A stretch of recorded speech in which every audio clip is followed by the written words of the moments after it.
Good morning, Mission Raceway Park. Hope you guys are ready for a good day of racing today. I'm going to start off with our Sportsman class. Don't forget, racers will be calling you up by the last digit of your car number. Going to start with 0 through 4, and then going to go 5 through 9. Please wait till your number is called. I'm going to start off with Sportsman today. Move into our Pro class, Super Pro, Bike Sled, Junior Thunder, Junior Lightning, and then start the rotation all over again. Again, racers, we'll be calling you up 0 through 4, 5 through 9. It's the last digit of your car number. Thank you, guys. Hope you're having a good morning here. Don't forget, stop at the concession stands, grab yourself some poutine. You got all kinds of styles down there. Cheese curds, fries, and is it gravy? Yeah.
Attention in the pits, attention in the pits. Martin, can you please come to the tower? Martin, please come to the tower. Thank you.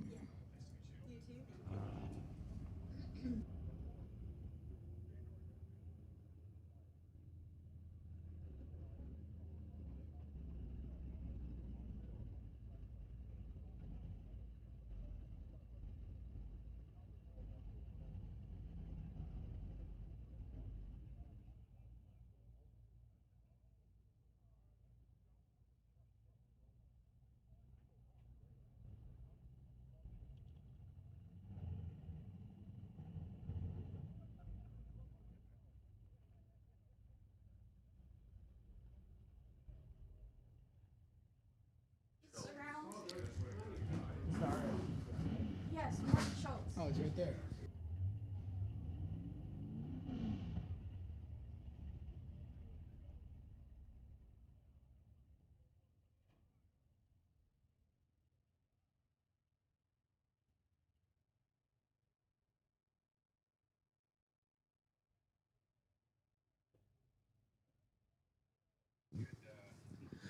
Well, ladies and gentlemen, it's that time that we're going to get into some good round of eliminations for the Summit ET Finals. So with that, would you please join with me in a prayer? Heavenly Father, I thank you so very much. What a great day. What a great opportunity to be here. All the tracks gathering for the Summit ET Final Racings here at Mission Raceway. Lord, I thank you for such a great day to be able to do this, to be able to watch over each and every person who steps foot on this facility. Keep them safe. Help them to just enjoy the day that you gave us today. This I pray in Jesus' name. Amen. Ladies and gentlemen, would you remove your hats for the playing of the U.S. National Anthem?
Please remain standing as we play the Canadian National Anthem.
All right, folks. Nothing like a national anthem and a Canadian national anthem. Get the morning going. Pulling up, first round of Sportsman.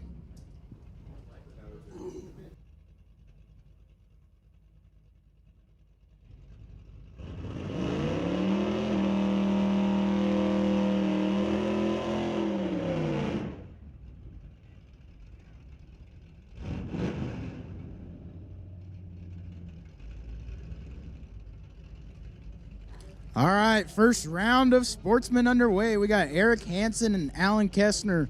Eric Hansen dialed in at a 12:18. Alan Kessner dialed in at a 16:17. Eric gonna be sitting on the light for a little bit. Eric's racing for Team on a Mission. Alan, Mad Hatters. It's Saturday. It's the team race.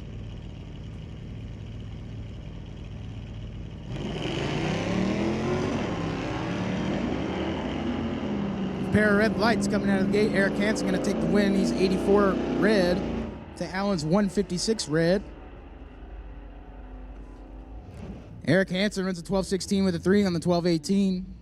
Alan Kessner runs a 6:19 with a 4 on the 6:17. Bringing up Ted Bazunas for the Team Mad Hatters and Veronica Hodgson, Team on a Mission. Ted dialed in at a 16:72. Veronica dialed in at 11:88.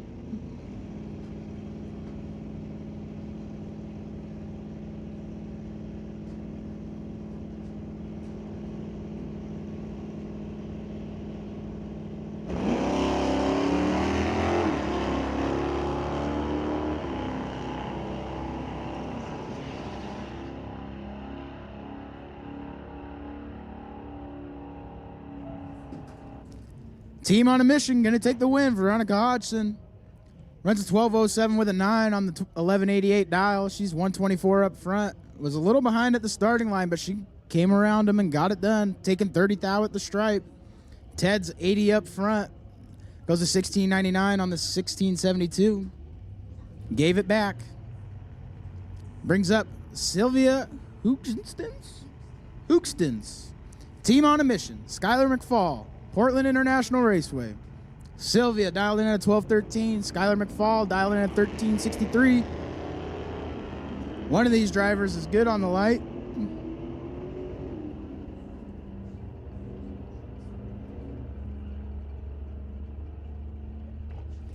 Skylar McFall going to take the win. She's 12 up front. Runs a 13:62 with a 0 on the 13:63. Taking 19 thou. Sylvia misses the tree a little bit. Runs way fast. Breaking out. Coming up, we got Talon Gold for Team Calispe. Jeffrey Wyford racing for Team Adrenaline. Talon Gold dialed in at a 13:30. Jeffrey Wyford dialed in at 12:02.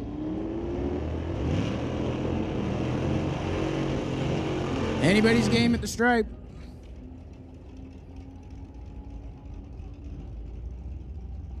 Jeff Wyford ain't going to mess that one up. He's 0.30 up front, runs a 12.02 with the 5 on the 12.02, taking 27th thou, forcing Talon to break out. Talon misses the tree by quite a bit. No good. Bringing up John Diener for Team Calispe, dialed in at 11.69. Joel Smith for Team on a Mission, dialed in at 11.61.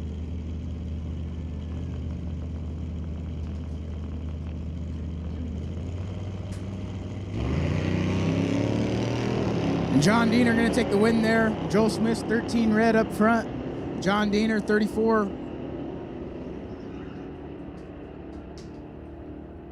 John Diener runs an 11.71 with a 5 on the 11.69 dial. Joel Smith, 11.75 with an 8 on the 11.61. No good. Bringing up Michael Webster and Chris Townsend. Firebird versus the Bremerton Bombers. Michael Webster for the Bremerton Bombers, dialing in at 12.26. Chris Townsend, Firebird Raceway, dialing in at 14.14.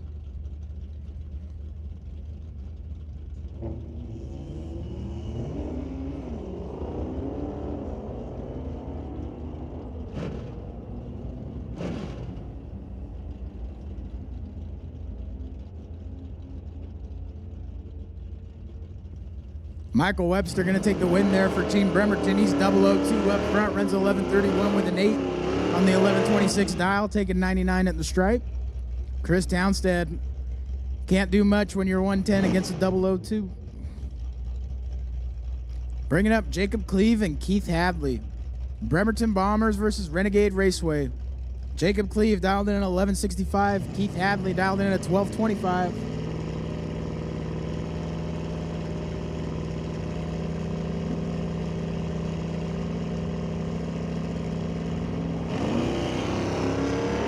Keith Hadley, 004 red. Ouch. Jacob Cleves, 18 up front.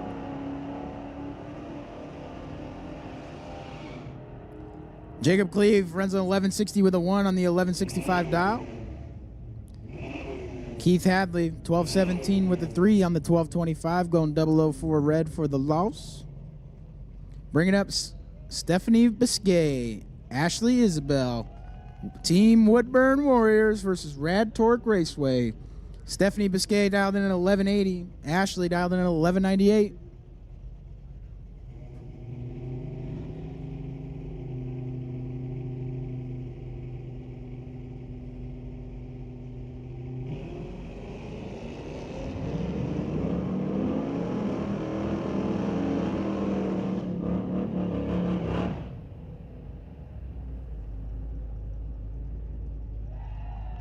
Stephanie Biscay going to take the win there. Runs an 11.78 with an 8 on the 11.80 dial, taking 27th out at the stripe.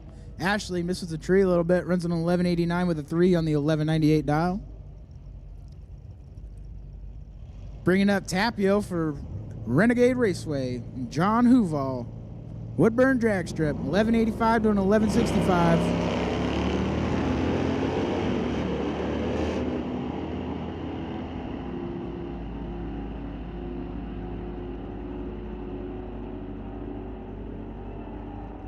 John going to get the win there. He's 91 up front to Tapio's green light. John runs an 11.83 with an 8 on the 11.65 dial, taking 39th out at the stripe. Good driving. Bringing up Rodney Weaver and Harmon Gruall. Team on a Mission, Firebird Raceway. Rodney dialed in 11.65. Harmon dialed in at 15.50.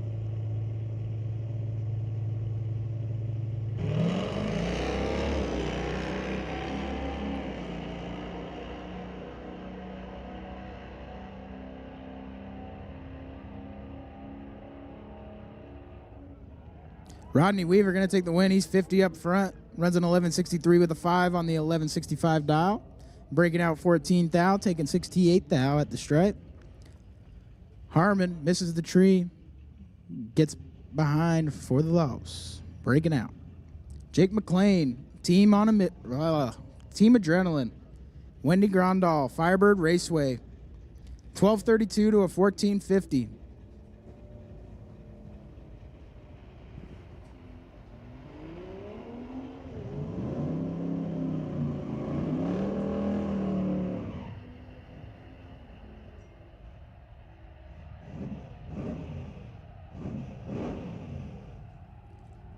Walla Walla drag strip, gonna take the win there. 125 up front to a 204. Runs a 13:19 with a 4 on the 12:32 dial, taking 818 at the stripe. Both them missed the dial just a bit. Bringing up Hayden Amborn, Stephen Ryland. Stephen? Pacific Raceways, Portland International Raceway. 17:01 for Hayden. 12:0 for Stephen.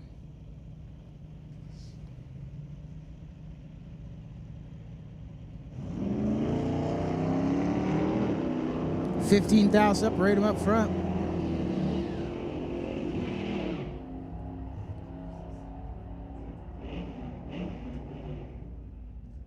Steven going to take the win there. Runs an 11.96 with a 6 on the 12.0 dial.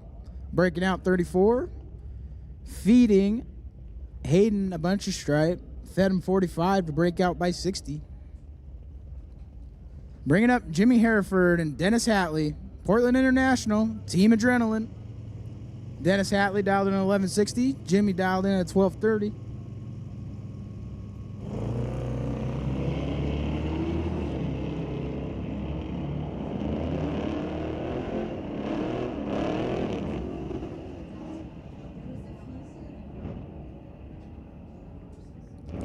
Jimmy Hereford going to take the win there. He's 24 up front. Hadley's 71 up front. Runs a 12.39 with a 7 on the 12.30 dial, taking 33 thou at the stripe. Dennis Hatley missed the tree a little bit. Runs an 11.68 with a 2 on the 11.60 dial. Be behind 33. Robert Gillette, Marlon Ulrichsen. Team Pacific. Team Mad Hatters. 13.37 to a 12.35. Oh, Robert goes red. 70 thou to a 144 green. Ouch.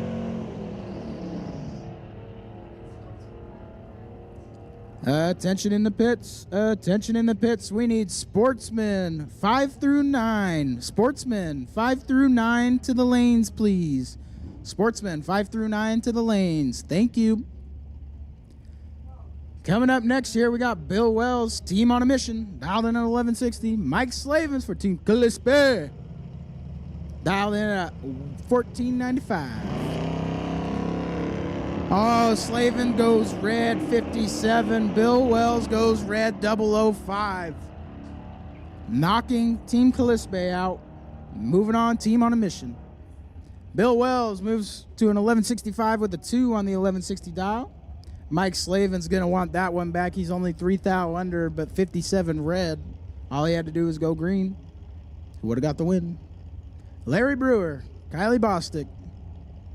Madras versus Pacific Raceways. Larry dialed in at a 12.12. Kylie dialed in at 12.40. Ow! Kylie goes 003 red to a 186. Ouch!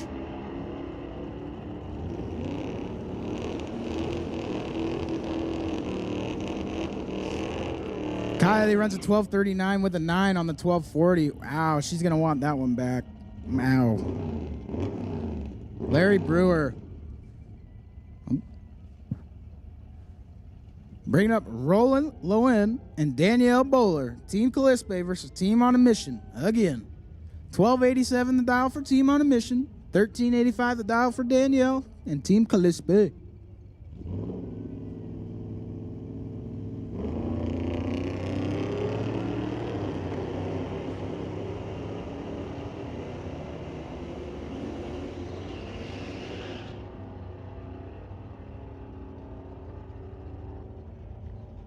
Team on a Mission ain't going to mess that one up too often. They're 144 up front to Danielle's very green light. Runs a 12.99 with a 1 on the 12.87, taking 362 at the stripe.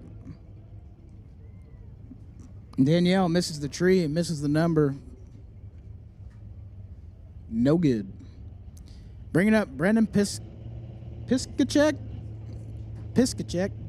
And Ben Zimmerman, our track operator at Callista Bay Raceway Park. Ben dialed in at 1267. Brandon dialed in at 1309. Anybody's game coming down to the stripe.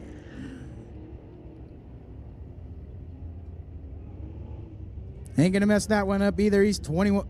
Brandon's 21 up front. 1312 with a 1 on the 1309 dial. Taking 28th thou at the stripe. Ben Zimmerman, he's 115 up front. Runs a 1263 with a 5. Breaking out 34 for the loss. Bringing up Nick Douglas and Heather Bromley.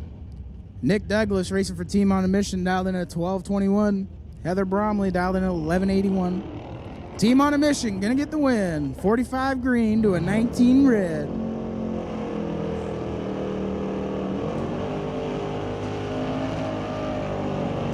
Nick Douglas runs a 1224 with a 4 on the 1221 dial. Heather Bromley, 1184 with a 2 on the 1181 dial. She's red, no good. Team on a Mission, moving on to the next round. Troy Johnson, Bremerton Bombers in the Duster. Gordon Rust, Renegade Raceway. Gordon Rust dialed in at 1173. Troy Johnson dialed in at 1163.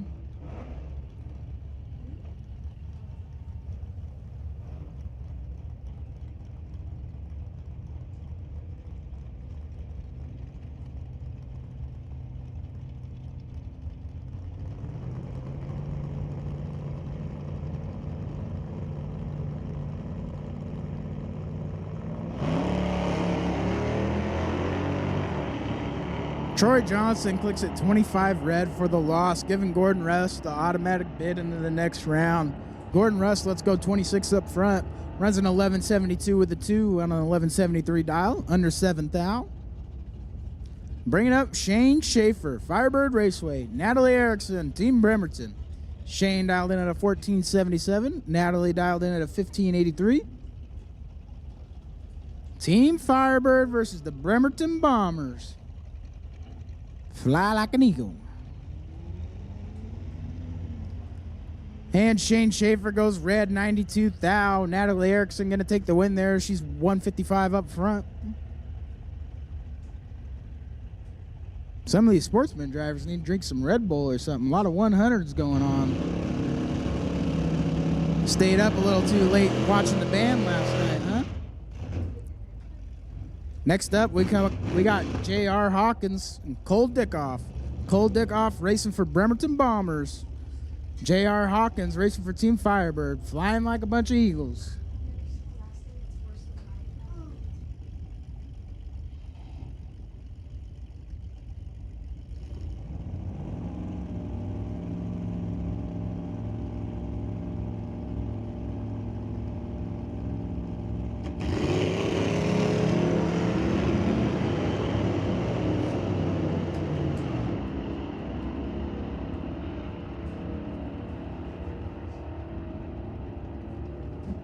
Heard a couple whomps going on down there. Cole Dickoff going to get the win there. 1182 with the 6 on the 1166 dial. He's 31 up front.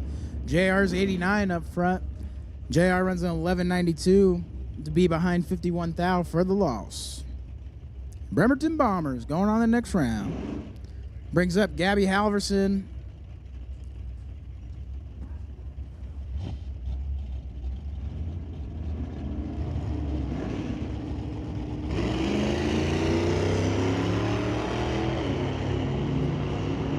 Prop Job Molly, 382 up front. Gabby's 88.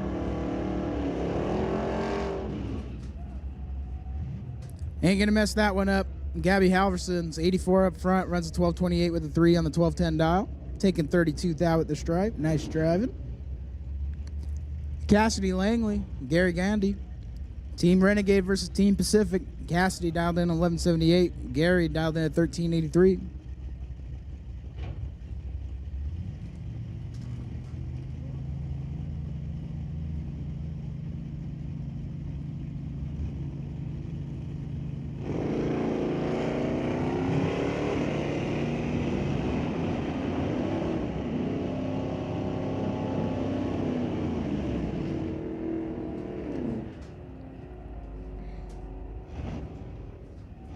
Cassidy Langley going to take the win there. She's 16 up front. Gary's 97 up front. Cassidy runs an 11.79 with a 9, taking 62 thou for the stripe. Be 2 above. Ted Porter, Dean 80. Firebird versus Mad Hatters. Ted dialed in at 1240. Dean dialed in at 1360.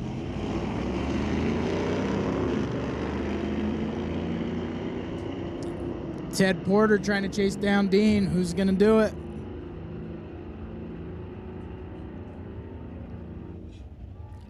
Ted Porter going to take the win there. He's 013 up front. Runs a 1251 with an 8 on the 1240 to be behind 53. Breaking out Dean 008. Ouch. Had to hit the brakes. Coming up next, we got Abigail McFadden, Team Firebird, flying like a bunch of eagles. Kathy Love out of Callispe Raceway Park. Abigail dialed in at 14.15. Kathy Love dialed in at 17.79.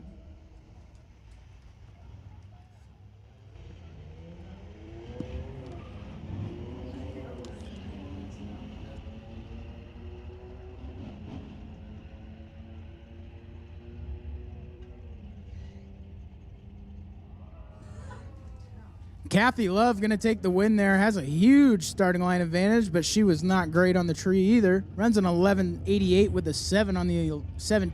Oh, whoa. Wow, I'm all over the place. 17.88 with the 7.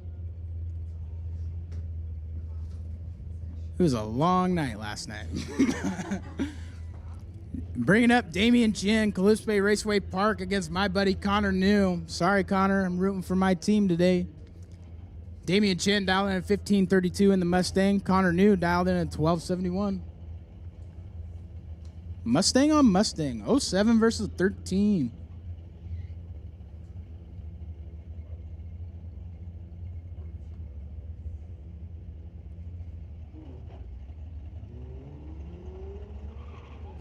Connor New going to take the win there. Damian Chin, let's go 48 red. Connor New's 55 up front. Moving Team Firebird on to the next round. Wow. Connor New showed up to party. He's dead 6. 55 up front, dead 6. 61 total.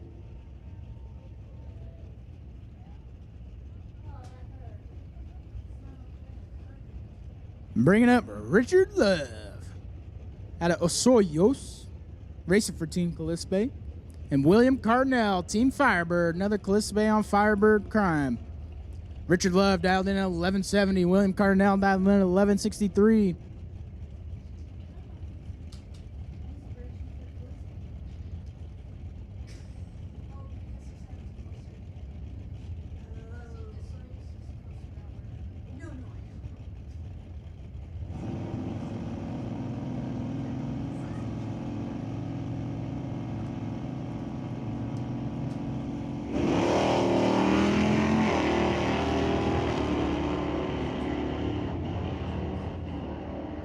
Is that whomping I hear already?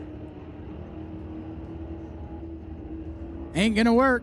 Richard Love 16 up front to William Cardinell's 59. I think William was whomping him all the way down the track. Richard Love runs an 11.65 with an 8, breaking out 41. Yep, William Cardinell takes 16 thou to break out by a lot. We got a guest guy in the TCS lane here, dialed in at 15.25. Not sure who he's. Oh, Team Woodburn. There it is. Haley Christensen, Team on a Mission, dialed in at 12.55.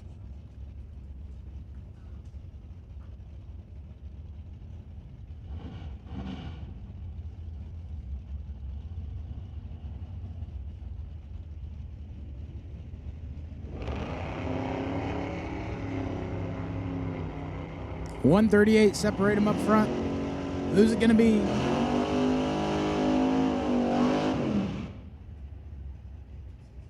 Pickup trucks hard on the brakes, giving Team on the Mission the win. When you got 130 in your pocket, guy runs 20 above. Pretty easy. Bringing up Kenny Ken, Kevin McCauley, team on a mission versus Woodburn drag strip. Woodburn Warriors dialed in at 1678.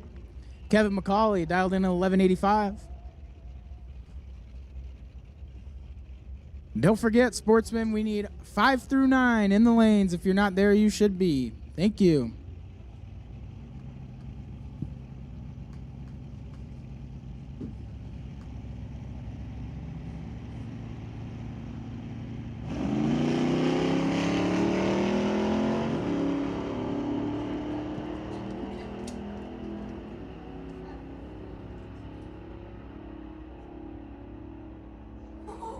Kevin McCauley going to take the win there. Kenny Ken's 008 up front to Kevin McCauley's 124.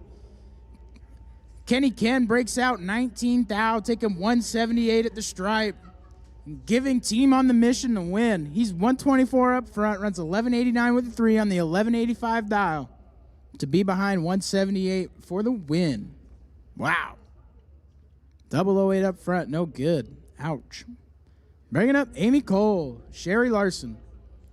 Woodburn drag strip for Amy. Sherry's racing for the Mad Hatters. 1410 the dial in for Amy Cole. Sherry Larson dialed in at 1222. 1222.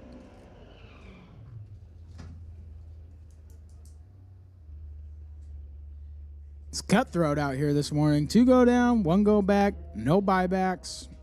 Mano y mano. Team versus team.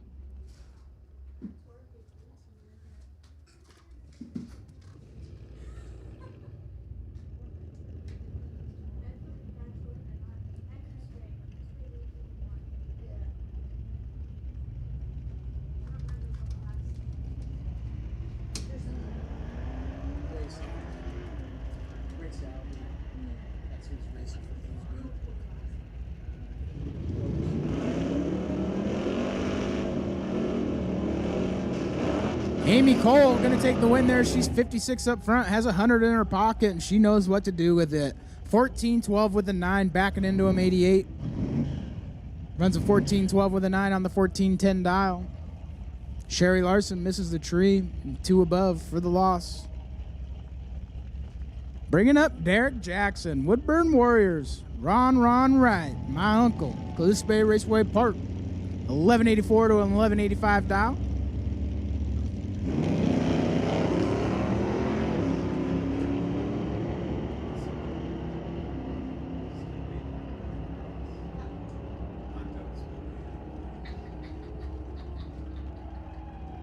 Derek Jackson going to take the win there for Team Woodburn. He's 10 up front. Ron's 103. Runs 1190 with a 2. Taking 23 thou at the stripe. Ron breaking out 007. Tried everything he could, but he could not get it done. Bringing up Jed Biscay. Karen Couch. Karen dialed in at 1335. I'm not really sure who she's racing for. And Jed Biscay racing for the Woodburn Warriors. Jed dialed in 1339. Karen dialed in 1335. Couple heads up races back to back. I like it.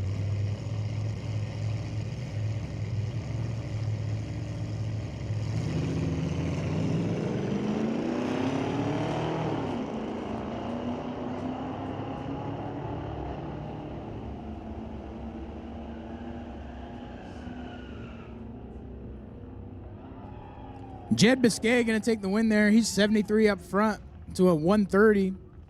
Runs at 1362 with a 9 on the 1339 dial. Both of the drivers missed the dial by quite a bit.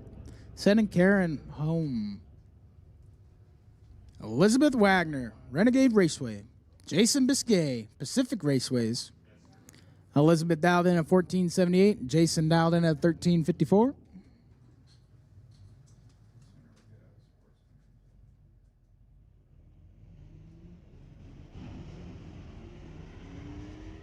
Elizabeth Wagner, let's go 38 red up front. Jason Biscay 64 up front.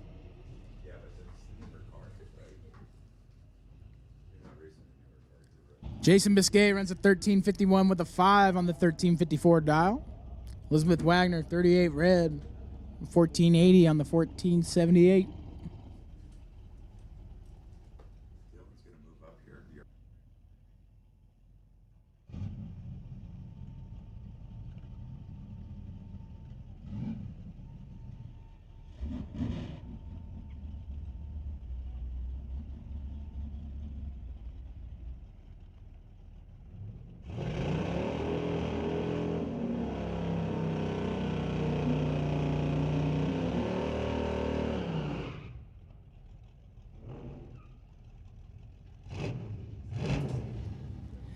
Here we go. Team on a mission. Stormy Newcomb and Larry DeCamp. Larry DeCamp. The DeCamp name's a very well-known name around Division 6. Team Renegade versus Team on a Mission. Stormy dialed in 1306. Larry DeCamp dialed in 1192. Who's going to get it done?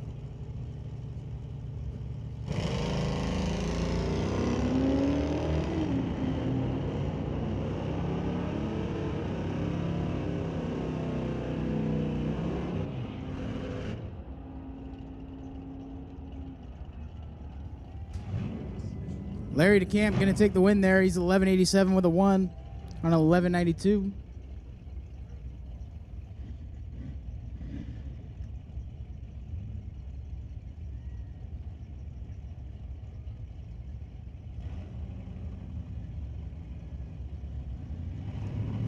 Bringing up Chris Tickrob, RJ Nomi in the Hertz Rent-A-Car. RJ dialed in at 1690. Chris dialed in at 1256. 22 thou separate them up front.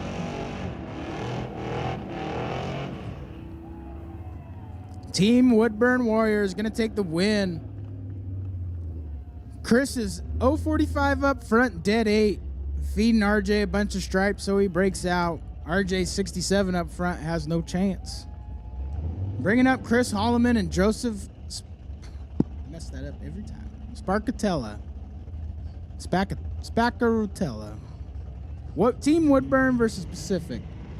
1420 the dial, 12-0 the dial. True start, gonna work today. Chris Holloman's 002 red, Joseph's 010 red.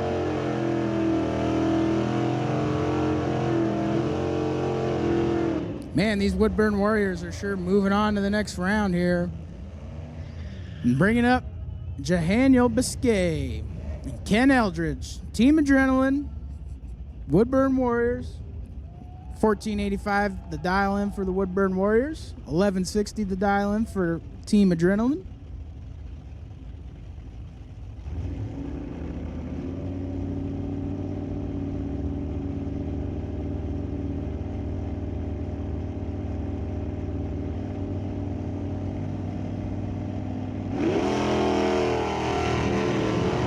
$23,000 separate them up front.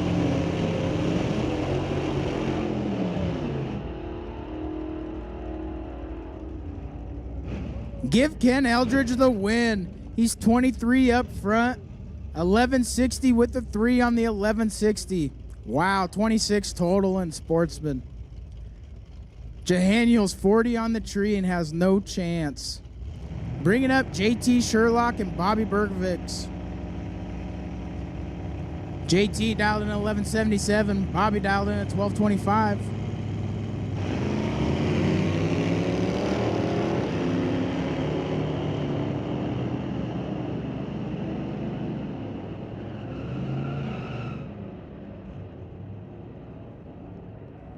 JT Sherlock going to take the win there. He's 75 up front to a 92, running 1179 with a 6 on the 1177 dial to be behind 27 thou, forcing the breakout for Bobby Berkovix. Team Calispe moving on to the next round.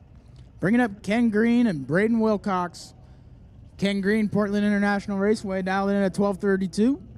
Braden dialed in at 1298 for the Woodburn Warriors.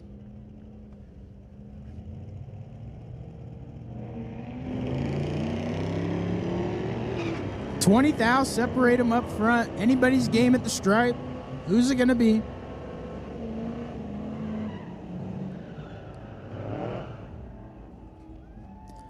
Give it to Portland International Raceway. Ken Green, 32 up front. Take to be behind 23. 20,000 separated him. He got behind, dumped him. 1224 with a 7 on the 1232 dial. Both drivers breaking out by a lot. Kevin Guerin, Lauren Business, Mad Hatters versus Rad Torque. Neither driver is great on the tree.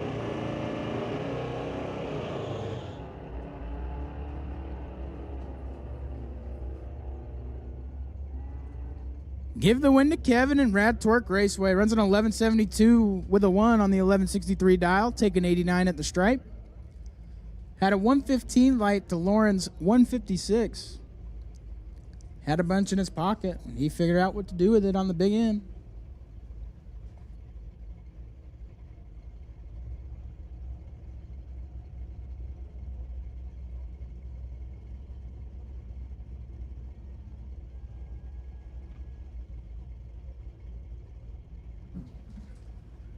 Jared Guerin, Team Rad Torque Raceway.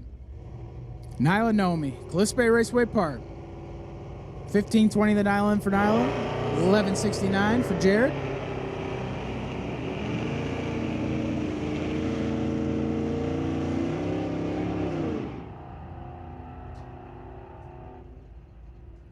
Jared gonna take the win there. Runs an 1166 with a 3 on the 1169 dial. Nyla breaking out by 20.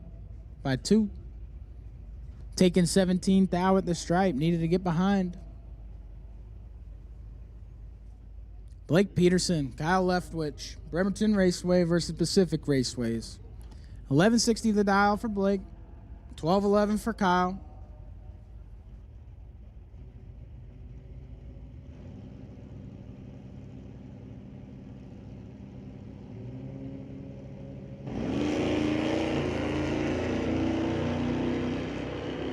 Blake Peterson going to take the win there. He's 001 red to Kyle Leftwich, 37 red. Runs an 1160 with a 9 on the 1160 dial.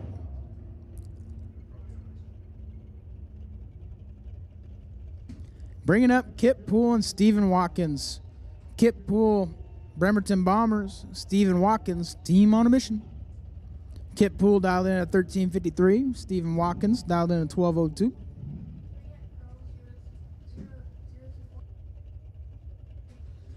Attention in the pits, attention in the pits. We need pro cars 0 through 4. Pro 0 through 4. To the staging lanes, please. Again, pro 0 through 4 to the staging lanes. And it is the last number of your car number. Thank you. Wow, check that race out there. Stephen Watkins going to take the win. He's 61 up front to a 76. Runs a 1209 with a 2 on the 1202 dial, taking 10th out at the stripe. Great driving by Stephen Watkins there. Bringing up Devin Froud, Team Renegade. Judy Wright, my aunt, Callispe Raceway Park. Judy dialed in at a 1723. Devin Froud dialed in at 1184. Let's see what they can do.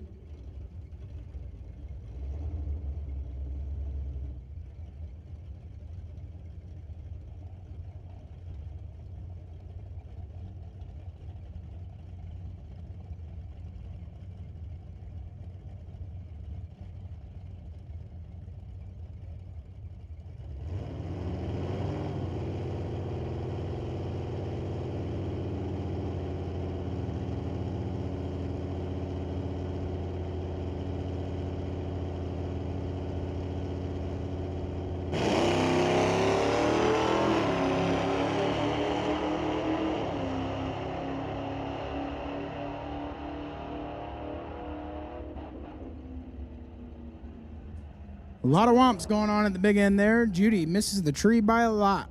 Runs a 1752 with a 5. Had no chance. Devin Froud, 60 up front. Runs a 1233 with an 8. Taking 28 for the win. Renegade Raceway moving on to the next round. Michael Chetster? I remember him saying it yesterday, but I can't remember how to pronounce it.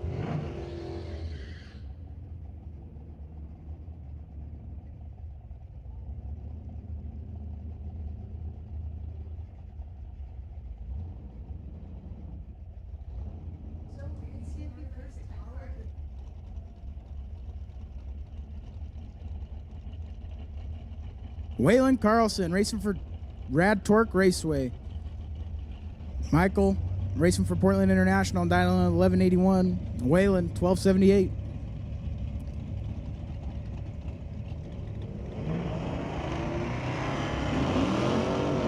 Worst lights of 22. Who's gonna get it done?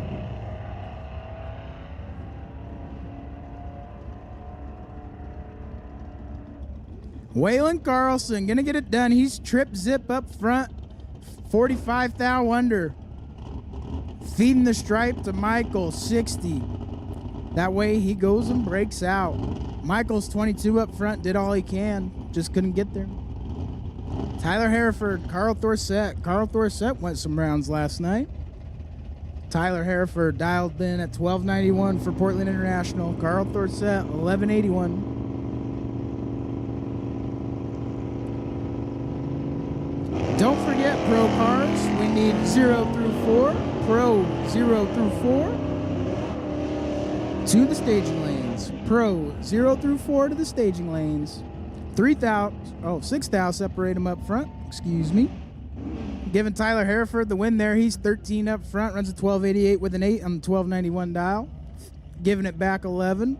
Forcing the breakout in the other lane. He's 9. Carl Thorsett's 19 up front. Runs 1177 with the 1 on the 1181.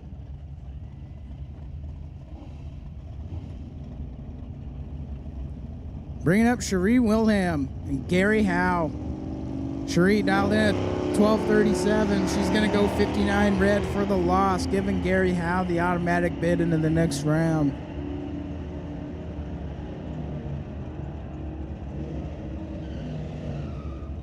Gary Howe runs an 1186 with a 6.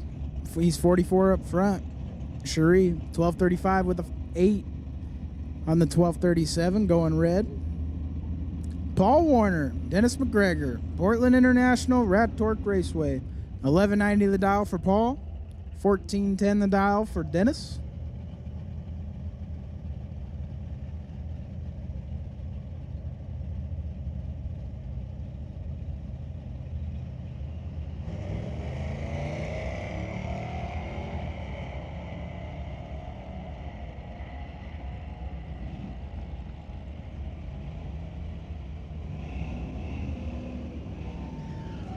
Paul Warner going to get the win there. 56 up front to a 102. Runs an 1190 with a 7 on the 1190 dial. Be behind 51 at the stripe. Portland International. Moving on to the next round. Blaine Robb, Tony Childs. Portland International, Pacific Raceways. Blaine for Portland International dialed in at 1237. Tony dialed in at 1269. Who's going to do it?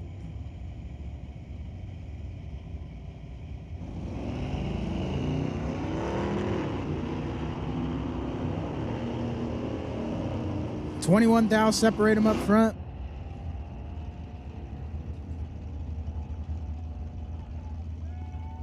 Blaine Robb gonna take the win for Portland International Raceway.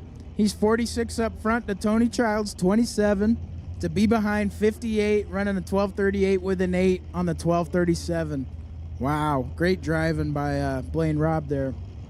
Brian Thompson, Angie Hereford, Bremerton Bombers, Portland International.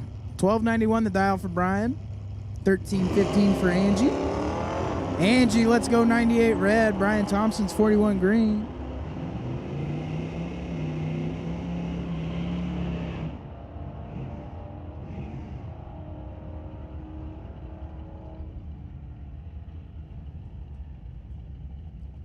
Brian Thompson gonna get the win there. Dead 6, 41 up front, dead 6. Wow. Bringing up Brian Seberg, Sean Langley. Brian dialed in at 1199. Sean dialed in at 1175.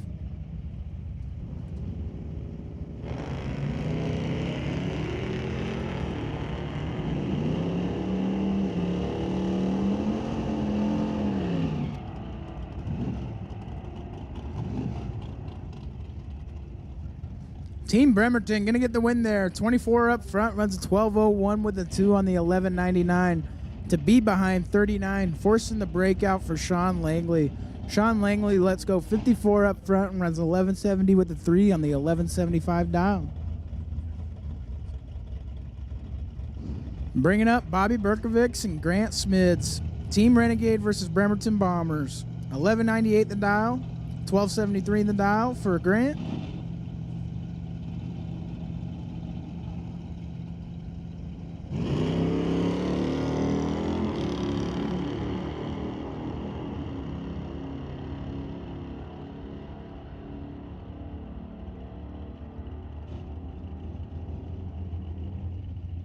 Grant Smid's going to get the win there for the Bremerton Bombers. He's 16 up front, take 29. Bobby Berkovic, 79, breaks out 8th thou for the loss. Grant runs a 12.75 with the 5 on the 12.73.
Man, I'm pretty sure the Woodburn Warriors sure did like that round. They sure did have a lot of entries moving on to the next round.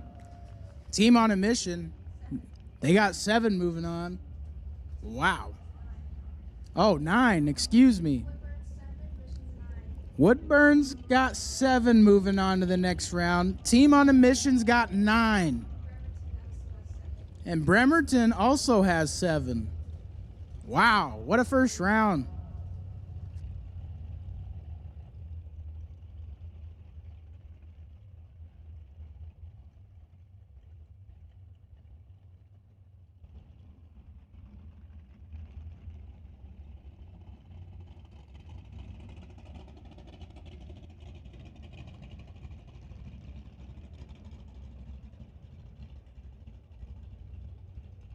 Dennis Boley brought me up the results of the poker tournament last 2 days ago.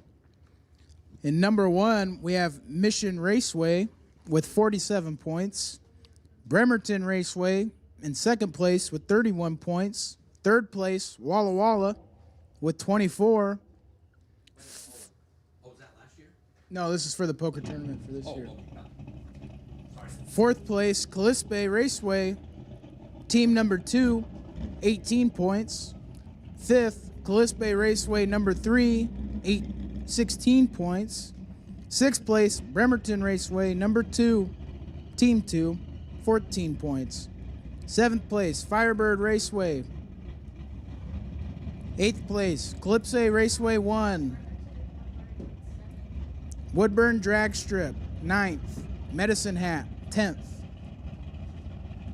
And look at this. 3 Team on a Mission members made it to the final table. Rick Helburn from Team Walla Walla rounded out the top 4. Shelly Sefton, Team Bremerton, made the top 5.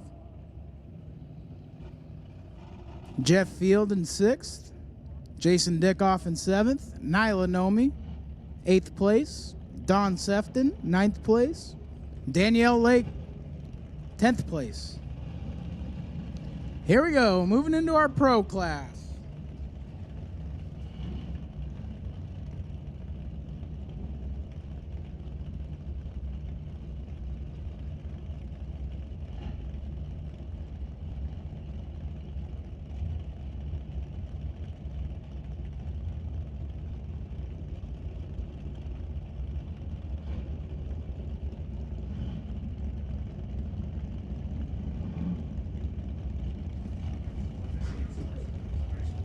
We got Anthony Price, Woodburn Drag Strip, Chance Edelman, Team Mad Hatters. Anthony Price dialed in at a 918, Chance dialed in at a 1018. 1 whole second separate them up front.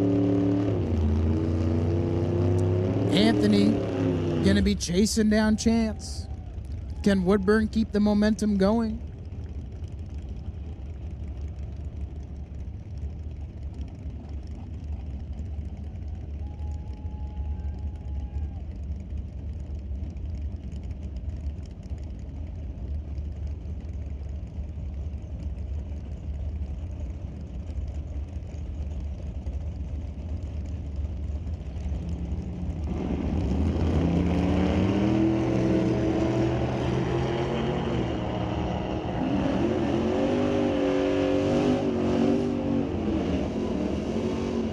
Anthony Price going to take the win there. He's 43 up front to Chance's 75. Runs a 9:22 with a 7 on the 9:18 dial to be behind 24, forcing the 9th thou breakout for Chance Edelman.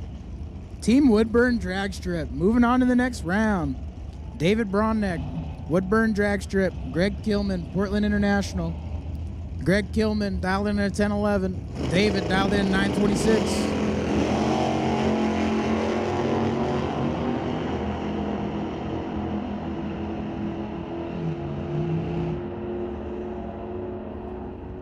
Keelman in control most of the way. Wow.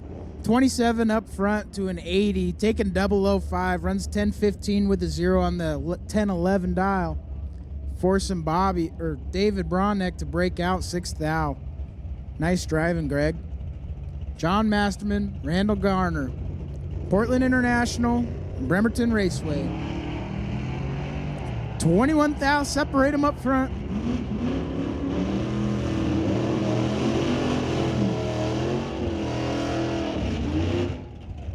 John Masterman gonna get the win. He had 21 thou in his pocket at the starting line.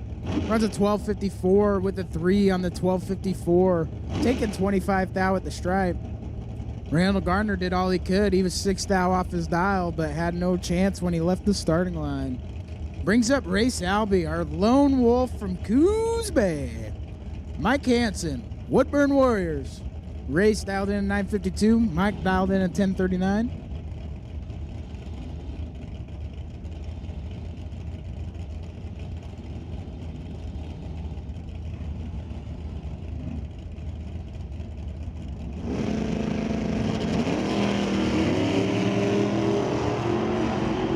The lone wolf, Race Albee, gonna take the win there for Coos Bay. He's 36 up front. Mike Hansen's 11 red. Check this out. Race Albee is 36 up front and 3 thou under. He's ready to party today. Bringing up Matty Kilman, Portland International Raceway, dialed in 983. Aaron Upland, Team Woodburn Warriors, dialed in 1139.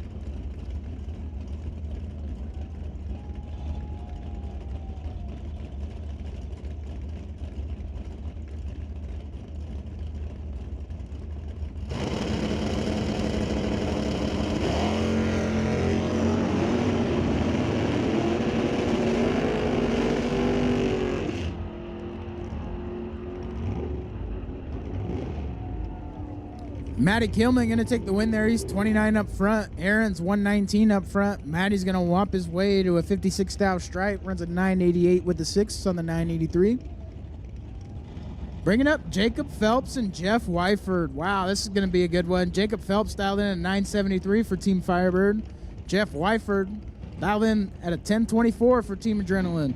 Who's going to do it?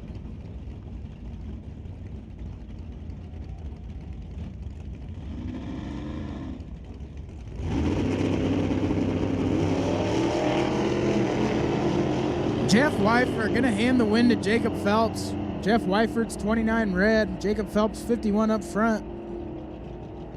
Runs it. 51 up front, dead 0. Ouch. If Jeff was green, he'd have some struggles there trying to get around that. Bringing up Brittany Wagner and Eric Britton. Pacific Raceways versus Renegade Raceway. Brittany dialed in 1175. Eric dialed in 1368. Pretty cool little dragster. I heard it's got a 4-cylinder Datsun motor in it.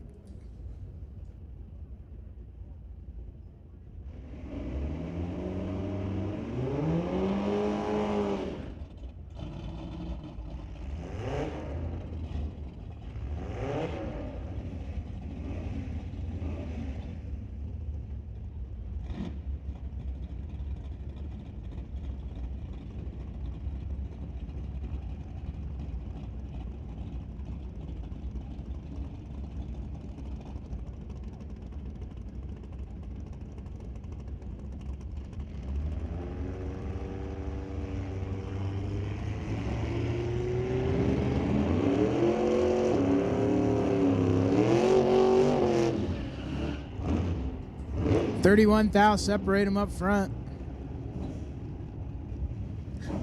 Give the win to Pacific Raceways. 112 on the tree, dead 7. Brittany Wagner is 144 up front and has no chance. Bringing up Rob Monroe. Jesse Blood. Team on a mission. Renegade Raceway. Jesse dialed in at 984. Rob dialed in at 1044.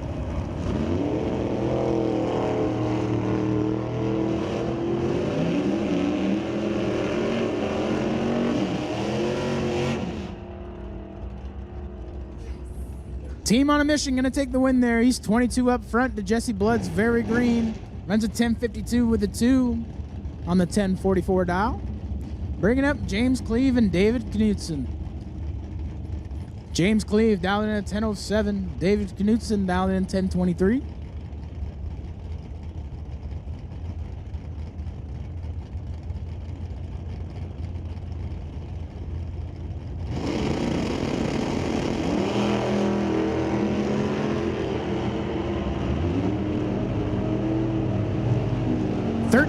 Separate him up front. Who's it going to be at the big end?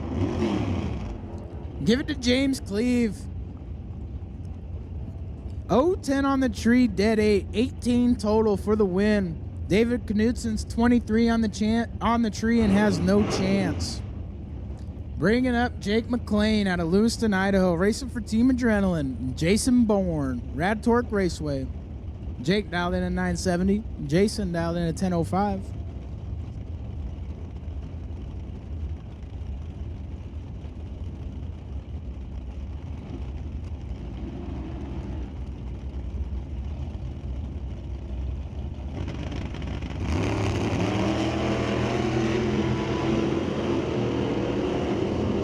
$21,000, separate them up front. Anybody's game at the stripe. Give the win to Jake McLean. He's behind on the tree, but runs dead on 8, giving the stripe back by a lot to run dead 8. Wow. 48 to a 29 on the tree. Runs 970 with an 8 to be behind by a lot for the win. Go Team Adrenaline. Bringing up Mal Patterson. Team on a mission. Garth Dragger. Team Mad Hatters. 1013 the dial in for Mel. 903 for Garth.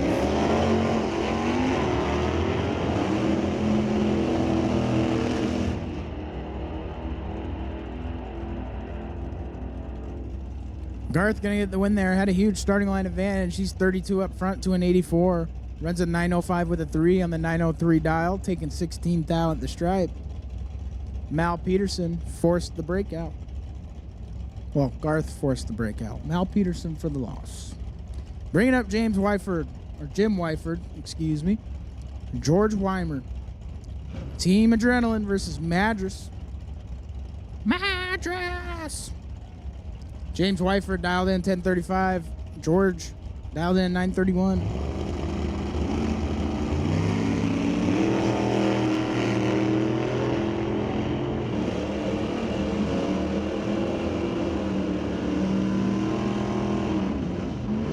Jim Wyford going to take the win there. He's 29 up front. George, let's go 124. Misses the tree.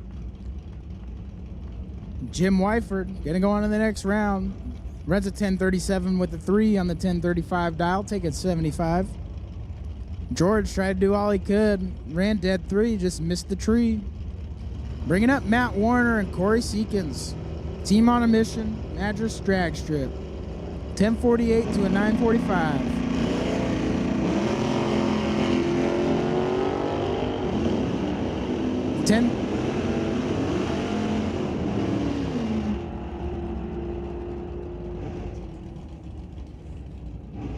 Corey Seekins gonna get the win there. He's 16 up front, runs a 946 with the 0 on the 945 dial, taking 25 thou at the stripe. Matt Warner did everything he could. He was 36 up front, runs a 1049 with the 5.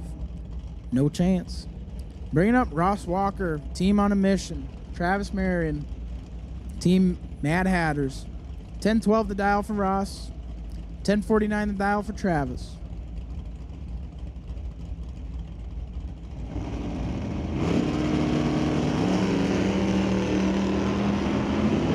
$5,000 separate them up front. Anybody's game at the stripe.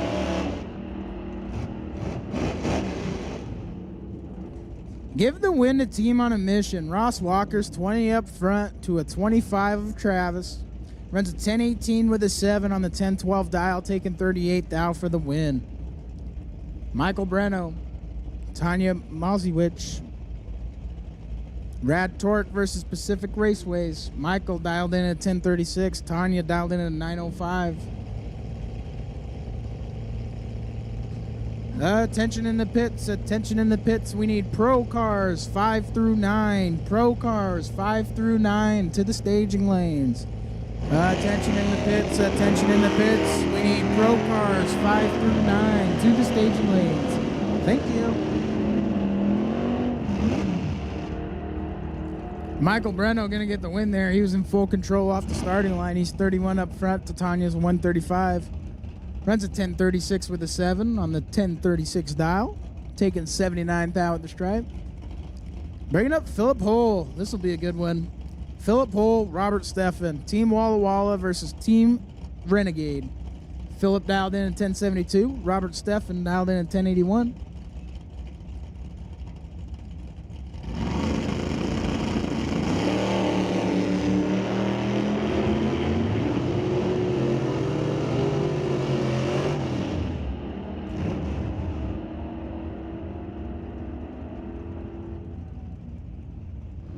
Robert Steffen going to take the win there. He's 004 up front, runs a 1083 with a 3, taking 33th out the stripe. Philip Hull, let's go 30 on the tree, runs a 1075 on the 1070 dial. Bringing up Brian Jenin, 1056 the dial for him. Team Adrenaline, Russell Lopeman, 1011 the dial in for Team Renegade. Wild Poncho.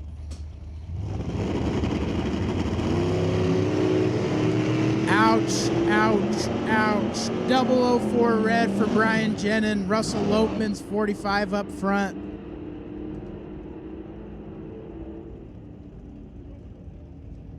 Brian Jenin runs a 1054 with a 9 on the 1056 dial.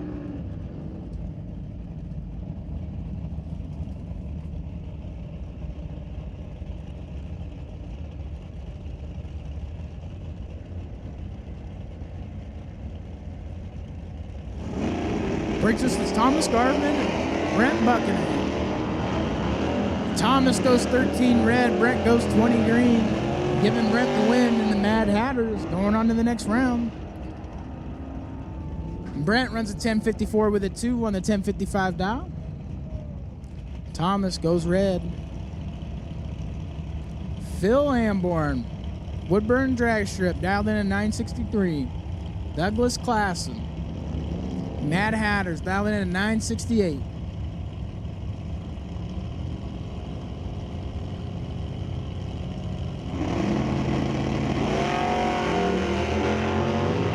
One thou separate them up front. Who's it going to be at the big end? Side by side all the way down.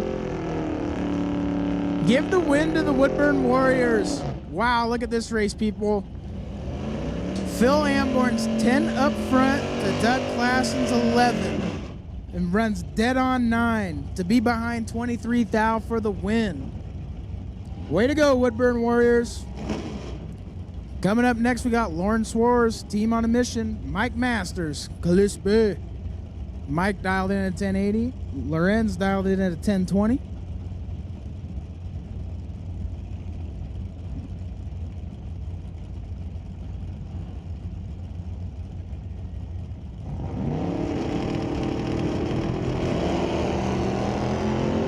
Wow, 1 thou separate them again up front.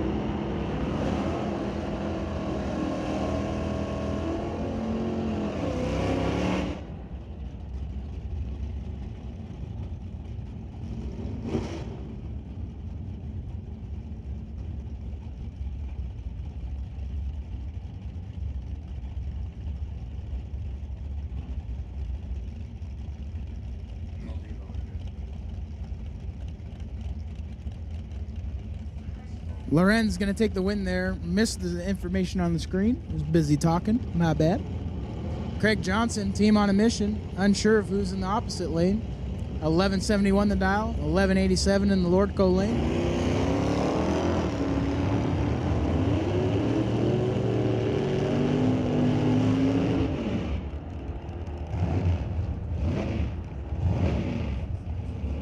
Craig Johnson gonna get the win there. He's 37 up front to the guy's 100.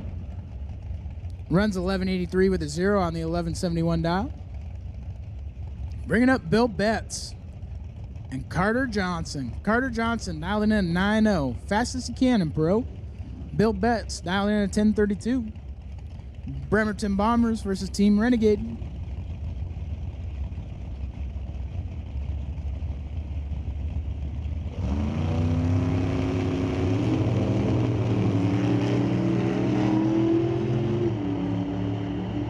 The worst light here is a 16. And give the win to Carter Johnson. He's 004 up front, runs a 903 with a 7 on the 90 dial, taking 10th out at the stripe. Bill Betts, 16 up front, runs a 1035 with a 5 on the 1032.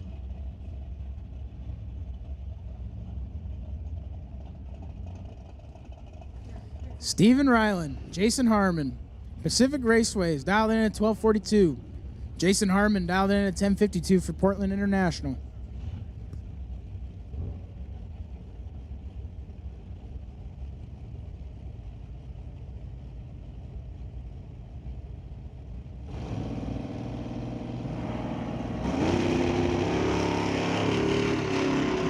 Three thou separate them up front. Who's it going to be at the big end? Pacific or Portland? Give the win to Portland International Raceway. Jason Harmon's 59 up front to Stevens 56. Runs a 1059 with the 1 on the 1052 dial in. Both drivers on the brakes. Neither one wanted to take the stripe, but Jason took it 58 thou first. Bringing up Nick Douglas and Shane Schaefer. Team on a mission versus Team Firebird. Nick Douglas dialed in at 1363. Shane Schaefer dialed in at 1261.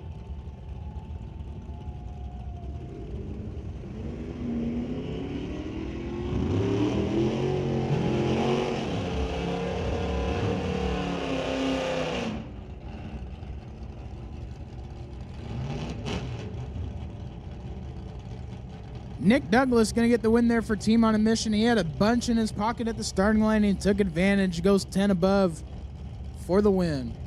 Runs 1173 with a 1 on the 1363 dial. Shane Schaefer missed the tree, sending Firebird home. Bringing up Chris Stone for Team on a Mission. Patrick Condone. Renegade Raceway, 1022 to 1008. Identical up front to the 10,000th of a second. Who's it going to be at the big end?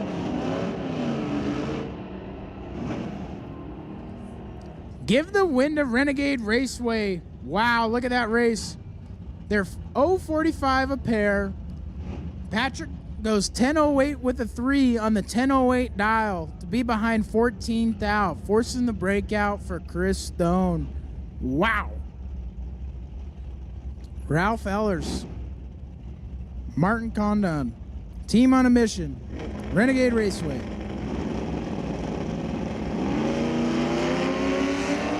Ralph goes way red. I think he took his tower advice and drank too many Red Bulls this morning. Martin Condone going to get the win there. 57 up front. Runs 1194 with a 2 on the 1202 dial.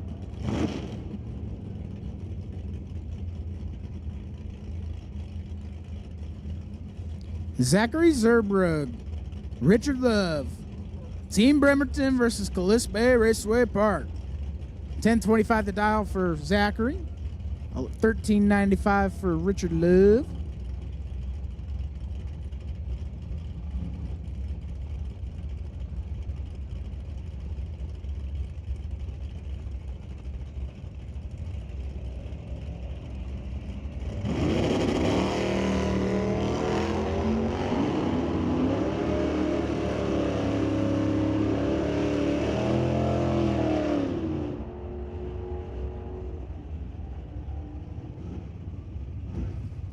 Zachary going to take the win there over Richard Love. Richard Love misses the tree and goes under by a lot, taking 72 thou at the stripe.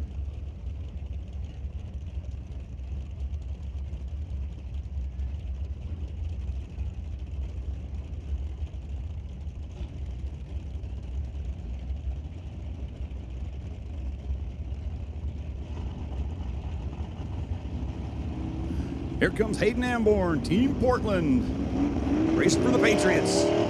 Dean Cowell in the far lane, 69 Camaro. Cowell was supposed to leave first, but he almost didn't. 12 light for Amborn, he picks up the win. 42 on his 30, which lets you know how much reaction split there was. So what do you do with the bracket finals when you complete your first round and you have 3 hours to kill? Go find a microphone. Here comes Tim Berg for Team Woodburn. Ryan Ledrette. Kalispa. Thank you for the help with the names. It's still the ongoing quest to not butcher names. Oh! Red for Tim Berg. 27 green for Ryan. Ryan Ledrette getting a free pass. Point on the board for Team Kalispa. Runs a 10:30 on a 10:18, but whoever knows if they're complete runs. Here we have Portland versus Woodburn. Frank Clanton racing Steve Kelly in his Camaro. Supposed to be unbiased when I'm up here announcing, but go Frank. Sorry. Frank leaves first, and he leaves 2 firsts. Steve Kelly getting a freebie point for Team Woodburn. Frank, run it out. We'll get some data. So Steve Kelly will be back for round number 2. Next pair up, Michelle Brown, Team Renegade. Far lane, the Ford Falcon, Brenda Biscay, Team Pacific.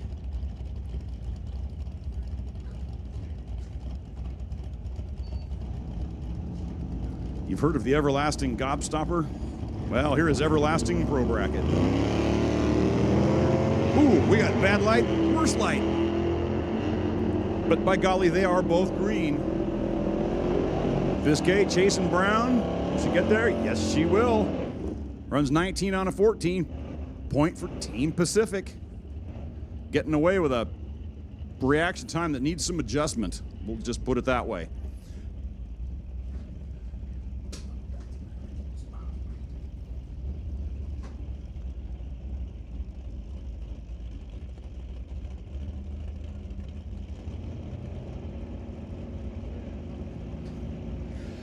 Here's Andy Klosky in the Mustang, Bobby Berkovics in the Malibu. Berkovics leaving first. 1 to 2 working days later, Klosky's gonna leave. 10:09 to 12:58 dial. That's a pretty interesting split. And once again, we're on the program of bad light, worse light. Last night we had some amazing sets of numbers up here, and this morning, by golly, we are compensating. But the worse light actually picks up the win. Breaks out by just a little bit less. 8th thou breakout versus a whole lot more. So a point for Team Mission.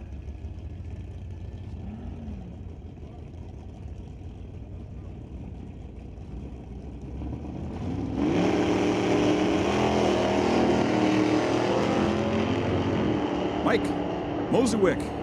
Am I close? And Dana Olson in the far lane for Team Walla Walla. Will it be Rad Torque or Walla Walla? It will be Rad Torque Raceway picking up the win. Mike Mosewick picking up the win. Dials 990 and runs 973. Oh, got it. Got there by way of red light. Come on, announcer, pay attention. I'm gonna have to fire myself if I keep this up. That's a good point. Slaves have to be sold or something like that. I don't know. If you get tired of me, you'll just throw me out. Pick an ear, which one you want to land on. Here comes Greg Palmer, late model challenger. Daniel Weiland, S10 pickup. We got our economical Chevrolet pickup truck meant for hauling things. And this side, in this case, it's your hindquarters. The reaction advantage went to the left lane. Oh, not able to make it stick. 59 light for Daniel Weiland. Point on the board for Team Pacific. Run the 66.8 on a 67 dial. Dangerously close. But on a double breakout, all that matters is you broke out less. And here comes Greg Hereford. Another racer for Team Portland. I'd wave at our stands, but nobody wants to make the half-mile ride up to the stands. So wherever you are, cheer, Greg's running. And Jed Biscay in the far lane. And we need all the pro bracket to the lanes, please. If you're in pro and you haven't run yet, get yourself up there. Oh, no. Oh, well, okay, double red. I saw the minus and freaked out. This is the joys of this timing system. It's not first, it's worst. Greg Hereford picks up the win. He went red by .0007, but Jed Biscay went red by .0037. Holy cow. That's close in both cases. Connor New, I just want to let you know I'm keeping track of the 000 reds here. I'm taking the over 10. What's at stake on this little wager? I think cookies. Oh, there goes Brad Tucker. In the far lane, Hollis Runge chasing him down. Portland versus Woodburn. You know who I'm rooting for. Go Team Portland. Dang it. Hollis Runge, good solid win. 006 light. Nice work. Took a 43 stripe. Good job. Credit where credit is due, but I know who I'm rooting for. Sorry, transparent advertising here.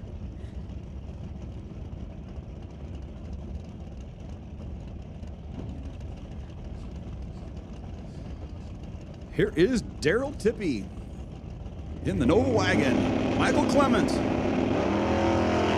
3rd gen Camaro. Dial 1004 giving chase. Well, one racer had a 007 light and the other one was it was a lot more. Michael Clement picking up the win, 007 on the tree. Runs 1011 on the 1004. Gets there first by 1/10,000th of a second, but the other lane broke out anyway. That's tight, 1/10,000th. Somebody measure that at 128 miles an hour. How far is 1/10,000th of a second? How much ground do you cover? Because it ain't much. Here comes Brandon Smith in the orange Camaro. Martin Lambert in the Monza. 14 apart, bad light, 20. That's some tough racing. Breakout for the left lane. Martin Lambert for Team Pacific. Broke out by 5 thou versus breakout by 21 thou.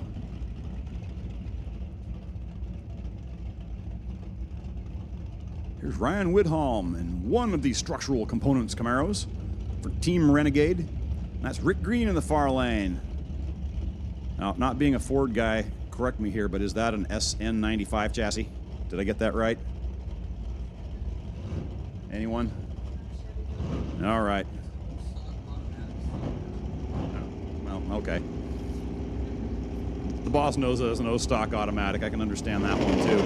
Brian Green for Team Bremerton. He leads first. Brian Widholm giving chase. They're both green. 18 apart up front. Will Ryan catch Rick? Will Renegade catch Bremerton? Yes, he will. 23 on a 22 dial. Took a 15 stripe with a 34 light. Got the job done. And here comes Brad Havener. Blue Chevrolet Nova. So, everybody out there, at some point in your life, you've probably had this conversation. Oh, you race? My friend has a Nova. They race. Do you know him? Yeah, I need a little more info would be good. And that's Jason Cooper in the far lane in the Maverick. Havener's off. Oh, 9,000's too early. Jason Cooper gets saved from a 76 light by a red line. Point for Team Renegade, and Cooper gets away with one. Dial 985 runs 986. And here is Phil Fluitt in the other structural components Camaro. And Dave Barcelone in the latest incarnation of the Nova. Renegade versus Bremerton. Not too many years ago, he showed up with that Nova in the Super Shifter race with a stick in it down at Woodburn. Takes a special breed to run a stick, I would know. Besides, it's just too much fun. Fluitt leaves first, Barcelone giving chase. Reaction advantage going to the left lane.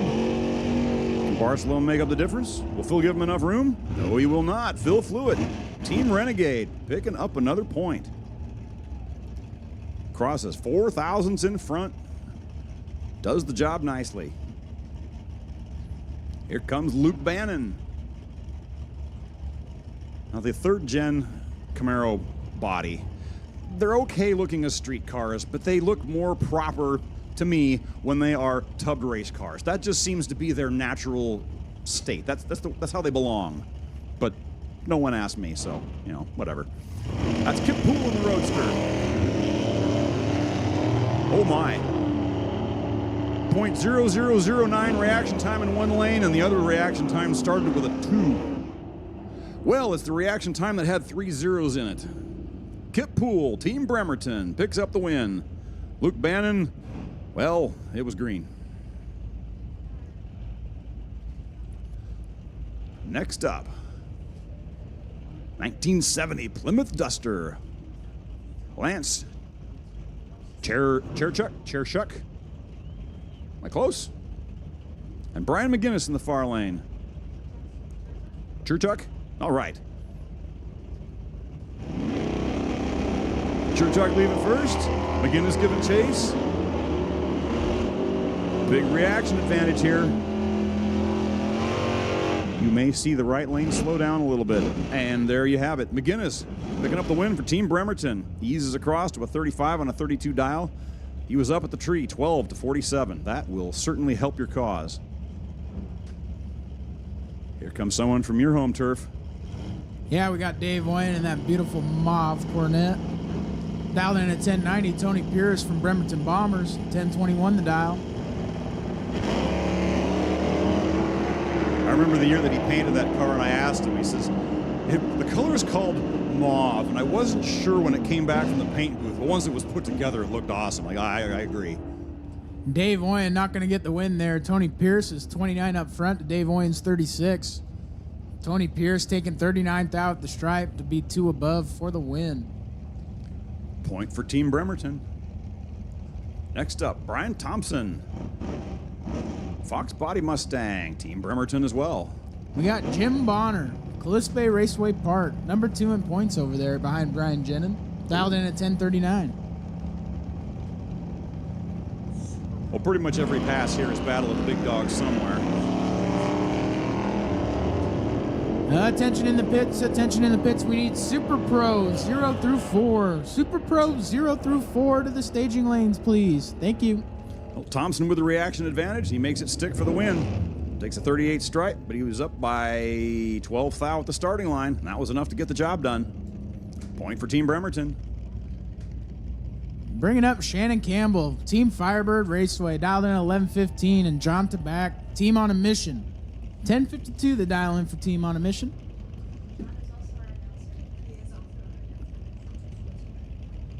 John is also the announcer here. Oh, very cool. Spent some time with him in the booth this weekend. Well, you're in danger of having more of that available. Shannon Campbell gets the win. She's 65 up front to John's 79. Oh, that one runs 11:18 with a 6 on the 11:15 dial to be behind 24, forcing John to break out by 001. Ouch. John had to get there 23th hour less for the win and couldn't get it done. All you have to do for those lousy thousands at the finish line is think about it a little bit harder, I swear, and that's all it takes, and you just beat yourself up. I got plenty of those slips myself. Bringing up Jesse Moyer and Chad Campbell, Firebird versus Pacific. 1140 versus 970. Now we're getting into my kind of race. I can't afford to go any faster, so I'm just always the slow car. Ooh, runs dead on. Chad Campbell picking up the win for Team Firebird. Dead on with an 8 with a 16 light. That will win an awful lot of rounds. Coming up next, we got my homie, Justin Cooper, Team Adrenaline, dialed in at 1078. Darcy Frey, Team Mad Hatters, dialed in at 1066. Justin Cooper went to the finals last night, raced Brian Jenin in the final round. Had to take 5th hour less and couldn't get it done. Racing would be easy if we could go down the track, see the time slip first, and then make adjustments. Or if I could dial the car after I left the starting line, that'd be even better. 21 thou separated him up front, give Justin Cooper the win. He's 22 thou up front, dead 5. Taking 14 thou at the stripe for the win. Darcy's 43 up front, has no chance. Justin's package is better than her light. Breaks out by a thou, making an attempt, but blocked out. Here comes Tyler Zeller, the Z team. Mad Hatters, another third-gen Camaro. That's Jeff Taylor, Team Woodburn.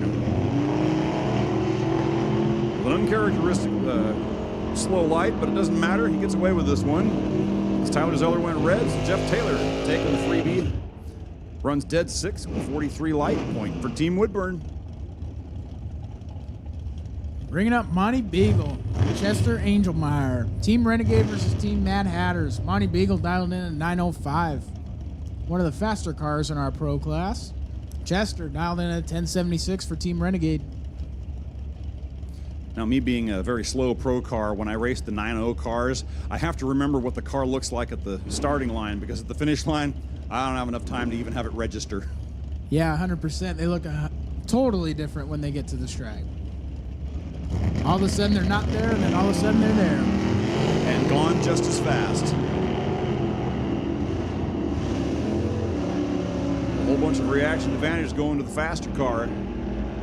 And that's good for the win. 908 and a 905. Monty Beagle puts a point on the board for the Mad Hatters.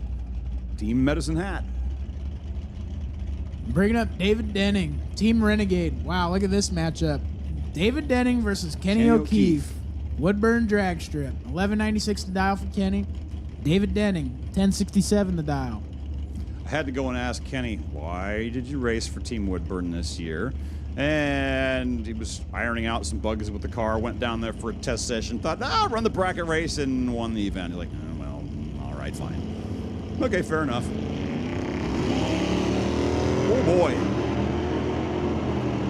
Dave Denning leaves the starting line 1/10,000th of a way from perfect. 4 digits deep perfect. .0001. Oh, no. He breaks out by .0002, handing the win to Ken O'Keefe, who runs dead 2 with a 35 light. Poor Dave Denning, if you add his entire set of numbers together, he was 1/10,000th off of a perfect run.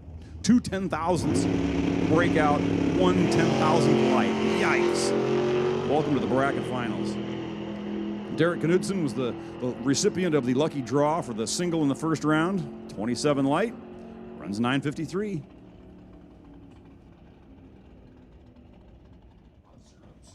Man, what a lap between David Denning and Kenny O'Keefe.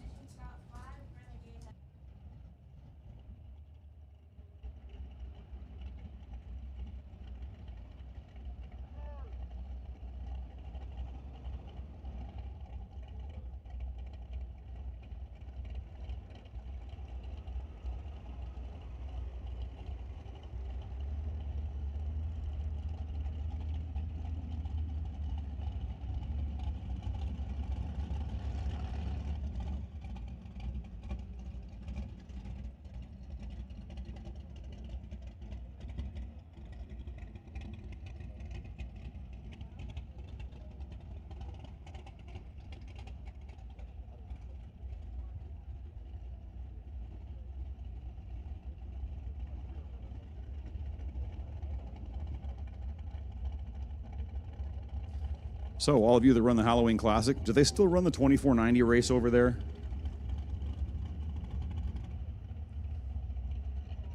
Team Firebird, we're looking at you. Is the 2490 race still a thing? I heard that the requirements were that you had to have a trailer hitch on the vehicle that entered.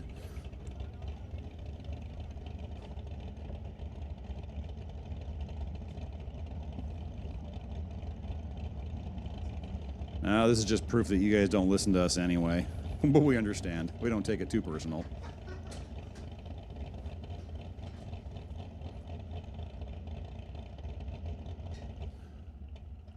A little bit of checking things out, getting ready for the first round of Super Pro.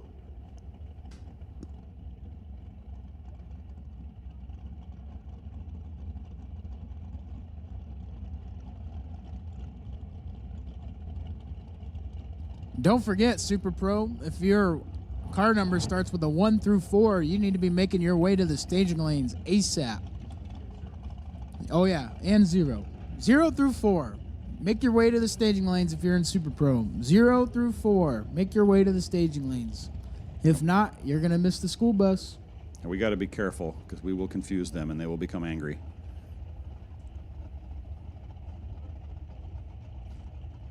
I don't mind picking on racers a little bit because I am one. So, you know, I'll take it and dish it out. I'm okay with that. At my home track, if I do lousy, I go up and find a microphone after the first round.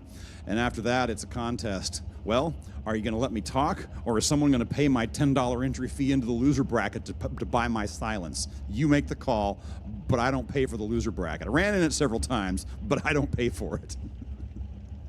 It's always nice when you get a free entry into the buyback round. Oh, I just love giving them all a bad time. Like, which do you want? And how much is it worth?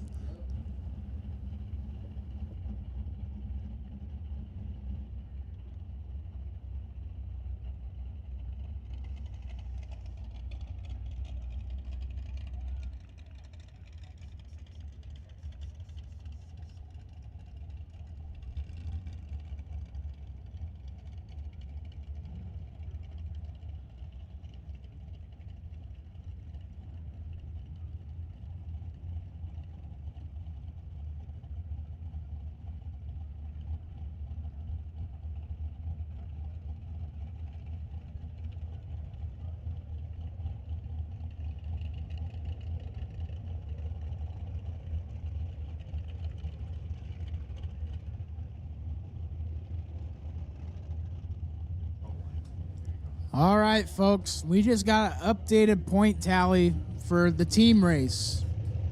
Team on a Mission, sitting in first place with 15 points.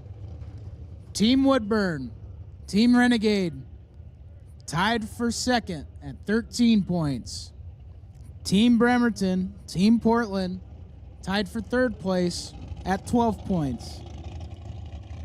Fourth place, Pacific with 10. Fifth place, Firebird with 8. Sixth place, Walla Walla with 6. Seventh place, Calypso Raceway Park with 5. Seventh place, Rad Torque Raceway. Eighth place, Medicine Hat with 4. Ninth place, Madras with 2. And Coos Bay rounding out the bottom with Race Albie. Hey, you got to give credit to Team Coos Bay. 100% of their racers have made it through the first round so far.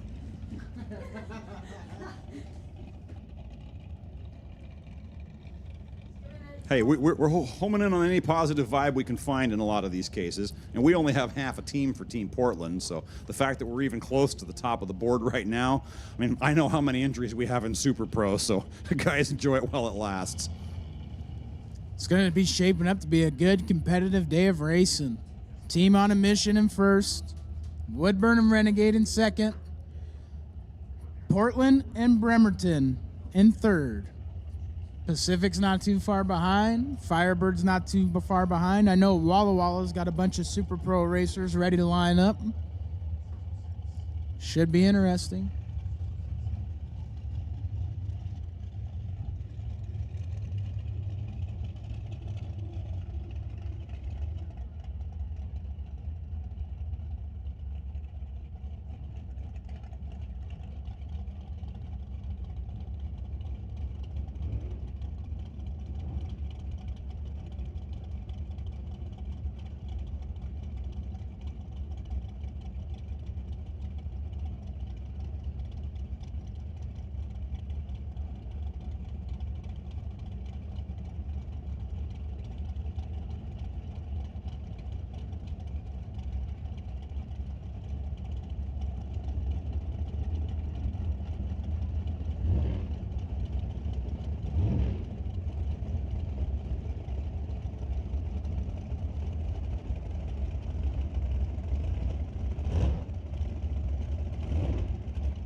Here we go. Round number 1, Super Pro. grab your delay boxes, throttle stops, starting line enhancers. We got crosstalk. We got crossover boxes. We got gadgets galore. When they all work great, boy, you can run some interesting numbers. And there are some entertaining moments when they don't all function properly. But the folks that made it this far, they usually have a pretty good handle on them. Here comes Kylie Taylor in the dragster. Team Woodburn, Todd Fricky in the far lane. Another dragster, Team Walla Walla. 5 thou apart up front, bad lights in 18. And 15 off the dial with an 18 light doesn't get it done. Dead 7 for Todd Fricky. Point on the board for Team Walla Walla. 13 stripe. That's some snug racing already, and that's the first pair of cars. Here's Jevon Brar. Something I can relate to. 79 Z28 Camaro. Okay, it's officially listed as a 78, but those are 79 stripes. Trust me on that. And that's Scott Nusiforo for Team Woodburn in the far lane. 542 to dial for Scott. 673 for Jeevan.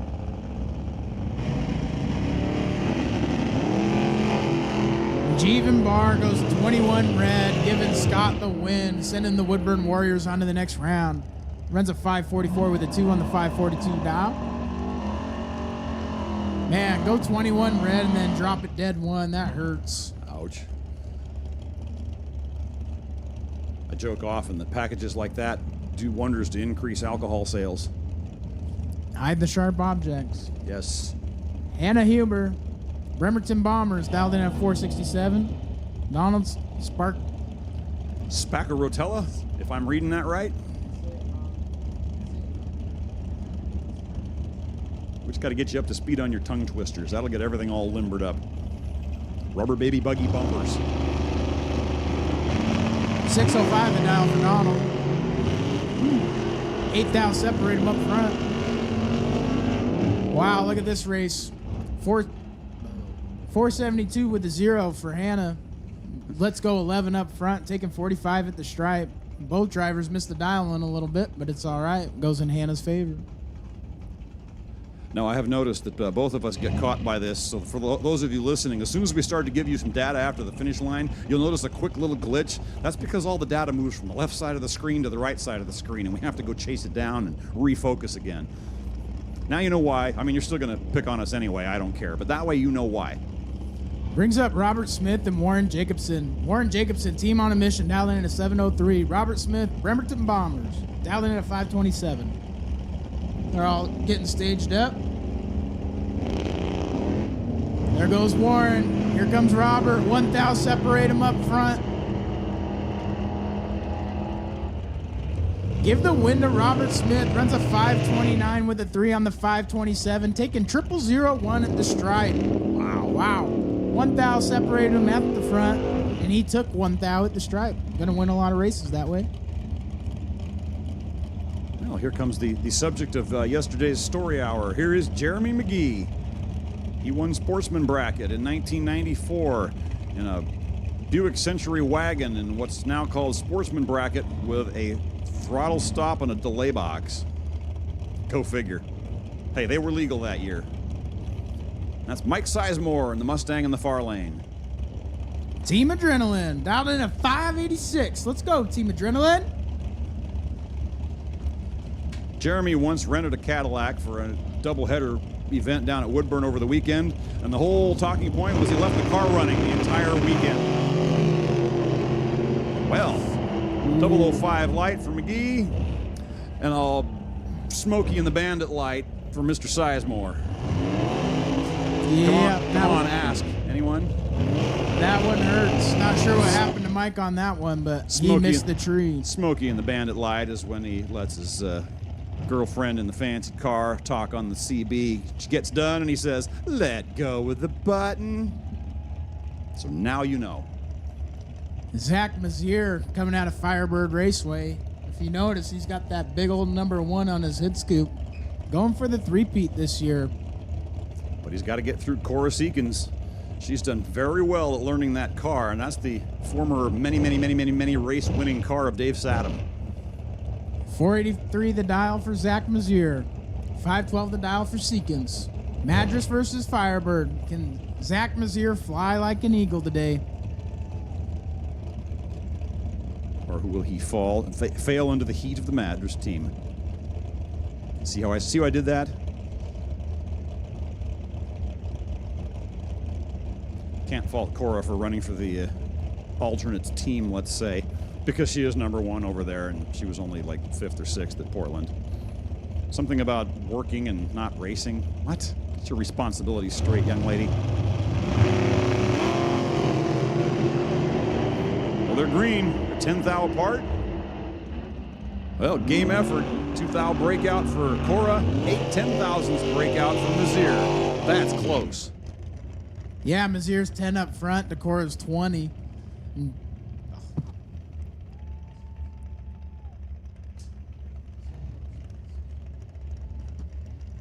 Bringing up Dave Mazier from Firebird Raceway. 464 the dial in against Austin Mackey, Team Madras. 555 the dial for Madras Heat.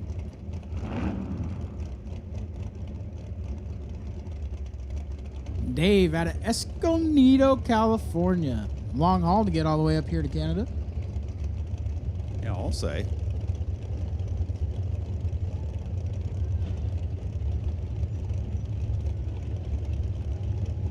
Well, it's no short drive from Terrebonne, Oregon either.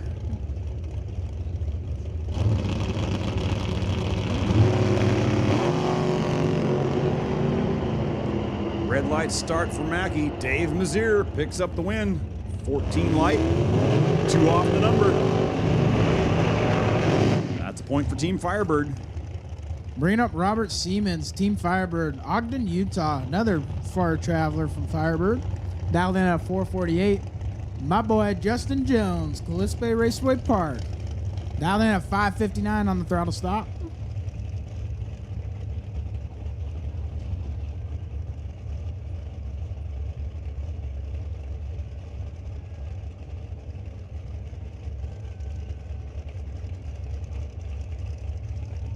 Now that it's been a few years and the crying seems to have stopped about running Super Pro in the 8th mile, I hope everybody's figured out that for one, you don't have to pack your chute as often, and for two, you don't burn as much fuel.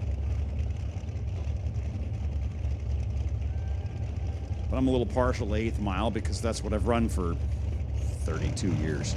It grows on you. Oh, Jones goes red by 14 thou. Robert Siemens, point for Team Firebird, which is good, because with a reaction time like that, with a delay box, I will ridicule you. But hey, turn the wind light on, so a wind light covers a multitude of sins, and there were several.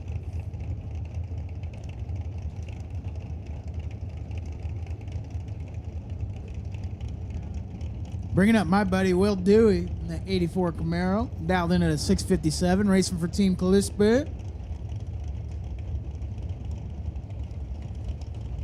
517 the dial for Doug Wildham, Renegade Raceway.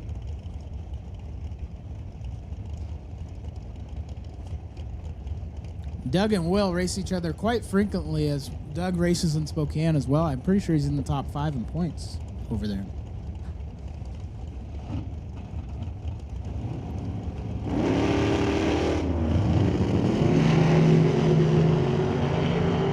Doug with a reaction advantage. 13 thou separating them. Give Doug the win. 3,000's breakout for Dewey. He got there first by 17, but he needed to only get there by 14. So another point for Team Renegade. Brings up Craig Johnson, Team on a Mission. Dialed in at 658. Lloyd Flatham. Bremerton Bombers. Dialed in at 462 in that fast S10. Look at the wheelie from Craig Johnson out of this little wagon. It's beautiful. Those are always crowd favorites.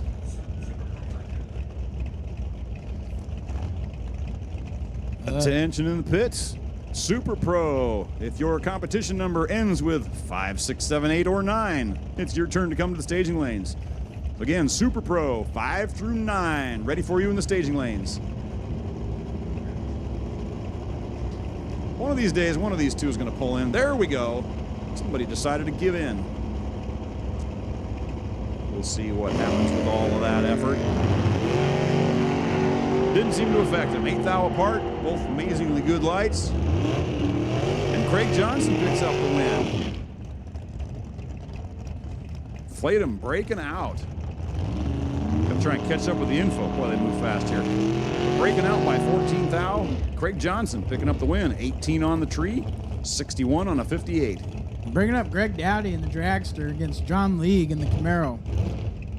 Greg racing for Team on a Mission, dialed 492.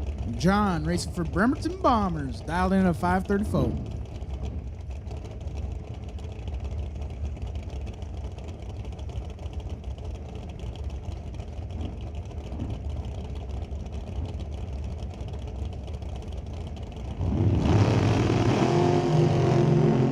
Dead even on the tree, 15 apiece. Finish line, Greg Dowdy.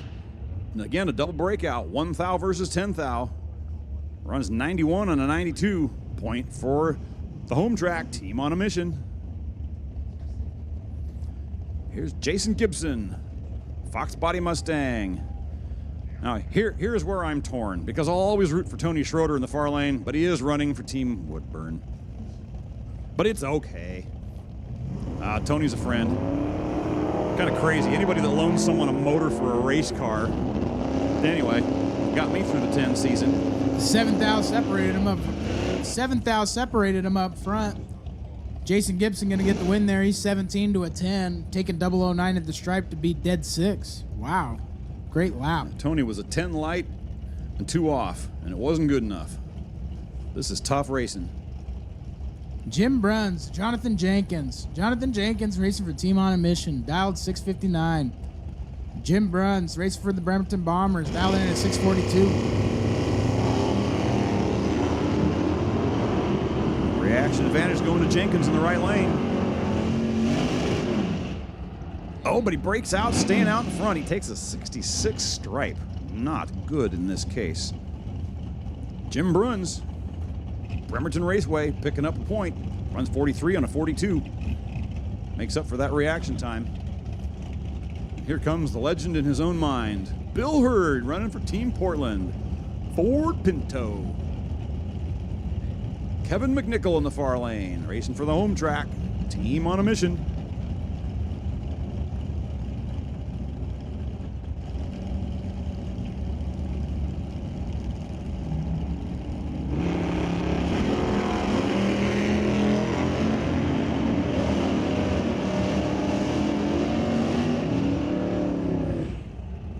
Well, we've got a couple of pedestrian lights for Super Pro. I will call that out. But Kevin McNichol, good for the win. Team on a Mission. Coming up next, we got Mark Pratt racing for Team Medford, dialed in at 586. We got Rick Hilburn, Team Adrenaline. Rick Hilburn placed top 4 in the poker tournament. Said he's never played poker before. Somehow makes it to the top 4? Huh.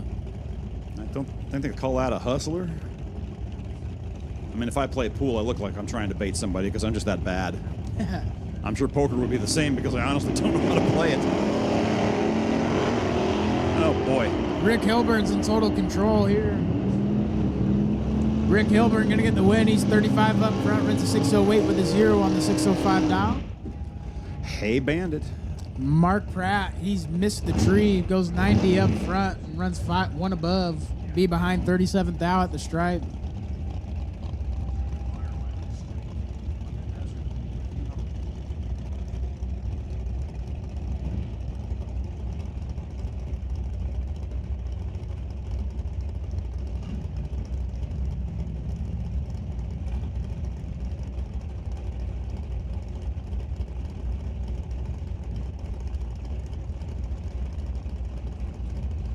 Here comes Gary Warnier, Team Woodburn. Alan Loftus, Team Renegade in the S10. I used to joke that my entire annual racing budget was probably less than it cost for Gary's golf cart paint job. I told him that once, and he about fell off the golf cart talking about it. And we have some atmospheric emissions going on down there. Alan Loftus picking up the win. Gary Warnier went red, and I do believe his wallet just went red. So hang on a moment. We got to go check things out. That did not look like a clean track sort of a moment, but we're going to go find out.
Well, good morning to you, Mr. Masterman. It's a pleasure to be back here at the ET Finals, and thanks to everybody that's been announcing up to this point. It is an event that is so steeped in history. You and I were just touching on the fact that as it goes back to 1978, this team finals event, and many of which people that are racing for teams that have been doing this for a long time. There are several racers that are here that were at the first race at Seattle International Raceway in 1978. How far back do you go? I started in '94 over at Firebird Raceway, and I've been at every one of them since. Have you really? Good for you. 32 in a row. I'm somewhere on the higher side of the chart. I talked to Kenny O'Keefe a couple years ago. Yep. He said he had missed one of them somewhere along the line. I don't know if he remembered what year. Right. And I think he may be the leader nowadays, but I'm pretty sure he was at the first one. Bill Hurd's on the grounds today as well. I don't know if he was at the first one, but Bill Hurd's older than dirt, so he goes all the way back.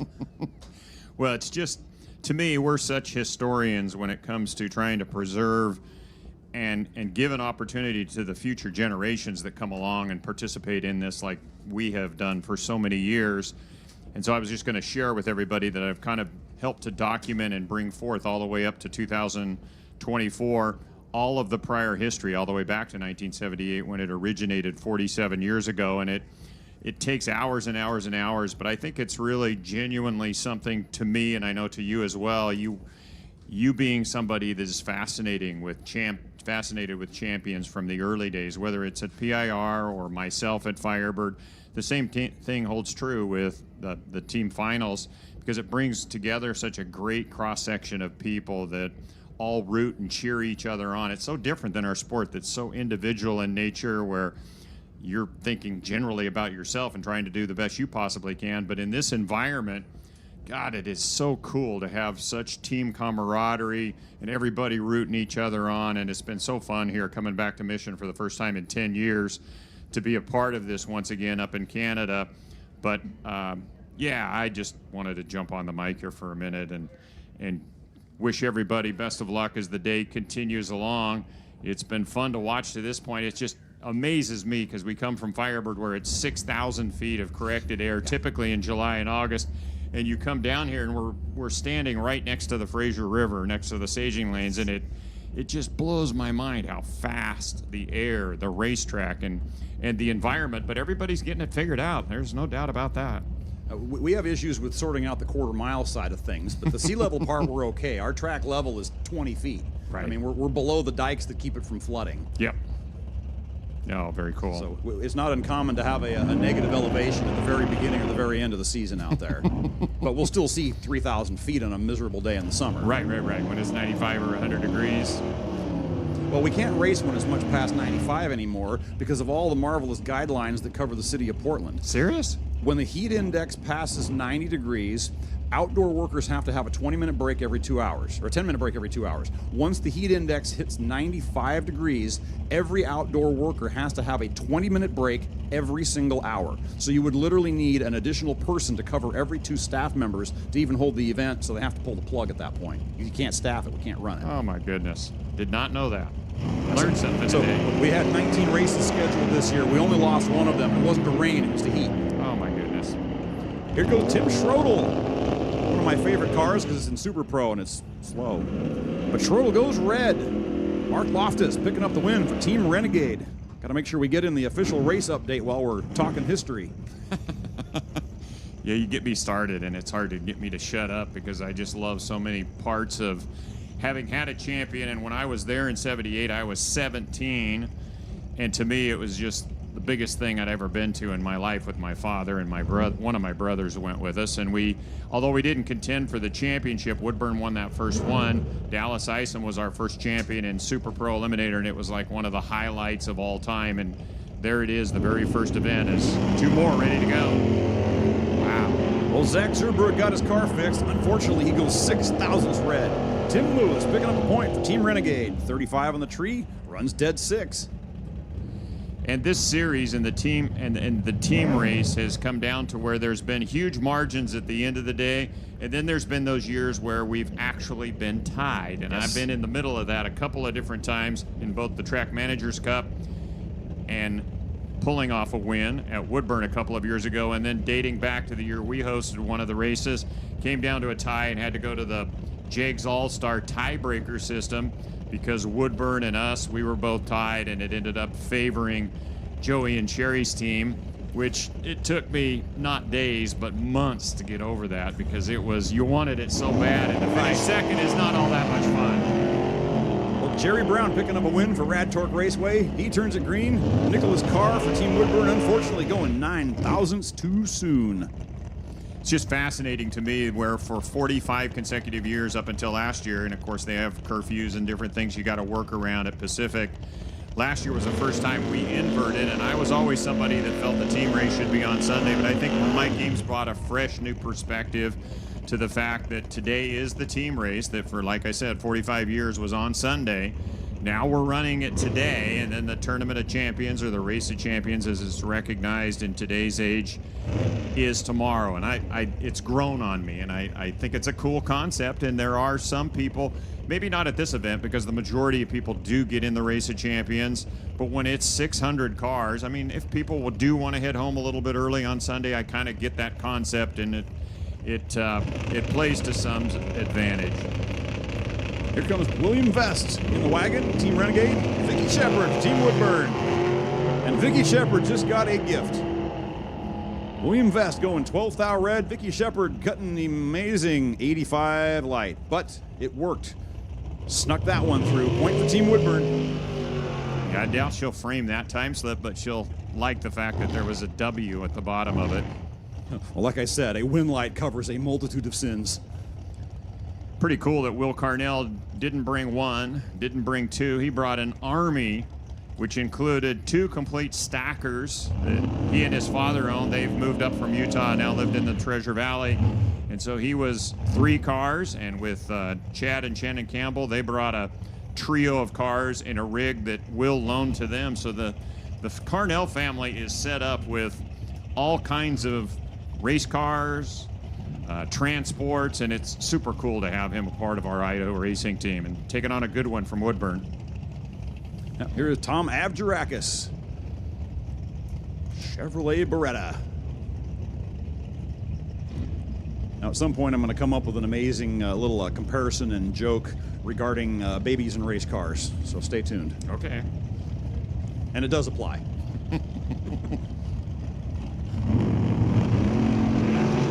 Avgerakis is away, and he gets a free pass. He's staring at a win light going down the track.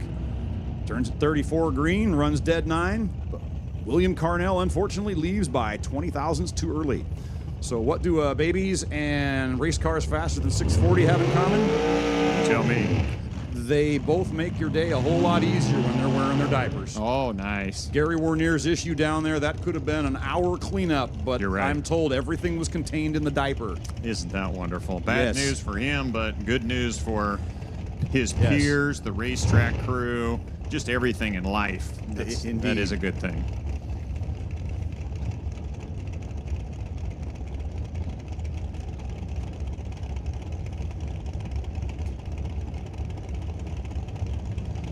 Up next, Kevin Johnson.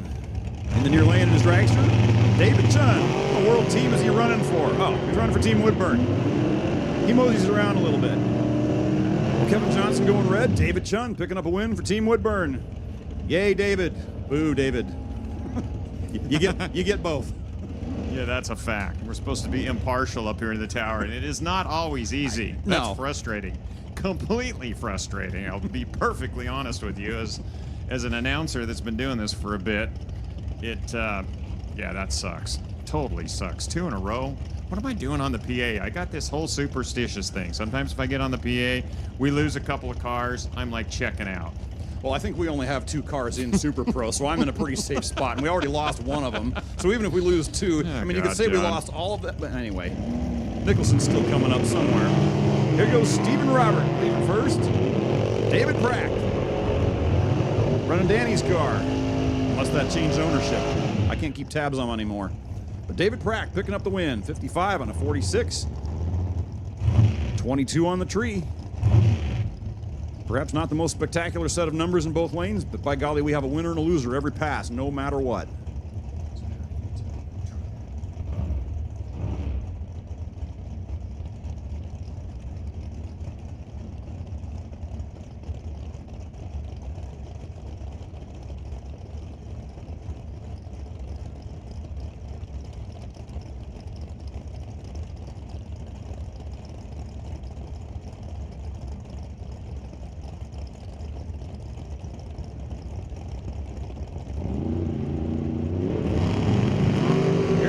Soars. Jake Swiger. Mission versus Kalisba. Chevrolet versus Pontiac. And it's Jeremy Sears. 481 on his 480 with a 13 light. That gets it done. Jake going red by 16. That, unfortunately, does not get it done.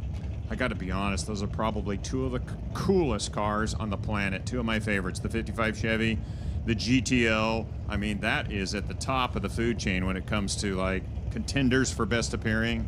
Both absolutely drop dead gorgeous. Loved them. You won't find mine getting nominated for Best Appearing. Mine usually gets nominated for people asking me, aren't you supposed to be in Sportsman? Here comes Martin Rochelle, former Division 6 champ, I think former world champ. James Lavoie for Team Madras. Martin picking up the win. 33 light, runs 42 on his 41. Had a 5 thou advantage at the tree, and he's able to make it stick. Lavoie breaking out, trying to get down there. He did get there first, but he got there first by a little too much.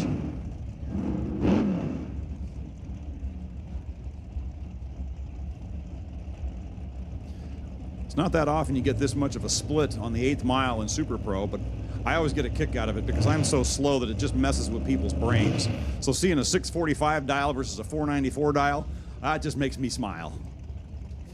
I mean, sure, there's no advantage on the tree whatsoever since the invention of the crossover box, but still, always root for the slow car. It's just a thing for me. Michael Householder leaving first. Colton Morin chasing him down. Oh boy, we got a big reaction advantage in the left lane. And he makes it work. Wow, an 8,000th package. Holy cow. 006 on the tree for Householder. Runs dead 5. Point for Team Kalisba. Colton Morin, 50 light and a little off the dial. Dang. Impressive. Kalispe. I am trainable. I'm just difficult. Kalispe. Kalispe. I will conquer. I will get that right. From the days of Spokane Raceway to the days of Spokane County Raceway Park to the days of, if you go way back, although a different property, but in the Spokane area, it was Deer Park in the very early days, like in the 60s. And I was at the first race in Spokane. Of course, I'm dating myself now. 1974, the Spring Nationals in May, AHRA sanctioned. The first day that it ever opened, they started with a full-blown national event. The Snake, Big Daddy, all the heavy hitters were there, and I was 12. It's still hard to believe that, yeah, all these years later, so cool having them a part of the National Hot Rod Association and our great Northwest Division. Next pair up, George LeBlanc. In the orange Chevelle, Jason Mercer. Corvette Roadster. They both punch the person in behind them in the seat, theoretically. Reaction advantage going to Mercer. And it's good for the win. He gets there 29 in front, good by 2. Now, Scott, if you want to make yourself feel a little bit older, just ask Dylan here what year he was born.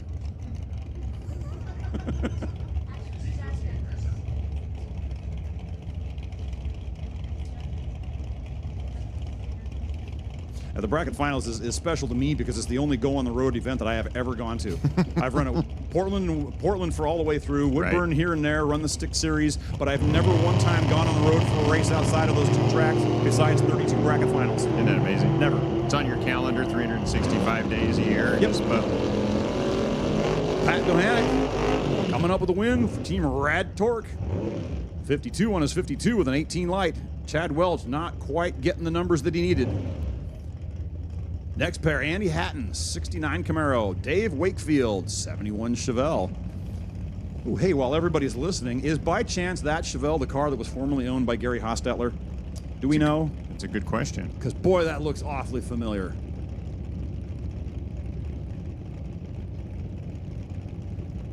I just love on team day. I love all the shirts everybody's wearing. I mean, I think this year is a world record. We have not been black since 2016, the last time we were here. We have not been black shirts, but there are more teams with black shirts this year.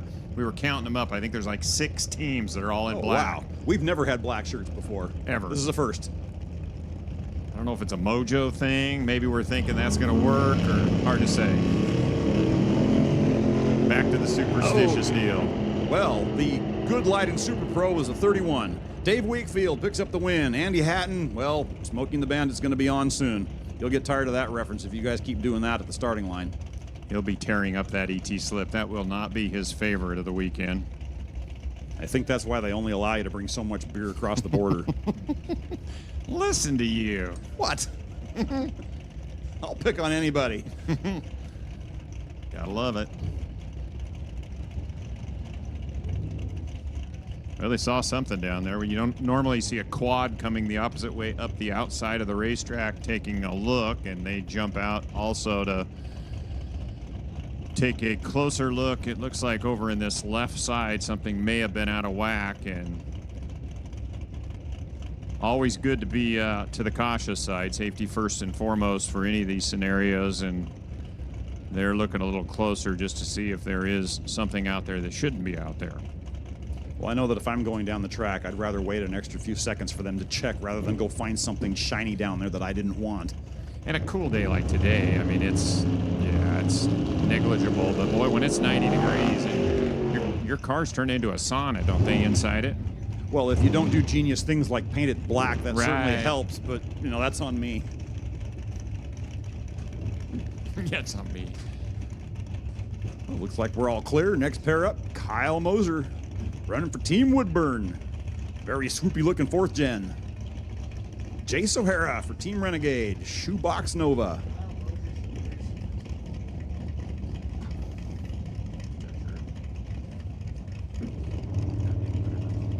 Racers are not monogamous to their tracks. That's just how it is. Wheels up. Don't see that too much in Super Pro. 5,000 advantage going to Moser. And is good enough for the win, too. Gets there 36 in front. 43 on a 40 with a 12 light. Good effort. Everything that ends with a point on the board is definitely a good effort. Here's Kelly Thielen. Calispe. Did I get it? Yes! I got one in a row. We're going to go with that. And don't forget, if you haven't had an opportunity, maybe you plugged it already, John, the wonderful talents of Robert Grice has been shooting photographs for 20 hours probably over the course of the last couple of days, and he is at the NHRA trailer. Did you already plug it just a minute ago? Not yet. I have not yet. So I would highly recommend swinging by the NHRA trailer. It's easy to find right here next to the side of the tower, and you can check out what he's captured and take home a memory from here at Mission Raceway. We're talking about world-class, nationally recognized photographer with all the great camera gear and really a great sense and keen eye for capturing that moment. And boy, when you come to sea level air like this, if it's your home track, whether it's our track or somewhere else, and you don't normally see the wheels in the air, this is probably the place that's going to see the wheels in the air. He's good at capturing those shots that when they're all done, they belong on the shop wall. Here's Loretta Cool in the far lane, leaving first. Oh, Kelly Thielen goes red. Loretta McCool, point for Team Woodburn. Turns at 18 green, runs dead 9. That's a very competitive package no matter how you look at it. Of course, next to a red light, it's a good solid time run as well. But Loretta will be back for round number 2. And backing up, the dragster of Morgan Karen. Team Medicine Hat. The far lane, that's Earl Griffith. Earl Griffith's old Nova, I guess, is still owned by Dave Bronick. He told me one day he really regretted selling that car. Ran I think it was Moe's old dragster for a while, and then he just had to have a Nova again. I get it. So Earl's going to leave first on the 630 dial. Morgan's dialed 483.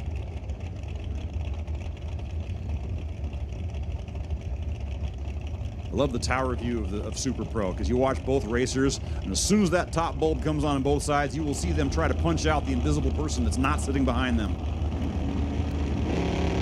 Okay, some people are a little more animated than others. Well, Morgan Karen is on the ball on the reaction time on this one. Picks up the win, 005 on the tree, good by 2 at the top end. Griffith was a smidgen tardy. He was square on the dial, but a smidgen tardy at the tree. You can't give these folks any room to wiggle out here because they'll make the most.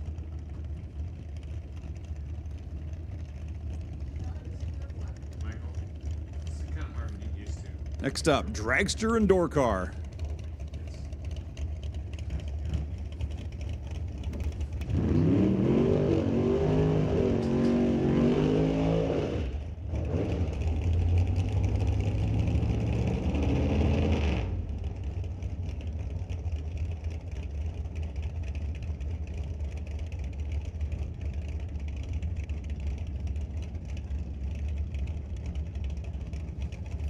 All right, done with burnouts. Coming up the starting line, Brian Schmanke in the dragster. Team Bremerton, Toby Peterson. Team Pacific. Battling for across the sound honors here.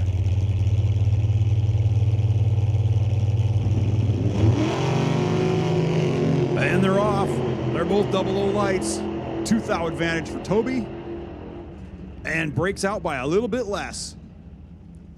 Toby Peterson, point for Team Pacific. Runs 46 on his 47, 007 light. How would you like to be 009 in the late? That's harsh.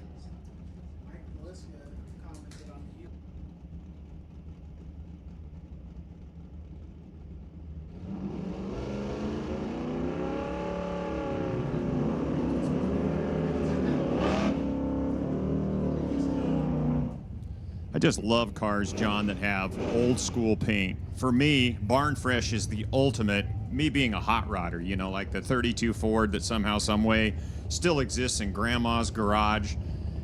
And you pull it out and it's still got the paint that Henry Ford put on it in 1932. Yes. This, myself, my friend, is just the quintessential. For me, Scott knew, it's like cooler than all get out. Here's Justin Cooper in his satellite, racing against Dwayne Fielder's Firebird. Walla Walla versus Bremerton. And it's going to be Walla Walla. Justin Cooper runs 81 on a 79, has a 14 light. The era where I first started messing around with cars was late 80s or so. I still have my first car that I bought in 87. Do you really? But back then, you could open up the Auto Trader Classifieds, you know, back when we actually had those, and you could find a one-owner, worn-out 70 to 72 Chevelle that needed, you know, one of everything, but it was all there for $1,500 every week. I got mine with a wadded-up fender for $550. Did you really? You got a memory, dude. 38 years later, 256,000 miles added to the odometer since then. Hey, I drive my stuff.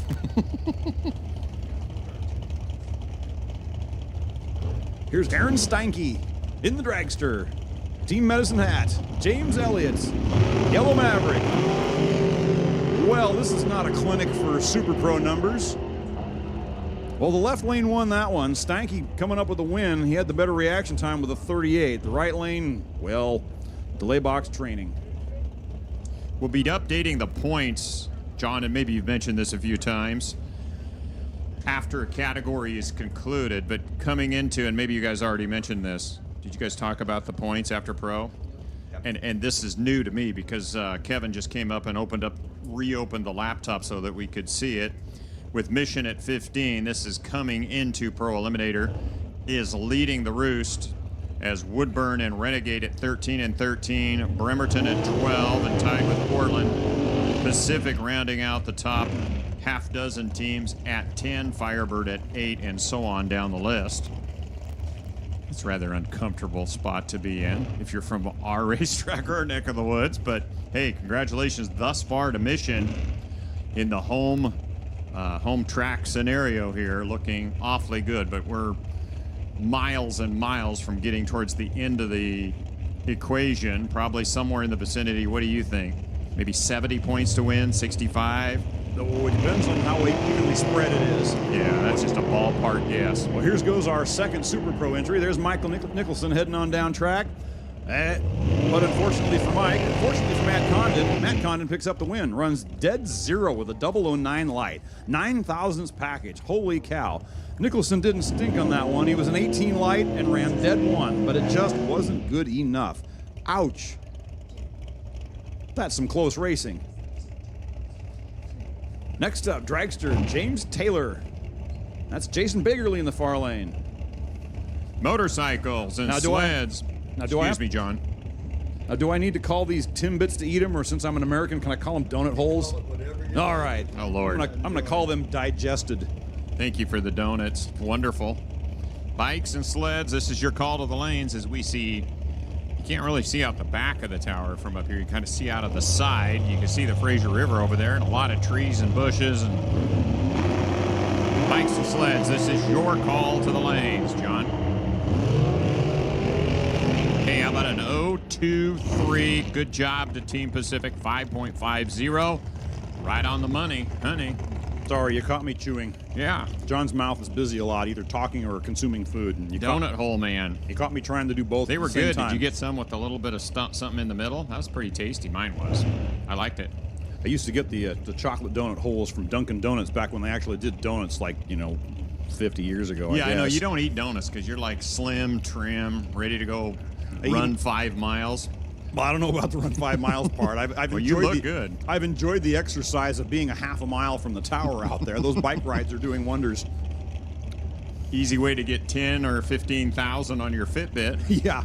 But you don't wear a Fitbit like I do. But Here comes Scott Holbrook. Oh, he goes 6th thou red. Don Sefton picking up the win. 21 green, 42 on the 45. what do you think he was holding 3 numbers? That was a pretty stout run there and dead on in the left, wasn't it? It's a pretty good luggage compartment for a dragster to carry that much. Oh, Scotty. 006 red, 479 on a 479. Ouch. Painful. Here comes Breanne Jones. Topless Corvette. Robert Lindley, Shoebox Nova. Team Calispe.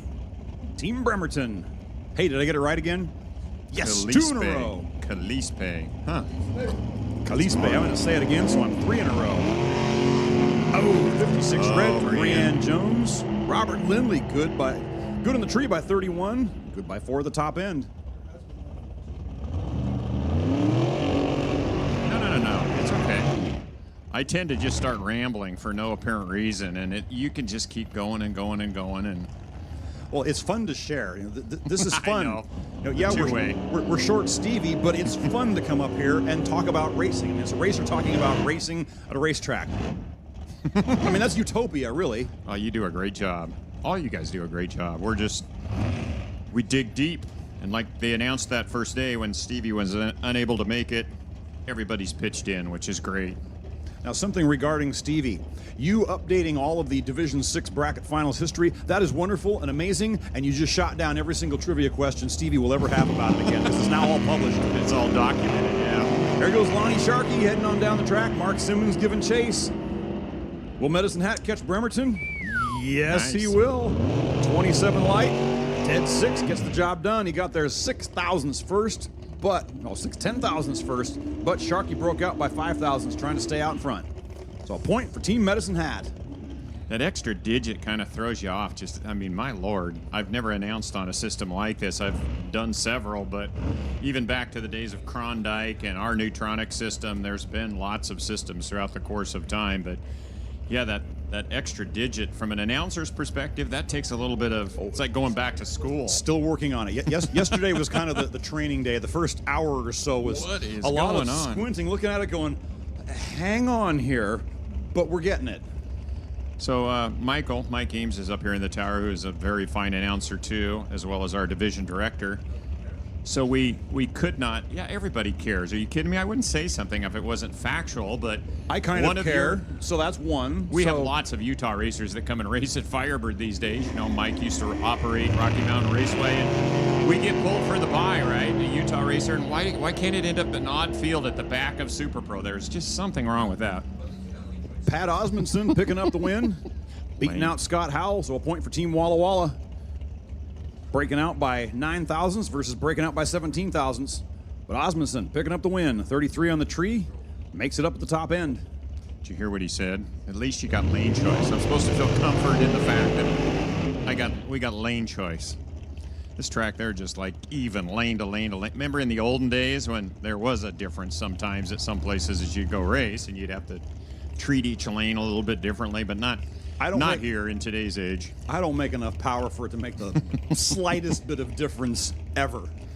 And Mark Lynch did not get an easy customer here to finish up Super Pro as Dale Green rolls to the line. Big national event winner at Sonoma and many time big money guy. And how many of the engines in this class has he done machine work for?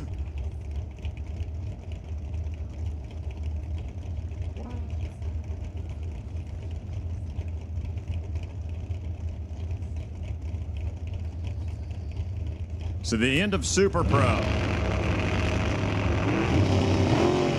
Oh, baby. Gotta love it. I finally had a winner being on the PA for Team Firebird. Now that's a positive thing. No disrespect to Dale Green, who I, certainly have looked up to for many, many years. He is a former champion. Did you know this? I got to go get my notes. His first title at the Summit ET Finals like 30 plus years ago was on a motorcycle. Oh, really? Never knew it until you again inspired me to go back and dig up all this interesting history. Unless there's another guy by the exact same name. I just saw it on the list, and I'm like, well, he's from Seattle International Raceway. And Now, to give you a little bit of a bad time, you didn't jinx the win, but you did send your racer red.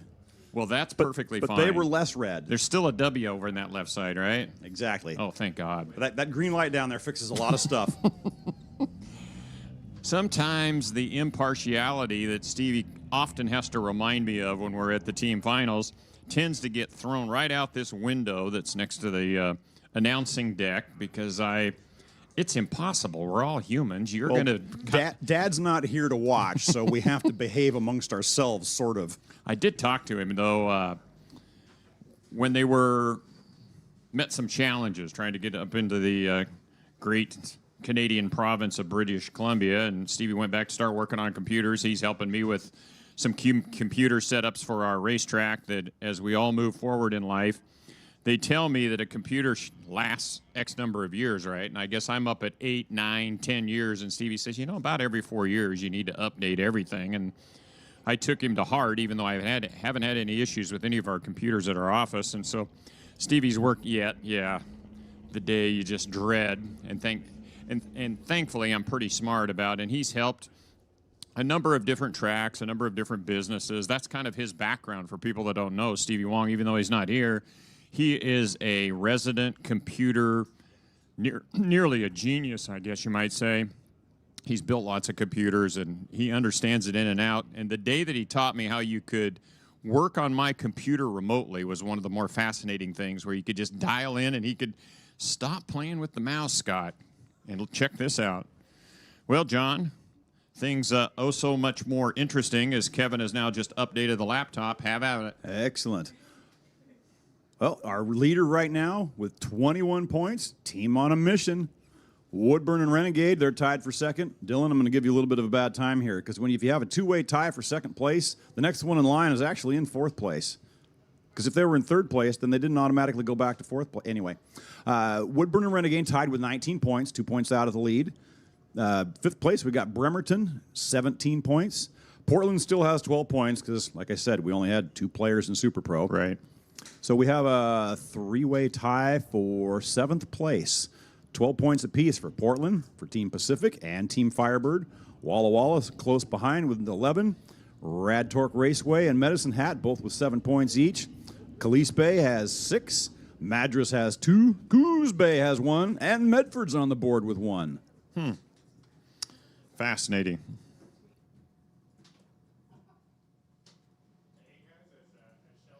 So that's the current points as they stand after Super Pro and gearing up for the motorcycles and sleds that are continuing to trickle into the lanes. This is the call. In case you did not hear it over the sound of all the race cars and whatnot, but I'm sure most of you are broadcasting it through your pits. Is there, what is the FM? AM, GM? 92.7 FM. Okay. Thank you.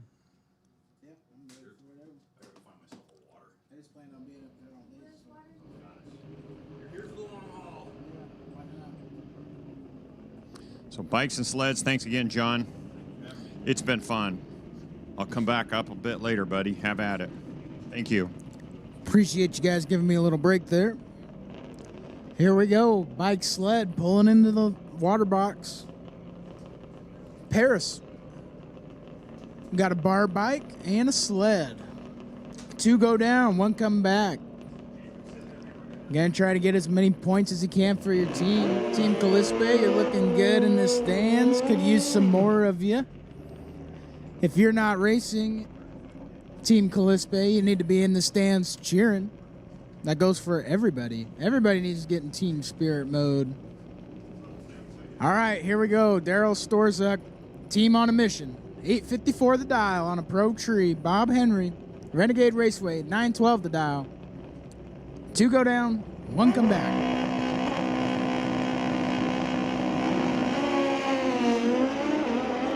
Check this out. Bob Henry is 0001 on the red side. Give the win to Daryl for Team on a Mission. He's 15 up front, runs an 856 with a 1 on the 854 dial. That's 2 so far, Connor.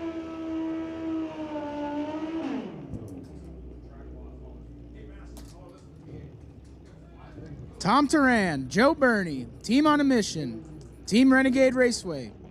Tom Turan dialed to 864 on the Pro Tree. Joe Burney, 918 the dial for Renegade Raceway.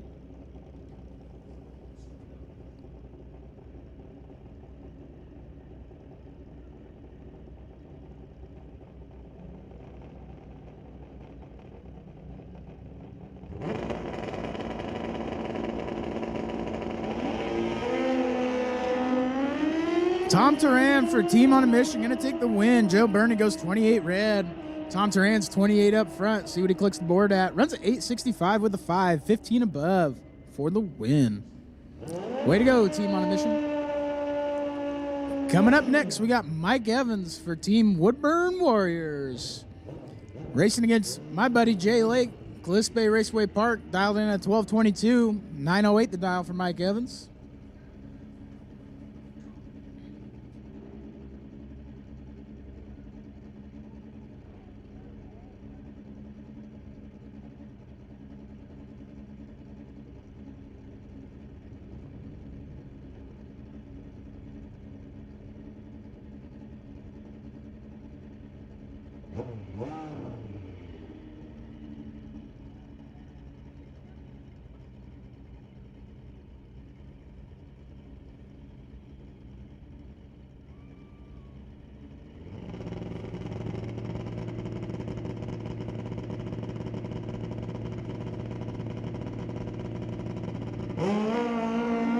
This is shaping up to be a good one. 12th thou separate them up front. Reaction time going to Calispe.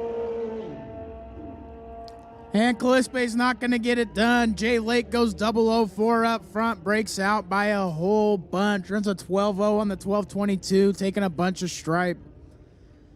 Mike Evans runs a 909 with a 1 on the 908 dial to be behind by a lot.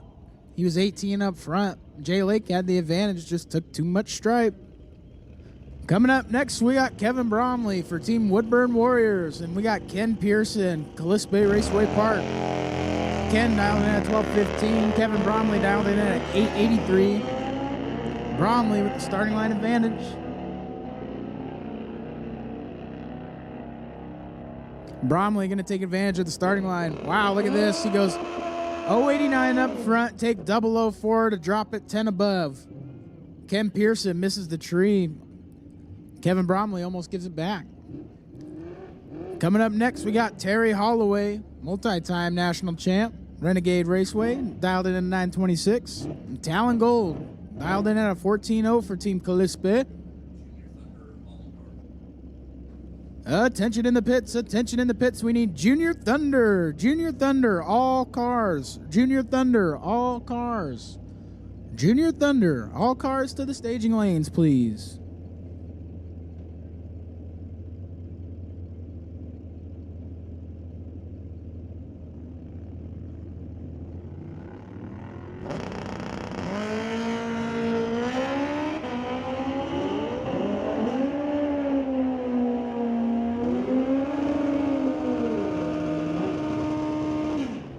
Terry Holloway going to take the win there. He's 008 up front, runs a 953 on the 926. Talon Gold misses the tree a lot. Runs a 1483 with a 0, trying to hit the brakes and save it. Can't. Hard when it's 008 up front. I think Terry Holloway passed him about 1,000 foot. Next up, we got Jose Jr. Stephen Campbell, Renegade versus Mad Hatters. 953 the dial, 812 the dial for Stephen. Something happened to Jose Jr. out there. Not sure what happened. Giving Stephen Campbell the win for the Mad Hatters. Runs an 828 with a 4 on the 812 dial, just coasting through there. Looked back, saw his opponent was nowhere around, and just decided to coast on through.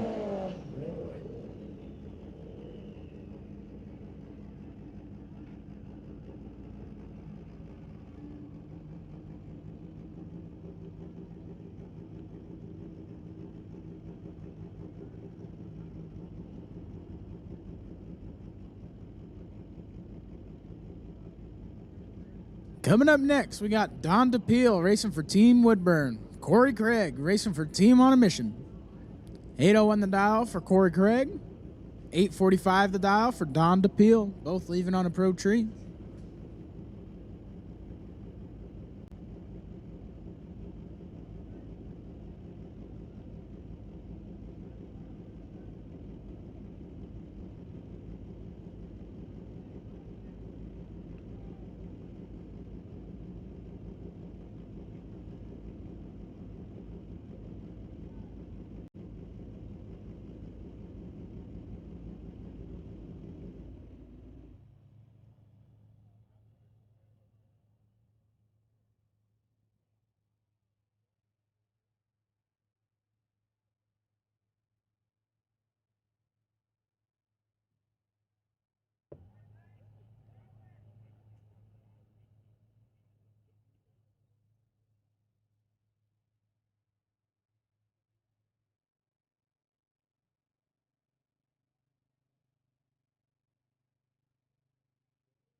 Don't forget to head on down to the NHRA trailer and see Robert for your event photos and team photos. Go up and collect some memories from the weekend at the NHRA trailer. Also, don't forget to go grab some poutine. Might be good for breakfast, lunch, brunch, whatever you got. Yeah, we just started lunch at 11. There's like all kinds of different poutines down there, isn't there? There's like bacon, sausage, chicken tender poutine. Oh, that sounds good.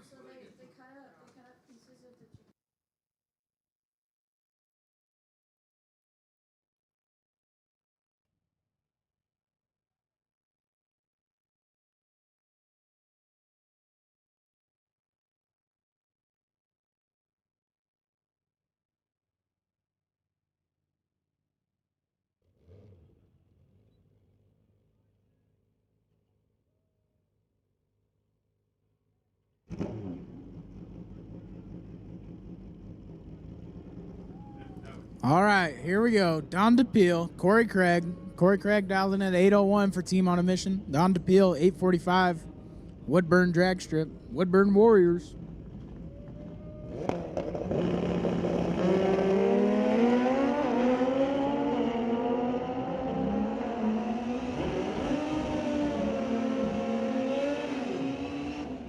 Don DePeel going to get the win there for the Woodburn Warriors.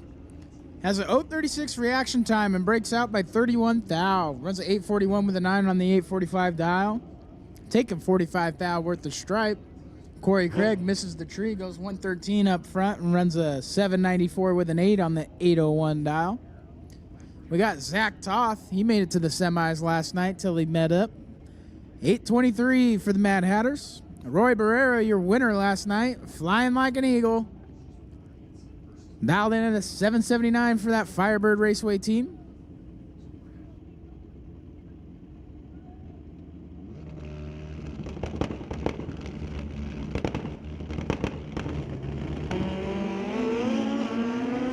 Roy Barrera is going to keep the Eagle alive. 64 up front to a 007 red. Runs a 779 with a 5. Wow, 64 dead 5. Good lap for Roy Barrera there.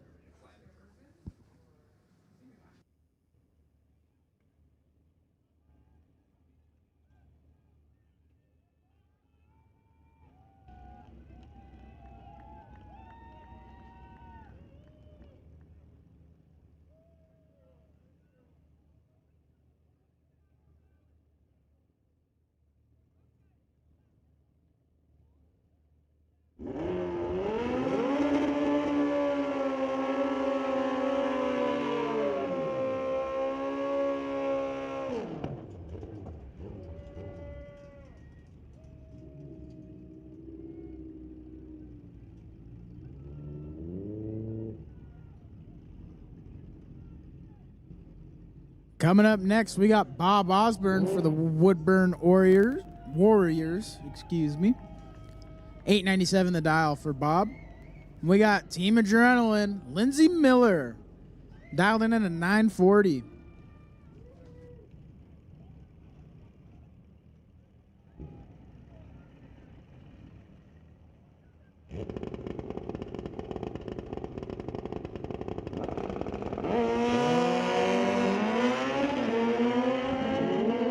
Fourth out, separate them up front. Anybody's game at the big end. Wow, look at that. Bob Osborne going to get the win there. 007 up front to Lindsey Miller's 11.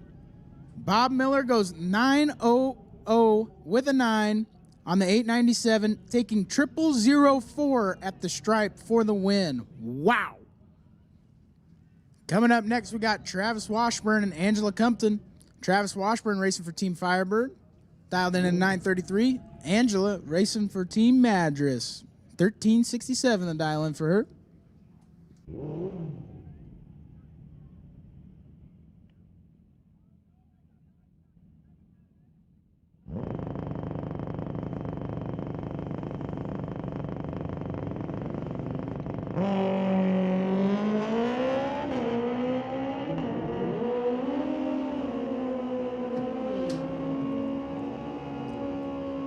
Travis Washburn in complete control of that one. He's 100 up front, had 300 in his pocket. Runs a 937 with the 1 on the 933 dial.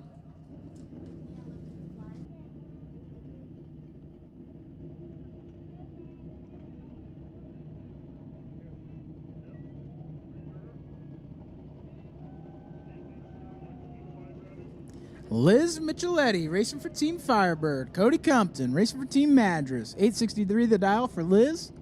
Cody's dialed in at 956.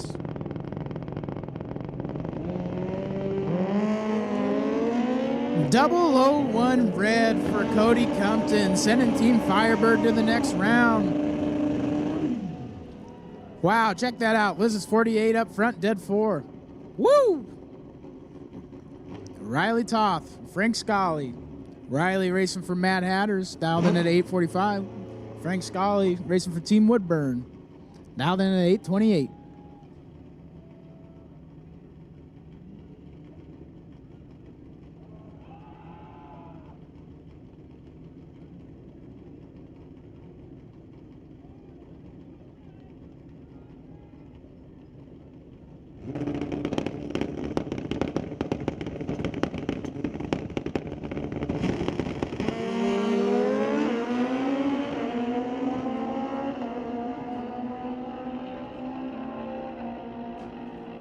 Fourth out separated him up front, but something was going on with Riley Toth's bike there. He runs an 879 on the 845 dial, giving Frank Scully the win.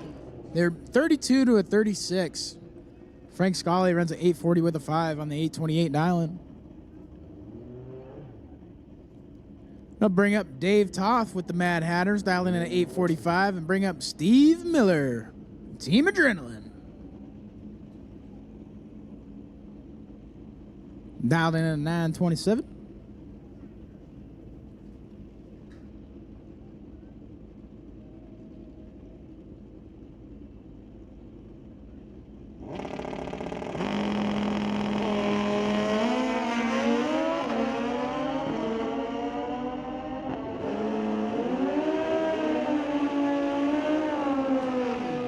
Steve Miller is going to take advantage of the starting line advantage. He's 29 up front, runs a 931 with a 5 on the 927 dial. Dave Toth, let's go 50, runs a 849 with the 5 on the 845 dial. Brings up Jesse May, Team Firebird, winner of the Best on Best earlier this weekend. Dialed in at 872. Derek Rose, Mad Hatters, dialed in at 879.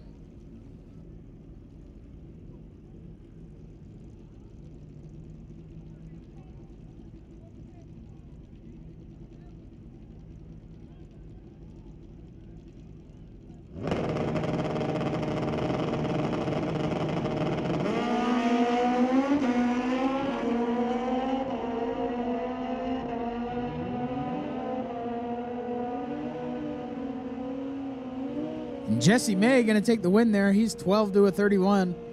Runs a 881 with the 2 on an 872 dial, taking 43 thou worth of stripe. It brings us to our next pair, Clayton Potter and Scott Grondal. Mad Hatters versus Team Firebird. Clayton dialed in at 914 on a pro tree. Scott dialed in at 965. Junior Thunder, if you're not in the lanes, you should be making your way to them because you will be late here soon.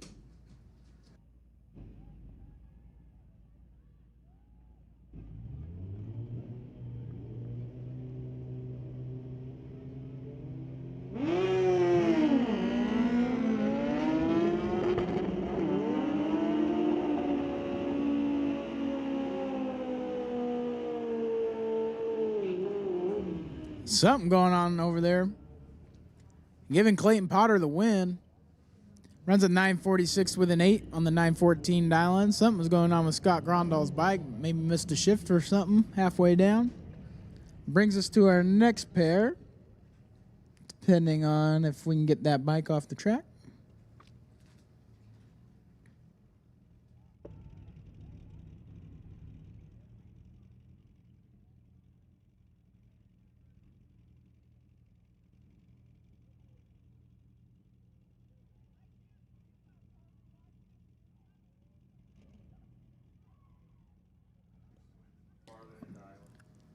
Here we go. Karen Holloway, Anna Donaldson. Renegade Raceway versus Team on a Mission. Karen dialed in at 998. Anna dialed in at 1140.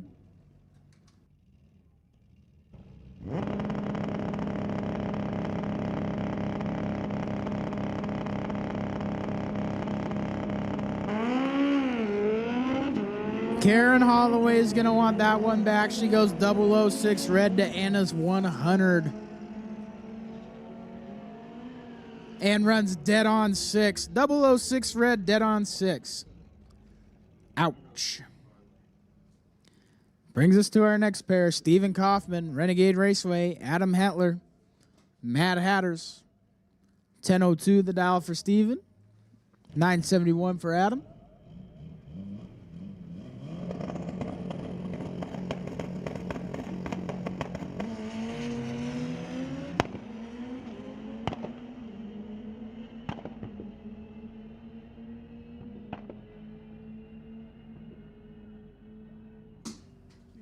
Adam Hetler going to get the win there. Runs a 984 with a 4 on the 971.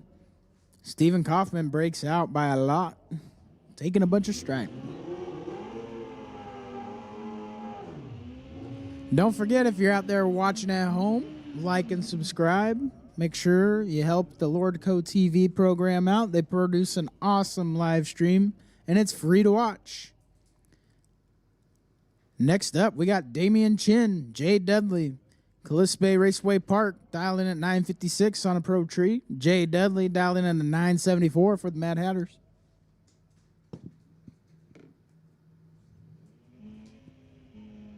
$339 people watching and only 32 likes. Wow. 9 thou separate them, 8 thou separate them up front. Excuse me. Give the win to Jay Dudley. 974 with the 7 on the 974 dial. Taking Damien must have missed the dial in or something. Something happened there. Damien goes way slow, giving the win to Jay Dudley.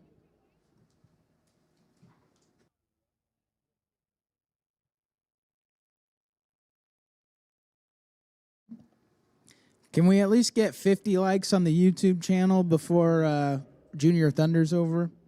Is that possible? There's only 335 people watching. 32 likes. I think it's pretty manageable.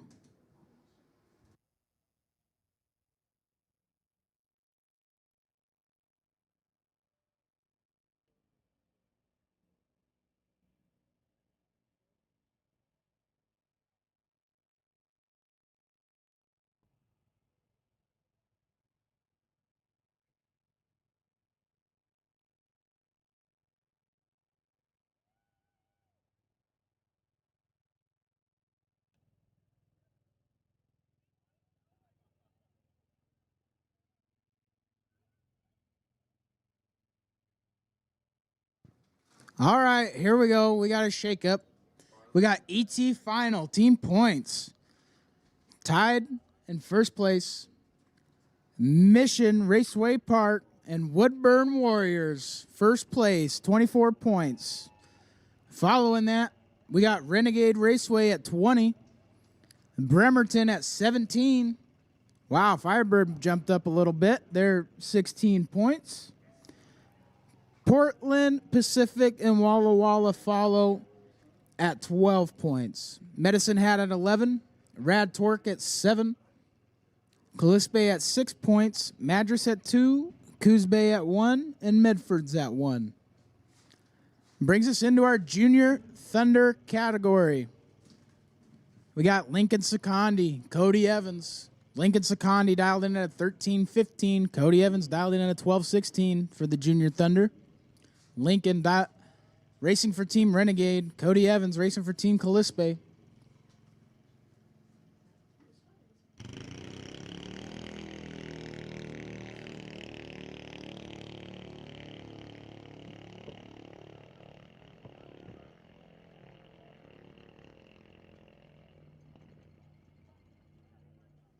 Give the win to Lincoln Secondi. He's 14 up front, runs a 13-20 with a 2 on the 13-15 dial. Cody Evans misses the tree, runs a 12-17 with a 7 on the 12-16. Did everything he could, but couldn't get there.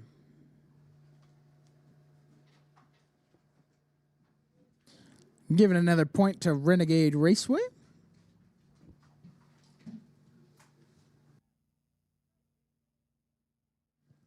Hey, good job in the chat, Bleachers. 75 likes and 20 something. I don't know. I can't do math today. My brain's scrambled. Shout out to the chat, Bleachers, for hitting that like button. Keep it up. Let's get to 100 maybe. Next up, pulling in the water box, we got Allison Busby. Callispe Raceway Park dialed in at a 12:55. Hudson McGee. Woodburn Warrior. 9:21 to dial in for him.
$13,000 separate them up front.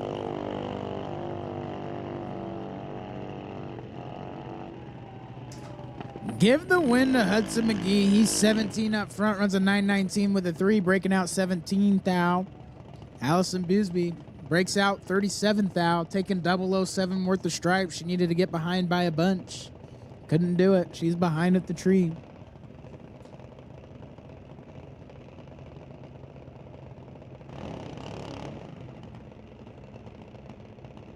Brings us to our next pair, Jackson Crawford.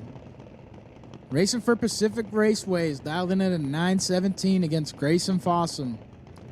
Renegade Raceway representative, 893 the dial in for Grayson.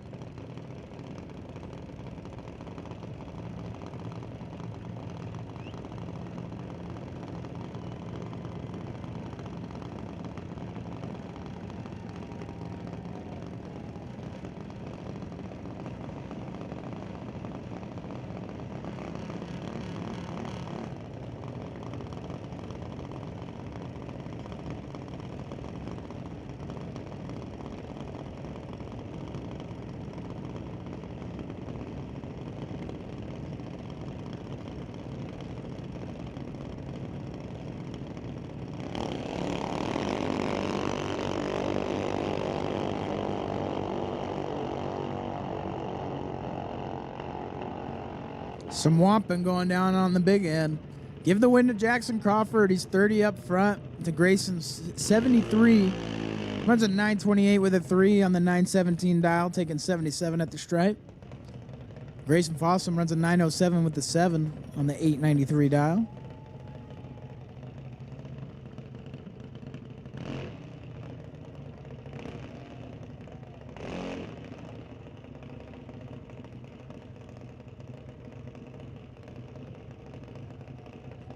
Brings us to Madeline Higgins for Team Firebird.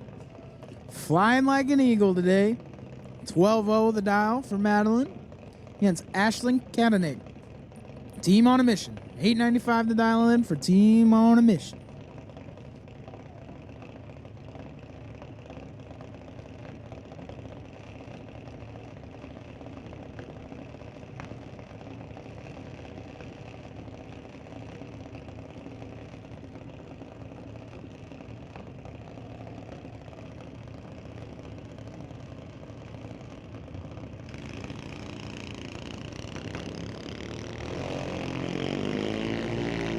Madeline Higgins, let's go 66 red to Ashton's 154. See what they click the boards at.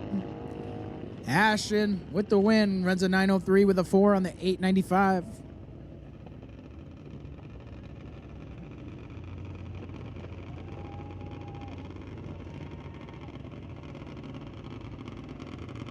Ah, yes, I came up with a nickname for this young man earlier today in my little head. We're going to call him Shake and Bake Jake. Jacob Lake, racing for Calypso Raceway Park, dialing in at 1271. Joey Sherdarilla, racing for Team Woodburn, dialed in at a 90. Shake and Bake Jake. I like that. Shake and Bake Jake.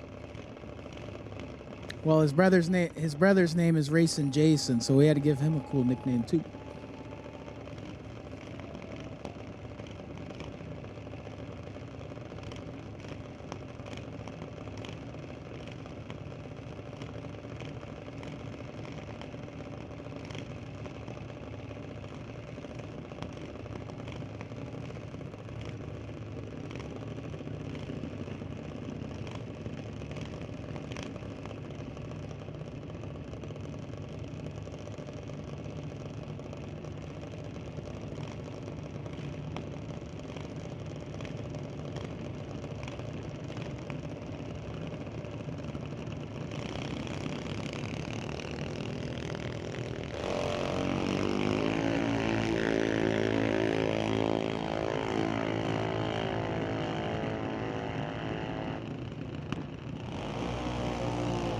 Shake and Bake Jake for the loss. He's laid up front, runs a 1265 with a 1, breaking out.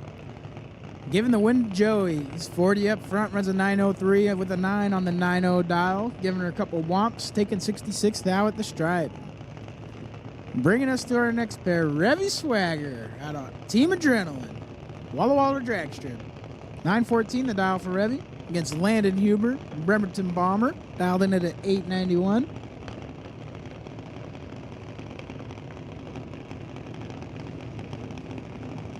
What a cool last name, Swagger.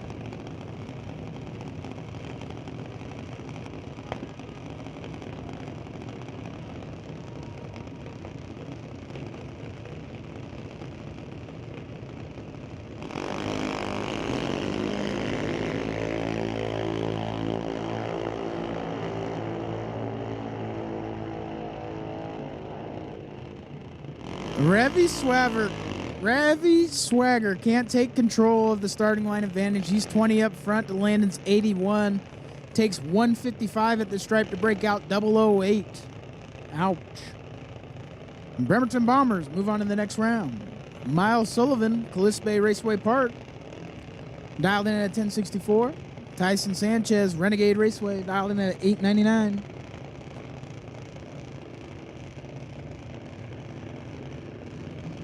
Chat bleachers, we are 11 likes away from being at 100 before Junior Thunder's over. Let's do it.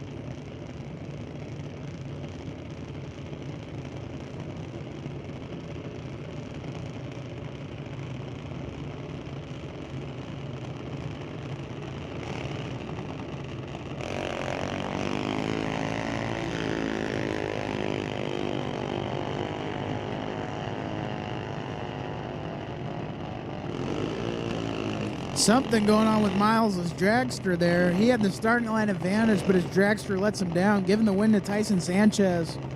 Just sitting down there, whomping, womp, womp, womp, womp. Brings up Peyton Huber.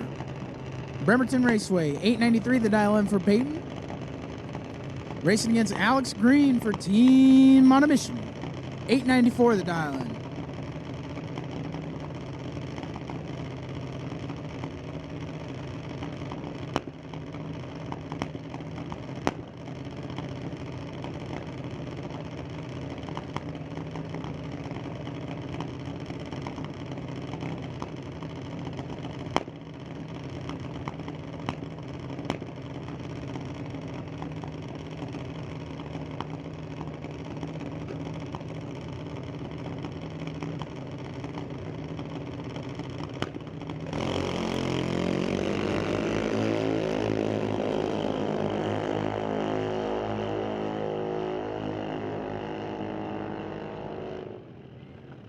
Alex Green for Team on a Mission, going to take advantage of the starting line.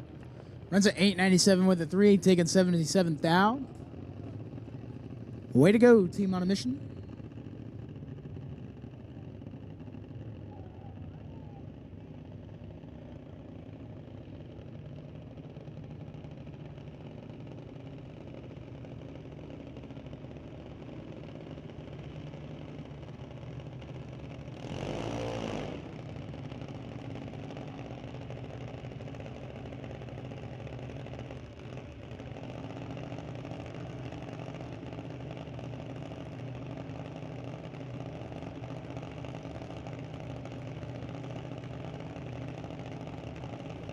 Brings up Mackenzie Higgins, Firebird Raceway. Dialed in at a 906. Bodie Larimore out of Bend, Oregon, racing for Team Madras, dialed in at 897. Can Firebird catch up to Bremerton after this round?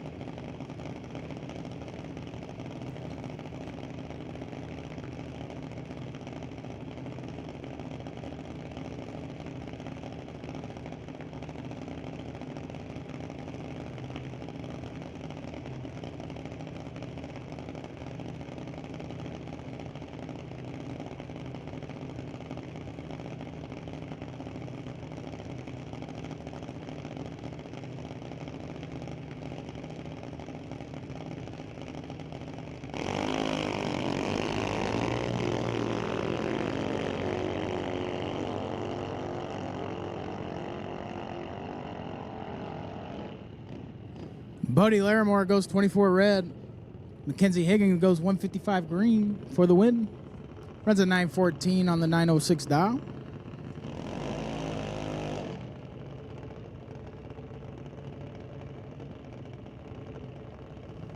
Brings up Grayson Mass for Team on a Mission. Ezra Taylor for the Bremerton Bombers. 910 the dial for Grayson. 894 the dial for Ezra.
Ezra Taylor going to get the win there for the Bremerton Bombers. 29 on the luck, though.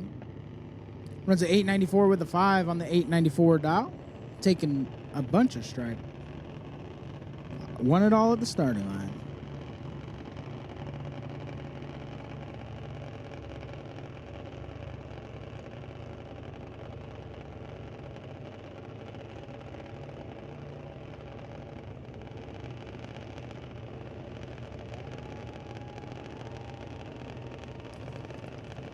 Annabelle Froud, Renegade Raceway, Will Katz, Woodburn Drag Strip.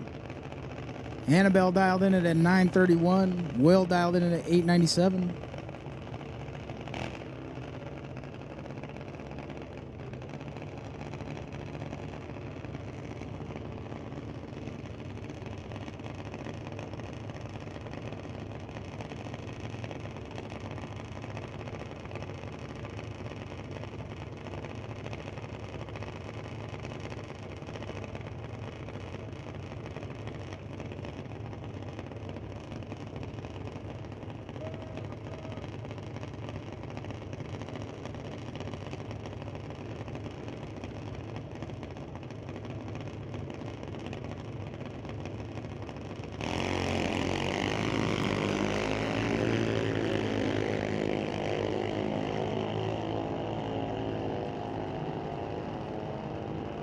Annabelle Froud gonna get the win. 003 out of the gate. Runs a 934 with a 4 on the 931.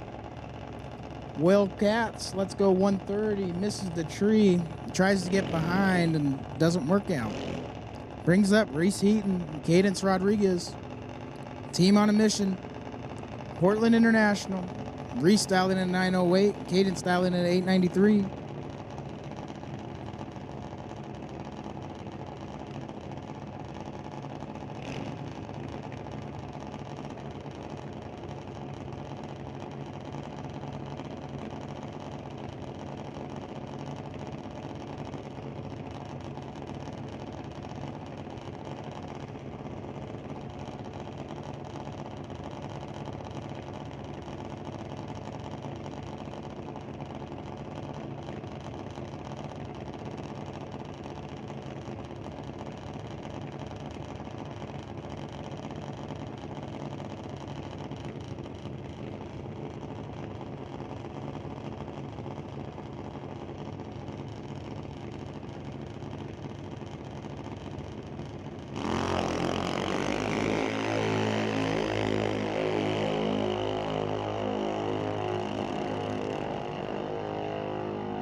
Couple big whomps going on down there. Reese Heaton with the starting line advantage. Let's go 68 up front. Runs a 908 with an 8 on the 908 dial. Cadence missed the tree. Runs a 901 with a 6 on the 893.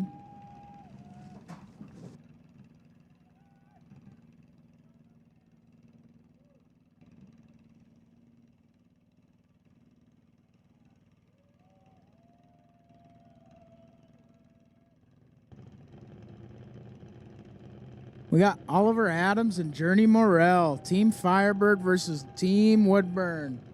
Who can cheer louder, Woodburn or Firebird?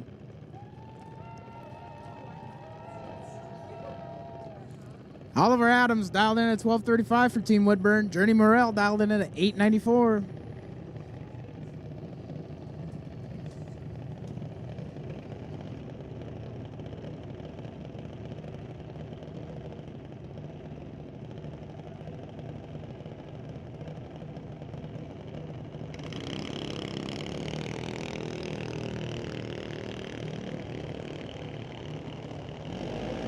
$31,000 separate them up front.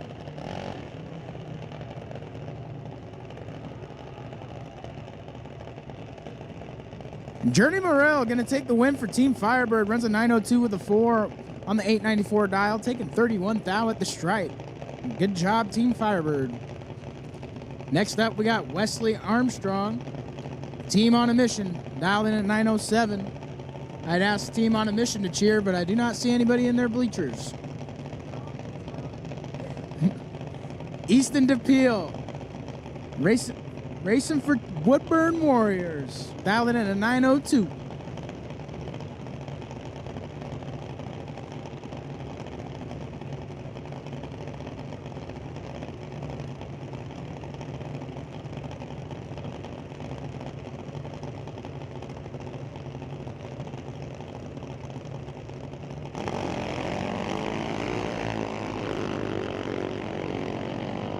23 thou separate them up front.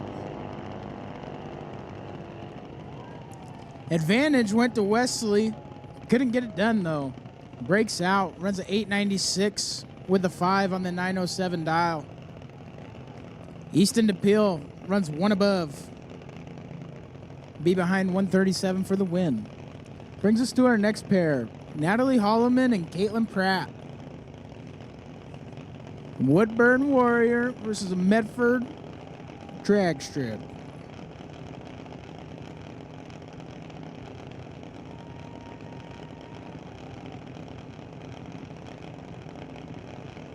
$967 the dial for Natalie. $937 for Caitlin.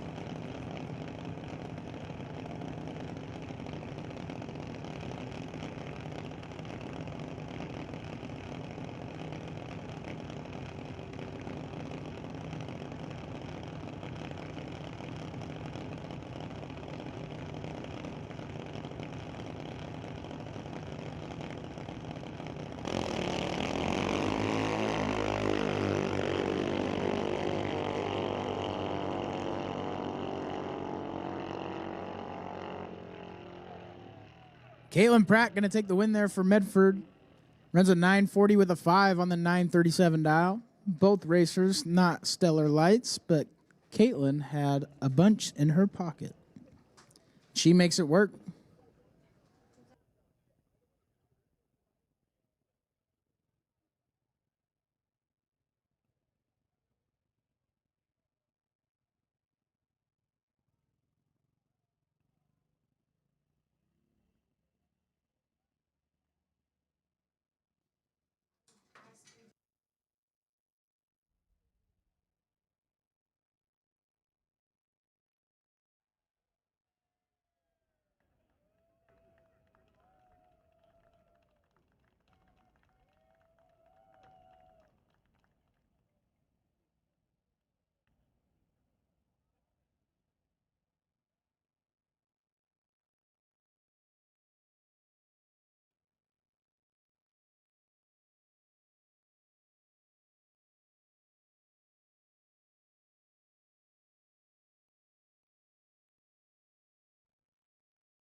All right, updated points after Junior Thunder. Team Woodburn in first place with 27 points. Team Mission in second place with 26 points. Team Renegade, third place, 23 points. Fourth place, Bremerton, 19. Fifth place, Firebird with 18. Brings us to our Junior Lightning. Kenley Pratt dialed in at a 790. Carter Ozuna dialed in at a 790. Medford versus Renegade.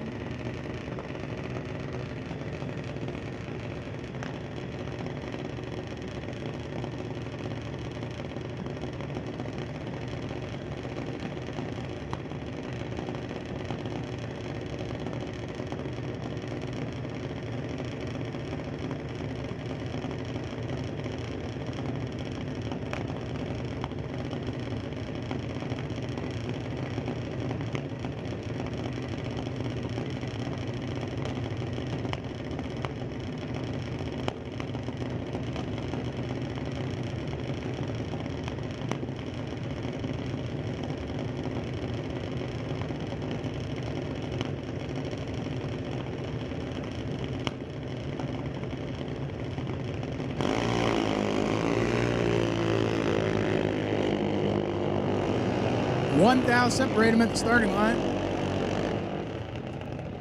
Give the win to Kenley Pratt.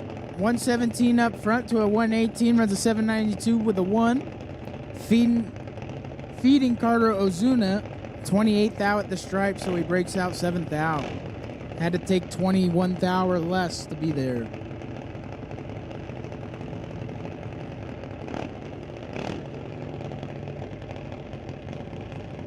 Brings up Gary Sean for Medicine Hat.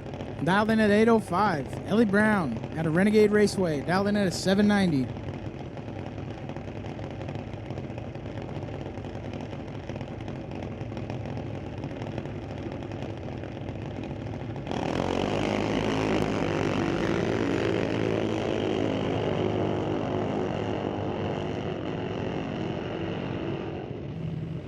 Give the win to Gray Shan. Neither driver is stellar on the tree, but Gray Shan takes the win. Gets 31 thou behind, forcing the breakout. Forcing Ellie Brown breakout 21 thou. Runs an 809 with a 5 on the 805 dial for Gray.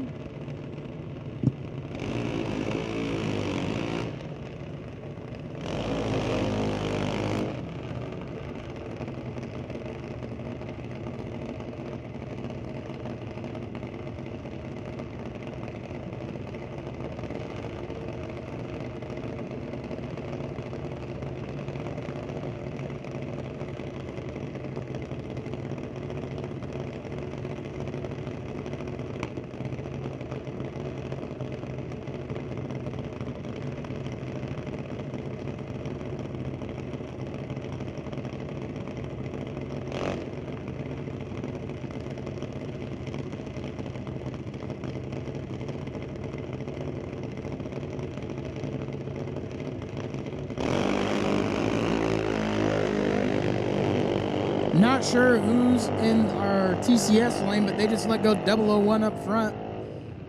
Cole Karen goes 27 on the tree. Giving the win to the guest guy. Wow, look at this race. 001 doing 027. The guest guy goes 789 with a 9 to break out 3 ten-thousandths of a second, taking 001 at the stripe. What a junior race right there. That was nuts.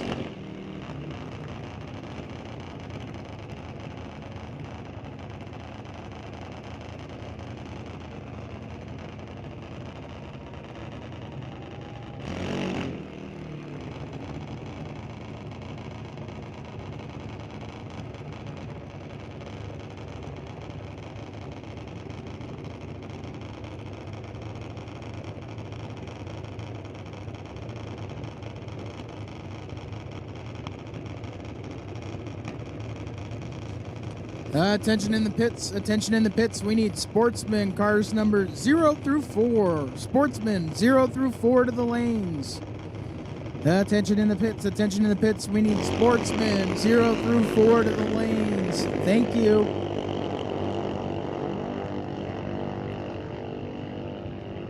Megan Moore going to take the win there. She's 13 out of the gate. Brandon Peck misses the tree. Runs an 824 on the 798, being behind by a lot. Good job, Megan Moore, sending Woodburn Warriors on to the next round.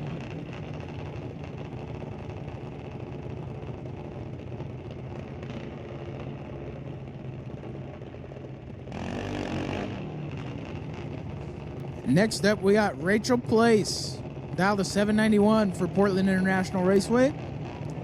Adam Katanick, racing for Team on a Mission, dialed at a 790.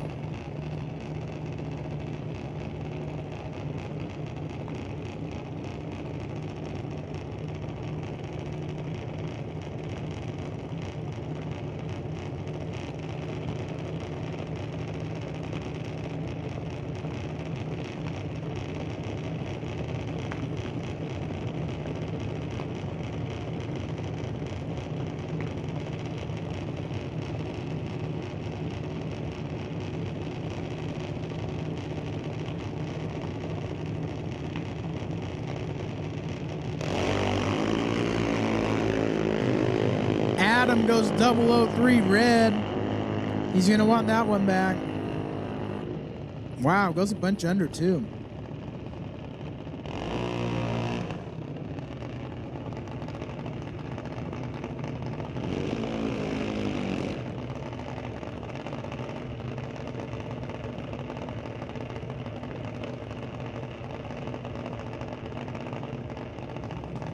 Attention in the pits, attention in the pits. We got a couple perfect light mugs up here that need to be collected.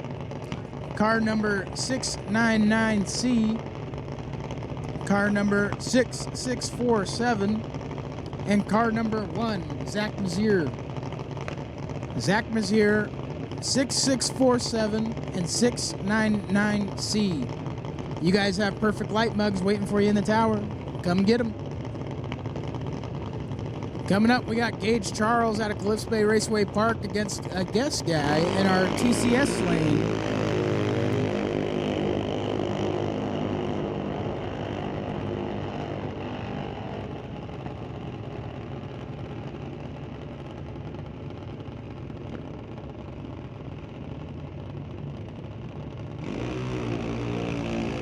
Gage Charles going to take the win there. Didn't have the starting line advantage, but gets it done on the big end, forcing the breakout. Guest guy goes 002 under.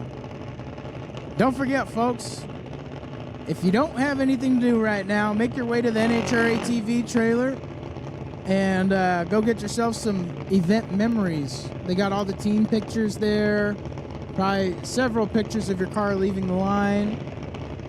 Next up, we got Sydney Loshik, Bremerton Bombers, dialed in at 847. We got another guest guy. Oh, I know that guy. I don't know if it's Kyle. It looks like Kylie. Kylie Beesby. Race for Team Callispe. 790 the down. Don't forget, racers, go visit the NHRA trailer and get yourself some of those pictures.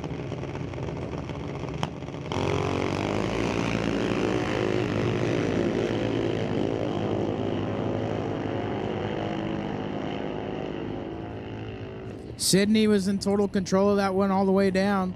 Runs at 847 with the 5 on the 847 dial.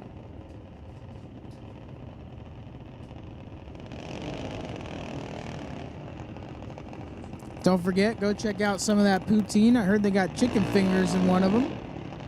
I'm gonna have to try that one of these. It's probably today or tomorrow. Next up, we got Alex Alia racing out of Callispe Raceway Park. Presley Pratt racing for Team Adrenaline.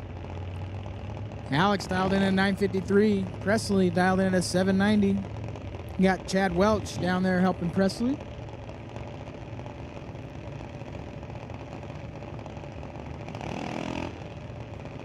Damian Chin helping Alex.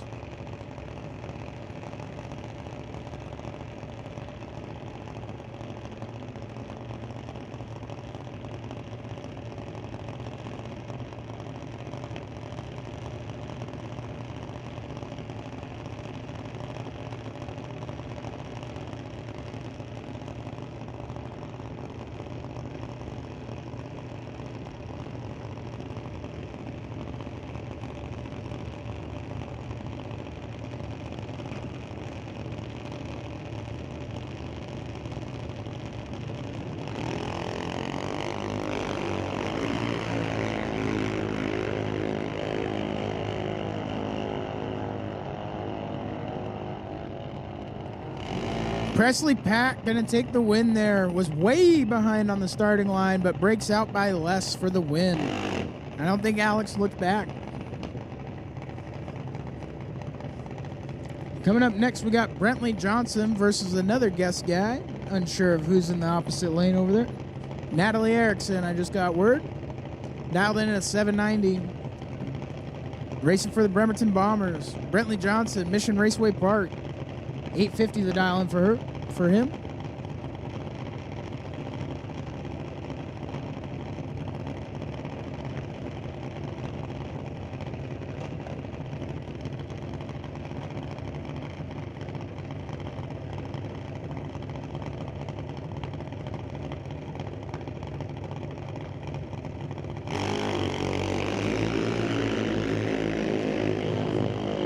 Erickson goes 10th out red, giving Bentley the win.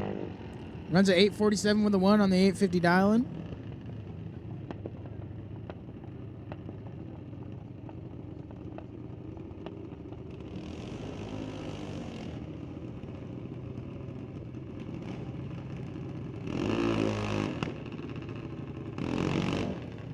Here we go. Racing Jason.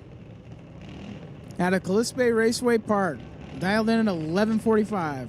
Connor Jackson, racing for Team on a Mission. 795 the dial.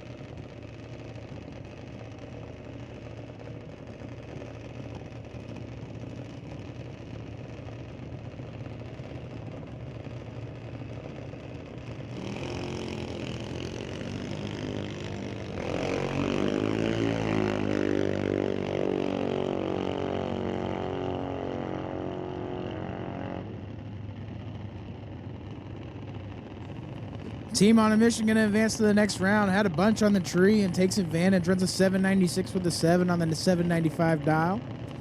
Sending racing Jason Lake to the ROC tomorrow.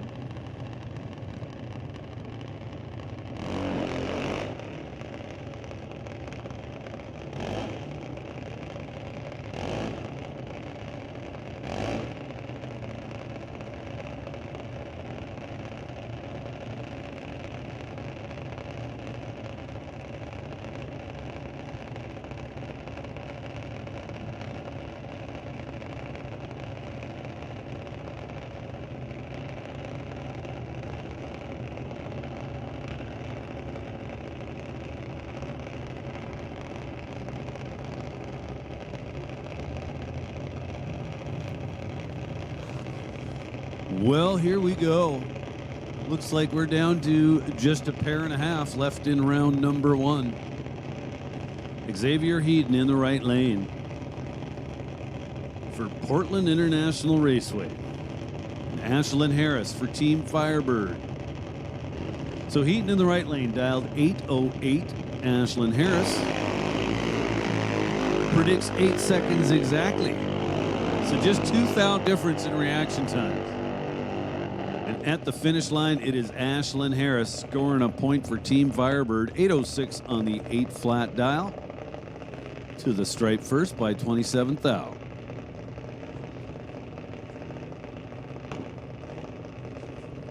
So we've been listening to Dylan all morning, as well as the bulk of yesterday. Doing a great job up here, Dylan. Thank you very much.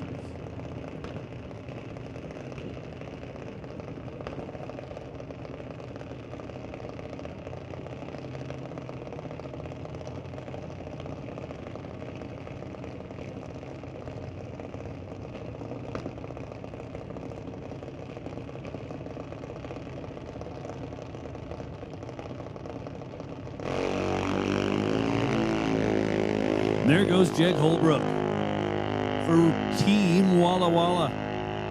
790 is the prediction. He was 18 up front, then 797 through the 8th mile. That's going to do it for round number 1.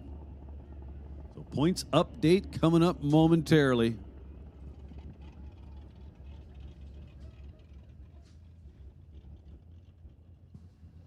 At the completion of Junior Thunder,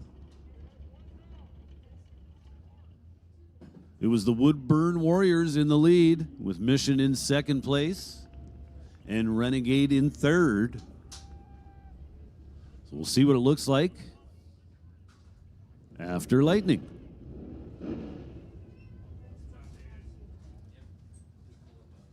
So Woodburn is still in front, but it is now a tie for 1st place. Woodburn and Mission both with 28 points.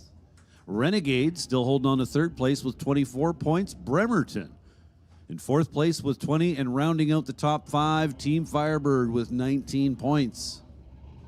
From there, it's Portland, Walla Walla, Pacific, Medicine Hat, Rad Torque, Calispe, Medford, Madras, and Coos Bay.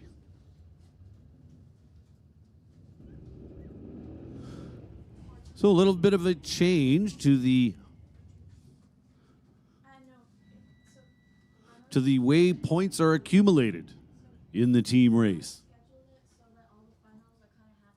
Won't get too heavily into the details, but new system designed to award points, while at the same time doing it kind of in ratio with how many team members a given team has.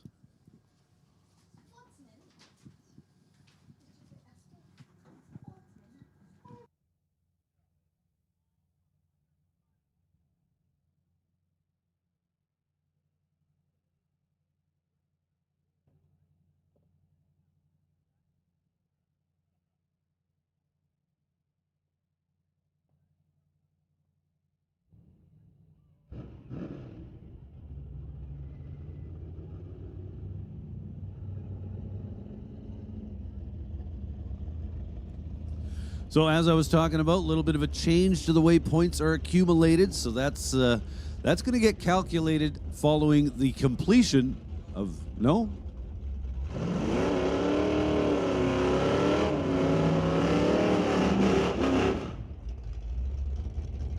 All right, now I got it straight. Sorry for any confusion. So team points are team points. That's still what's going to decide the team winner of the day. There is a separate award for best performing track, and it is that award that will be decided based on a ratio system to give teams with lesser numbers a shot at the award.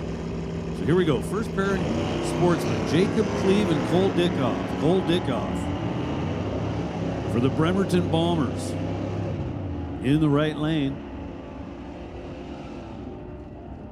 And we're going to score a point for Team Renegade. Jacob Cleve gets it done. Behind the wheel, the Maverick goes 65 on the 64 dial. He was double 05 up front, one above with a 5 at the finish line, taking 7 at the stripe. Or sorry, 7 above, taking 15 at the stripe.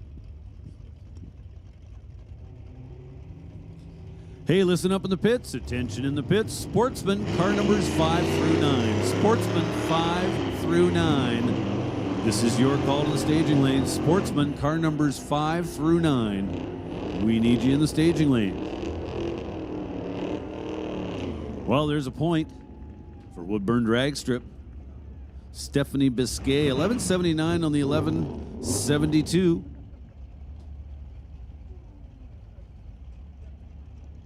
She'll be back for round number 3. Now Roland Lowen, left side of the racetrack for Team on a Mission. John Diener for Calispe in the right lane. John dialed 1173. He's going to watch Roland drive away in the Mercury Meteor. Roland turns it red by 21 thou. John Diener gets a time trial here in round number 2. Scores a point for Calispe. 71 with a 6 on the 73. Good data. Now Brendan Piskacek. And Larry Brewer. Been announcing that young man for years. I still can't say his last name the same way twice in a row. Brendan dialed 1314 in the little blue Mustang. Tough young racer. He's got the Sportsman Championship wrapped up here at Mission Raceway Park. And he's got the round win as well. 2 above the 1314 dial. Had himself almost a 1/10 of a second advantage back here on the starting line. Now Jimmy Hereford and Jeffrey Whifford. Whifford in the right lane. Wyford. Thanks, Dylan. Wyford racing for Walla Walla, and he's got a round win. Hereford turns it red by just 0.06 of a second. So Jeffrey Wyford with essentially a time trial here this morning. Wow, good thing too. Goes 1193 on the 1204. I really doubt he was planning to hold 11, but maybe, you never know. Rodney Weaver and Michael Webster now. Weaver, left side. Datsun 280 ZX. Cool little car. Fortunately, turned it red, so Bremerton picks up another point. Michael Webster Goes 12:25 on the 12:28. And he'll be back. Eric Hansen now for Team on a Mission, left side of the racetrack. Skylar McFall, right lane. Kind of a cool name. Skylar racing for Portland International Raceway, dialed in at 1363.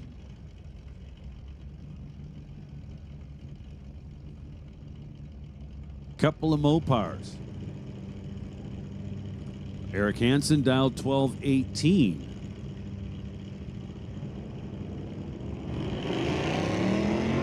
Skylar McFall turns it red by a bunch. Eric Hansen was pretty awesome on the starting line, 014. See how close he comes to the 1218 prediction. 1221, 3 above, not bad. Another Team on a Mission car, Bill Wells. Left side of the racetrack, down 1162. Marlon Ulrichsen, right-hand lane. For the Mad Hatters. Dialed in 1235.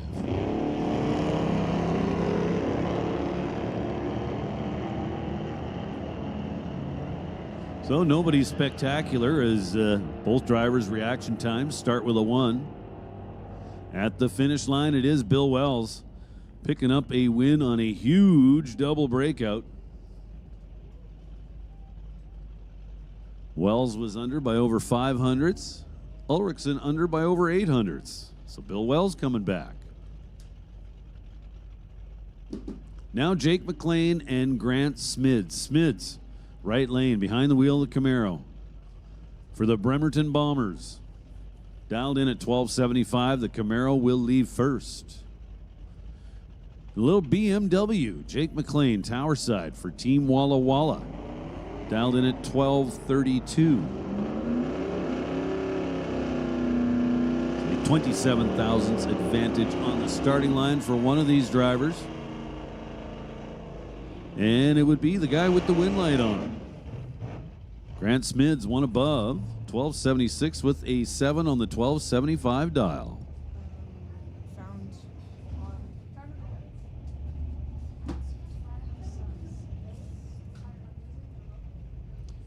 Hey, attention in the pits. We've had a driver's license turned into the tower. So somebody out there lost their driver's license.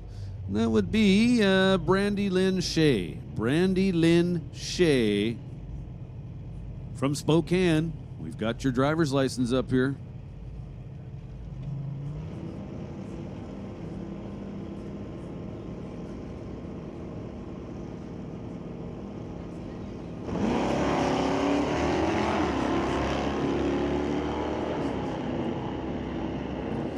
Gord Rust and Veronica Hodgson.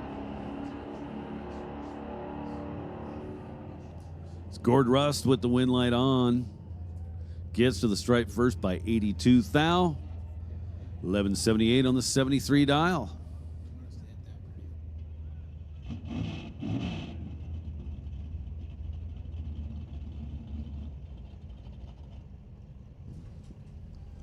Just a little reminder to everybody.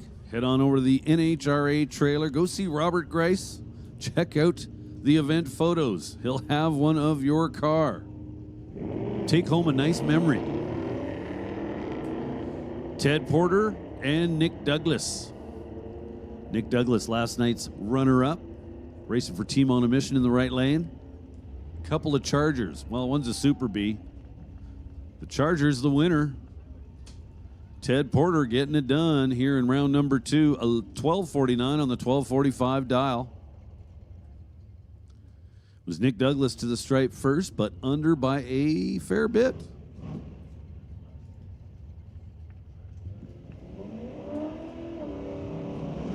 Two more now. Richard Love racing for Calispe. Richard Love, a regular here at Mission, but things didn't work out the way he'd planned, didn't make the home team, so put in a couple of races with Spokane and joined Team Calispe. Here he is in the left lane, dialed 1165 in the black S10. John Hoovel from Woodburn, dialed 1164, so just 1/100th of a second. The difference in the dials. Both drivers leave clean and green. Here comes the finish line, and it says John Hoovel moving on, scores a point for Woodburn. Goes 1167 on the 1164 dial. Now Derek Jackson, back in the old pickup truck for Team Woodburn, dialed 1190. Catherine Love, Tower Side, dialed 1770.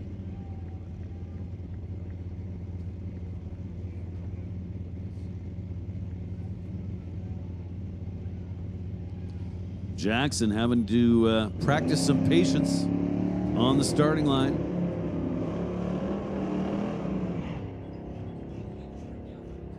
The little forward control pickup truck, can he run down the little Versa?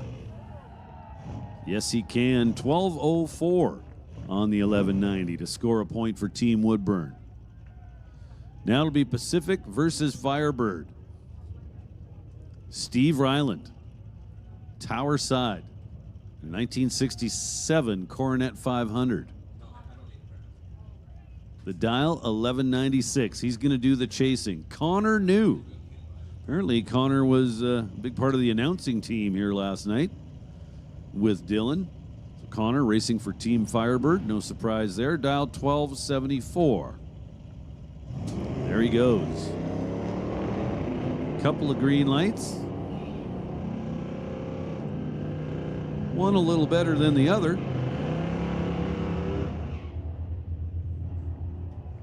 And it's Steve Ryland getting there first by 15 thousandths of a second. Had the better reaction time and turns the wind light on. So Ryland scores a point for Team Pacific, and he'll be coming back for round number 2. So following Junior Lightning, Team Woodburn and Team Mission were all tied up.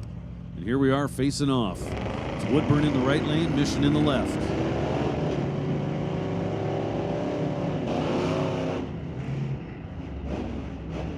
Chris Tycrob. Absolutely sure I'm butchering that, but. So takes the stripe by 2 thou to be under by 12 thou. Haley Christensen kind of missed the tree a little bit and was absolutely not going to fix it.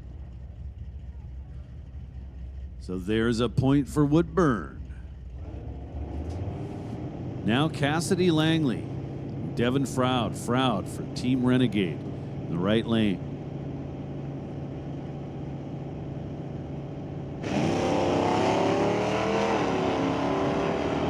Couple of Mustangs, one notch back, one fast back.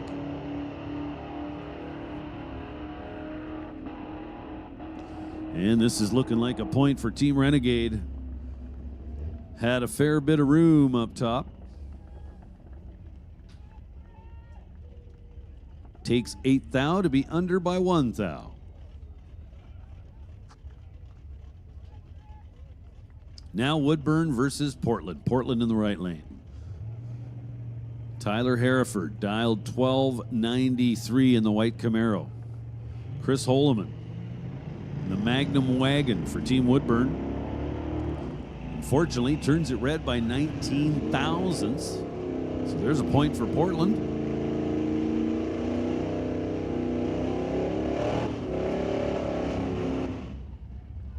Gets a free look at the reader board. 1287 all out on the 1293.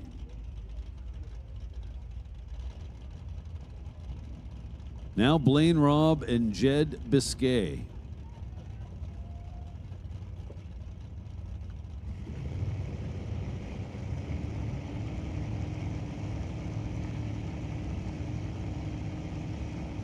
Not sure just how many Biscay families there are scattered around the state of Washington, but there seems to be a bunch of them, and they like drag racing.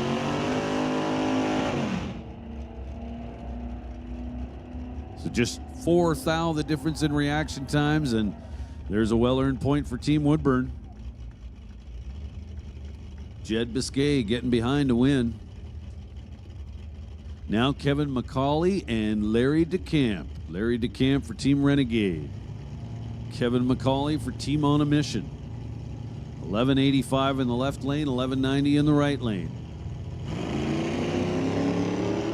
Kevin McCauley's moving on. DeCamp turns it red by 18. McCauley fairly solid on the starting line with an 039 light. Gets a free look at 1185, goes 1180. Just for fun, moves McCauley to the stripe by 4/10,000ths.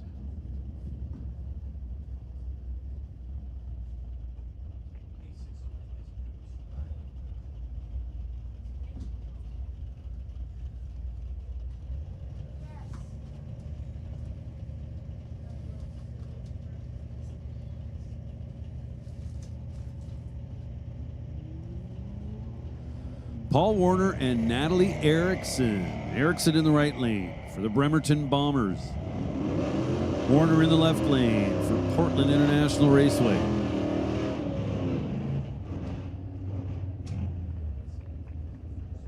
$12 flat on the 1186 dial. Erickson was behind on the starting line, and that made for some room up top for Paul Warner. Scores a point for Portland. Portland coming up again, left lane. Ken Green now. The 67 Chevelle. Gary Howe. Howe in the familiar 71 Skylark. For Bremerton, dialed in at 1192. Ken Green will lead first, dialed at 1226.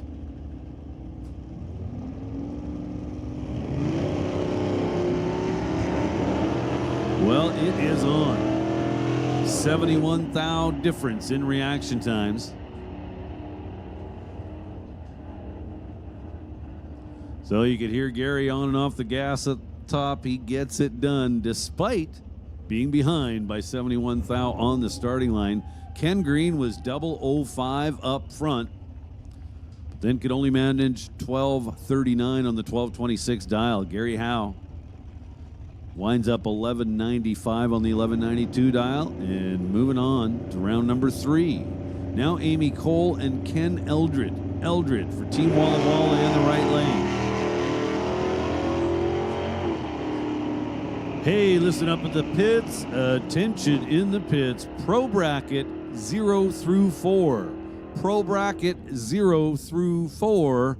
This is your call to the staging lanes. Pro bracket 0 through 4. Come on down to the lanes.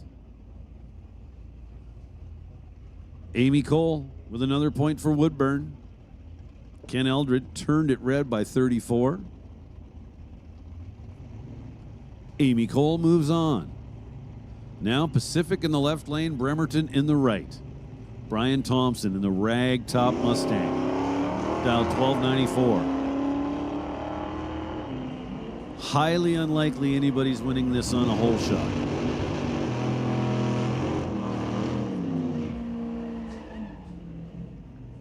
Win light on for Team Pacific, Blake Peterson.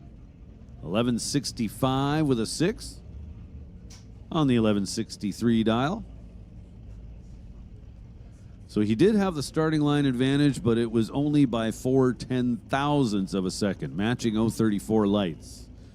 Now Ken Greenan, or Kevin Greenan, rather, and John Sherlock. Sherlock's in the right lane. Team Calispe.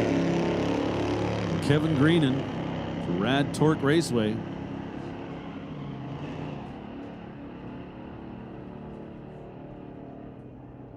So Kevin Greenan turns the win light on, and he can make his way up to the tower at any time to come collect his perfect reaction time mug. Trip zip with a 4. Kevin Greenan is perfect on the starting line. Now Brian Seberg and Jason Biscay now. Jason Biscay in the right lane. Does not look like a 65 Fairlane over there. Late model Mustang. Brian Seberg in a Mustang, however, for Team Bremerton, left side of the racetrack. He turns on the win light. 1197 on the 1199. under by 11 thou. Jason Biscay in the right lane, under by 12 thou. Oh, man. Now Jared Greenan and Stephen Watkins. Stephen Watkins from Hillsboro, Oregon, chose to call Mission home this year. He's been racing at Mission Raceway Park the entire year. Here he is at the ET Finals, racing for the home team, dialed 1212, behind the wheel of his 2018 Mustang. Jared Greenan for Team Rad Torque Raceway. He's down 1174 in the Chevrolet pickup truck.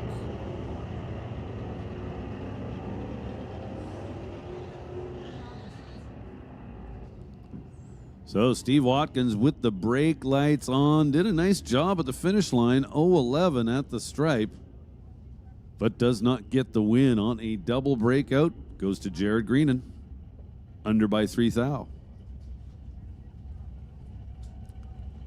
So we have made the call for Pro Bracket 0 through 4. Pro Bracket 0 through 4. You guys need to be in the staging lanes. Pro Bracket 0 through 4. We need you now.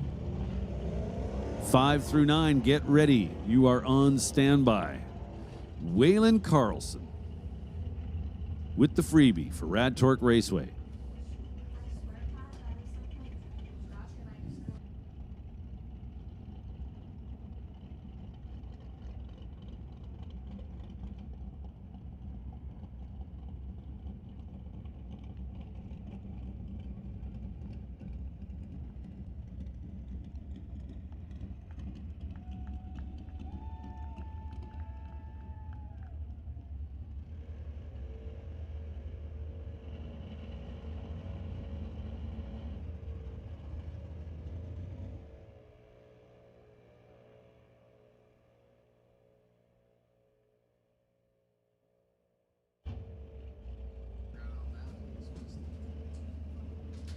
Well, that's going to do it for round 2, Sportsman.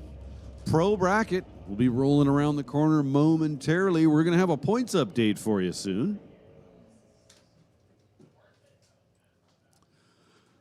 So remember, going into this second round of Sportsman, it was Woodburn and Mission all tied up at 28 points, with Renegade in third place at 24.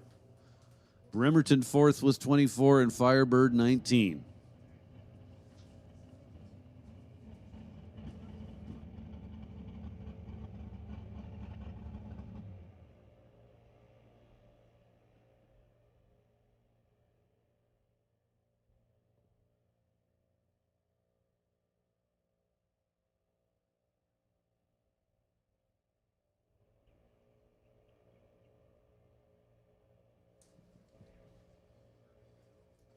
Well, Kevin Greenan has got the potential bye position wrapped up for round number 3. Well, we have a new points total. Woodburn back in the lead by 2 points. Woodburn with 34. Mission now with 32 points. Renegade still holding on to third with 27. Bremerton still fourth with 24. And Firebird holding on to fifth spot with 20 points. From there, it is Portland, Walla Walla, Pacific, tied with Walla Walla, then Medicine Hat, and Rad Torque rounding out the top 10. So Woodburn in the lead once again with 34 points.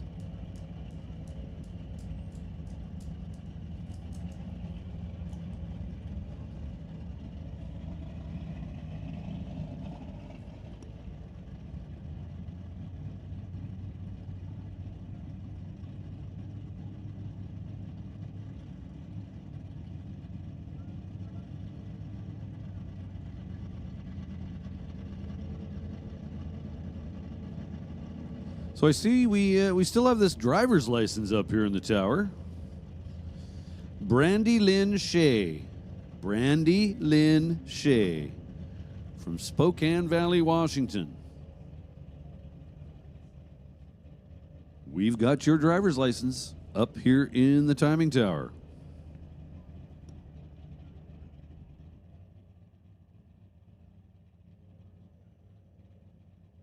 You can come pick it up anytime. We've already used it to apply for a couple of credit cards,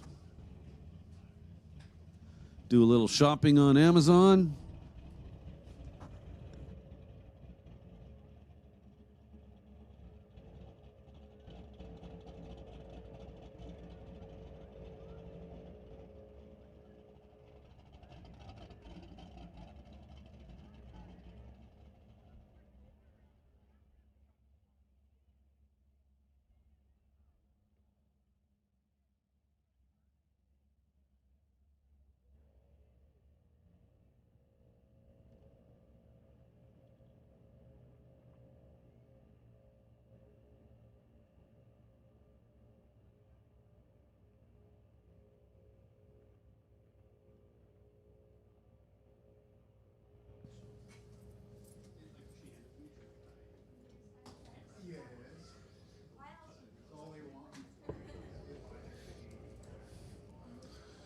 So they've got lunch on at the Mission Raceway Park Half-Track Snack Shack.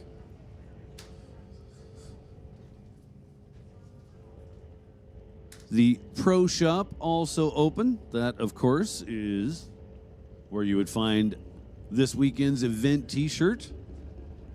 Lots of other cool stuff. Remind everybody, Robert Grice has got your photos on display over at the NHRA trailer. Back of the trailer, to be more specific. So team photos and winner's circle.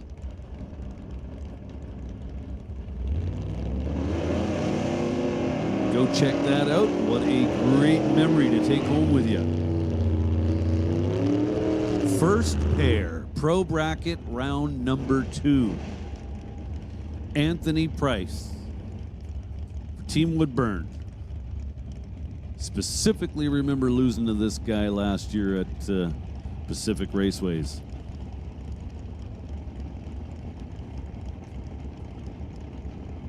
If I remember correctly, he was like 002 and I wasn't.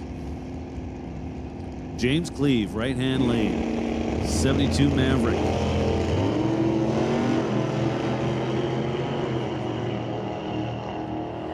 Price for Team Woodburn in the left lane. Little first-gen Nova. Turns the wind light on. 001 and 2 above. James Cleve to the stripe first by 27 thou, but he's under by 2.5 numbers. So Anthony Price scoring another point for Woodburn Drag Strip. And coming back.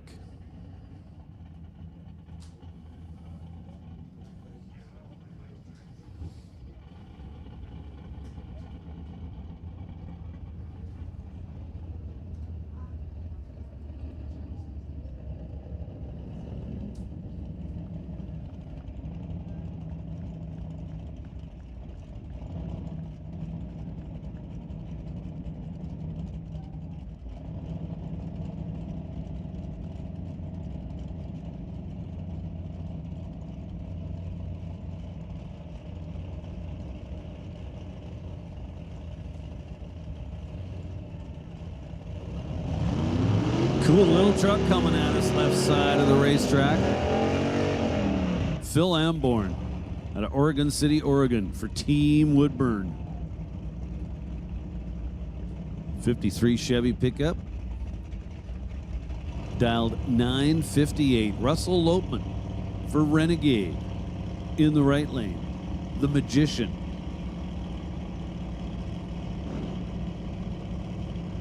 '64 Nova, dial 1014 in the right lane.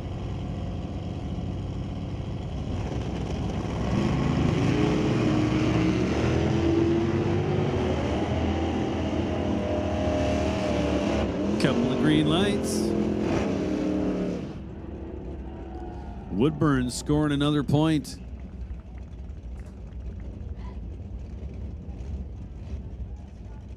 Hey, listen up out there in the pits. Listen up in the pits. Pro 5 through 9. Pro 5 through 9. This is your call to the staging lanes. Pro 5 through 9 to the lanes, please. One more time. Pro bracket cars ending in 5 through 9. This is your call to the lanes. Michael Breno and Greg Kielman. Keelman in the right lane. For Team Portland, 1017, the dial in the orange Camaro. Breno in the black Challenger, dial 1036.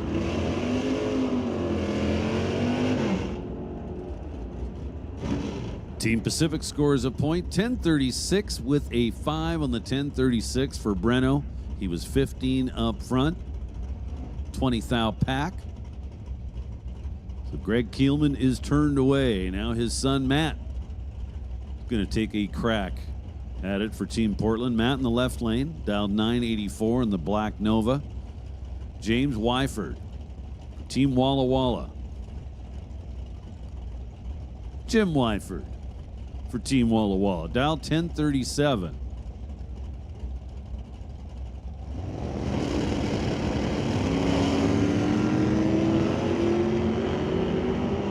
So both Keelmans are out. Matt turns it red by 8 thou. Jimmy Wyford gets a free look at the finish line. Goes 1041 on the 1037.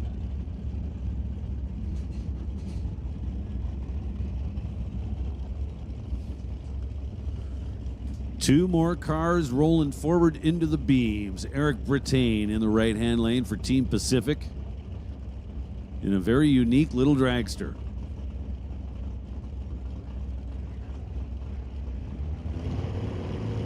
Little Datsun 4-cylinder with a power glide behind it.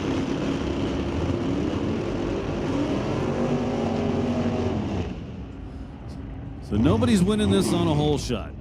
I'd put money on that. Harmon is your winner, 1055 on the 1043. Nobody really anywhere near their dial, but somebody's got to win it. So that's a point for Team Portland. Now Walla Walla versus Medicine Hat. Medicine Hat's in the right lane. Garth Drager, the 98 Mustang, dialed 903. He's going to be the chaser as Jake McLean is dialed 971 over here tower side.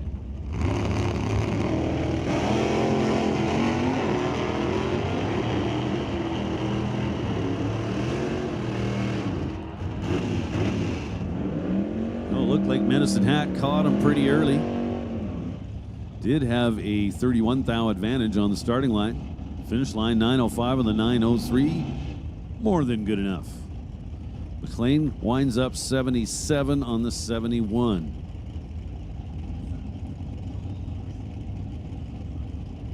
We need pro bracket to the staging lanes. Made the call for 5 through 9. Anybody left in pro bracket, we need you to the lanes, please. For Robert Steffen, those 007 on the tree, not a big surprise. Finish line, he's one above, 1084 on the 1083 dial, had a free look. Essentially a time trial here in round number 2 as Derek Knudsen turns it red by 21 thou in the Buick. He also winds up one above. Now Carter Johnson for Team Renegade in the right lane, dialed 9 seconds exactly. Dialed as quick as he possibly can in this class of pro bracket. Brent Buckingham, left side, trying to score a point for Medicine Hat, and he in fact does. Johnson had the starting line advantage, but it's Buckingham with the win light on for the Mad Hatters. 1059 on the 1056 dial. Now John Masterman and Nick Douglas.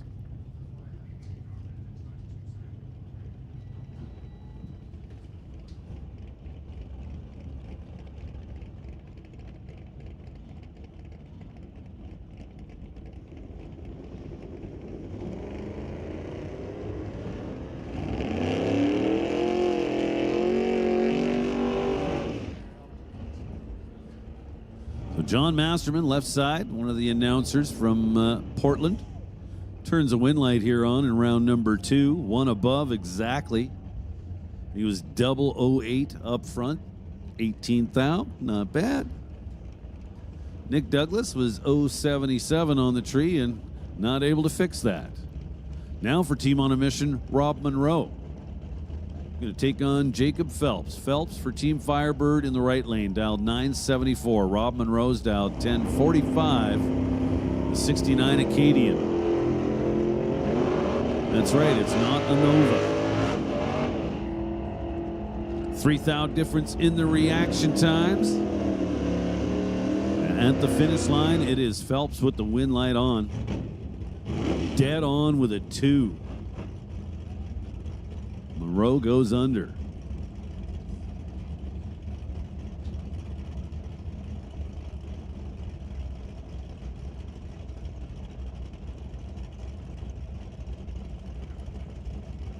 Zach Zerbra, left side of the racetrack, TCS lane for the Bremerton Bombers, dialed 1029. The 68 Camaro, Mike Clement, also in a Camaro, an 82. For Team Firebird over there in the right lane, he's dialed 1006. 5,000 difference in reaction times. Good race, headed for the finish line. There's a point for Bremerton. Zerbra gets it done, 10:33 on the 10:29.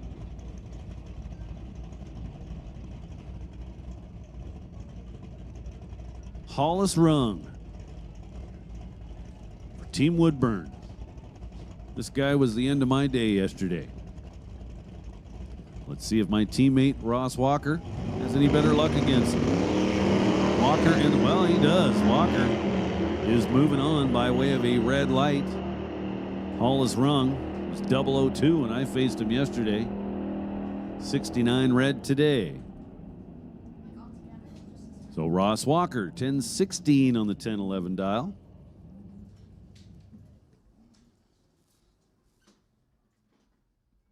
So we have made the call for all pro bracket cars.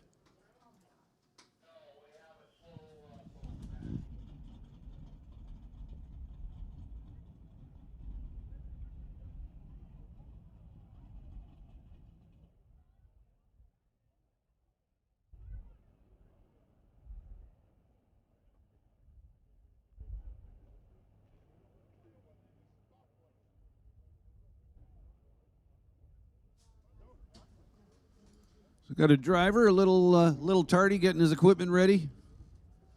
That would explain the small delay, but we should see the next pair in just a moment or less.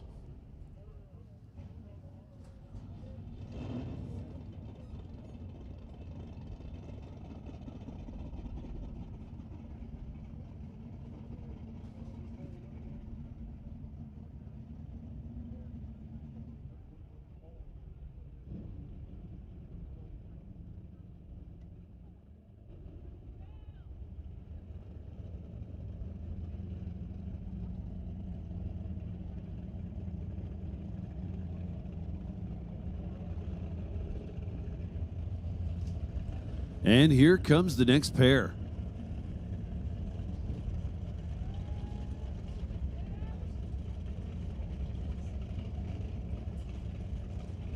Monte Carlo and an S10, Jeff Taylor. 1999 Dodge Dakota pickup for Team Woodburn. Dialed 911. Tower side. Lorenz Schwartz for Team On a Mission.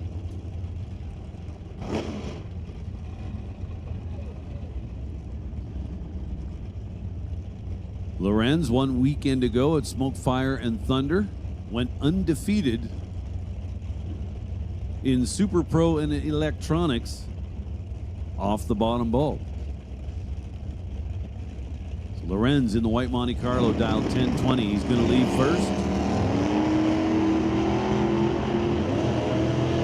Can he stay out in front of the pickup truck? And it's another point for Team Woodburn. Jeff Taylor, one above, 912 on the 911. Lorenz Schwartz to the stripe first by 31 thou to be under by, get this, 0.0002. Oh, man. Now Race Albie and Chad Campbell. Campbell for Team Firebird, right-hand lane. Race Albie, the lone entry for Coos Bay.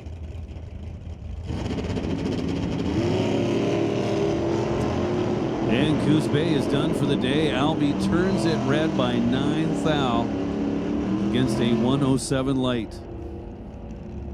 Always hurts a little more when that happens. 972 with a 1 on the 972 dial for Chad Campbell. So he was very good at the top end of the racetrack. Now Shannon Campbell and Corey Seekins. Shannon Campbell for Team Firebird. The 87 Mustang. She was my undoing this morning. Corey Seekins in the right lane.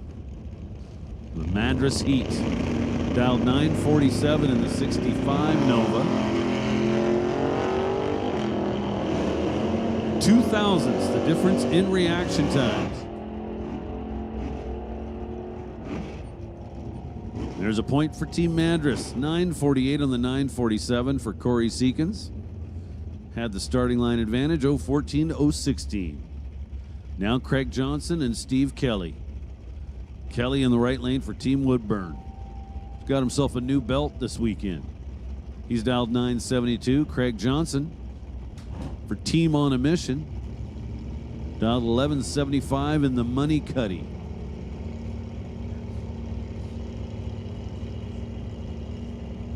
So a little over 2 seconds separate these two by the dial. Wow. Let's just say both these guys were ready to go.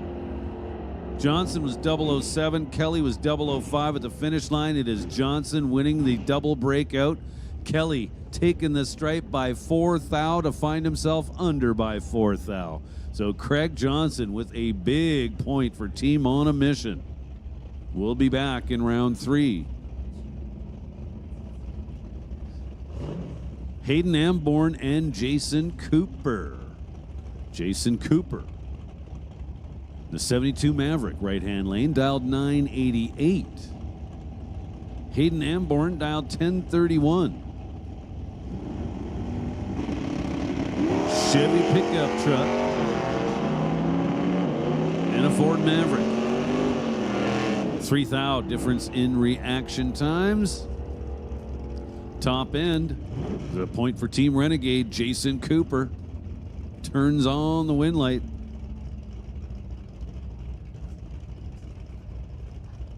Tony Pierce for Team Bremerton. The Bombers are in the left lane. Purple Mustang dialed at 1019. Martin Lambert for Pacific Raceways, dialed 947 in the Monza. Attention in the pits, Super Pro, all numbers, Super Pro, come on down to the staging lanes. Super Pro, this is your call to the lanes.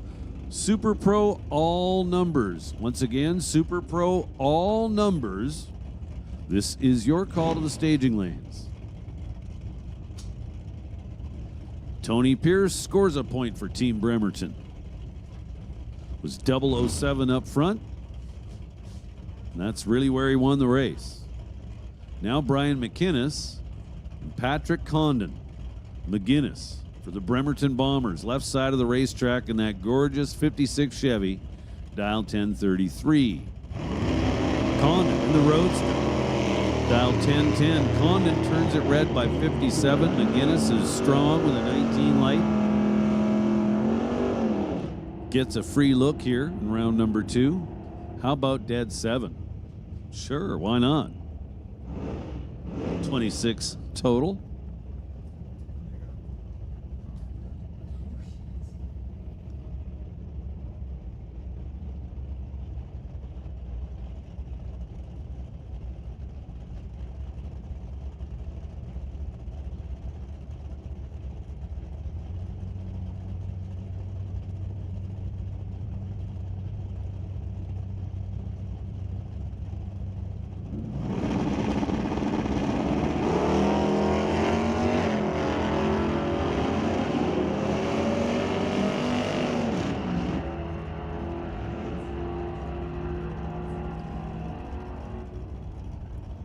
So Ryan Wyndham, 1024 on the 1024 dial. It was 32 up front, dead 6 for a 38 thou package, taking 6 thou at the stripe.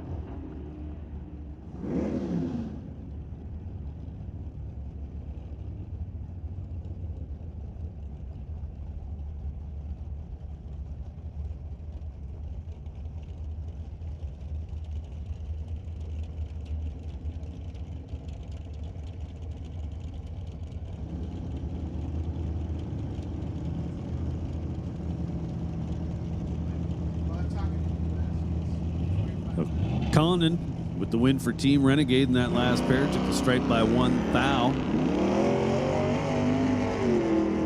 Now Brian Thompson and Brenda Biscay. Thompson left side for Bremerton. Brenda in the right lane for Team Pacific.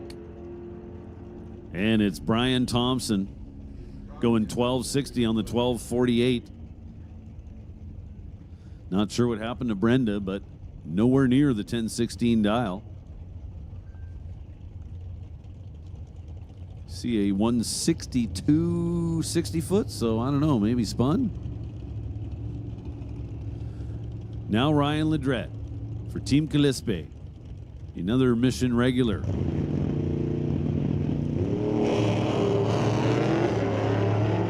Mike Mosewicz for Rad Torque Raceway.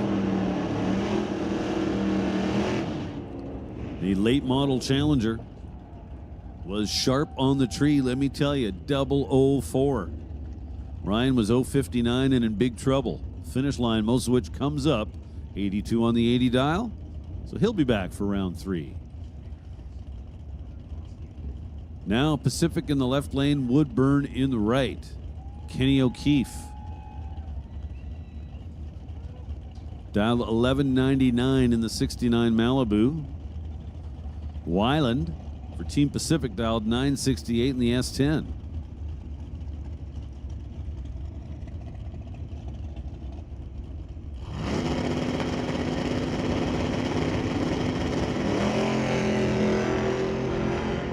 $8 thou difference in reaction times. Little S10 run down the Chevelle. Yeah, well, kinda. O'Keefe to the stripe first by 22 thou, but under by 4 thou. Weiland with a point for Team Pacific. Now Medicine Hat versus Mission. Klosky in the right lane. Jason Gibson's absolutely gorgeous 66 Mustang. He's dialed 1010. Monty Beagle. A tough customer from Medicine Hat. Dialed 908 in his little coupe. Beagle turns it red by 4 thou. Klosky with a freebie here in round 2. Scores a point for Mission. 1009 with a 7 on the 1010 dial.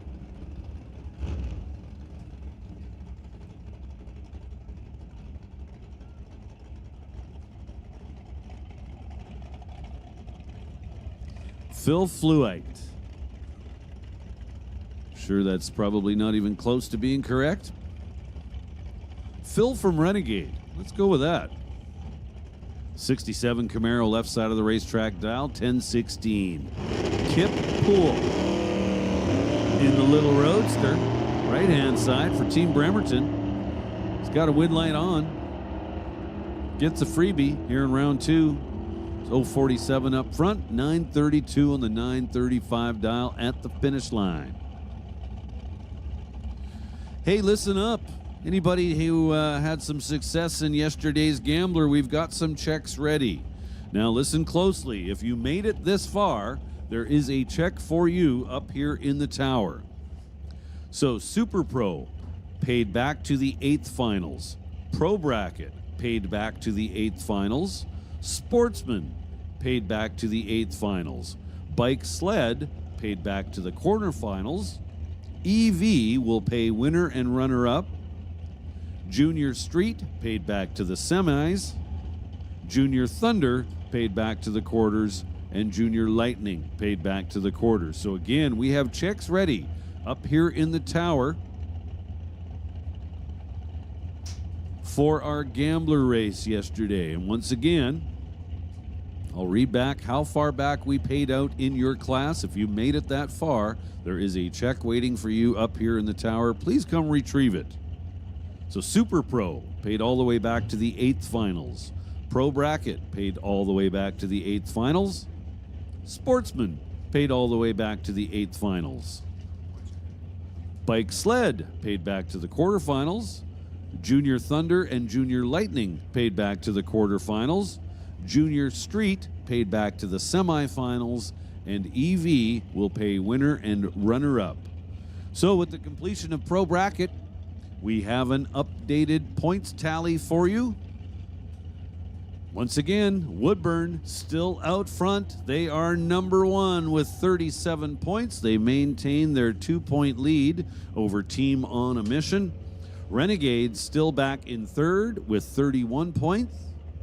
Bremerton in 4th place with 29 points. And Team Firebird still hanging on the 5th spot with 22 points. Below that, Portland, Pacific, Walla Walla, Medicine Hat, and Rad Torque Raceway rounding out the top 10. So once again, Woodburn in front with 37, Mission in 2nd with 35, Team Renegade in 3rd with 31 points.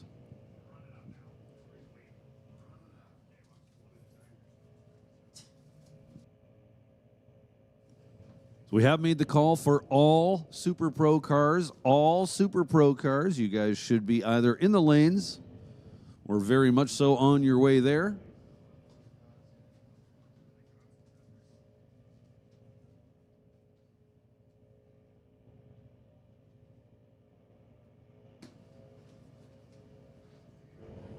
So I want to thank the Lefebvre family. They made a big breakfast for all the losers. If you lost your first round this morning, you were invited over there to get free pancakes and bacon, sausage. It was very nice.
So we got a mad rush up here in the tower.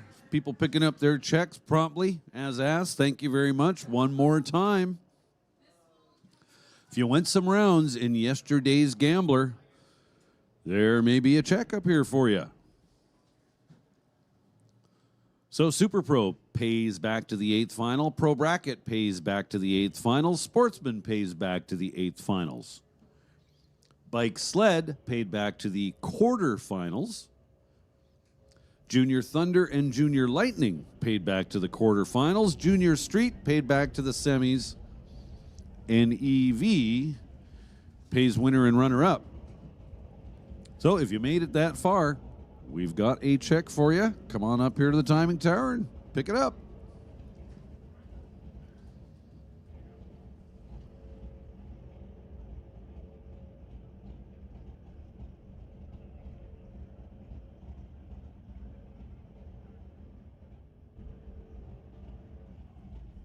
Also at the back of the NHRA trailer, Robert Grice, the official photographer of the ET Finals 2025 here at Mission Raceway Park,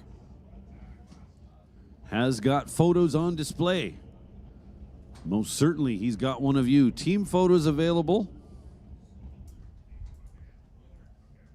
And winner circle photos available.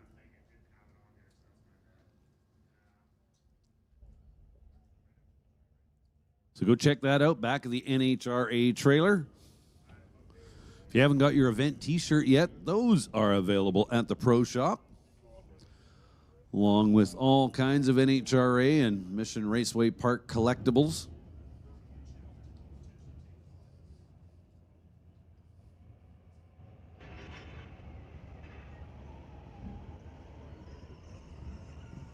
So we'll see the first pair of Super Pro roll into the water box momentarily. We're just giving the surface a little maintenance, a little rub.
I hear race cars.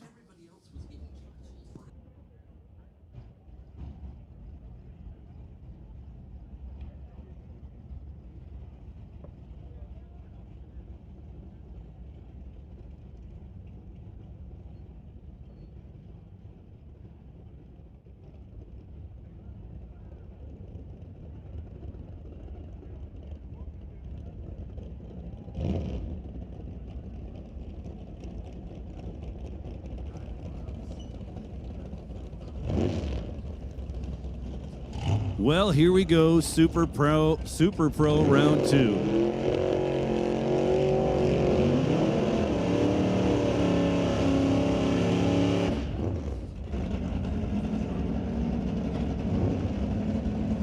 First pair got the burnouts done. Dave Wakefield for Team Renegade in the right lane, the blue 71 Chevelle.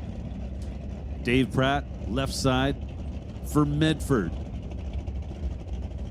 In the Vega, Wakefield dialed 606. He'll leave first. Pratt dialed 547. Gonna do some chasing.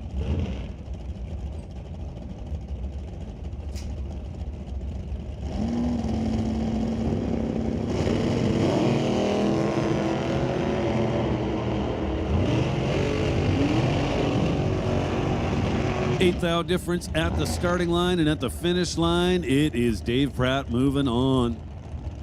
Was Wakefield to the stripe by 3 to find himself 15th thou under. Pratt wins a double breakout, being the lesser offender. Now Team Renegade and Team Medicine Hat. Medicine Hat in the right lane, Mark Simmons. In the dragster, dialed 453. Condon, also in a dragster for Team Renegade, left lane, dialed 485.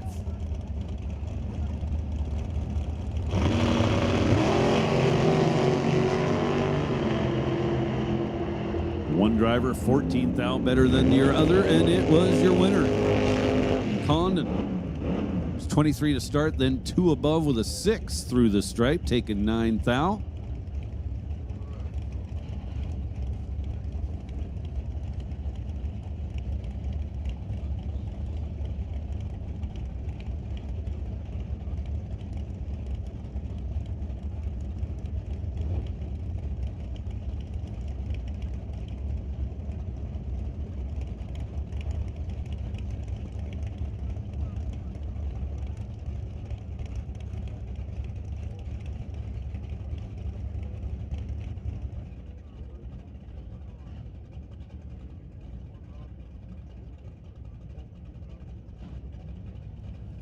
So both drivers 2 above at the finish line.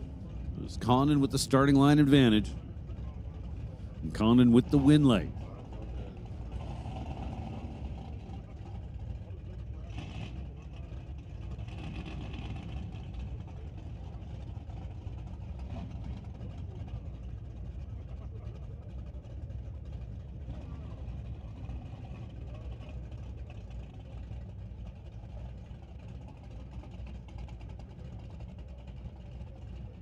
So safety out there, just having a little look-see at the racing surface. Make sure it's all good before we continue on with the next pair. Speaking of the next pair, Tim Lewis and Mike Householder. It's going to be Householder coming up in the right lane for Team Calispe. The 1975 Monza.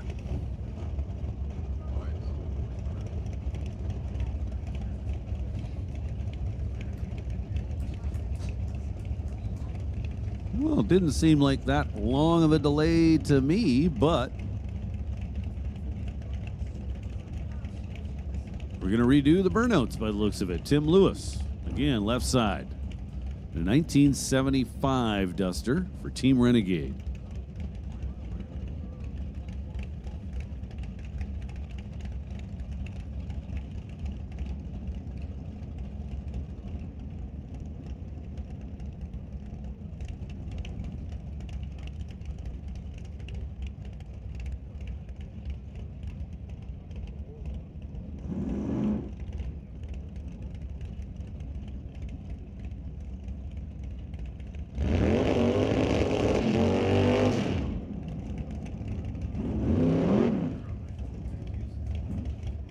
All right, burnouts are done once again. So it's going to be Householder in the right lane for Calispe. Dialed in at 645. Tim Lewis behind the wheel of the Duster, dialed 585. Calispe in the right lane, Renegade in the left. Renegade turns it red by 9 thou. Householder for Calispe was big time late on the starting line. Had a 2:27 reaction time, but is coming back for round number 3.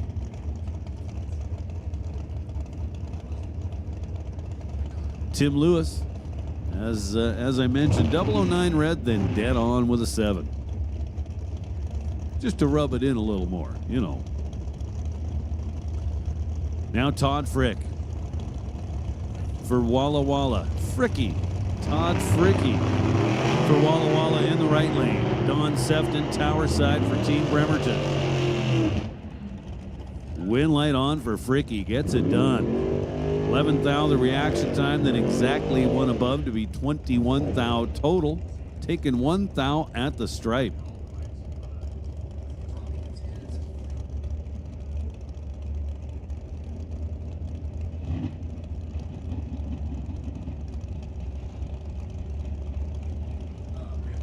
Two more for you, Hannah Huber and Toby Peterson. So Toby Peterson's in the right lane for Team Pacific. Will be leaving first with a 546 dial. And that's 78 Malibu. So a completely irrelevant fact. That's what I learned from Chad Reynolds at Bang Shift. 78 Malibu is not a G-body. It's technically an A-body. General Motors didn't start calling them G-bodies till 79. Although there was no difference, they're virtually exactly the same. So anyways, on to more relevant facts like Toby Peterson turning the win light on. 001 on the tree, taking 5 thou at the stripe to be 17 thou above the number. Nicely done.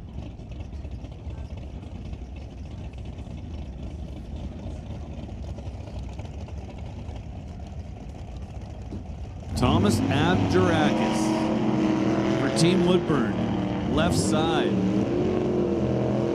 The All-American Beretta goes 533, one above the 532 dial.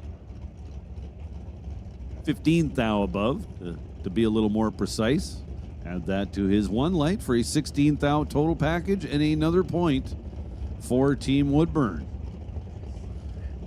Now Jim Bruns and Doug Wildham. Wildham in the right lane for Renegade. 519 the dial for the Camaro, the black Camaro. Got 269 Camaros on the starting line. Red one for Team Bremerton.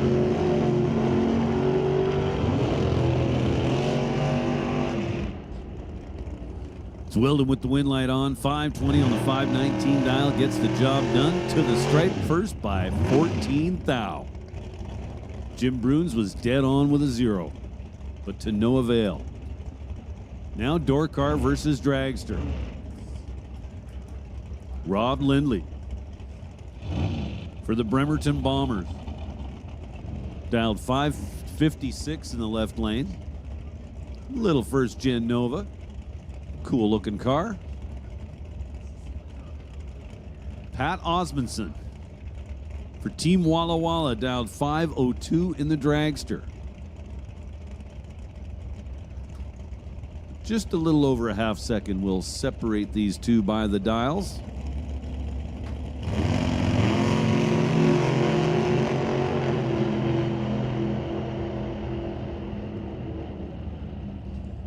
Osmondson, your winner in the right lane for Team Walla Walla, 505 on the 502.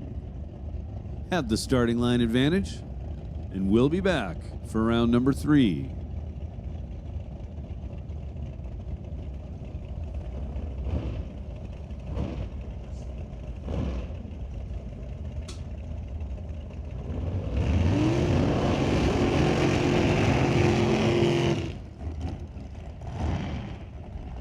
And Zach Mazier have to assume that the win streak is still alive and well. Here he is. Did not run in the Gambler yesterday.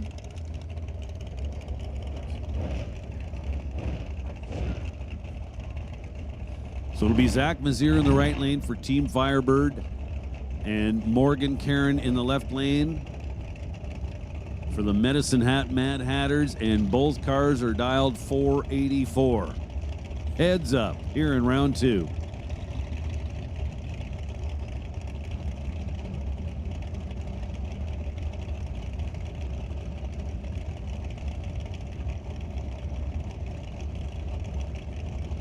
Both drivers taking their time. Nobody's rushing in there to light a pre-stage bulb.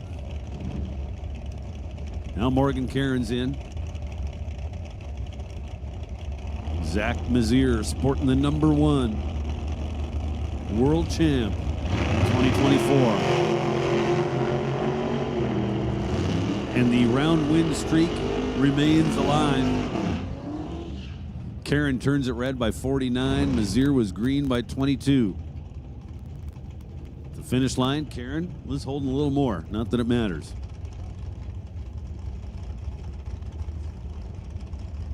Now Robert Smythe and Jason Gibson. Jason Gibson for Team on a Mission. Last night's Gambler winner. This guy's walking away with some pretty good cash, as I understand it. Well, cash in the form of a check, but it's all good. Gibson dialed 619, exactly what he ran in the final last night. Smythe and the Cutlass dialed 529. Gets there first by 23, but he's under by 21 thou. Jason Gibson under by 7 thou and coming back. Picks up a point for Team Mission. Now Pat Dohanick and Jeremy Soares. Jeremy Soares borrowing Dad's 55 this weekend as the dragster's got a dead hole. So Soares in the right lane for Team on a Mission, dialed 482 in the pretty 55.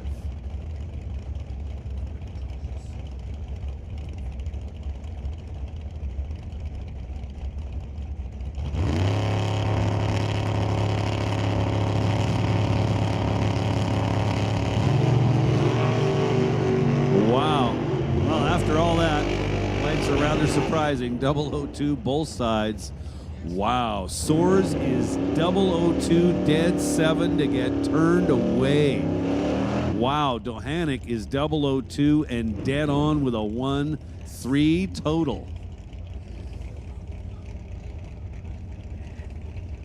Man, that's tough.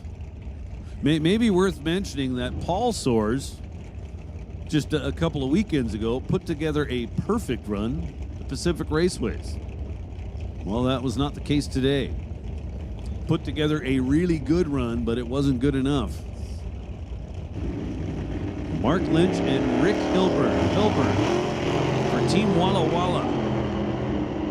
Behind the wheel of 68 Camaro, and does not turn the wind light on.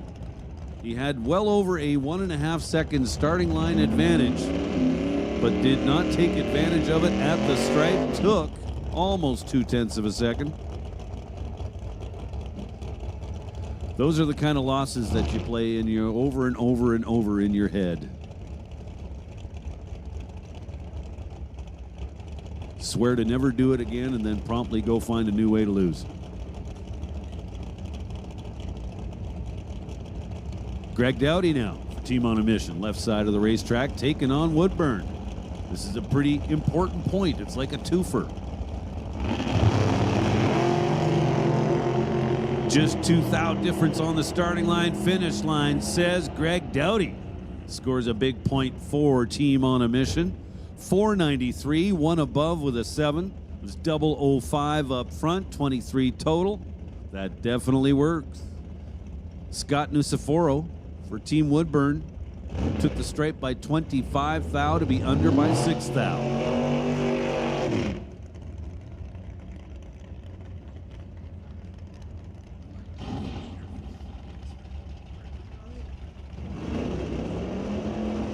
Dave Mazier and Craig Johnson.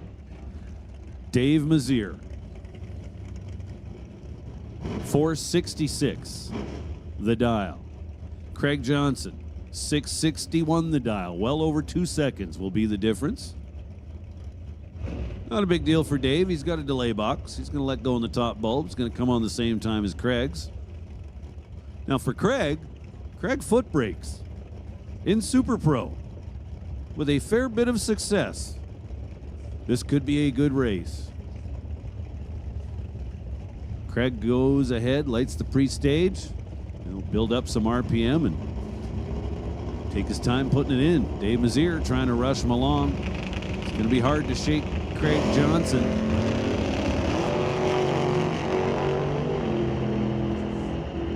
$3,000 the difference at the starting line, at the finish line. It's Mazier there by 17,000. Craig Johnson down to 94 miles an hour. Heavily on the brakes at 94. Could he have got there? I don't know. Did he give it back? Definitely. Not saying he gave back the win light. He gave back the stripe. Now Aaron Stanky and Vicky Shepard. Stanky in the left lane for Medicine Hat.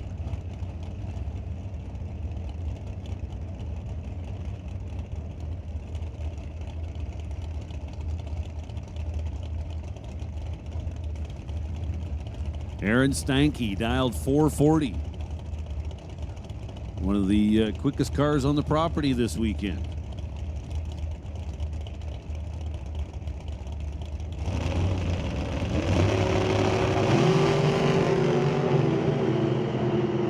$1,000 difference at the starting line and at the finish line. Vicky Shepard turning the win light on for Team Woodburn. Vicky with a $1,000 advantage on the starting line. At the finish line, it was Stanky there first by 23 thousandths to be under by 9 thousandths of a second.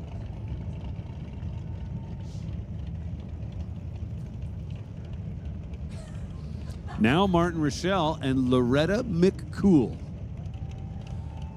I don't care if it's McCool or whatever cool. If you've got cool in your last name, that's pretty cool. So another twofer. It's Woodburn versus Mission. Martin Rochelle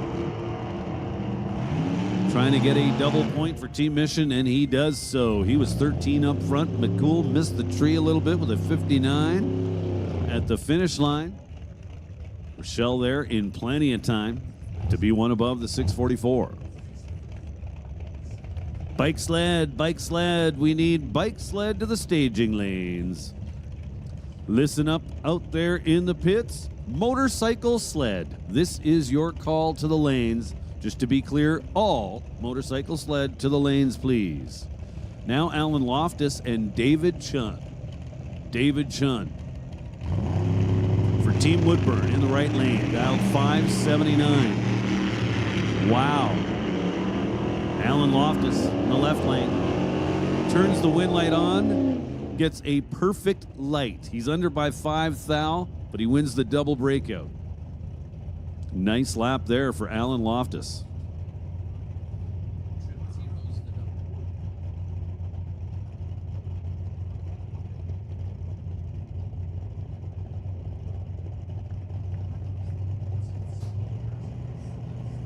Now Kevin McNichol and Jerry Brown.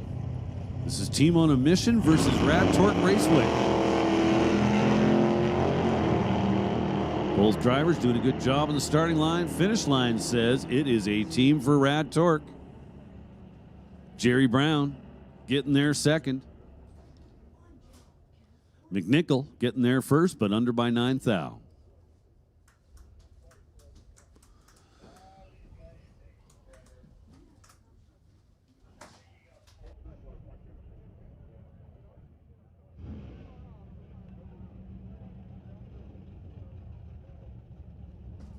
Next pair coming around the corner.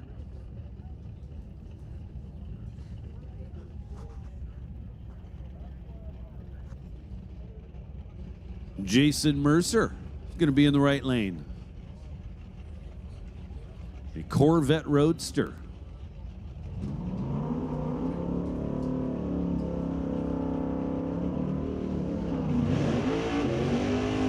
And Justin Cooper. Justin Cooper's been having himself a pretty good weekend. So Cooper, left side. Behind the wheel of the 67 Satellite for Team Walla Walla. Dialed 679. Mercer in the right lane, dialed 628.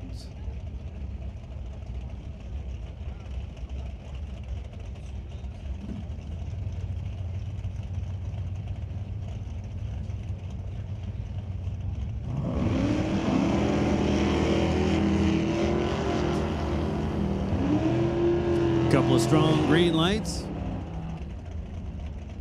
It's Justin Cooper with the wind light on. Oh man, 002, dead 9, 11 total. And moving on. Jason Mercer was 21 on the tree. Pretty much not in contention at that point.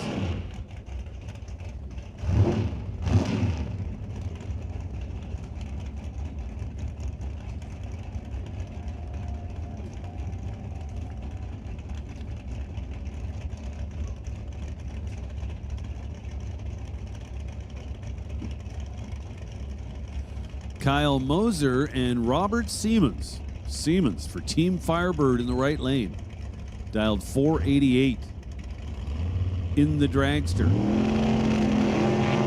Camaro over here, tower side for Team Walla Walla. Kyle Moser not liking his chances.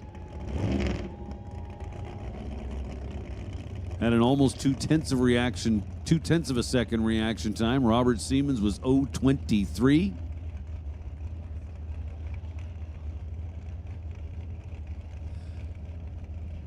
And had all kinds of room at the finish line.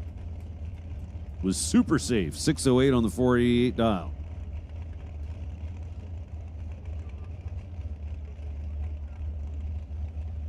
He slowed up so much, in fact, that we're still waiting for him to exit the track.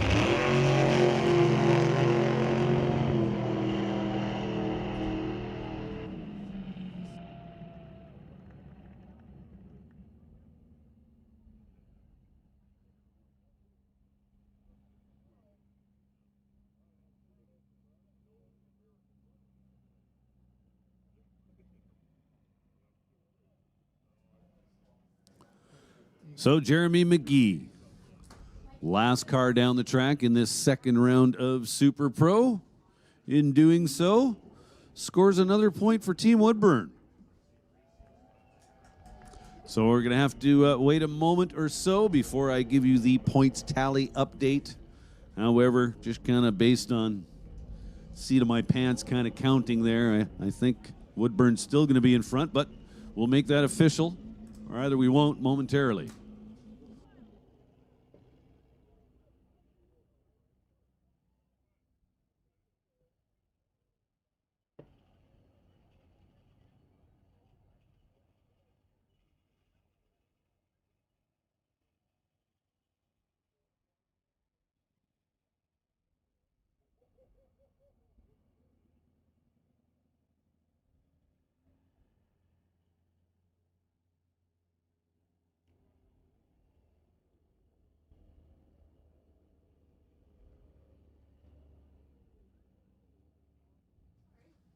All right, anybody interested in a points update? Well, of course you are. Out in front, still in first place, it's Team Woodburn with 40 points. Still holding on to second place is Team On a Mission with 38 points, so we still have that 2-point gap. Team Renegade in third position with 34 points, followed by Bremerton with 29 points in fourth place. And Team Firebird hanging on the fifth spot with 26 points. Behind them is Walla Walla with 19. Then Portland and Pacific tied at 18. Medicine Hat in the number 9 position with 14 points. And Rad Torque Raceway holding down the number 10 spot with 13 points. To finish off the list, it's Calispe Medford, Madras, and Coos Bay.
So motorcycle sled will be the next class we see come around the corner. They're in the lanes. We're just taking care of the final details to get them organized and ready to go.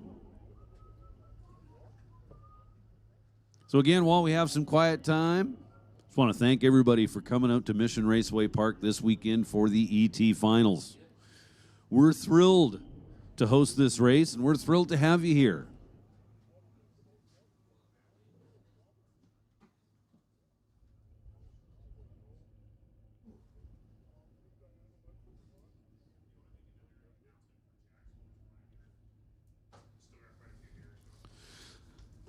So as I mentioned, there was a little bit of a mad rush of people coming up here to the timing tower to pick up their checks from yesterday's gamblers, but we've still got quite a stack. And, you know, the sooner we can get these handed out, the better. Just kind of helps everything. So if you went rounds in the gambler yesterday, we might have a check for you.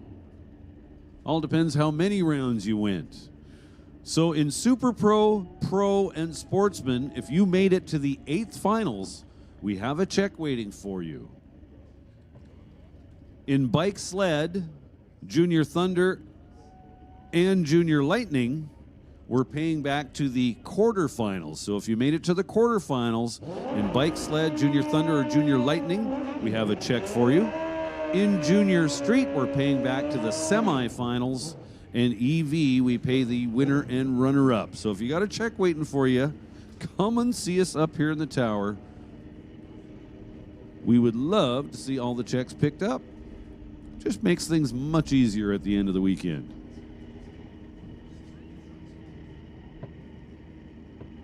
So here we go. First pairing in motorcycle sled.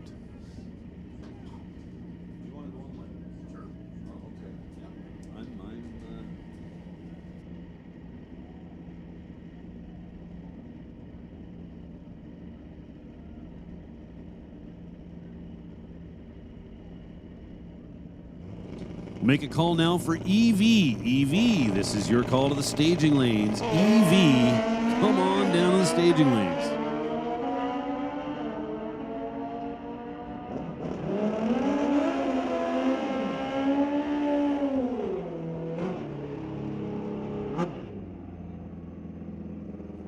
So I don't think I actually introduced myself today. My name is John Tabak. I'm one of the staff announcers here at Mission Raceway Park, and I've got Connor New with me. He's going to sit in for a while. How you doing, Connor? Good, man. How about you? It's great to be back up here.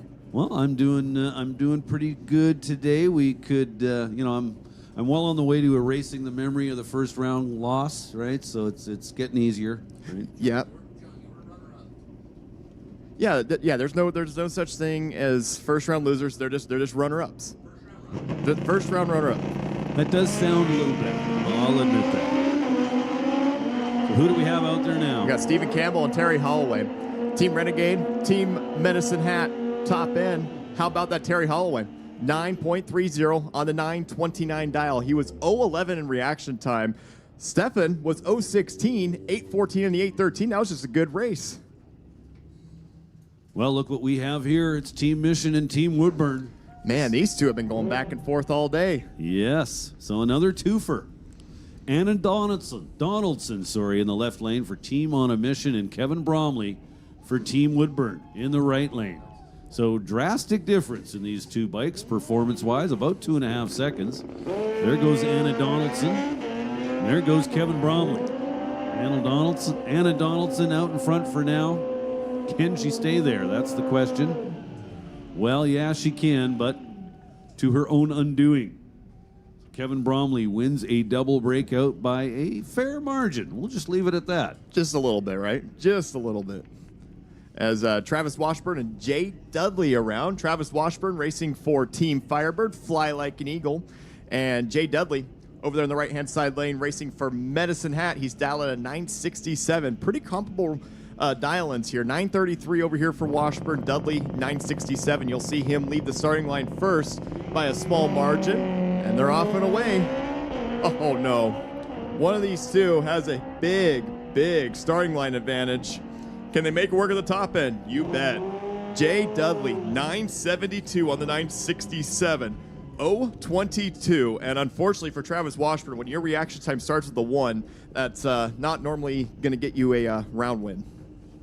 No, not normally. Sometimes it can be salvaged, but It can be sometimes. But you don't want to be counting on that. absolutely. So unfortunately, Washburn out, Don DePeel and Adam Hetler. This is a big one for Team Woodburn. Don DePeel's dialed at 847. Adam Hetler, racing for Medicine Hat, is dialed at a 978. You'll see Hetler lead first, but DePeel will be coming up strong on that quick bar bike. Oh, man. Oddly enough, just 3 thou difference. Who's it going to be, Medicine Hat or Woodburn? It is Medicine Hat. 978 on the 978. Adam Hetler was 080 in reaction time. DePeel was 083. They were very, very close. Look at the margin of victory. 9 thousandths of a second to the finish line, but Woodburn loses a big one. Oh, good little drag race right there. Hetler goes dead zero.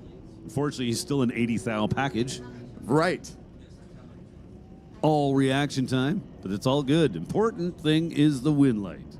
Absolutely. So now, Mission versus Team Firebird. Firebird in the right way. I know who Callner's voting for. Of course, I'm going to vote for Daryl Storzik, Team on a Mission, left side. He's dialed 855. Michaeletti dialed 865. Look at Liz out front. Can she make it work at the top end? She does. 869 on the 865. And how about that Team Firebird? Good for the win as Liz Micheletti will advance over Daryl. 864 on the 855. Couldn't run the number and didn't have the reaction time. Well, once again, though, it's going to be Mission versus Firebird. This could be a twofer for Firebird, or maybe we can break even. Maybe Mission can break even on this. So same lanes even. Jesse May, right-hand lane for Team Firebird, dialed 875. Tom Tarand over here, tower side for Team on a Mission, dialed 864. So just 11/100 separate them by the dials. Not too far away from heads up. Not too far at all. Jesse May, the winner of the Best on Best race on Thursday night in the sled bike class. And oh no, this one's going to hurt. This one could go in the swear jar for Jesse May. 4 thousandths of a second to the red side.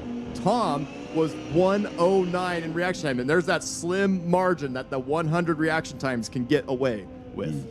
Yes, that's a great example. But Mission with another point, and that's a big one as well, as Roy Brera and Clayton Potter around. Medicine Hat over here, tower side lane, down at 919. Roy Brera, who's fresh off the Gambler win from last night, is dialed at a 781, racing for Team Firebird. The beautiful, patriotic bike of Roy Brera, just had it repainted not too long ago. Has been very successful. Can he keep the streak going? He has a tough customer of Clayton Potter. 2 thousandths of a second separated two off the starting line. Look at Pereira, charged strong in the right lane. Can he make it work? You bet he can. 784 on the 781 dial. 075. Potter was 073, but breaks out. So Barrera taking 12 thou at the stripe. Nicely done.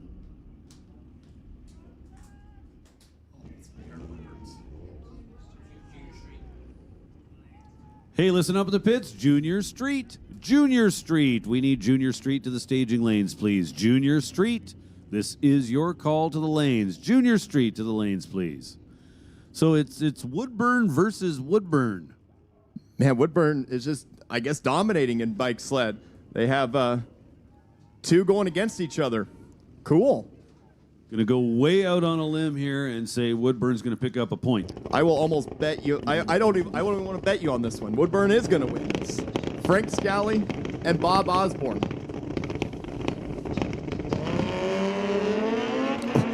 Well, one of these two has a big reaction time advantage over the other. And it is Scally. 8:42 on the 8:27. 0:30 in reaction time. Bob was, reaction time starts with a 2. 8:98 on the 9:01. Couldn't make it work at the top end. He was on the internet or something. He may not have had enough coffee for that. I don't know. Just didn't have enough caffeine on that one.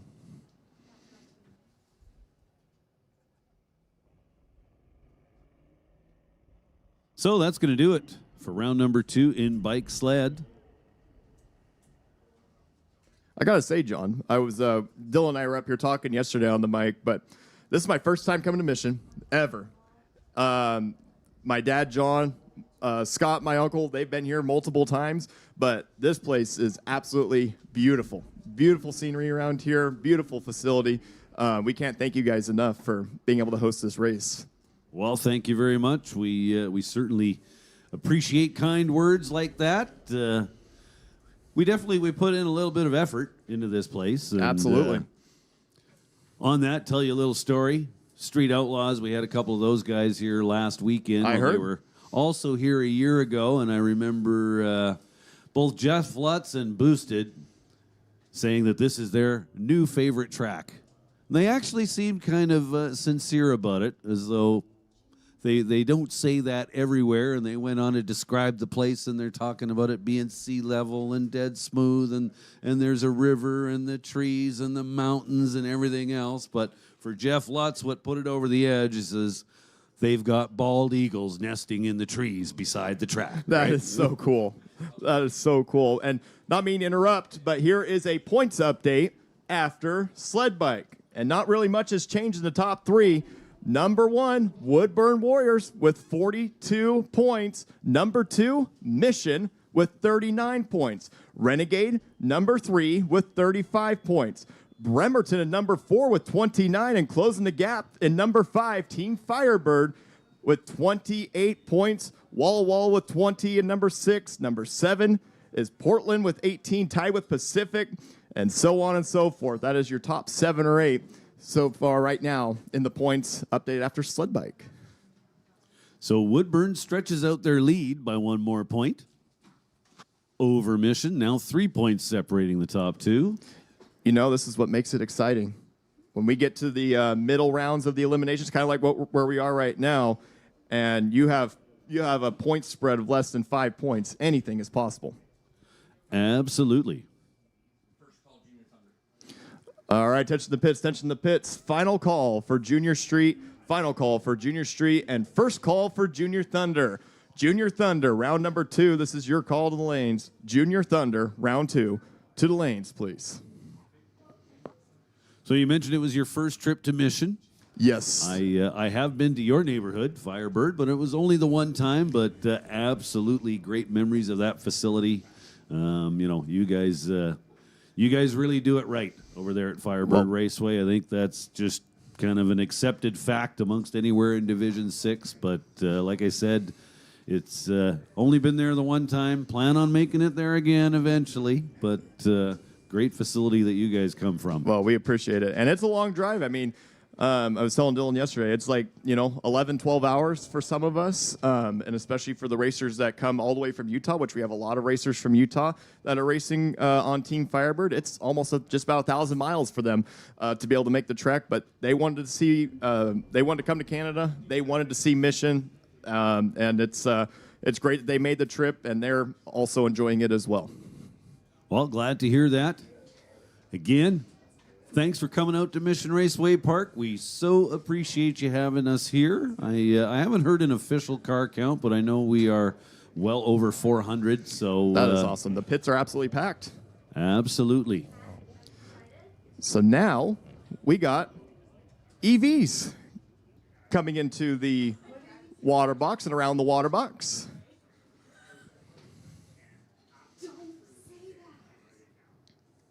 So, this is my first weekend where I've actually ever announced an EV car. I don't know if you guys have much of an EV program at Firebird, but other than Friday night street legals, we don't see them here at Mission. Yep, that's kind of the same way with Firebird. We do have a couple that race in our Gold Cup series, but other than that, I mean, they're few and far, but they're really cool, especially with how fast some of the plaids can go.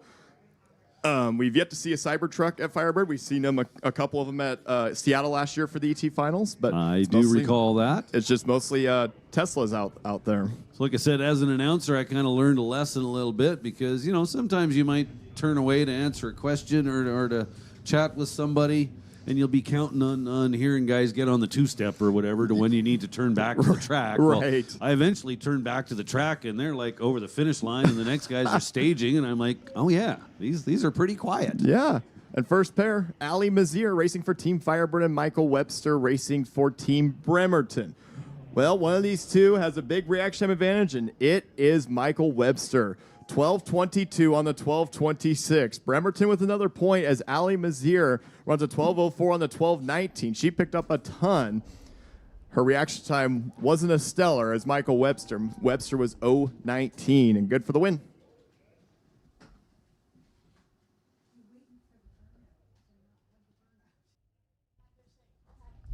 So two more. Woodburn in the left lane, Renegade in the right.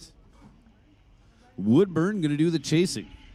I'm going to say the quickest Tesla on the property, dialed in at 965. Tim Lewis out in front trying to stay there. It's going to be Matthew Shea getting to the stripe first by 52 thousandths. To come up 976 on the 965 dial. Easy win at about a 10.5 starting line advantage. That'll make a big difference. So, Junior Thunder, we are still looking for you to the lanes. Looks like a few of you have shown up. Junior Thunder, we're looking for you to the lanes as Joseph Scott and Jason Leon around. Team Woodburn versus Team Renegade. This is a big one for Team Woodburn to try maybe stretching their lead a little bit further or retaining their lead. They're doing a great job in the stands today. They have quite the crew out there with their pom-poms. Absolutely. Hats off. So Joseph Scott coming up for Team Woodburn. Left side, dialed 1156. Jason Leon. Right side for Team Renegade, dialed 1275. So you willing to take a stab at what kind of a car that is over there in the right lane? Oh, I don't even want to guess. It's not a Tesla. No. That's all I'm going to... that might be the only Tesla that's not in the EV class. Well, it works pretty good. Either that or Jason Leon works pretty good. 009 on the starting line, then 1278 to be 3 above the 1275 dial at the finish line. Joseph Scott turned it red by a 10th. So by a 10th. This one was over early. I think Woodburn may have given him a little bit too much coffee. So that may wrap things up for EV. It does, because here comes Junior Street. Got quite a number of Junior Street cars here this weekend, and it's a great program for kids from 13 years of age to 16 years of age to be able to get their feet wet in maybe if you don't want to run a junior dragster, but get your feet wet in maybe a big car. And you have to have a parent go down with you, but it's a great introductory class to the kids that maybe want to go full-time racing. I couldn't agree more. I absolutely love this program because it requires virtually zero investment. Absolutely. Bring your daily driver out. So we kick things off. Ellie Brown and Jason Lake. Racing Jason. Racing for Team Calispe. Dialed at 9.10. Ellie Brown over here in the tower side lane is dialed at 1244. Of course, racing for Team Renegade. So it's Calispe versus Renegade. This should be a dandy of a matchup. Jason been having a great season up at Calispe. Will he be able to keep it up here? 3 Thal separate the two off the starting line. This is going to be a dandy. Brown on the brakes, but Jason Lake, 946 on the 910 dial. Ellie Brown had a lot of room, but gets on the brakes too early, 1305 on the 1244. So Calispe gets another point.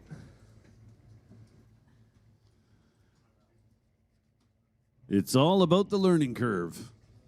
That's for sure. Samantha Payne and Carter Chun. Carter Chun, right-hand lane, dialed 936 in the 08 Charger for Team Portland. And Samantha Payne for Renegade Raceway, dialed at 952 in the Camaro. One green light, one red. Carter Chun scoring a point for Team Portland.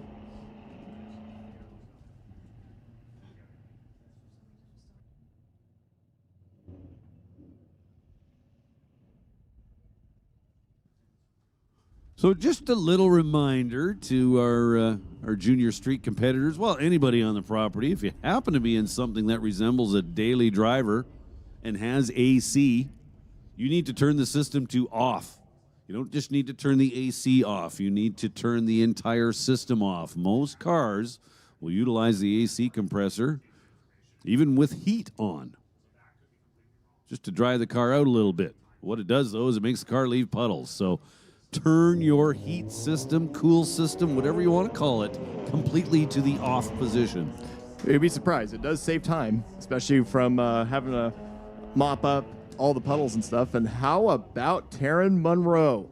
11:04 on the 11:04 065 in reaction time. How about Team Mission with another point? Oh boy, this is a big one here. Miles Dougal, Josephine Smith. Miles Dougal racing for Team Firebird. Josephine running for Team Mission. Both dialed into nines. Miles will be playing the chase. Barely. Pretty close. In dial-ins, a pair of pickup trucks. This should be a good one.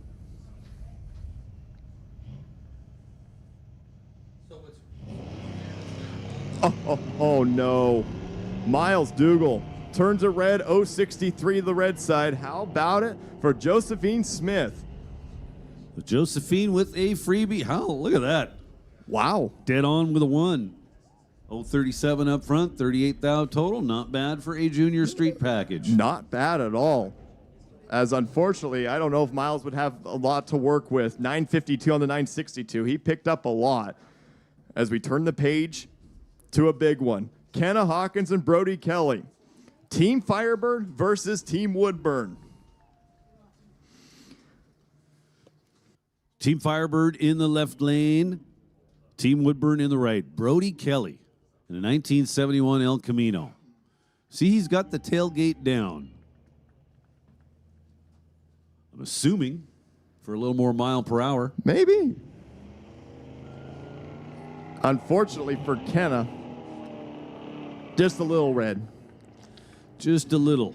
They were both red, actually, but Brody Kelly by just 0.008 of a second, then goes dead 8 on the 915 dial. Get out of here. Man, that's pretty tough for a junior street car. But hey, Team Woodburn, another point. And here comes Josh Klosky, undefeated so far this weekend. Won the belt on belt, won the Gambler. He's pretty good, I hear. So that little S10 Blazer was a father-son project, mostly son. He's got a pretty good dad, though, in Andy Klosky. Lane Harris in the 4-2, dialed 1310. Klosky in the S10 Blazer, dialed 905. I believe he's been dialed 905 on just about every run this weekend. Turns the win light on, scores a point for Team on a Mission. 910 on the 905 dial, good enough. Neither driver stellar on the starting line, but Klosky was definitely better. Definitely better. Lane didn't have much to work with either. 1321 on the 1310. Team Mission with another point is Cody Mackey and Race Fuller around. This should be a dandy as well. Cody racing for Team Madras in the F350. Race Fuller running for Team Firebird. Over there in the right-hand side lane is dialed at a 901. Almost a heads-up drag race. 901 the dial for Race. 902 the dial for Cody. This is going to be good. Two trucks side by side. One of these two has a 300th advantage at the starting line. Top end, it's Race Fuller. 9:02 on the 901. 0:33 in reaction time. Cody was 0:63, not bad. 9:08 on the 902. Team Firebird with another point. And an automatic point for Team on a Mission now, with Tyler Smith rolling up to be the final car in this round of Junior Street. Scored himself the bye. We always love buys. It's always good to get information and a free point. Absolutely.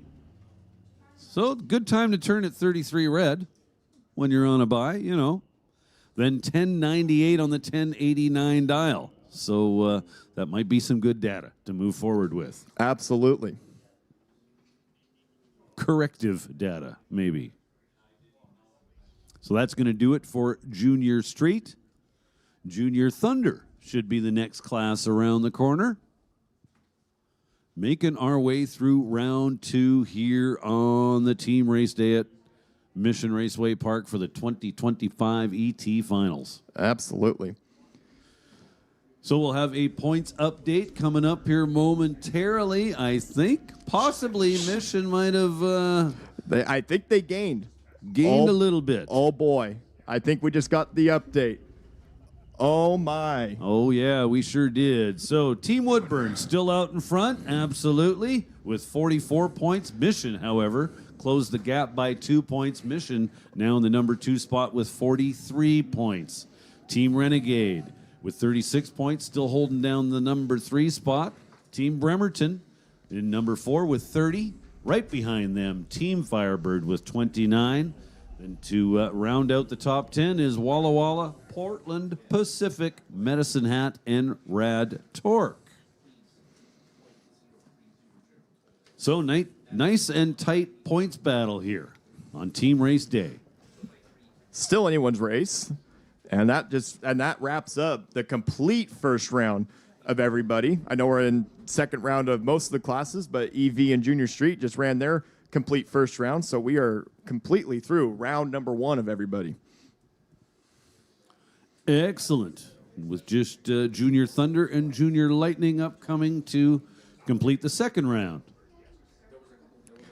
And once again, Junior Thunder, if you're not in the lanes, you are tardy. We need you there now. Junior Lightning, get ready to go. Your call coming up momentarily.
So into Junior Thunder we go.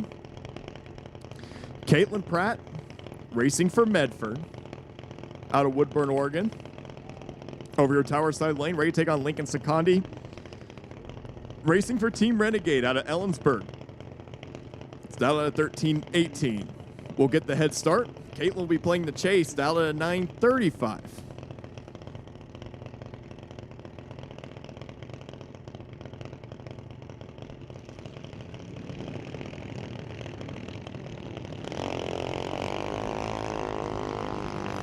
Oh no. Lincoln Secondi turns it red by 5 thousandths of a second. Caitlin Pratt, 9:45 on the 9:35 dial.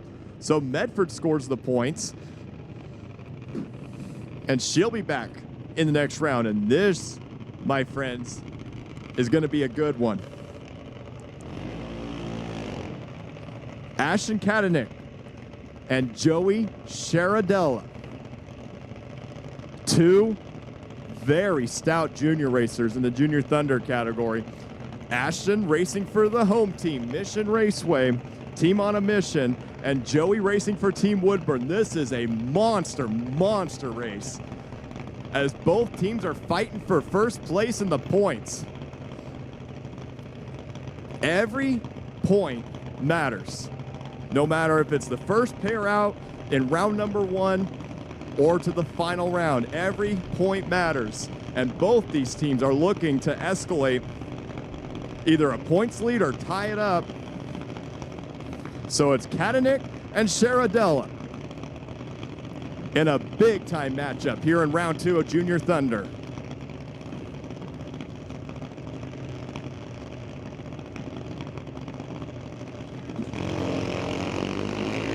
Well, one of these two just drills it. 0-19, looking tough. Can Ashton pull it off? You bet. 9-18 on the 907, a monster race. Team on a mission scores a big one as Joey Sharadella, 9:04 on the 898, was 1:25 in reaction time, gave up a 10th, and Ashton Katenick will move on and score mission a very key point.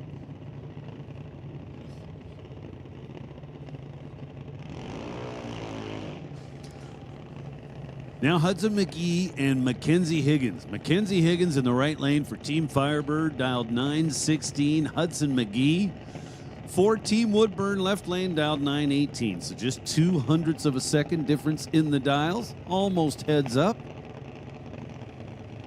Woodburn trying to redeem themselves. Just lost a big one. And now they're trying to get another car into the next round. Just like John was saying, 0.02 of a second separate the two in dial-ins. It's Woodburn versus Firebird. Another big race.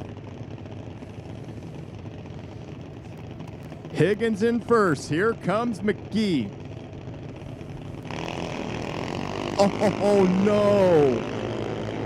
Hudson McGee is going to be very unhappy with this one. 0-17 red. Mackenzie Higgins was 122 green, 921 on the 916, and Team Firebird gets a point.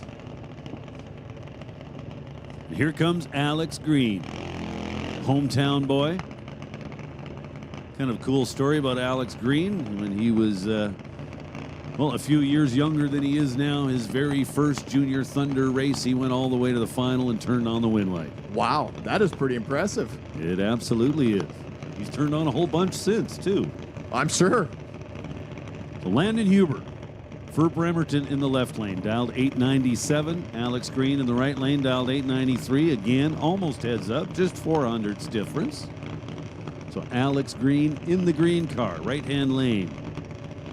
Or what we call the Lordco side of the racetrack. Huber, left-hand lane. What we call the TCS side of the racetrack.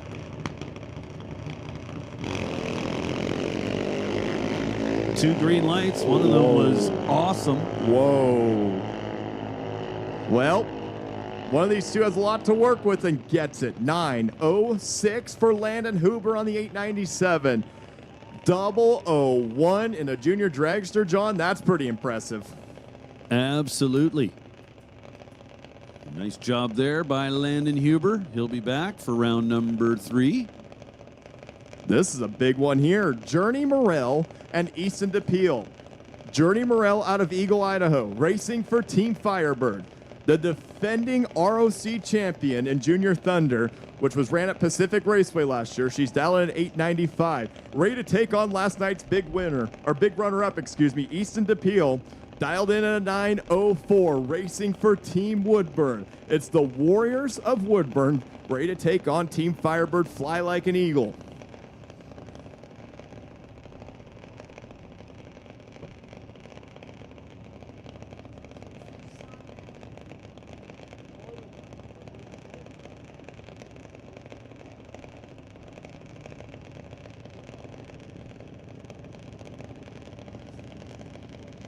Four bulbs lit. Here we go. Wow. Two green lights. One substantially better than the other, but it ain't over yet.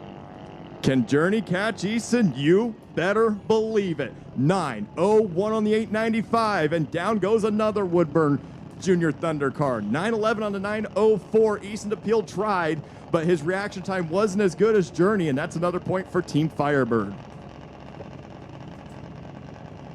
Next up, it's going to be Portland versus Pacific. Pacific's going to be in the right lane. Jackson Crawford is dialed 912. Reese Heaton, left side of the racetrack, dialed 906. Reese racing for Portland International Raceway.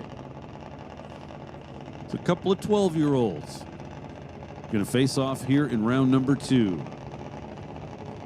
Pretty comparable dial-ins as well. About 600ths of a second separate the two. Should see Pacific leave first in the right lane. Then Reese Heaton for Portland, going to be the chaser.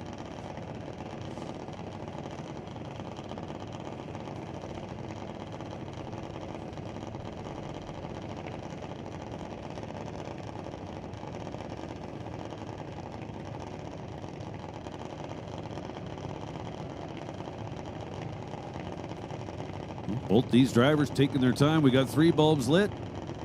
Now 4. Oh man, that's going to be another one of these. Now, why did I turn it 00 red then? Yeah. Uh-oh. So Crawford turns it red by 4 thou. Reese Heaton was, well, 125 on the tree.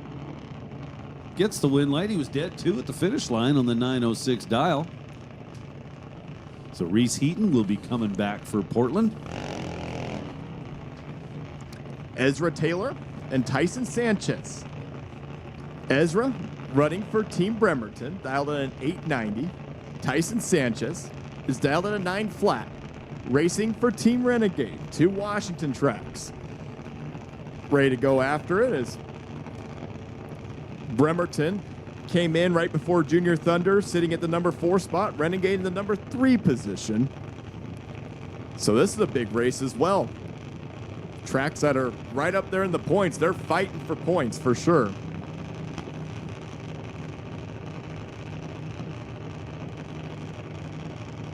Again, seeing a lot of closely dialed pairs. Just a 1/10 of a second will separate these two.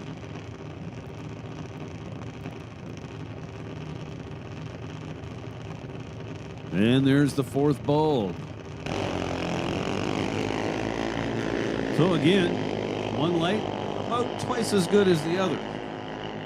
Yes, and who's it going to be? Can they make it work? You bet. It is Ezra Taylor. 894 on the 890. She was 072. Tyson Sanchez was not as eager to lead the starting line at 906 on the 9 flat dial. But Ezra Taylor gets a point for Team Bremerton.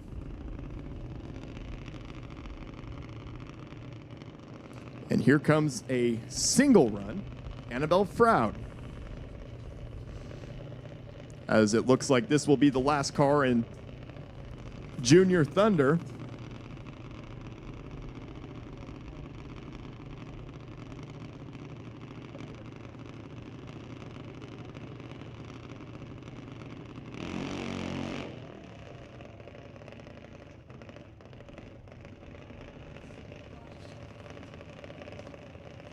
So, Junior Lightning, if you're not here, you need to be in the lanes, please. Junior Lightning. We do need you to the lanes. If you're not here, you do need to be here for round number 2. So here comes a point for Renegade Raceway. Annabelle Froud, single, right-hand side of the racetrack. She's out at a 9:30. 0:37 in reaction time for Annabelle. What will she clock in at on this solo run? 9:38 at 65 miles an hour. So a good setup run, and Team Renegade gets another point. That will do it for Junior Thunder round number 2. Which means we're going to have another points update coming up here. Quite curious to see how this one comes up. Well, looks like it might have just came in. Here is the points update. Team Woodburn and Team Mission are currently tied for first place with 44 points. Renegade in third place with 37. Bremerton in fourth with 32, and Team Firebird sitting in fifth still with 31 points, and it goes Walla Walla, Portland, Pacific, Medicine Hat, and Rad Torque. Oh boy. Walla Walla and Team Firebird now tied at 20. Or sorry, Portland. Firebird's in fifth, and what I was going to say, Firebird made up some ground in that round. They did just a little bit. And here comes Junior Lightning. Here's a big one. Megan Moore and Jaggy Holbrook. Megan Moore running for Team Woodburn. Jaggy Holbrook running for Team Walla Walla. Team Adrenaline's dialed at a 794. Megan Moore dialed at a 790, the quickest you can dial in Junior Lightning. This should be a dandy. Woodburn versus Walla Walla. Oh man, one of these two are ready. Can they make it work at the top end? Top end, it is Team Woodburn. 795 on the 790 dial. Megan Moore was ready, John. 0:12 in reaction time. She sure was. And with that, Woodburn temporarily takes the lead back. But we'll see after this pair, John. One of your guys. So Mission with a chance to tie it up again. Bentley Johnson coming up for Team on a Mission, left side of the racetrack. Going to take on Rachel Place. Racing this weekend for Team Portland in the right-hand lane. Dialed 794, Bentley Johnson. He's going to get to leave first, dialed 850. So a little over 1/2 of a second separates these two cars by the dials. Bentley's had a pretty good season here too, hasn't he, John? Yes, he has. I gotta say, for a junior dragster, that's a pretty cool looking car. I was telling Dylan that same exact thing yesterday. That is a very, very cool looking car.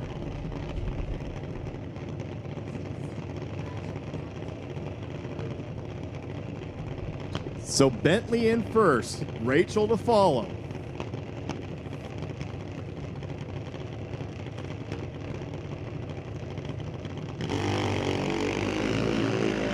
Oh boy. Yeah, oh boy. One of these two are ready, one of these two weren't. Can they make it work? Yes. 798 on the 794, and Team Mission loses a big one. 849 on the 850 for Bentley, as unfortunately he was behind in the reaction time department by over 1/10 of a second, and unfortunately you can't give that up in eliminations.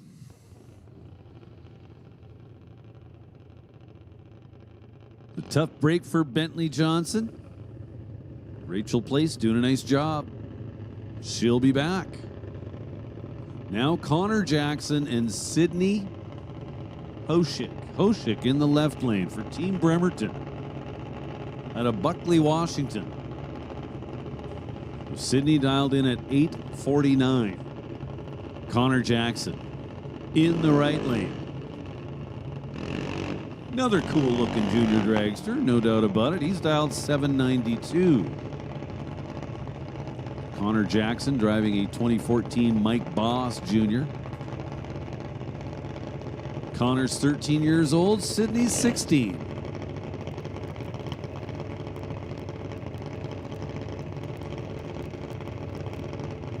Says Sydney's car is a 2022 chassis. Well, that's kind of cool. I'm kind of thinking possibly home built. Maybe. So you'll see Sydney lead the starting line first. This is a big one for Mission to maybe take back the points lead.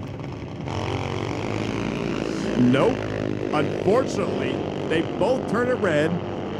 Sydney, lesser of the two, red. Double 0-5 to the red side. Connor Jackson, 0-45 to the red side. And Sydney will advance 8:48 on the 8:49. That's another point for Team Bremerton, and they needed that one bad.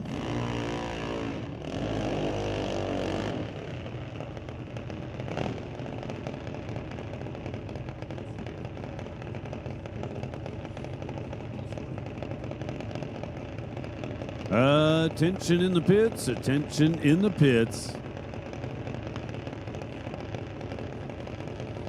We're going to make the call now for Sportsman to the lanes. All Sportsman cars to the lanes. All Sportsman cars, this is your call to staging.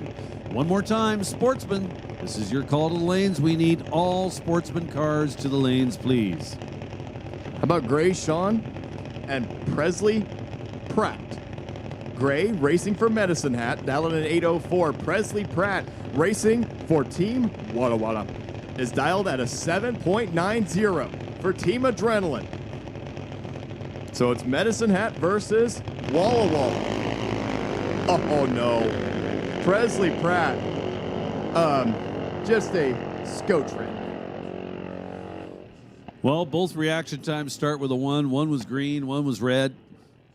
You can probably discern for yourselves who was green and who was red. Gray Shan with the win light on up there at the top end, scoring a point for Medicine Hat. 8:06 on the 8:04. Two more ready to roll around the water.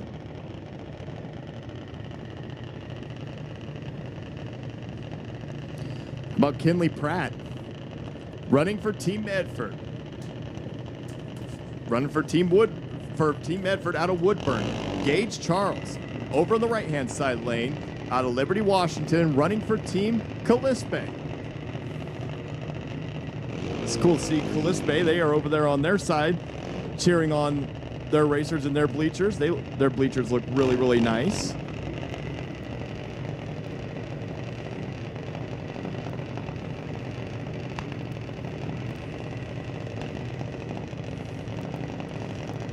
$7.93 the dial for Kinley. Gage is dialing a 7.90. 0.03 of a second separate the two and dialing.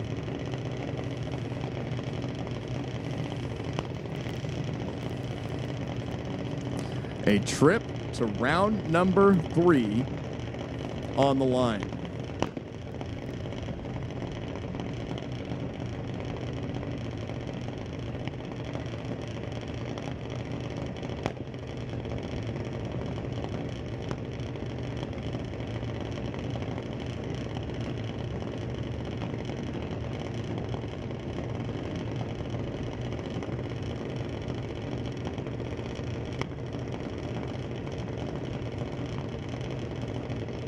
Both taking their time going into the stage beams.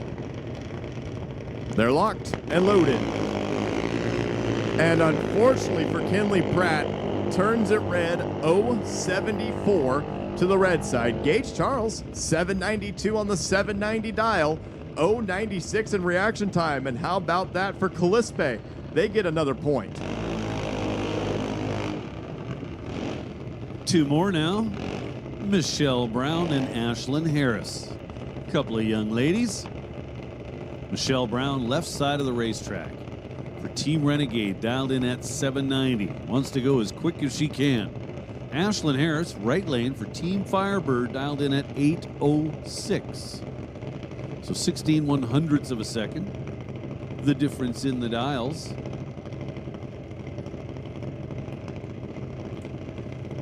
Looks like Michelle's dad gives her the fist bump. Turns it over to her. Ashlyn Harris throws it in there deep. Oh no. And turns it red by 28 thou, maybe a little too deep. Well, this one is going to be also, why did I go red? Michelle Brown, with the reaction time starting with a 2, gets the win, 790 on the 790. She ran the number, just may need to tighten up the reaction time department for next round. Just a little. Ashlyn Harris, 8:30 on the 806, 0:28 to the red side. And it looks like that is going to do it for round number 2. So we've now completed round number 2 for all classes other than EV and Junior Street, as they have completed round 1, starting with the smaller car count in those 2 classes. We held them off for 1 round. Sportsman cars behind the lanes rolling up. Here comes round 3 for Sportsman. So we'll have a points update. Well, it looks like it's already taken place. Woodburn regains the lead with 45 points. 45 points for Woodburn. Mission 1 behind with 44. Team Renegade in 3rd with 38. Bremerton with 33 points and Firebird with 31. So there you go. A tight points battle at the completion of 2 rounds.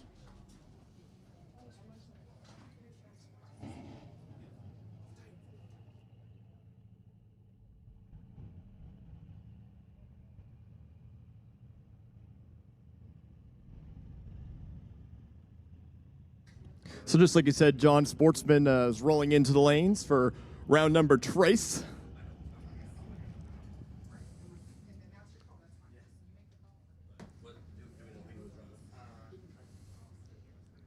As it's turned out to be a very pleasant day here at Mission Raceway Park. The sun has now broken through the clouds and a little breeze has started to pick up, and a very picturesque view of all the mountains around in the surrounding area.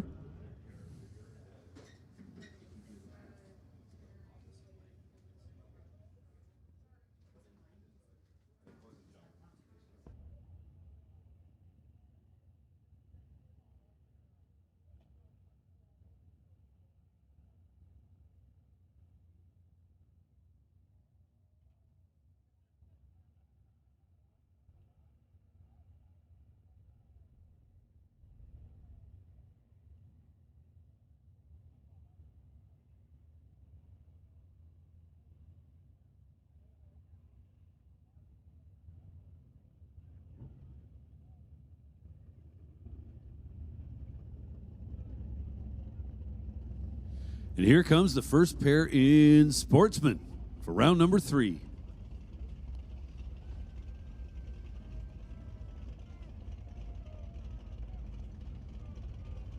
We're going to start off with Calispe and Walla Walla.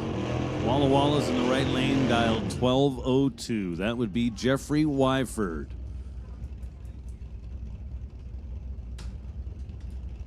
An 011 Challenger, right-hand side, dialed 1202. John Diener in a Toyota pickup truck. For Team Calispe, dialed 1174. So the little truck will be chasing the Challenger.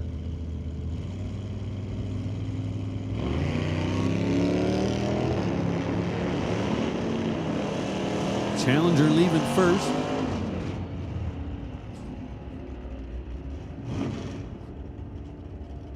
And gets to the finish line first, but in doing so goes under by a few Huns. So it's going to be John Diener picking up a point for Calispe, 1176 on the 1174 dial.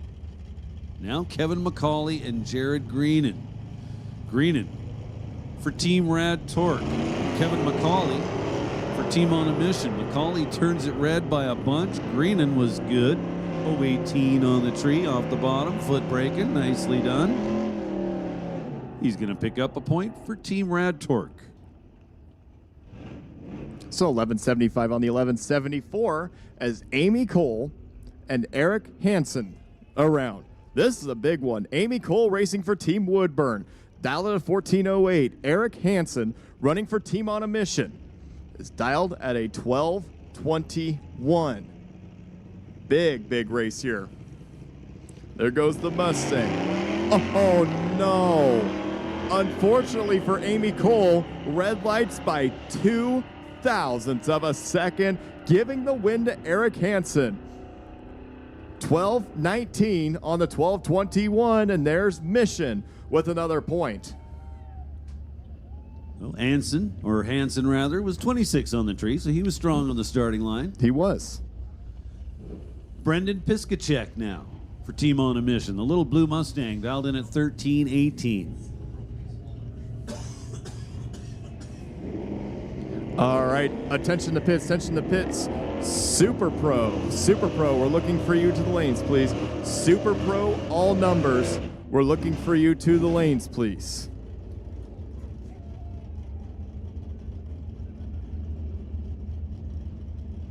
So, excuse me, Super Pro, that's a false statement. Super Pro, hold back, Super Pro. This is a first call for Pro, not Super Pro. Super Pro, you can hold back for now. Pro Eliminator, we need you to the lanes. Pro ET, round 3, we need you to the lanes. Super Pro, you can hold back. Super Pro, hold back, please. Pro, we need you to the lanes. As Brendan for Team Mission gets a point. Yes, he did. 3 above the 13-18 dial. He was better on the tree and turned the wind light on. Now Gary Howe trying to run down Tyler Hereford. Hereford in the right lane for Portland. Howe running for Bremerton in the Buick. And Howe does not get it done. Tyler Hereford scores a point for Team Portland. 12.98 on the 12.90 gets the job done. Had the starting line advantage. Gary Howe winds up 12.04 on the 11.93 dial. Not sure what happened there, but yeah, you don't normally see him lose that many numbers. No, I'm thinking Gary Howe would really like to redo that one. Absolutely. Jacob Cleve and Jed Biscay, Team Woodburn versus Team Renegade. This is a monster matchup as Cleve is dialed at 1165, Jed Biscay dialed at a 1335, and oh my goodness, one of these two just puts up a 007. Can they make it work at the big end? Top end says you better believe it. 1167 on the 1165 for Jacob Cleve. 007. Jed was 049, runs a 1336 on the 1335. How about that Team Renegade getting another point? Well, Woodburn with another chance to score a point now. Derek Jackson going to take on Gordon Rust. Gordon Rust, former division champion in Sportsman. I kind of think maybe Derek Jansen has accomplished that feat as well. Not 100% sure, though, but a couple of Sportsman hitters in Division 6 facing off here in round number 3. So the dials, Gordon Rust, 1176. He's going to chase Derek Jackson as Jackson's dialed in 1193. 4 bulbs lit. Here comes the tree. And it is Derek Jackson picking up an easy round point for Woodburn drag strip. Gord Rust turns it red by 47. Derek Jansen was green by 49. Top end comes up 1193 with a 1 on the 1193 dial. So this is another reminder. Pro Eliminator, we're looking for you to the lanes, please. Pro ET, round 3. We're looking for you to the lanes, please. As Paul Warner and John Huval. John running for Team Woodburn, dialed 1168. Paul running for Team Portland is dialed 1190. So somebody's packing 50 thou. Can they make it work at the big end, though? Yes, 1177 on the 1168. Another point for Woodburn as Paul Warner, 1195 on the 1190 dial, couldn't get it done, was behind in the reaction time department. Unfortunately, his day comes to an end as Stephanie Biscay and Waylon Carlson around. Another racer from Team Woodburn to take on a racer from Rad Torque. So I don't know, maybe you can tell me, are the Biscays from Woodburn related to the Biscays from Seattle? I think so, but I'm not 100% sure on that. All right. So there's a round win for Rad Torque Raceway. Waylon Carlson gets it done, 1275 with a 3 on the 1275 dial.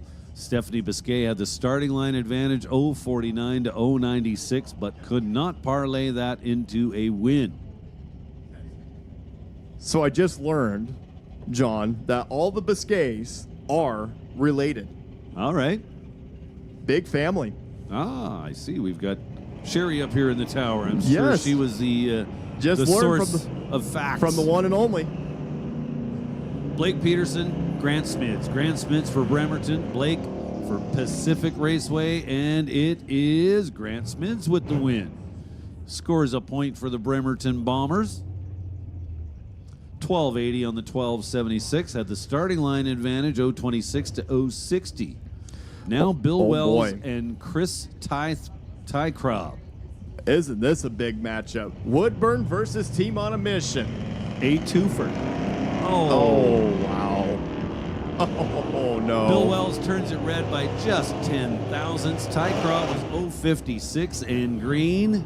And he gets to stare at his win light the whole way down the track.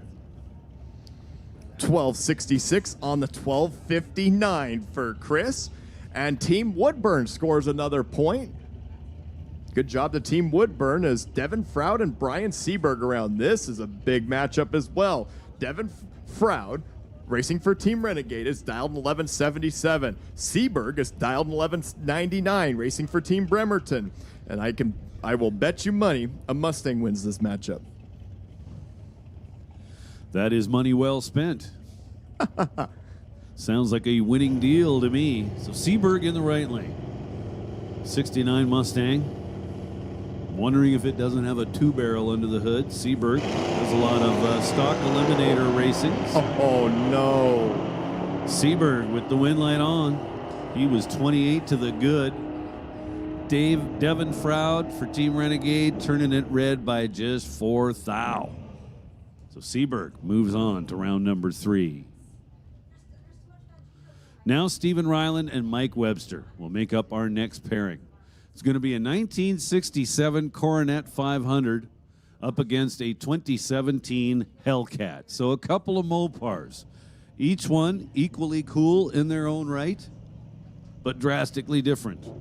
So the Hellcat, sporting a whole bunch of horsepower. Oh, turns at 7 thou red. Steve Ryland with a time trial here in round number 3. Absolutely. And he will move on to round number 4. What will he clock in at? 1197 on the 1198. So he set himself up pretty well with an 069 reaction time. As Kevin Greenan will get the single run for Rad Torque. So that'll be a free point and a free win line. Got to think that that Hellcat is way detuned to be running in the low 12s. Yeah, you would think, right? Ought to be in the 10s. Absolutely. So Kevin Greenan with the freebie for Rad Torque Raceway scores a point, goes 1173 on the 1171 dial. And just like that,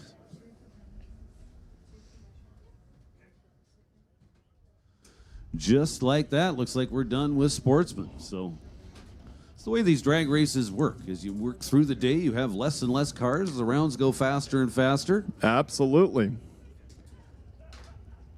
That was a great round of Sportsman. But Pro, that's coming up in the on-deck circle, that is going to be one to watch, as we will probably be getting a points update here momentarily. So we'll be able to get you up to speed on what's going on with the points.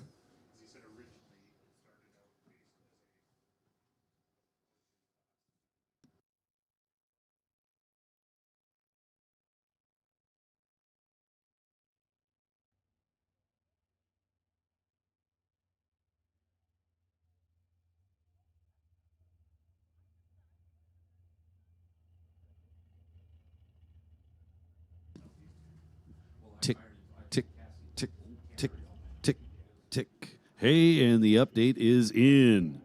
So Woodburn stretches out the lead by 1 point. They now have 48 to take to hold on to the number 1 spot.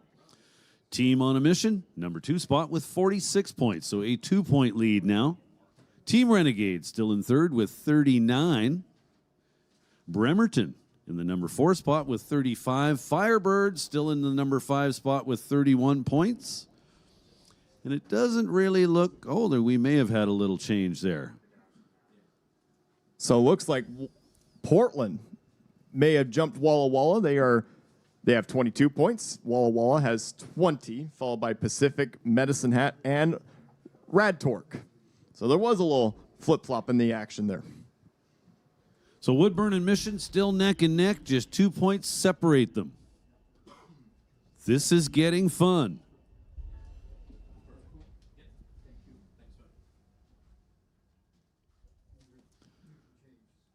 So as Connor mentioned, the next class coming around the corner will be Pro Bracket. In all likelihood, what started out as this morning's biggest class.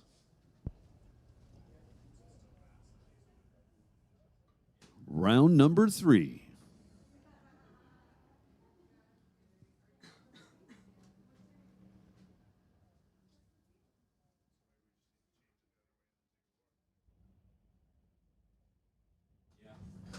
So there's the sound of race cars. And it looks like they are getting close to coming around the corner.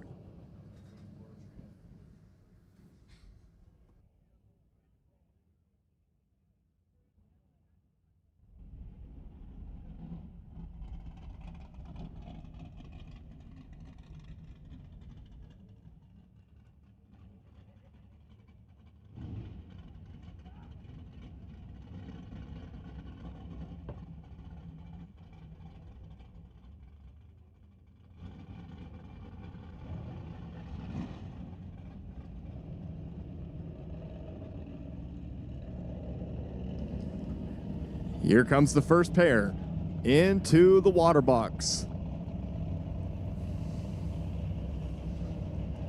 Looks like we'll have a pickup truck and a Trans Am to kick things off as Phil Amborn running for Team Woodburn and Jason Harmon over there in the right-hand side lane running for PIR, dialed at a 10:45 out of Battle, Washington.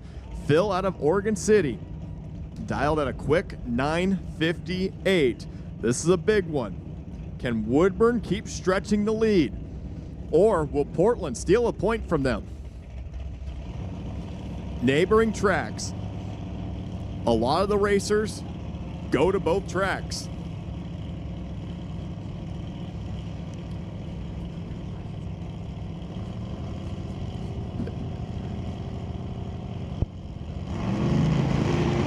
There we go.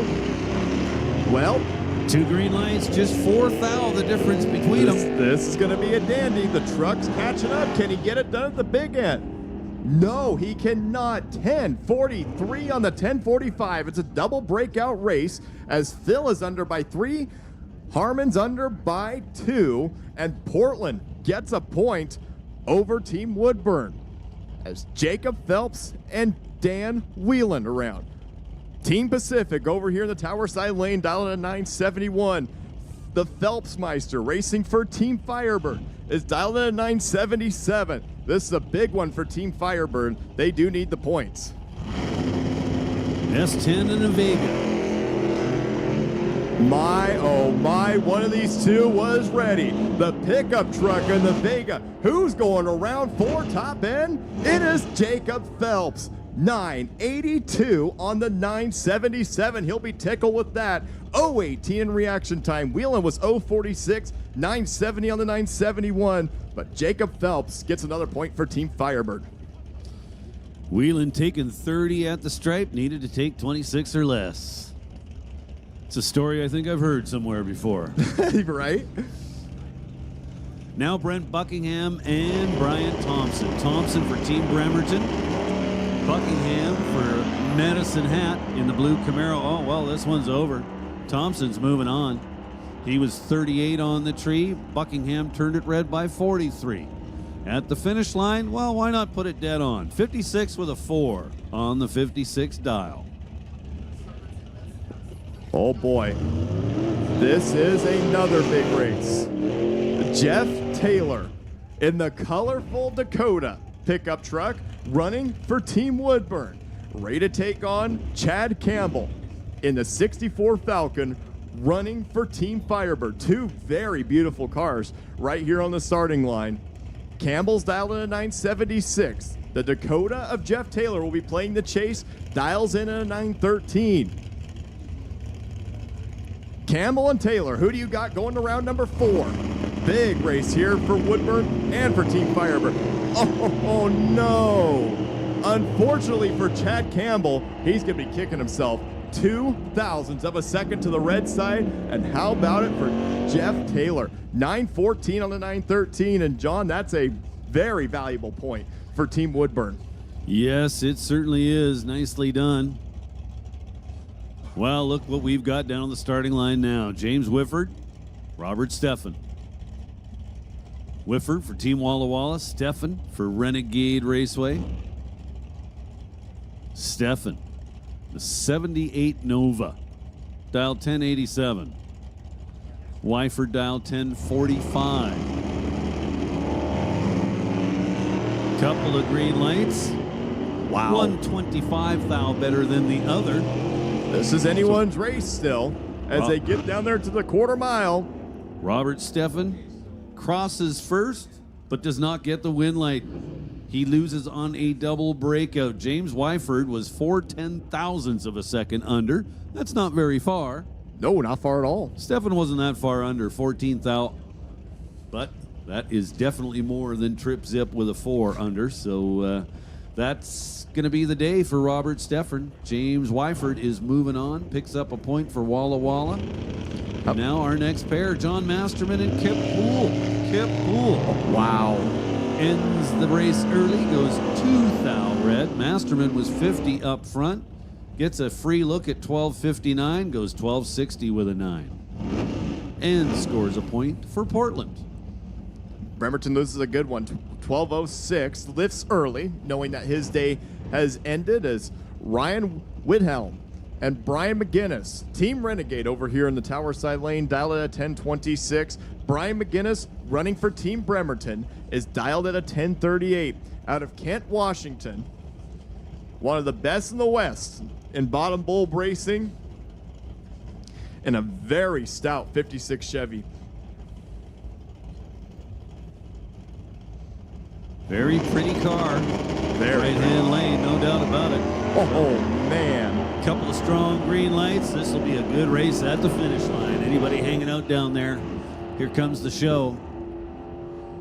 And it is McGinnis turning the wind light on. Heard a little bit of throttle whacking up there. Still took 72 thou at the stripe, but got plenty safe on the 1038. Puts a 1042 up there on the reader board. Wildham had the starting line advantage 010 to 023, but at the finish line is well off the 1026 dial. Now Andy Klosky and Martin Condon.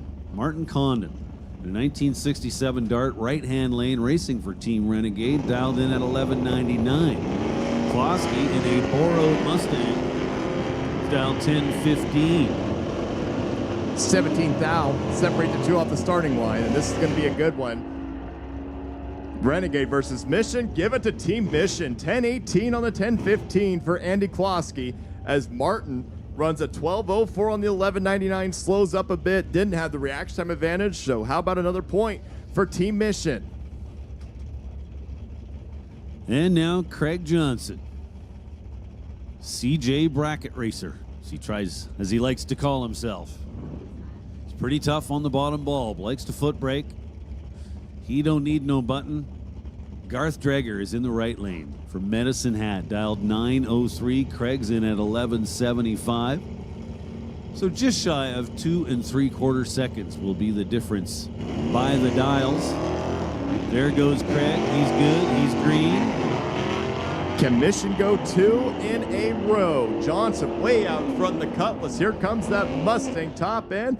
Give it to Mission. 1180 on the 1175. Craig Johnson moves on as Garth was almost completed at the starting line. Was over a 10th behind and runs a 904 on the 903. He'll try again tomorrow. But Craig Johnson, another point for Team Mission as they're really stepping up to the pay window here in Pro. Now Mike Mosewicz and Tony Pierce. Tony Pierce is going to take this one. Mosewicz turns it red by 30. Pierce was 32 up front. Gets a time trial here. He's dialed 1020, goes 1023. So you see Tony Pierce come back for Team Bremerton. Now Ross Walker and Corey Seekins. Corey Seekins from Madras. Dialed 948 in the first gen Nova. Actually, looks like an Acadian. And Ross Walker is definitely in a Nova, a 66. He's dialed 1017 for Team on a Mission. Mission versus Madras. So there goes Ross Walker. Oh no. Ross Walker turns it red by 1/1000th of a second. Corey Seekins, 940 on the 949, excuse me, on the 948, 093. Dave Toth and Steve Campbell, we need you to the timing tower, please. Pronto. Steve Campbell and Dave Toth, we need you to the second floor of the timing tower. Pronto, please. We're also going to go ahead and make the call for Super Pro. Super Pro, you can bring them down to the staging lanes. Listen up in the pits, attention in the pits. Super Pro, this is your call to the lanes. We need Super Pro to the lanes. Zach Zerbrug and Mike Breno. Breno in the right lane for Pacific. Zerbrug in the left lane for Bremerton.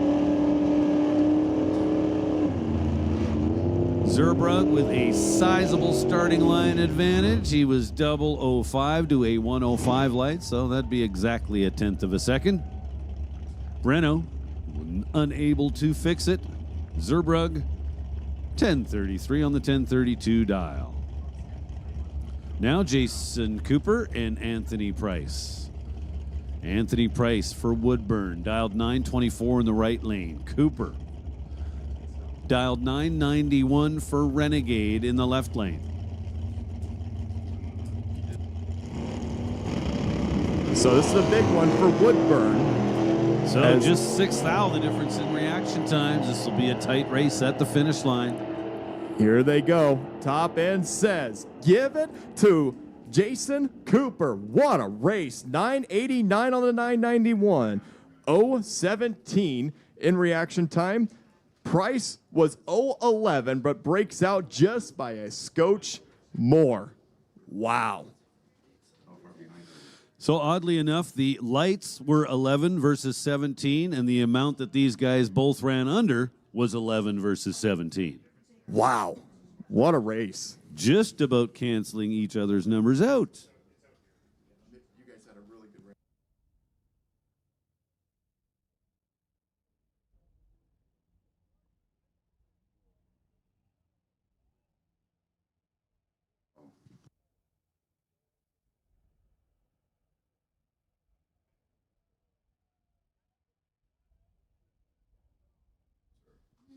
So that's going to do it for round number 3 of Pro Bracket. Points update coming right up.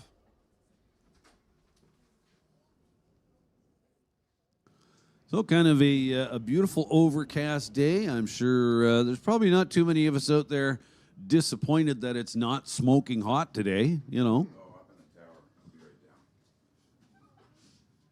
This has been quite the adjustment because where we're from in Boise, it has been low 90s, high 80s, and to come here and only be high 60s, low 70s today, it's been a big difference, and it's been very welcoming. Hopefully we can take some of that back with us here in a couple days. Yeah, and I would imagine you're a little on the drier side. We are, just a little bit. We definitely don't have this many trees in Boise, but if you go up into higher elevations, you'll definitely find them for sure.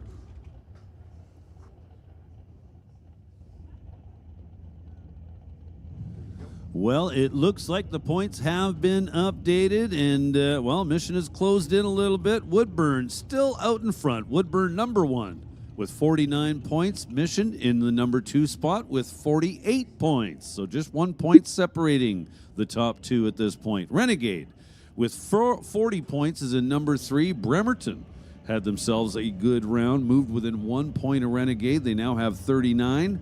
Firebird with 32 points in 5th spot. Then Portland, Walla Walla, Pacific, Medicine Hat, and Rad Torque rounding out the top 10.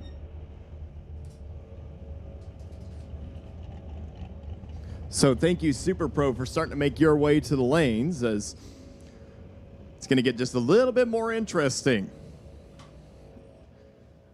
as we've cut the field in half in Sportsman, we've cut the field in half in Pro. Super Pro is right around the corner, and I bet you money it's going to be a very spectacular round coming up.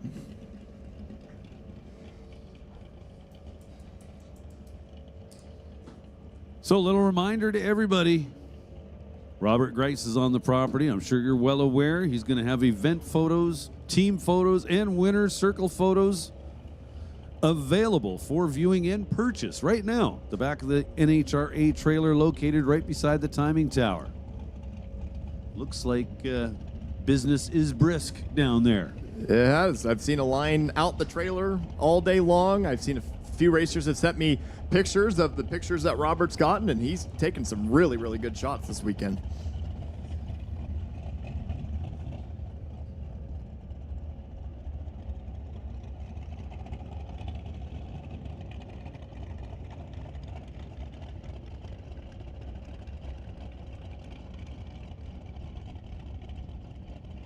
So we are just going to be a couple of moments before we see Super Pro roll around the corner. Just doing a little bit of work with the surface. Down there on the starting line.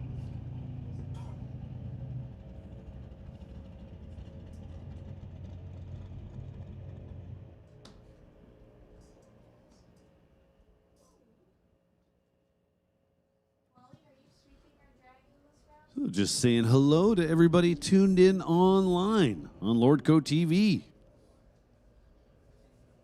If you are and you haven't done so yet, give us a like, subscribe to the channel. Very important. You know, John, I've gotten a few messages, especially yesterday, and it seems like everyone is really, really enjoying the live feed. We are watching it actually back in our pits, too. We have a monitor up, kind of keeping track of everything back there as well, but it is very, very cool that Mission Raceway Park has that available. Yes, we started doing that a couple years ago and kind of committed to it, so we live stream everything, even test days. That is cool. Even on regular weekends, and of course for our bigger events. You know, what you're seeing now on the live stream is a number of cameras, but they're all still cameras, and it's kind of an automated system. Once the cars get beyond a certain point, it'll switch camera views, and so you don't need a production team necessarily monitoring this in real time to keep it rolling. Which that's really cool. Yes. And then, of course, for our larger events, like last weekend's Smoke, Fire, and Thunder, we do a full production where we've got guys walking around with cameras, getting, you know, various different views. We've got quite a number of fixed view cameras, and then, of course, the drone work is just over the top. It is. I saw a couple of highlights from last weekend, and the production looked absolutely amazing. And I could see why you guys had that going with all the big name cars that you had here, and it looked like it was quite a show. Yes. So a little shout out there to Valley Tech Productions along with Still Real. Those two companies have teamed up on our live feeds for the last couple of years now, and we get a lot of that feedback. I remember in Vegas having a conversation with Chad Reynolds of Bang Shift and telling him about our live feeds, and you know, he was kind of half-heartedly listening, and then I said Lordco TV, and that's when he clued in what I was really talking about. He said, "Oh, you guys are Lordco TV?" And he says, "Yeah." He says, "I can't touch that stuff." Right?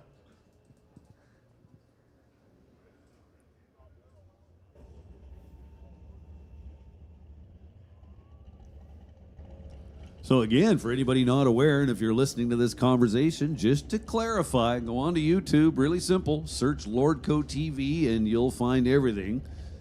Right up at the top should be the current live stream, and then below that, well, everything we do here at Mission Raceway Park. If you dig deep enough, you can find it. Absolutely. So once again, just another update on the points. As we go through them again, Woodburn is in front with 49 points. Mission's in second with 48. Renegade in third with 40. Bremerton, number 4, with 39.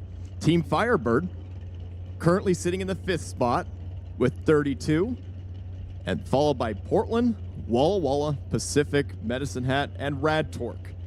That's your top 10 in the points with as we get to the middle rounds of eliminations.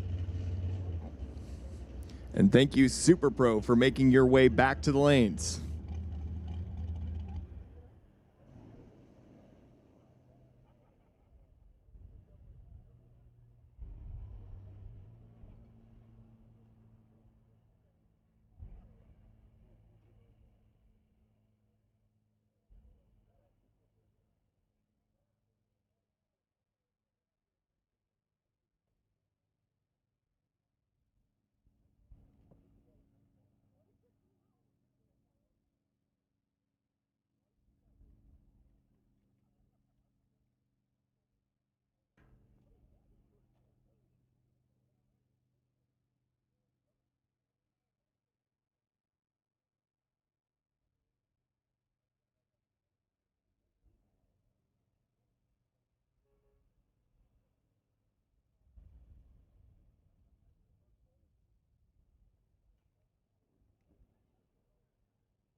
Look at this, John. Super Pro into the water box. First pair. Door car and a dragster to start things off. Calispe versus Woodburn. Woodburn's in the right hand. Jeremy McGee is 04 dragster. Householder, tower side. It is 1975 Monza for Team Calispe, dialed 646. So almost a second and a half will separate them on the starting line via the handicap. Just about. And you'll see the door car leave first, and the dragster will be following right behind. But this is a big race for Team Woodburn.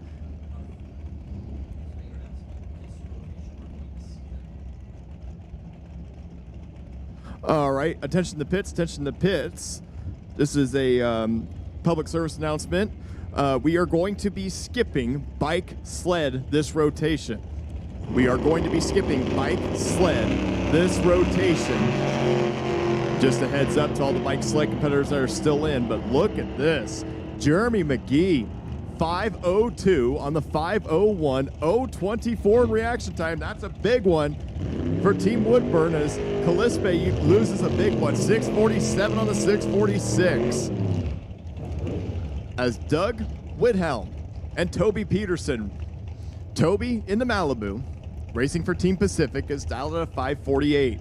Doug over here in the tower side lane is dialed at a 5:20, running for Team Renegade.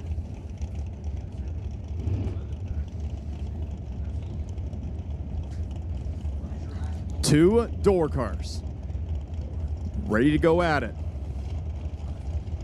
Peterson went some rounds last night in the Gambler race. Can he keep it going for Team Pacific? This is a big race here. Renegade trying to stay in the hunt. There goes Toby. Here comes Doug. Oh man, 10 thou separate the two off the starting line. 5:48 on the 5:48.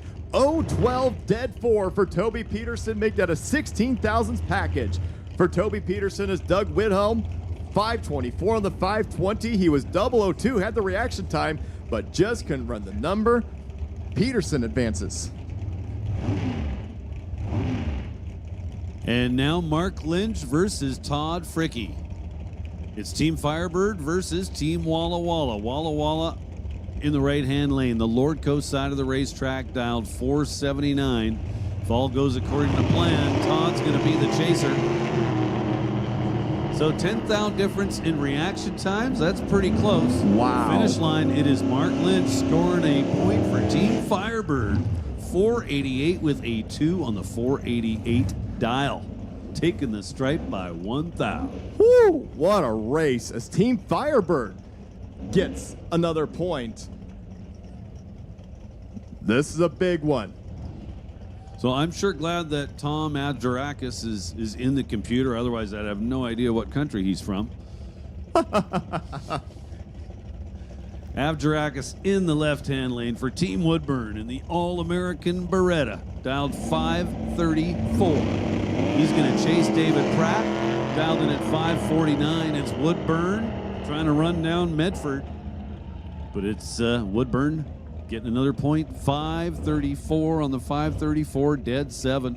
It's 54 up front, so less than stellar on the starting line, but made it work at the finish line. Absolutely. So Tom will move on and get a point for Team Woodburn. But look at that, David Pratt under by 6/10,000ths of a second. And here is a big one. Jason Gibson, who's running the 91 Mustang, team on a mission, ready to take on the man himself, Zach Mazier, who has been on an unbelievable streak the past couple of years, and he still remains undefeated the past couple of seasons. Here he comes for round number 3 of Super Pro. He picks a 483 as the dial for Team Firebird. 620 the dial for Jason Gibson. This is a monster race. Mission needs this point badly, but Mazier would love to keep his streak alive. 2 years in the making. Can he keep it going? So Gibson was absolutely deadly last night in the Gambler race, went all the way Took out a number of big names along the way. Can Yes. he pull off a big win here? Can he do it? There goes Gibson. Here comes Mazier. 5 thou separate the two. Here comes Mazier, and he gets beat after 2 straight years of wins in the team race and in ROC. Zach Mazier finally goes down. Jason Gibson, 620 on the 620. 023, margin of victory, 9 thousandths of a second. What a lap, and Team Mission may have just had one of the best laps of the weekend so far. Just in case anybody was wondering, Jason Gibson was not all out. Down to 105 miles an hour. He was not afraid to be using the brake pedal up there. He to was turn not. the wind light on. Absolutely. Now Greg Dowdy and Jerry Brown. Dowdy trying to score another point for Team on a Mission. Brad Torque, system-sponsored dragster in the left lane. He's behind by 20 thou on the starting line, and well, yeah, that made the difference. Jerry Brown taking the stripe by just 1/10,000th of a second to come up 2 above, 35 on the 33. He was 007 up front. Greg Dowdy was 027 on the starting line. That didn't completely rule out the possibility of turning on the wind light, but it certainly made it more difficult. Absolutely. This should be a good one. Justin Cooper and Matt Condon. Justin racing for Team Adrenaline. Walla Walla. Dialed in a 679 in the 67 Satellite. Matt Condon in the dragster racing for Team Renegade. Can the Coopmeister keep it going? There he goes. 7 thousandths of a second separate the two off the starting line. Give it to Matt Condon. 487 on the 487, 013, dead 3, a 16 pack for Matt Condon. But look at Cooper, 679.8 on the 679, a 28 pack for Justin Cooper, and he gets put on the trailer.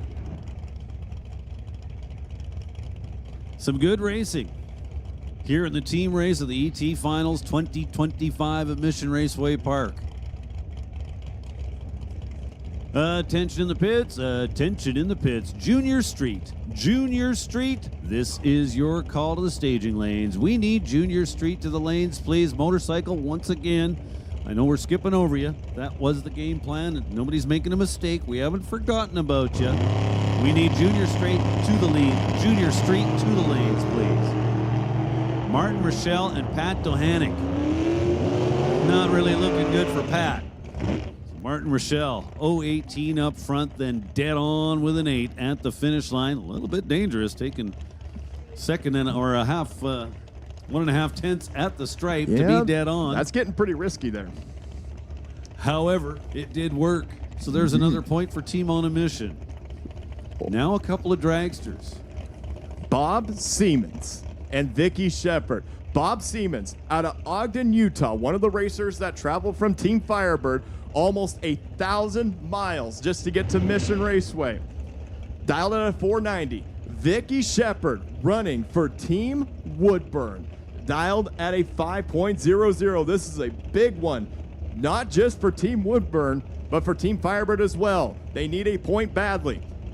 Woodburn needs a point really badly as well. Wow. 5 thou separate the two off the starting line.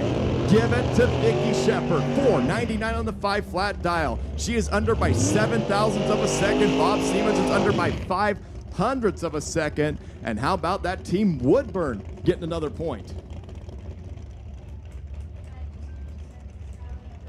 So Siemens to the stripe first by 48. And that's not what he needed to do. 2 more dragsters getting ready to go. Dave Mazier now. And Pat Osmondson. Osmondson for Team Walla Walla in the right-hand lane. Dialed 503. So Dave Mazier, tower side for Team Firebird, will be the chaser. Dialed 466.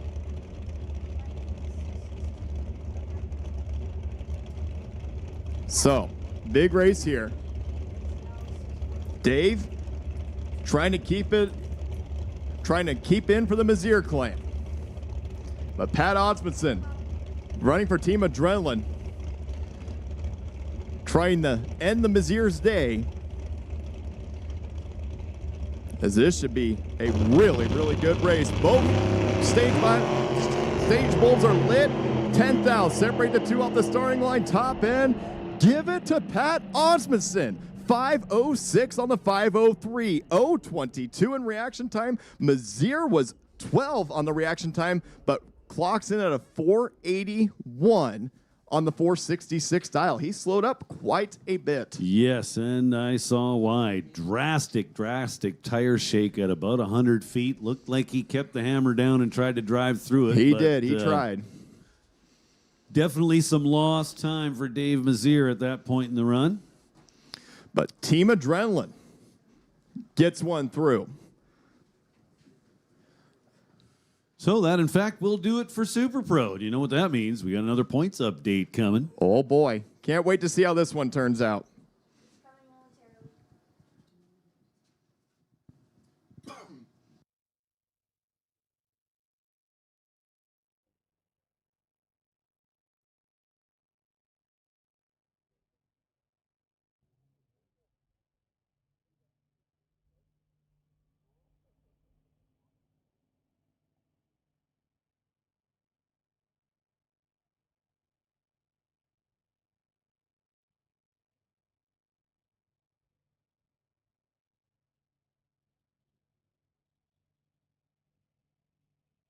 Before I started racing, and I was like the only.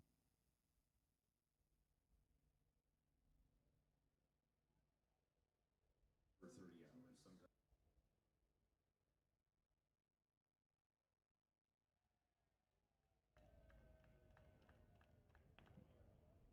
So, John, here is the points update. Team Woodburn still on top with 52 points. Mission is in second with 50 points. Team Renegade in third place with 41 points. Team Bremerton, number 4 with 39 points. And Team Firebird, rounds up the top 5 with 33 points. Followed by Portland with 24, Walla Walla with 22, Pacific with 20, and Medicine Hat and Rad Torque tied at 17. So that wraps up your top 10. Still very, very exciting.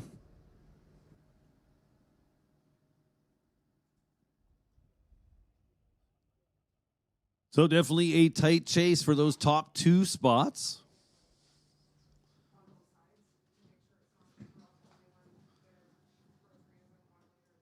So that's the thing with this point system.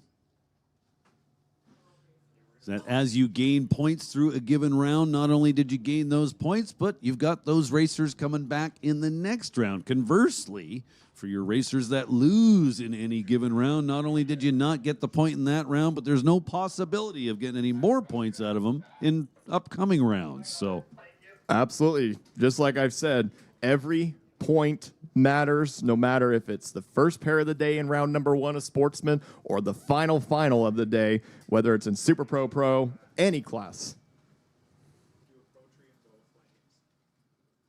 well, Connor New, it's been a pleasure meeting you and working with you. I'm sure we'll meet up again. Absolutely. Before the weekend's out. But for right now, I'm going to let you carry on. I'm going to go grab a little bite to eat if you're good with that. Absolutely, man. Thank you very much.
So while we have a little bit of quiet time on the racetrack, once again, if you are interested in a photo, I just got a reminder from Robert Grice, who's standing here at the base of the tower.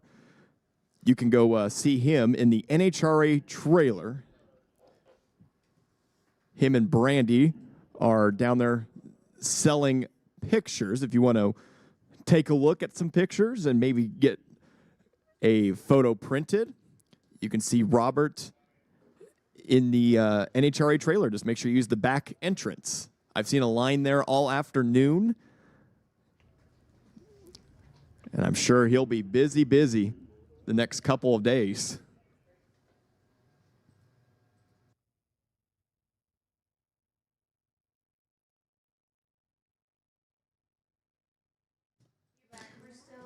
As we go into Junior Street.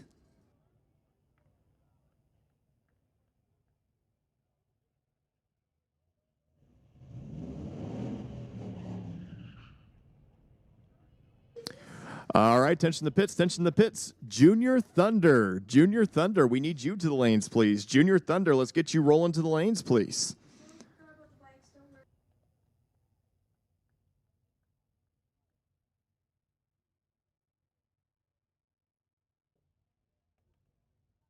Josephine Smith and Brody Kelly. This is a big one. Team on a mission over here, left-hand side lane. Brody Kelly and the Lorco side of the racetrack. Two very comparable reaction times. It's Woodburn versus Mission. Give it to Team Woodburn. Wow, what a race. 9:17 on the 9:16 for Brody. 0:28 in reaction time. 9:82 for Josephine. Couldn't quite run the number.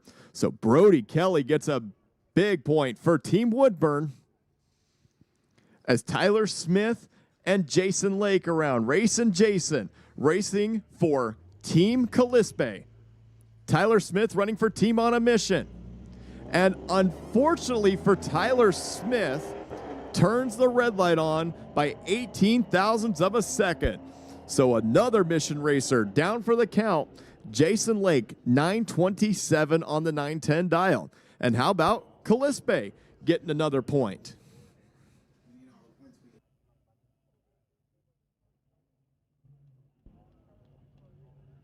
Taryn Monroe and Carter Chun. Another team on a mission. Mission Raceway Park over here, left-hand side lane. Carter out of Portland. Team Portland, dialed at a 933.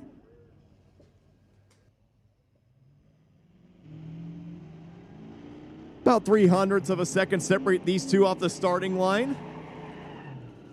Can Mission rebound? You bet they can. 11:10 on the 11:04 as Carter Chun had a good light.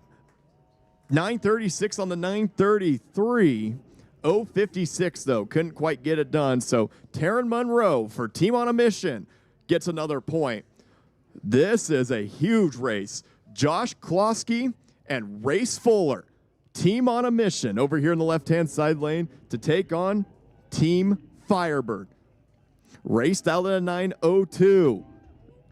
Josh dialed at a 9:05, almost a heads-up drag race. Josh has been undefeated this weekend. Race has been on. Oh, man. Team Firebird, Team Mission. Who's moving on top? And give it to Race Fuller. 9:01 on the 9:02.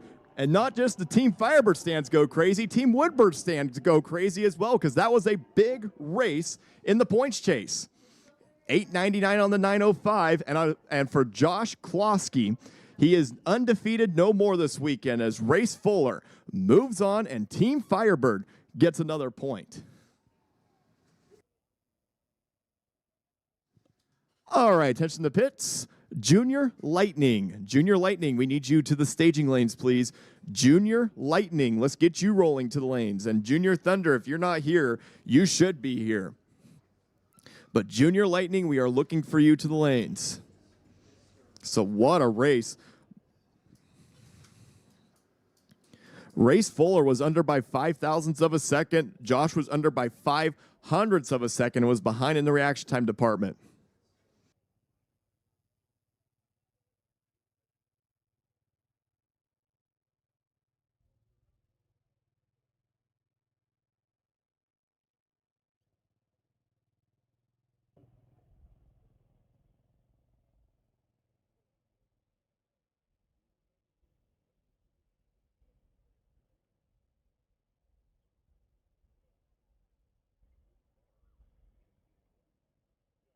So here is another update in the points following Junior Street. Number 1, Team Woodburn with 53. Mission at number 2 with 51. Renegade at number 3 with 41. Bremerton at number 4 with 39. Team Firebird sitting 5th still with 34. Followed by Portland, Walla Walla, Pacific, Medicine Hat, and Rad Torque. That's your top 10 in the points right now. But Team Woodburn and Team Mission, they're in a heavy, heavy battle right now for that first place position.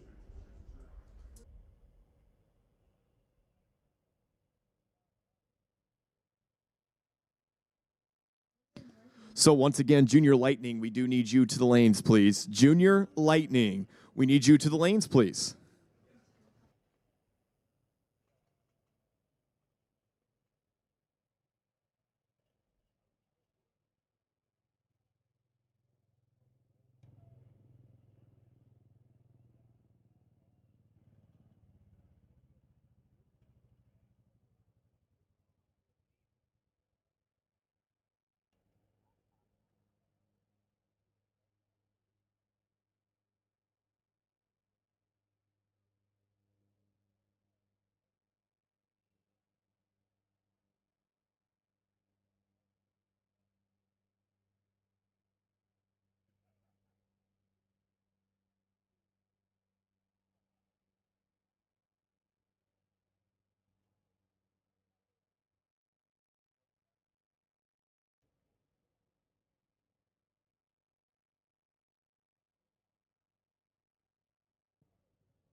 So it looks like Junior Thunder is getting ready to, is that the ready line? Followed by Junior Lightning. So Junior Lightning, if you're not here,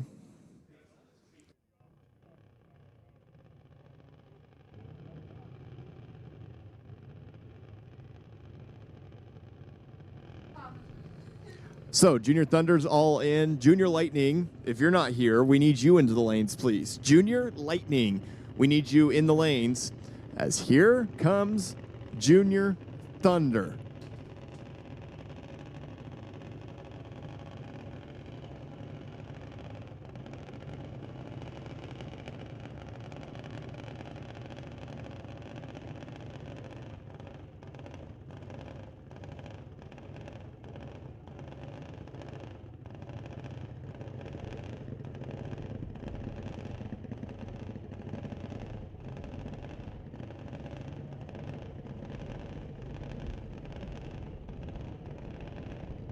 Well, this is a big one.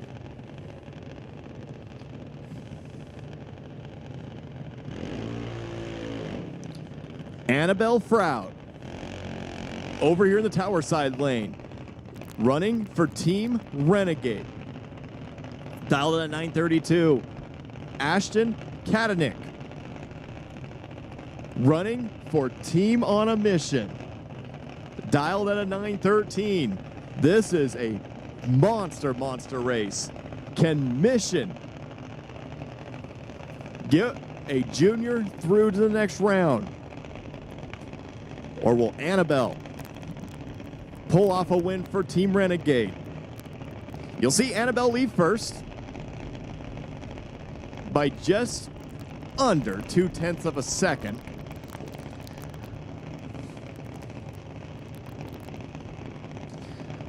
As we lock them into pre-stage.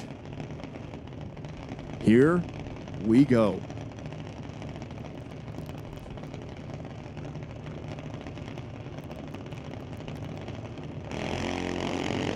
Oh no. Ashton turns it red by 0.07 of a second. Annabelle Froud, 9:45 on the 932 dial.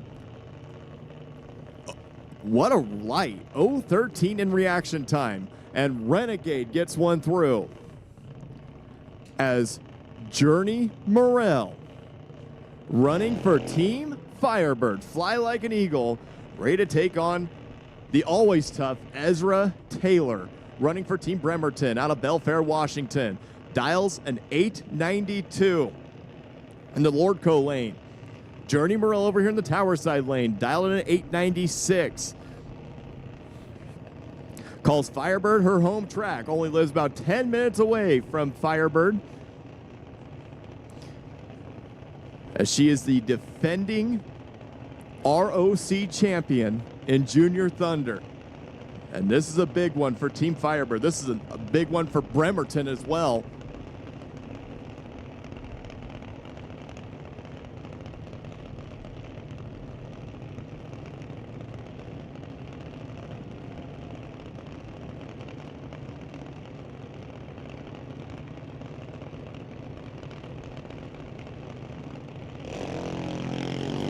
Well, one of these two has a good reaction time advantage.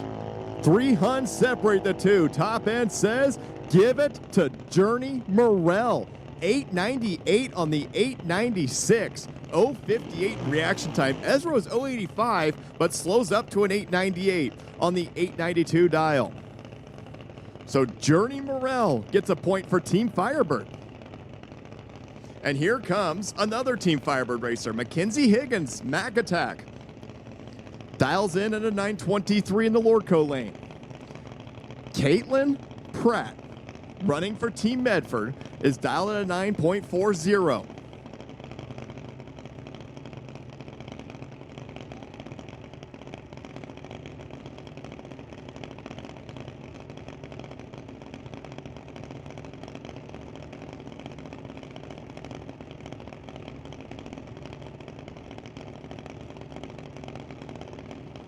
Can Team Firebird get a twofer, a 2 for 2? Or will Caitlin Pratt spoil the party?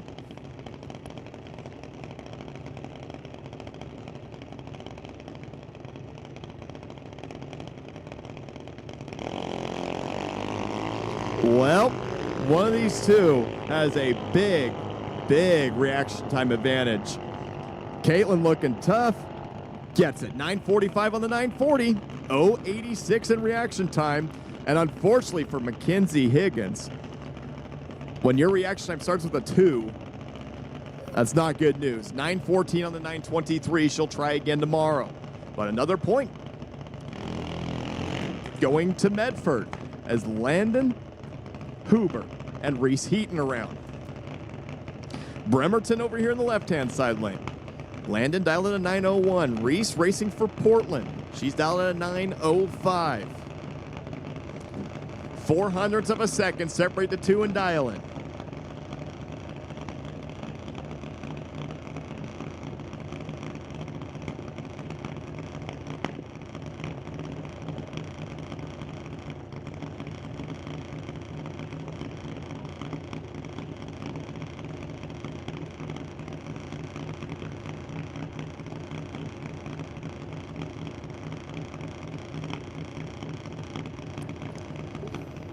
Reese taking her time getting into the pre-stage beam. There we go. They're both locked in the pre-stage.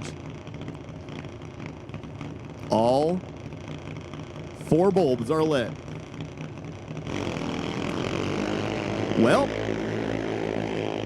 just over 0.05 of a second separate the two off the starting line. Look at these two. Top end, 9:04 on the 9:01 dial for Landon Huber. So Bremerton gets another point as Reese Heaton 9 flat on the 9:05. Not quite there in the reaction time department, but Landon Huber will advance.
So here is another points update following Junior Thunder. Team Woodburn still in front, 53 points. Mission in second, 51. Renegade in third, 42 points. Bremerton in fourth with 40 points. Team Firebird in fifth place with 35. They're starting to close the gap up a little bit. And Portland, Walla Walla, Pacific, Medicine Hat, and Rad Torque all top out the top 10. So that is your points update following Junior Thunder as we get ready for Junior Lightning.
So to Junior Lightning we go. Gray Shan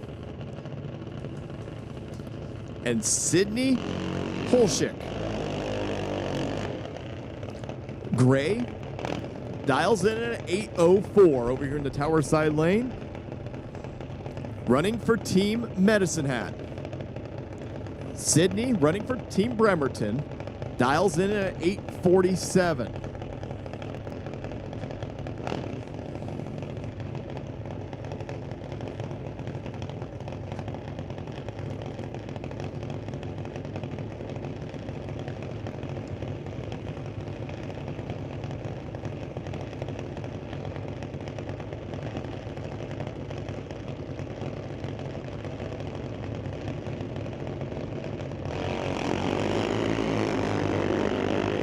All right, attention to the pits. Sportsman Eliminator, we need you to the lanes, please. Sportsman Eliminator, we need you back to the lanes, please. 8:07 on the 8:04 for Gray Shan. Good for the win. Medicine Hat with another point as Sydney clocks in at 8:51 on the 8:47. Can't quite get it done. Margin of victory, 0.005 of a second. What a race. As we go to Michelle Brown and Rachel Place. Rachel Place racing for Portland. Dial at a 794. Michelle Brown over here in the tower side lane racing for Team Renegade. Dial at a 790. 0.04 of a second separate the two and dial in. Do you want Renegade or Portland? Who's going to get the point?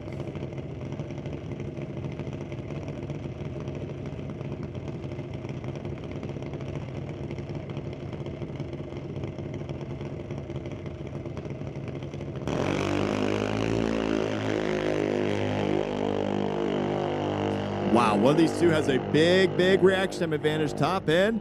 Give it to Michelle Brown. 793 on the 790 dial. 039 in reaction time. Rachel Place missed the tree. 795 on the 794. She picked a good number, but the reaction time department was just not there. As here is a monster matchup, which includes one of the team that's leading the points, Megan Moore, over here in the tower side lane racing for Team Woodburn, and Gage Charles running for Team Calispe over in the right-hand side lane, dial at a 790. Megan Moore over here in the tower side lane, dial at a 794. 400s separate the two and dial in. Woodburn needs this point to start stretching the lead. Gage has been on a roll this weekend. This is not going to be easy. And he's number one in the points for Calispe. Monster race. So it's Woodburn and Calispe.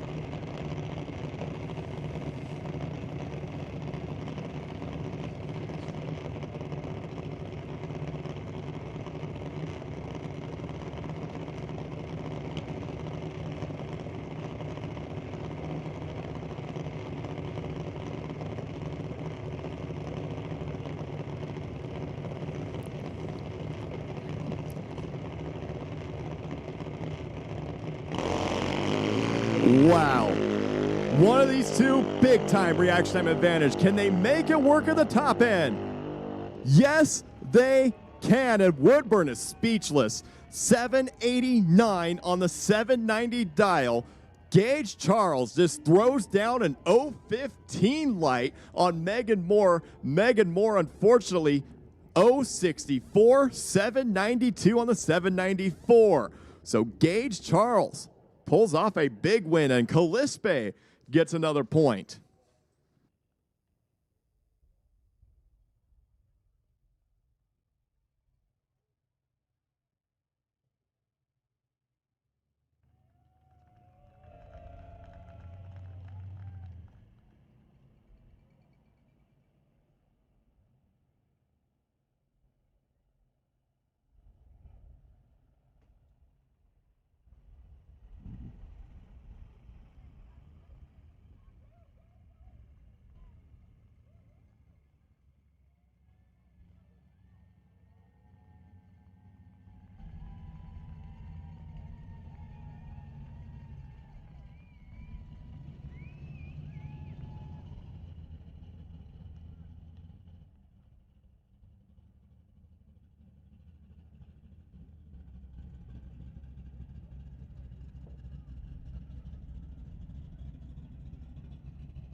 So, Sportsman, we are still looking for you to the lanes, please. Sportsman, to the lanes, please.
So Stephen Campbell and Terry Holloway.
So into Sportsman we go, and Dylan joining me back up here in the tower for day number 3.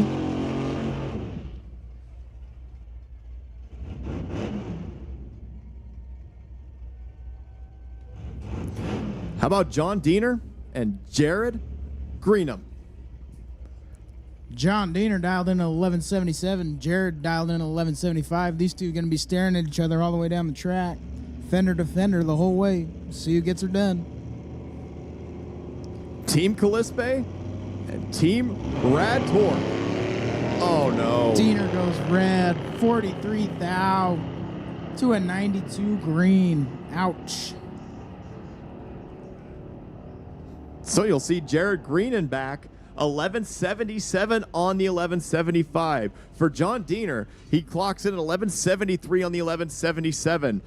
Breaks out, turns it red, and he's on the trailer for the day. Eric Hansen and Waylon Carlson around.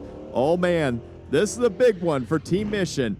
Eric Hansen running for Team on a Mission. Over here in the left-hand side lane, and Waylon Carlson running for Rad Torque Raceway. Dials in at a 1274. Eric dials in at a 1221. Big race here. Can the underdogs do it and pull off the upset? Mission's 2 points behind Woodburn. Wow. Wow. As unfortunately for Eric Hansen, turns it red by a ton. Over a tenth. 1215 on the 1221. Waylon, on the other hand, 1276 on the 1274. And Dylan, that's quite a big red light there. Yeah, I think somebody had too many Red Bulls trying to wake up in these later rounds. It's getting to 4 o'clock. It's about dinner time. Getting close to it. People are getting excited. It's the ET Finals, baby. It is. Brennan Piskastik and Grant Smids. Pro Eliminator, we need you to the lanes, please. Pro ET, we need you back to the lanes, please.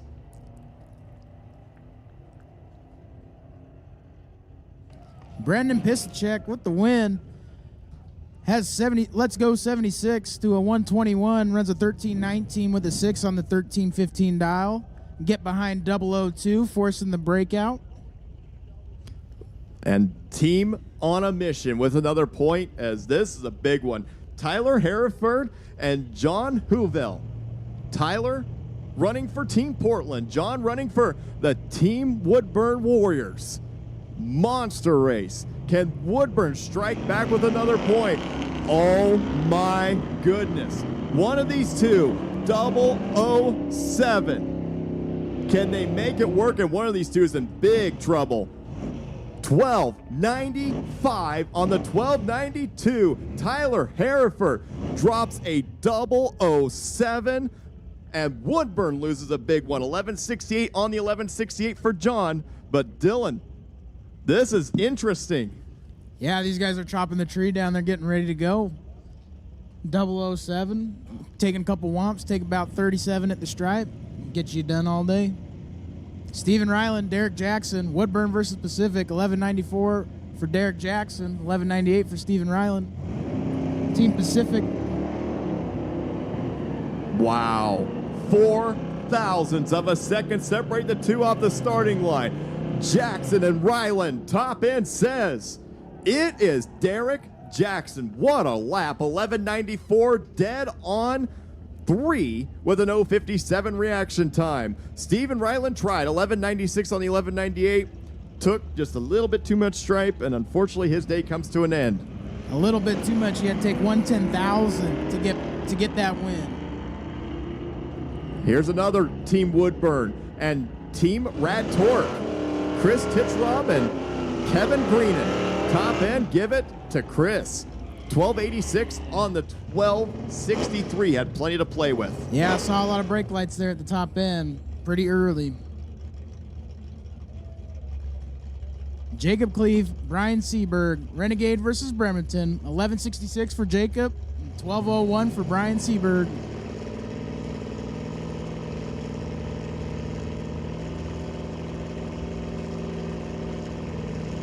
This should be a good race. Renegade versus Bremerton. This is going to be a good one.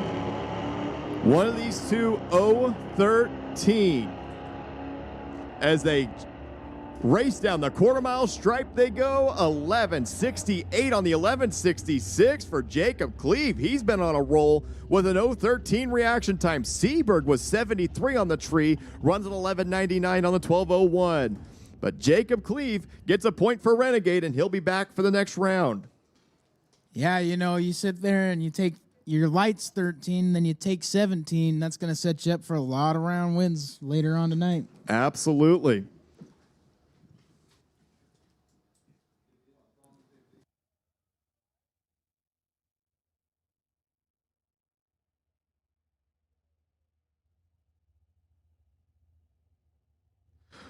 So once again, Pro ET. If you're not there, you should be in the lanes, please. Pro Eliminator.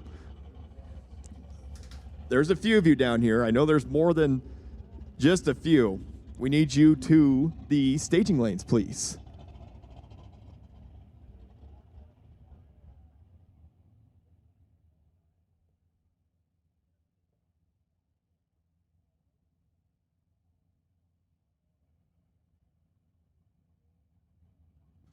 Well, Dylan, I got to say, it's been pretty fascinating since the last time we spoke yesterday to right now. You got to experience some great racing last night, and today the racing's getting even better.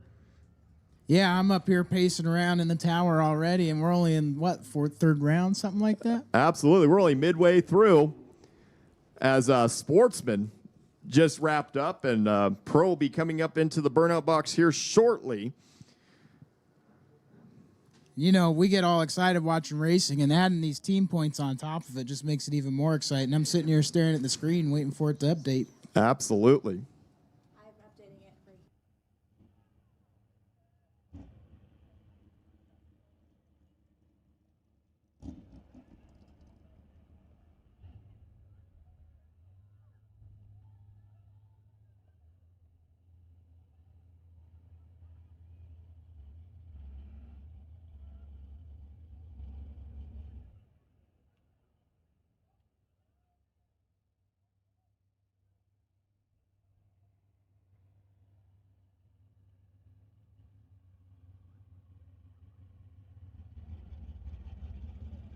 Well, here's a moment that we've been waiting for. Here are the current points following Sportsman. Team Woodburn has spread their lead out one more point.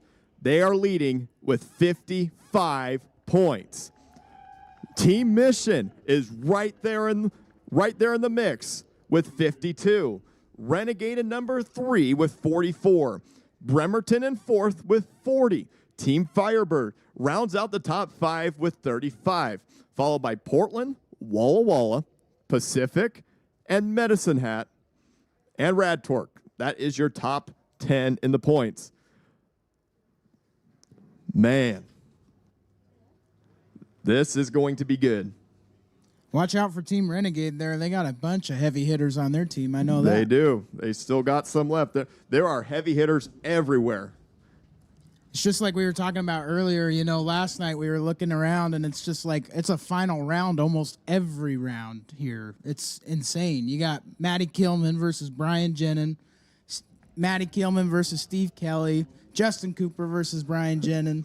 We literally had the best of the best running last night, late in the rounds. And like you were saying on the PA last night, Dylan, it did not disappoint. It was absolutely magical. Yep, and we're here to do it all again today. Except for, you get a Wally for winning the team race, don't you? You do get a Wally.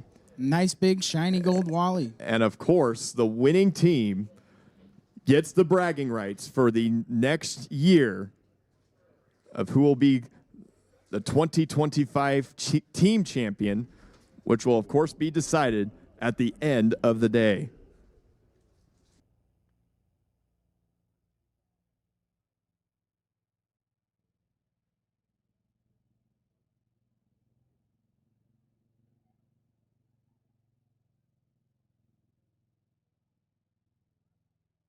You got to think about it. We have the team race to finish up. Then we got some really, really good racing coming tomorrow with ROC. And at the end of the day tomorrow, we will be sending, D6 will be sending a racer in Super Pro, Pro, Sportsman, and Sled Bike to Las Vegas to compete for the national championship. Yeah, it's going to be a good one. You know, the top 5 of the best in the Northwest are going to come out. We've had a few national championships over the years come out of Division 6. Absolutely. The most recent was Zach Mazier last year, winning in Super Pro, which was really cool to see. And we'll see if we can get another one this year from Division 6. And it looks like Pro Eliminator is getting ready to roll into the burnout box. Boy, oh boy, look at this first matchup. The first man coming around is Mr. Jacob Phelps, running for Team Firebird. Fly like an eagle. And look at who his opponent is, Mr. Jim Wyford. Boy, oh boy, Dylan, this should be a dandy. I'm pretty sure these two lined up at the 4th of July race in Walla Walla, if I stand correct. I think you're right. These two have gone head-to-head multiple times. And we're going to settle it here on the racetrack to see who moves on.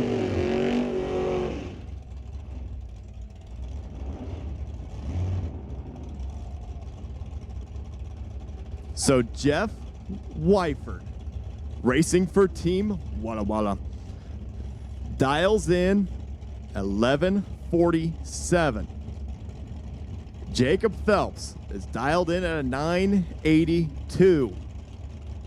Of course, running for Team Firebird. This is a big one. Team Walla Walla and Team Firebird to kick things off in Pro round number 4.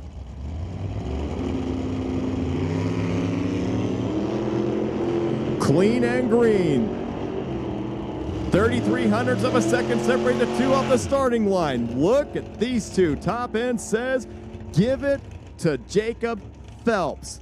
976 on the 982.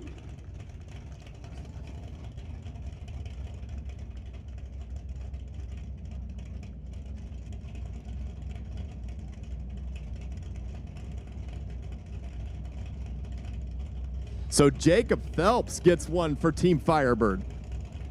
Next up, we got Jeff Taylor racing for Team Woodburn. John Masterman, one of the announcers up here, helping us out. Dialed in at a 12:62 for Portland International. This is a big one. Team Woodburn in the left, Portland in the right. 200 separate the two off the starting line. The Skylark out front. Here comes the Dakota. Top end says, give it to Team Woodburn. 9:15 on the 9:15. The next punch is thrown with an 0:43 reaction time. Masterman 0:63, 12:58 on the 12:62. Dylan. Yeah, taking 22 thou. They're trying to tighten it up, but had no chance. Jeff Taylor locks him up, drops it to dead 2. You got Jason Harmon and Brian Thompson, Portland International versus Bremerton Bombers. 10:42 for Jason, 12:56 for Brian Thompson. Wow. Just over 200 separate the two off the starting line. Here comes Harmon right up the left side of the racetrack. He does it. 10:41 on the 10:42. It's a double breakout race as Harmon's under by 0.07 of a second. Brian Thompson is under by 0.02 of a second. So what a race. Portland with another point. And look at this. Andy Klosky and Corey Seekins. Andy running for Team on a Mission. This is a monster race as Corey Seekins running for Madras, trying to stop another racer from Mission. Woodburn's been throwing the punches as of late. Can Mission strike back? Mission really needs it at the moment. Can he do it? Oh my, worst like 007. Coming down to the big end, who's got it? Give it to Corey Seekins. What a race. 9:48 on the 9:49. As Andy buries the number 10:14 on the 10:17, he was 001. Corey Seekins, 007, gets it done. Wow, look at this matchup. This should be a final round right here. Craig Johnson and Brian McGinnis. Craig Johnson, Team on a Mission, dialed 11:79. Brian McGinnis dialed in at 10:36. All right, attention to the pits. Super Pro, we need you to the lanes, please. Super Pro Eliminator, to the lanes, please. So Team on a Mission versus Bremerton. Big time race. 4 thousandths of a second separate the two off the starting line. It's do or die for Mission. Can they keep one in pro? Top end. No. 10:39 on the 10:36 for Brian McGinnis. 0:20 in reaction time as Craig Johnson unfortunately takes too much. 11:76 on the 11:79. And that's another one gone in for Mission. Next up, we got Jason Cooper racing for Team Renegade. Renegade sitting in third place. Tony Pierce racing for Bremerton Bombers. Oh, someone's in trouble. Well, one of these two is really good. One of these two is very tardy. No. 10:36 on the 10:23. Tony Pierce just gets lucky. He was 1:30 in reaction time. Jason Cooper was 0:12 in reaction time, but slows up to a 9:90 on the 9:39. Wow. Ouch, that one hurts. Give it back that much. How about Zach Zerbrug, running for Team Bremerton, one of the best in the West as well, in the Northwest, in Division 6. Let's see if this Camaro will pop a wheel stand. You know, Connor, Team Bremerton might have moved up to third. We'll see. Wheels in the air for Zerbrug, 0:14 in reaction time. They got a lot of entries moving on in pro. That's for sure. Old Bremerton Bombers. 10:26 on the 10:30 dial. So Zach moving on. Super Pro, we need you to the lanes, please. Super Pro, we need you to the staging lanes.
Well, the moment you've been waiting for, another points update.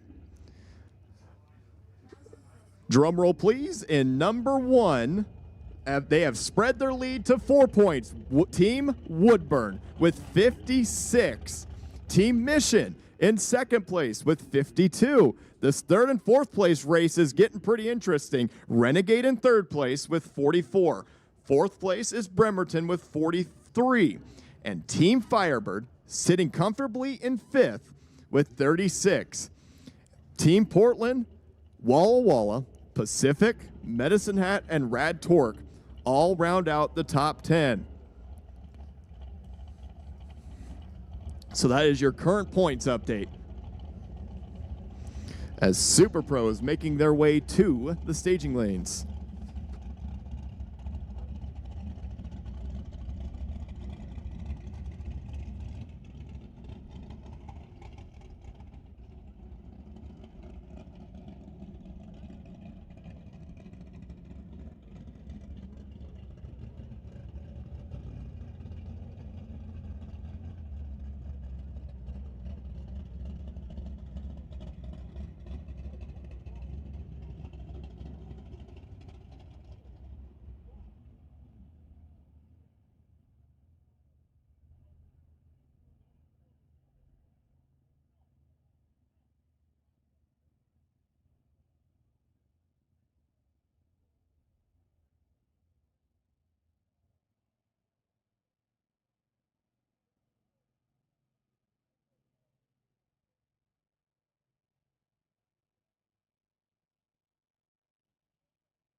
So we were just talking, Dylan, as there's a little quiet time on the racetrack. I have really enjoyed myself here on this Canada trip this year.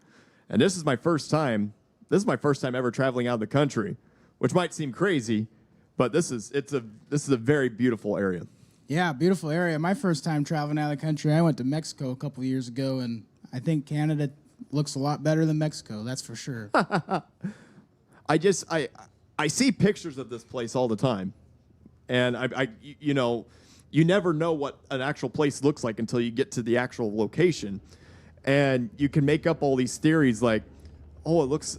I always thought it was. I knew there was trees, but I always thought it was like a little bit more flat than what this actually is. But this is even better. This is amazing, amazing. Yeah, surrounded by mountains. I'm pretty sure you guys got an airport somewhere near here because I see air traffic flying everywhere around here. And that's one thing I love is airplanes. I'm always looking up in the sky around here. We just had the snowbirds do a flyover, kind of, over the air show. That is, it's just a very beautiful place, and we thank Mission for being able to host this race this year. It's been an absolute pleasure to come up here and be able to race with everybody, and it's just Saturday. Yeah, Saturday night. Well, evening. Getting there, right? It's almost dinner time. Yeah, we're getting there. I wonder what each team's having for dinner. What are you guys having for dinner tonight, Connor? Well, we had our team dinner last night. We were fortunate enough, got to say a huge shout out to Jacob Phelps, Chad Campbell, and Michael Clement, that whole clan back there in the Team Firebird pit. They have done a magnificent job. They helped make a great team dinner last night. It was pork tacos with potato salad, beans, corn. There were some desserts. There were some fruits. It was a great combination of food, and we can't thank them enough. But you guys, I know Calispe, Team Walla Walla, I know you guys tried putting some stuff together as well. And that's the cool thing, too. That's another tradition that the ET Finals brings is the team dinners. Yeah, 100%. You know, like last night before the couple final rounds went down, Team Spokane's like, are you hungry, Dylan, or what's going on? I'm like, you want us to bring you up some fried chicken? I'm like, what do you mean? There's 2 final rounds. You can't distract me with fried chicken. So then, of course, you can't be distracted before the finals. Yeah, so then as soon as I got done here, I loaded up on the golf cart, went and talked to Brian Jenin about his win over Justin Cooper, and then headed over to Team Spokane to go eat chicken. Absolutely. That is so cool. And I don't know if we have really much planned for tonight. We might have some leftovers. I know Team Firebird's going to be gearing up for tomorrow. Of course, tomorrow is the big day, right? Or one of the big days. This is, of course, the first big day. But it's just great having everyone together. And we did our wild card drawing last night for the wild card spot in Sportsman ROC, and J.R. Hawkins was the lucky pick that was able to get in for ROC in Sportsman. And I think this is his first ever trip to an ET Finals, and which is really cool. Your first trip to an ET Finals, you get the wild card spot, and we'll see how he does tomorrow. We'll be rooting for him. Always rooting for the underdog. Absolutely.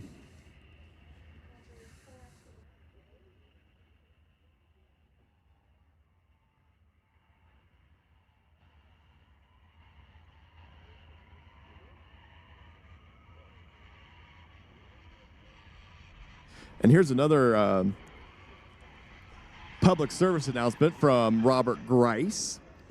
If you would like a print of a picture that he may have taken earlier this weekend, you can head to the NHRA trailer and pick it up.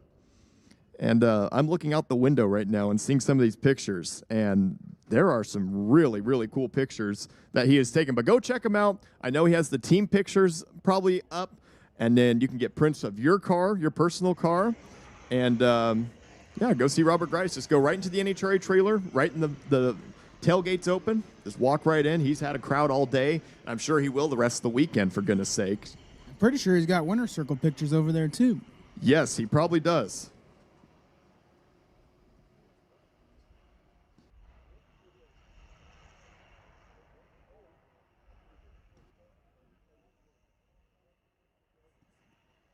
And don't forget, racers and fans, stop by the concession stands, grab yourself something to drink, bite to eat. I think tomorrow I might try the chicken tender poutine. Heard it's pretty good.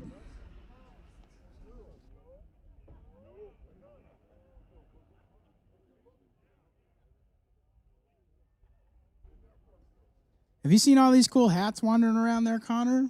What a thing for the NHRA to give out a bunch of cool hats. You know, I got one yesterday morning after the team captains meeting. I wore that thing all day yesterday. They are really, really cool. I know each and every one of the racers that are part of ET Finals got one. Just like you said, I've seen a bunch of them being worn, especially now that the sun's out. They're a great sun blocker. Yeah, 100%. Just a cool thing that Summit and NHRA does for the racers. I remember in 2023 is my first ET Finals I raced in. I got a pretty cool little lunchbox. That is really cool. And see, I've gotten like baseball caps in the past, some water bottles from Summit, but this is the first time that we've done that they've done the straw hats, and I think they're a big hit. Very big hit. Everybody loves them. Yeah, they should Everybody loves them. That's should- according to the staff up here in the tower. should almost do it every year. Right? Well, I hear cars getting fired up in the staging lanes. That means Super Pro. It's got to be getting pretty close.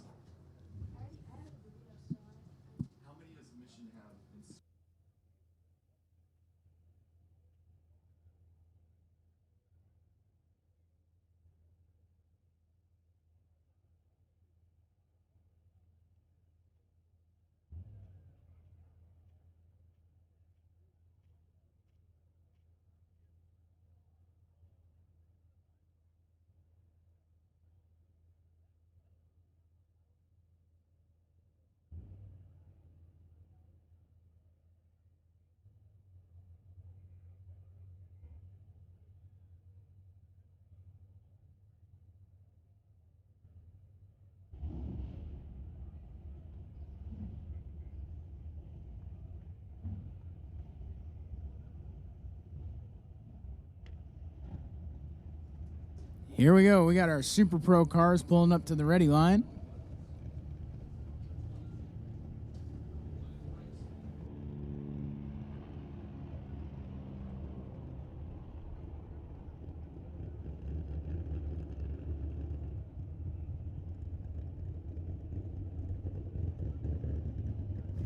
So, last round of Super Pro was very, very entertaining. I got to say, one of the big upsets that happened last round, Zach Mazier, after 2 years of domination at the 2023 ET Finals and the 2024 ET Finals, his streak ended last round in Super Pro. That was probably, that had to be the biggest upset of the weekend so far. And here we go. Toby Peterson and Jeremy McGee. This is a big one to kick things off because look at the dragster in the right lane. A Team Woodburn racer. Dials in at a 5:02. And Dylan, this Malibu of Toby Peterson dials at a 5:47. This is going to be a good race. Oh, yeah. It'll all come down to the 8th mile there. They'll be chasing. The dragster will be chasing, but he won't be far behind. The race will be pretty even. Don't even think Toby Peterson's going to have to look back. I think he just looks to the side.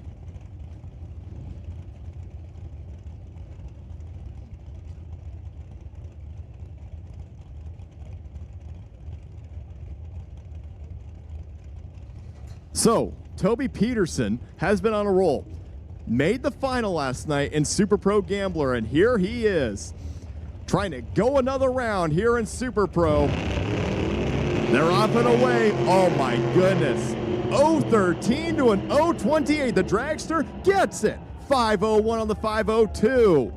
My goodness. Toby Peterson took a little too much stripe. Runs a 5:45 on the 5:47. And Team Woodburn coming in clutch. Gets another point. Wow, look at this one coming up, Connor. This is going to be a big one. Jason Gibson, your winner last night for Team on a Mission. Dialed 620. I don't think he's changed the dial all weekend. Vicky Shepard dialed in at 499 for the Woodburn Warriors. This is a massive, massive race. Jason Gibson was the one last round that ended Zach Mazier's streak, so he has been absolutely on a tear this weekend. Vicky Shepard, who's dialed at a 499, running for Team Woodburn.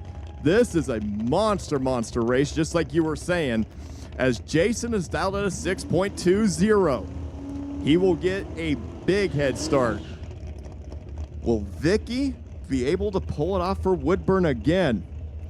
Man, I could just tell the intensity in the Woodburn grandstands right now. This is a massive race.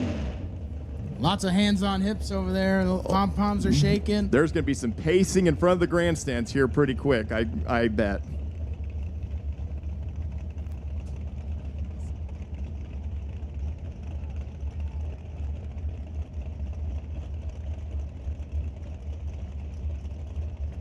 So Gibson and Shepard, who do you pick, door car or dragster, to get a spot in round number next? There goes the Mustang. Here comes Vicky Shepard, and she might be in trouble. The Mustang out front gets her. 621 on the 620, and that is a Team Mission racer that takes out a Woodburn racer. Holy smokes. 497 on the 499 for Vicky. She was 062. She was in trouble from the start, Dylan. Wow. Big win for Team Mission there. But Woodburn's got a backup with Thomas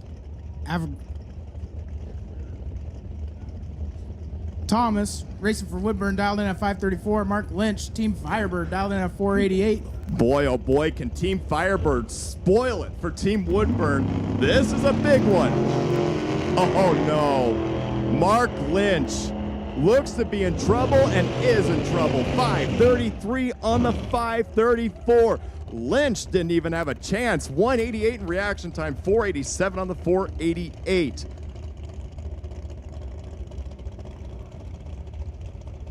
Attention in the pits, attention in the pits. We need EV to the lanes. EV to the lanes, please. Once again, that is EV to the lanes. Thank you. Coming up next, we got Matt Condon, Renegade Raceway, dialed in at 487 against Magic Pad O. Dialed in at 503 for Team Adrenaline.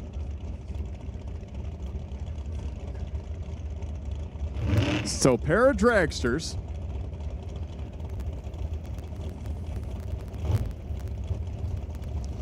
As Matt Condon running for Renegade, Pat running for Team Walla Walla. Team Adrenaline. Dials in a 503. Dylan, these two are going to be locked together, looking over at each other. Flickering the top bulb. The intensity continues. My, oh my. 200ths of a second separate the two off the starting line. Give it to Matt Condon. 487 on the 487. 025 in reaction time as Pat was 503 on the 503. Just missed the tree just a little bit. 047. But he'll be back. And Dylan, this is a massive one. Yeah, here we go again. Team on a mission, trying everything they can. Claw back into first place. They held on to it for the first couple rounds, and then Woodburn kind of pulled away, looking to reel it back in here. Martin Rochelle dialed in at a 646 for Team on a Mission. And Jerry Brown, Rad Torque Raceway, the underdog, 635.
Okay, we get cars fired back up. Jerry Brown dials in at a 6.40 for Rad Torque. And Martin Rachel, running for Team on a Mission, dials in at a 6.46. Almost a heads-up drag race here. A pair of door cars ready to go at it. Gonna be decided on the starting line here.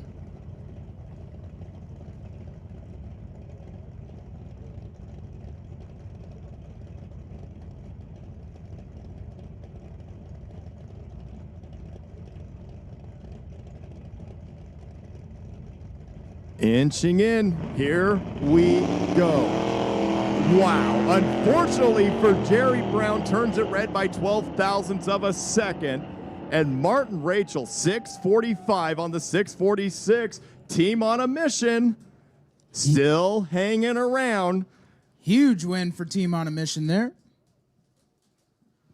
Man, these two teams, Mission and Woodburn, are battling it out. And you know it's crazy. They are right next to each other in the grandstands. Woodburn in their blue T-shirts, Mission in their good-looking gray T-shirts, team shirts today.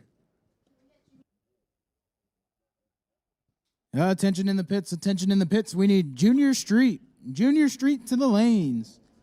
And that again, we need Junior Street to the lanes, please. Thank you.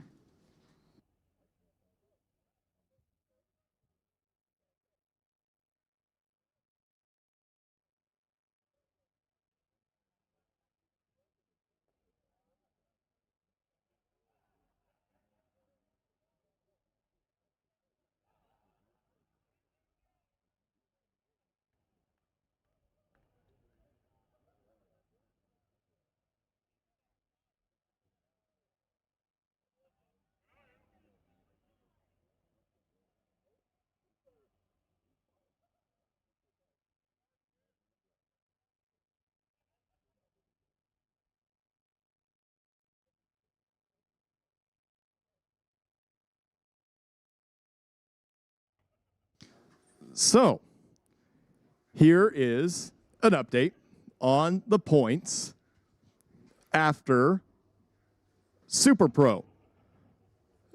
Your current first place, Team Woodburn, with 58. Number 2, Mission, with 54. So the spread didn't change after that round of Super Pro. Number 3, Renegade with 45. Bremerton is number 4 with 43. Team Firebird is number 5 with 36. They're trying to claw their way maybe break into the top 4. Portland at number 6 with 26. Walla Walla number 7 with 22. Pacific in number 8 with 20 points. Medicine Hat with 18. Rad Torque is number 9 with 19, and Medicine Hat is number 10 with 18.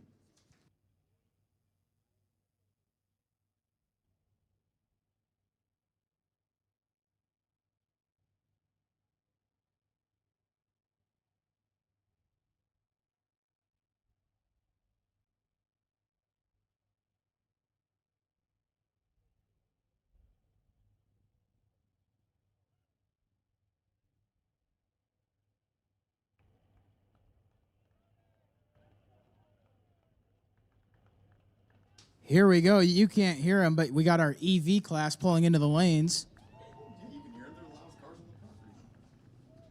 Well. This could get interesting. Matthew Shea and Michael Webster. Team Woodburn and Team Bremerton. Woodburn needs this win to stretch out their 4-point lead. Bremerton needs this to start clawing into third place. Meet Renegade. 2 points behind Renegade. Can they do it? So there goes Webster. Oh, no. Unfortunately for Michael Webster, he's 0-14 to the red side. Matthew Shea will get it done. 9:58 on the 9:65. He is 0-24 in reaction time. And Team Woodburn, you have an EV advancing. Must be a lucky rabbit he's got on his door there. All right, attention to the pits. Junior Thunder, and Junior Lightning. We need you to the lanes, please. Junior Thunder and Junior Lightning. We need you to the lanes, please. And here is the other half of the semis. Jason Leon doesn't even do a burnout. He's just rolling up. He's dialed at 1274. So it will be Matthew Shea and Jason Leon in the final round of EV.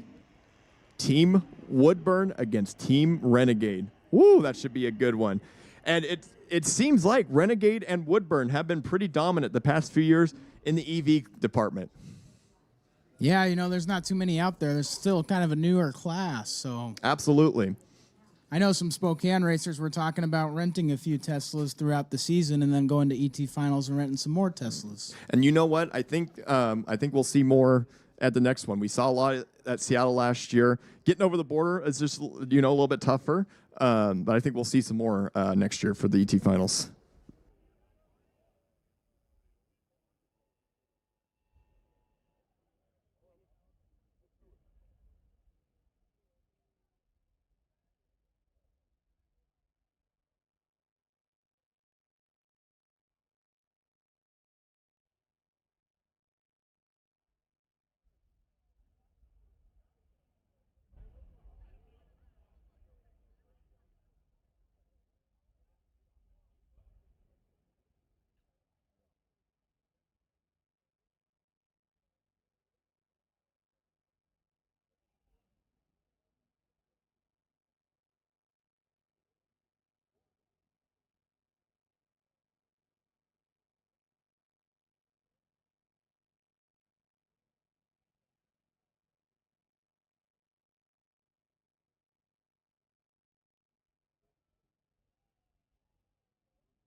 Here we go. This is a announcer battle here. Team Firebird versus Team Callispe. Oh, boy. Got my boy Racing Jason and Ron Burgundy over there, dialed in at a 925.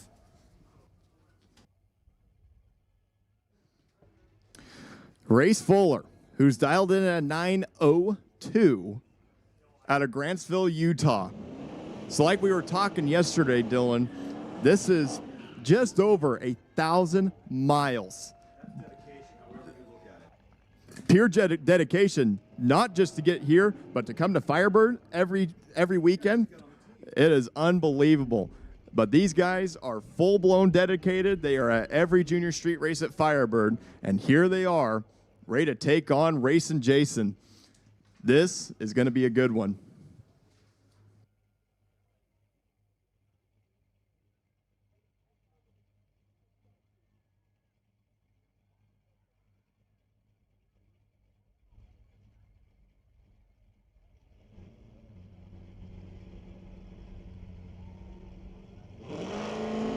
Well, look at these two. 0.07 of a second separate the two off the starting line. Here comes Race top end. Give it to Race Fuller. 9:08 on the 9:02. 0:42 in reaction time. Race and Jason didn't quite have the reaction time advantage. 9:30 on the 9:25. But how about Team Firebird getting a point?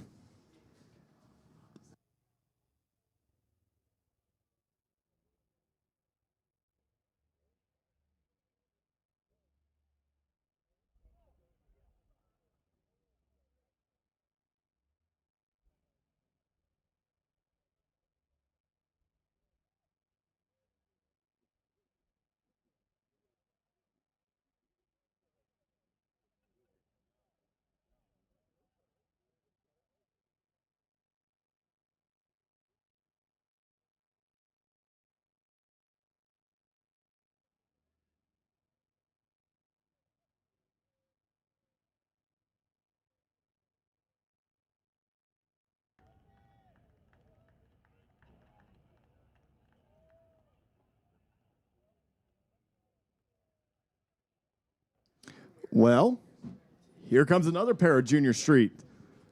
Oh, this is a monster matchup. This is another big one.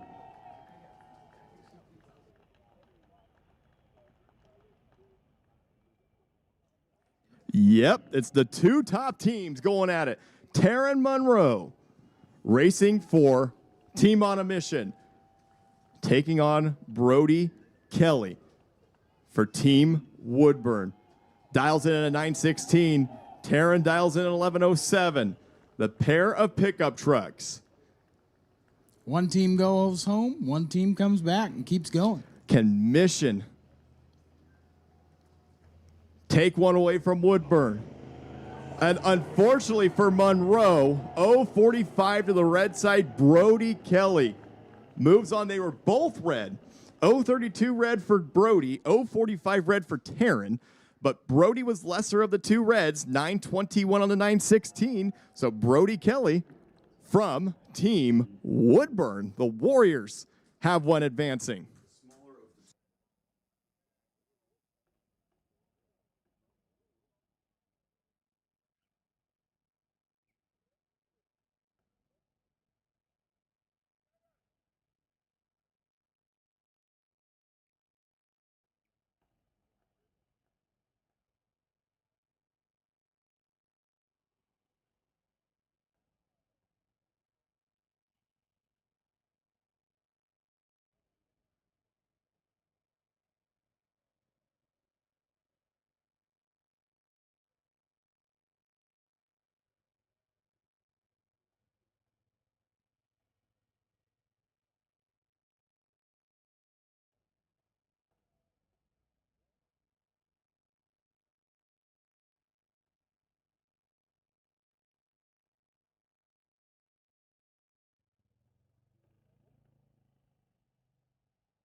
So this is another friendly reminder while we have quiet time. The concessions will be open until 6 p.m. tonight. So if you, that's 40 minutes from now. We do. We time seems to fly. Time seems to fly different when we're at the racetrack. You know. Yes, exactly. It's time go like when we're at work, or like when we're at work during the week, it just seems like time goes it's just very painfully slow. But then at the racetrack when we're here, oh my God, it's like we just got here and then all of a sudden we're leaving the dang facility.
Connor, I have to share something with you.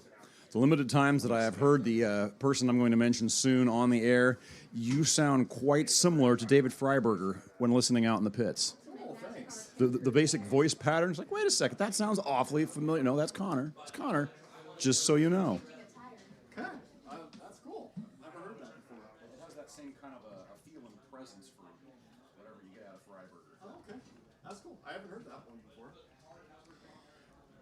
Well, Dave Freiberger is obviously someone, John, that we have the greatest respect in, and he's announcing back at the NHRA U.S. Nationals at Indy, and he's quite a character and has an incredible following, does he not? Between him and Finnegan, Oh, yes. who we had the good fortune of one of their tours with their Dragula, made the trip from Reno up to our racetrack back in 2017 by total and complete surprise. Just dropped into a race. Ooh, fun. And we were able to appear on one of the roadkill shows. And Dave's a great guy, and obviously Finnegan the same way. But it's kind of interesting that you catch that, just that whisper of kind of comparison. Well, I get a kick out of seeing Freiberger associated with an NHRA broadcast because it wasn't but a decade ago that he would pretty well trash talk NHRA. And then probably 4 or 6 or so years ago, he wrote an article that said he went to another NHRA national event, and he says, it was eye-opening, and he gets it now. Right. And the next thing I know, I see him as a pit reporter. Wait, what? He's come full circle. He's just a great guy, and he's got an incredible following, and I think we're all better in the sport of drag racing for somebody being aligned with what all of us are very passionate about, this sport, and bringing in a few new fresh faces and a new announcer here and there, and especially somebody with that kind of following is incredible. I'm really happy that he signed on board. And you know, Brian Loans comes to our Night Fire every year for the past several years, and another great guy that's got an incredible voice that can carry energy like no tomorrow. I mean, I thought they were going to lift the lid at Sonoma when Brittany went 3:43, I think it was. He definitely threw down on that. Loans is also a complete walking encyclopedia of NHRA history. And I didn't think anybody would ever be able to match, to be quite honest, Bob Fry, who has documented, not unlike what we were talking about a little earlier, John, the history of drag racing. We can be thankful for the fact that, NHRA's kept everything all the way back to the start in '51. And at the same time, Bob Fry went through and did all the hard work of putting it all together, putting it in a computer. And then we have people like Mike Rice today. Bob did everything on the national event side, and Mike Rice and I have spent a little bit of time visiting on some of the missing variables in the early 70s, because he's tried to actually pick up himself all the Lucas Oil Drag Race Series, what was the NHRA World Championship Series way back when, and he's filling in all the holes by just making phone calls, like to me, to find out who won Funny Car when it was in its infancy at our WCS event, like 1971 or 72, and the only reason it was never documented or made it into National Dragster was there was only one entry that year, and I shared some information with him, and Ed D.H. McCullough now is listed in this gamut of documentation. Looks like we're ready to go again. You ready? I'm ready.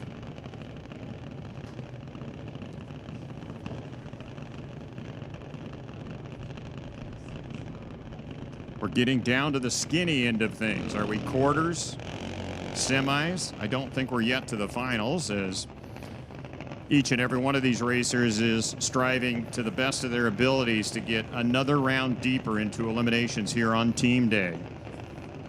I did my best, made it for a while. I was avoidably detained for several rounds, but I am free of that burden now. You got a close race, though, you told me. Close enough to make me at least get a happy takeaway. I could do that round over again and probably ruin it every single time. I just dialed it wrong. Did not expect it to pick up like that.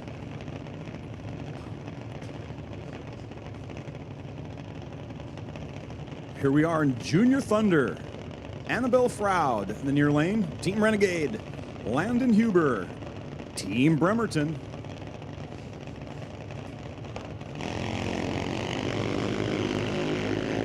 And they're off. 33 apart on the tree. How does it look at the top end? There it is. Landon Huber picks up the win. He overcame a reaction deficit to make that work. Annabelle Froud, unfortunately, breaking out, staying out in front. So Landon Huber good for another point for Team Bremerton. And be back for round number next. How many do we have left?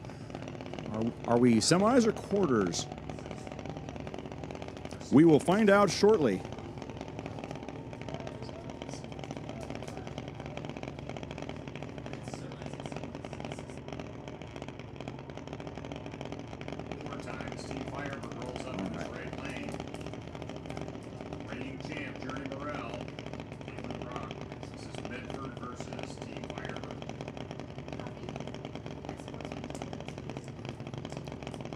Tension in the pits. Sportsman bracket. Need you up to the lanes, please. Tyler and company. Please head on up to the staging lanes. Sportsman bracket, round number 5. We're ready for you.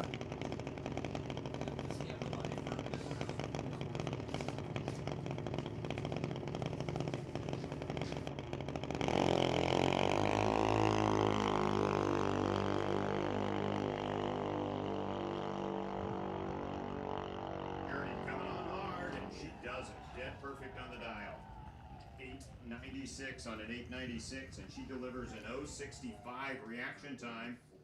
Caitlin tried everything, but a little behind at the tree, finishes at 945. And we'll try again tomorrow. It's fun to watch all the younger generation, of which has been around since when Vinnie Knapp decided that it was time to take quarter midgets, which were so prevalent and popular on the East Coast. For all the younger kids, they were running the round circuits back there, and why would there not be a chance for us to take a Briggs & Stratton motor, put it in a scaled-down dragster, and Englishtown was kind of the home base of where all this began. Boy, has it grown throughout the years. I remember reading the rules when they first were released by NHRA, and I was thinking, it's going to take 1.2 business days for that contraption to go down the track with those kind of regulations. But knowing what hot rodders do, it's morphed into this. And NHRA knew that going in. It brings such a family aspect to the sport where the parents can compete with their kids. You can hang a carrot out in front of them if they're doing poor in school. Do you want to keep racing the car? There's so many different positive elements that come out of this. And when the parents and kids are all in sync together, they get a chance to come out here and compete with the best of the best in this great Northwest. Here's Michelle Brown for Team Renegade. Gray Shan, the far lane. Gray goes green. Michelle, unfortunately, goes red. So Gray will be headed back around for it looks like the final round. We are semis, correct? Yes. Gray will be back for the final round. Runs 806 on an 806. Another point for Team Medicine Hat. Well, that ought to bring a big smile to Dave Toth as one of his entries reaches the championship final. And it appears a single here. From what we can see from here in the tower as Calypse and Spokane brings forth our next competitor on what appears to be a bye run. I remember when a burnout in a junior dragster was a rare thing.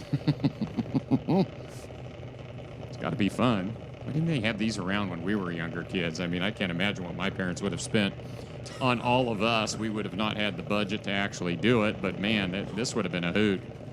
Well, as soon as I heard that a good rock-solid 790 motor is more money than it costs to make a door card go about, well, anyway, it's not pretty. It's one cylinder, and it costs as much as 8. Here's Gage Charles. Dial 790, 29 light, Nice. 788. Well done. So we're to the finals of both these categories, as well as the others that we have weighted our way down to the final 2. We hope you were able to get one of the shirts from down in the Souvenir Sports Shop. The shirts came out great. Matt Lavanis, our former division director, did all the design work on that. From past champions that have been portrayed on the back of the shirts. It's a cool thing that they've created the past several years, and I know a lot of you that have bought them, whether it's a sweatshirt or a t-shirt. You wear them loud and proud for when you get back home in front of everybody that wasn't able to make it this year. They may still have some, so if you weren't able to get yours yet, be sure and stop by the Pro Shop to secure your shirts and sweatshirts and all the other nice, fun things that they have available down there. Some really nice gals that go to a lot of work and effort to put all of that together. Another memory from here at the Summit ET Finals this weekend.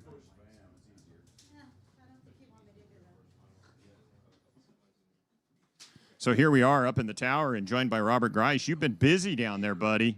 You've been really busy. Hi, Scott. Oh, you're such a communicator. Here's your chance. I'm putting you on the PA system.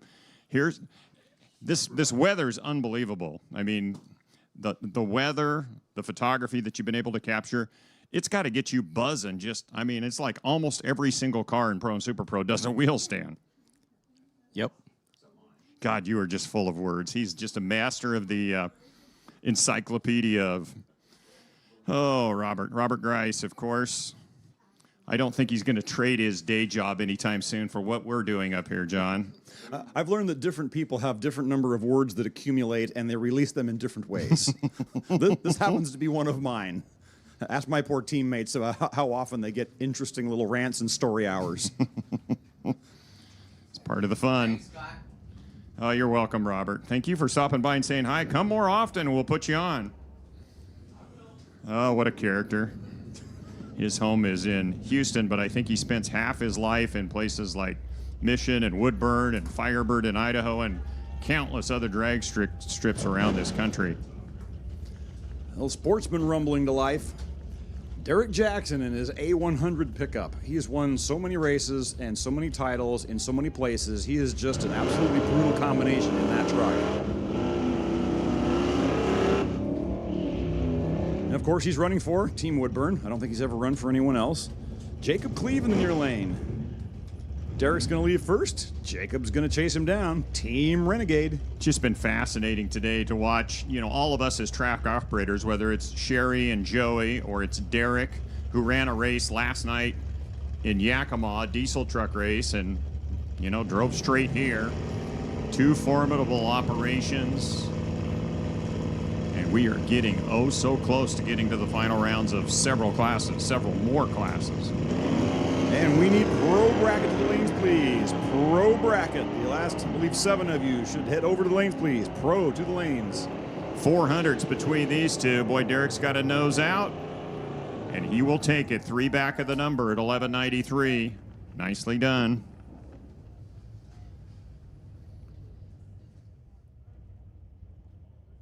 Next pair up, Brandon Piskacek in his Fox Body Mustang running for the home team, Team Mission. Jared Greenan for Team Rad Torque Raceway in the far lane. Square body pickup. Oh no. Greenan goes red. Piskacek getting a freebie. I'm sure there is some cheering going on inside the vehicle. Head on down the track, gather some numbers. Dial 1318, runs 1309. That was a very convenient time to get a free pass. That may have been difficult to work with. And here is Rattlecan, Chris Tishrob, Team Woodburn, S10 pickup. S10s were supposed to be compact and economical. The mileage in this one may not be what GM set out to produce. A little bigger motor than stock, I'm guessing. Perhaps. A little better output, though. Waylon Carlson in the far lane. Rad Torque Raceway. Waylon should leave first. Chris should give chase. Oh dear, Chris leaves too soon. Makes up for Waylon's, well, we'll just be polite and call it tardiness. That's one of those ones that Chris is going to want back. Going red against a reaction time that starts with a 1 is painful. And as has been mentioned, that's oftentimes leads to the swear jar entry. And here we have something that I'm going to enjoy announcing. One of our last 2 PIR entries is at the line. This is 1/2 of Tether. And he gets a free pass. Boy, you keep up with things quite well, that you know exactly how many are left with your team. It's impressive. Well, it was a pretty small number to keep track of, if I'm being honest. Okay. We only had half a team to begin with. Yay, Tyler wins. I mean, of course, he raced nobody, but hey, I'll take it. Well, Letty's a great lady, and there's so many good people that help at PIR that it is run unlike probably any other racetrack in the country. I don't know how many tracks are owned by the city in terms of the property, and it has its own unique past history as well, and you could go back and you could write books and books and books, and maybe a chapter would be on the positive side of the fence, but there's been so much effort and so much work to keep and preserve and keep it alive in the greater Portland market. It's a track that when I went there for the first time in the early 80s, Jim Rockstead had asked if I would help come over and announce at 32 funny cars. Can you imagine at PIR running 32 funny cars? Well, that would be cool. I mean, in today's age, the thing that is so memorable about that facility, and it was quarter mile, 32 funny cars. We were running 16 at Firebird, and then up the road at SIR, they were running 64 of them. Holy cow. But as Jim Rockstead and I became pretty tight over the years, I got to announce some of those final years of 32 funny cars that were always staged somewhere between Seattle, Portland, Boise. Occasionally they would drop into Renegade when Puyallup was open. You know, a big field of cars would run there. But the thing that was so unique to me was the fact that a nitro car in that bowl with the way the berm shapes around the back, when they would do their dry hops on the starting line, it was almost like an echo chamber. It would bounce off that back berm, and it would sound like there was another funny car coming from out by the freeway. It was one of the most unique sounds. I have no idea if there's any other track on the planet that ever offered that. Of course, nobody does dry hops anymore, but that doesn't exist with what cars run today, because so often, or 100% of the time, you guys run mufflers, and it's got to be under a certain decibel level. Yep. So it's totally different. Back then, it's 4 billion, whatever you call it, decibels that would be ricocheting off the back. And I don't know, do you remember any of that? That would have been before your time, right? I only go back to 93 out That's there. right. That's right. But you could imagine, right, what it would have sounded like. Well, what you're describing, I have a vivid memory of this when Gene Heaton ran in Super Pro at the bracket finals in his blown top dragster, because he was over at Firebird Raceway. Right. And when he does the burnout on that thing, you really do sound like you've got 2 different dragsters in 2 different locations out there, the way it bounces off the soundboards in the back. Yeah, PIR. I love the fact that the second ET finals in 1979 were held there. It was inundated with an enormous amount of Mother Nature's finest to make sure everything stayed green in and around that whole Delta Park area. And so we battled, through days and days. And in fact, I think it carried over 1 weekend, if not 2 weekends, before it got finished. So it was a marathon beyond belief. But yeah, it was, I believe, the only time it was held there, but I'd have to go back and look at my notes. I don't know that for a fact. It was very fascinating and an amazing track, where you look back, and Dale Surratt and Steve Denbo, and many of the names that have today, Pete Macias, and obviously Ron Hughley is very, very active and involved with everything.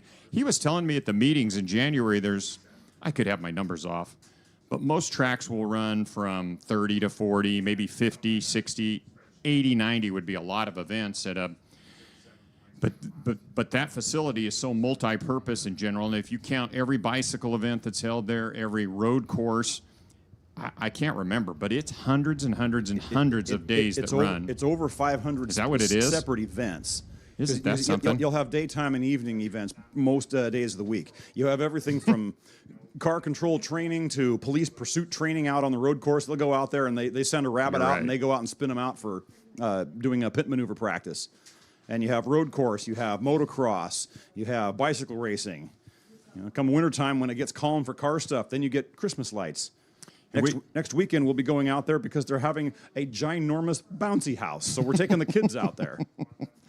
Well, and they host arguably one of the most we hold our spring warm-up and swap meet every year, either the weekend after or the weekend before the Portland swap meet. But it is, if Hershey and Carlisle in the east and the Pate down in Dallas, Texas in the swap meet department in the west, there's Turlock in Northern California, and there's Portland. And it's like the second coming when you take into fact that up at the expo, they use all those buildings, and it used to be much bigger up at the expo, but taking advantage of that was the property of PIR, and they sell it out now, right? I mean, from one end, every ounce of the road course where Indy cars and the NASCAR middle tier categories compete there each season or have.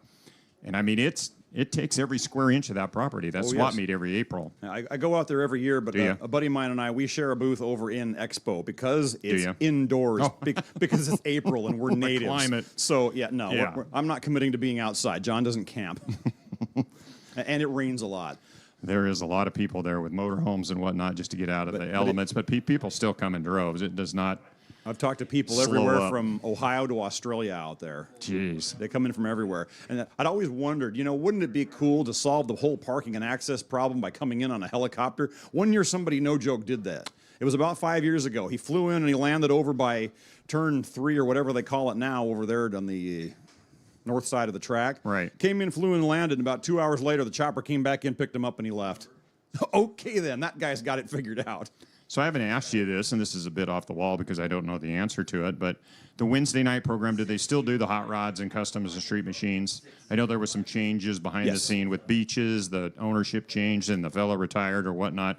Are they still doing that out in the grass? Yeah, same program, just a different name, and I think a lot of the same people are still running it. But it's not beaches anymore because the restaurant closed, but now it's the Hot Summer Nights cruise. Okay. But on Wednesday night when you guys are running, if the weather's good, it can be hundreds and hundreds and hundreds of cars that park over in the grass. And if it's in the 70s or low 80s and and there's no chance of any precipitation and everybody's in the mood, you'll get 1,000+ cars show up out there for a couple hours and then they all file back out again. And that, again, is unique to the PIR facility. I mean, you could ask 100 track operators around the country, and there is no other program like that anywhere. It's fascinating to me, and it's a lot of fun. I remember going to the Woodburn Summit ET Finals 10 years ago and actually got to go.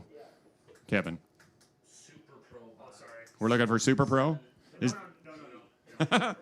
Just stop. You've got something important? I was just doing a little dance. That's all. Oh, my God. I didn't realize they dance. Canadians, they're up here dancing, and that's usually the signal you and I are supposed to say something. Yeah, but it's usually only like 5/8 of a dance because it's metric. That is true.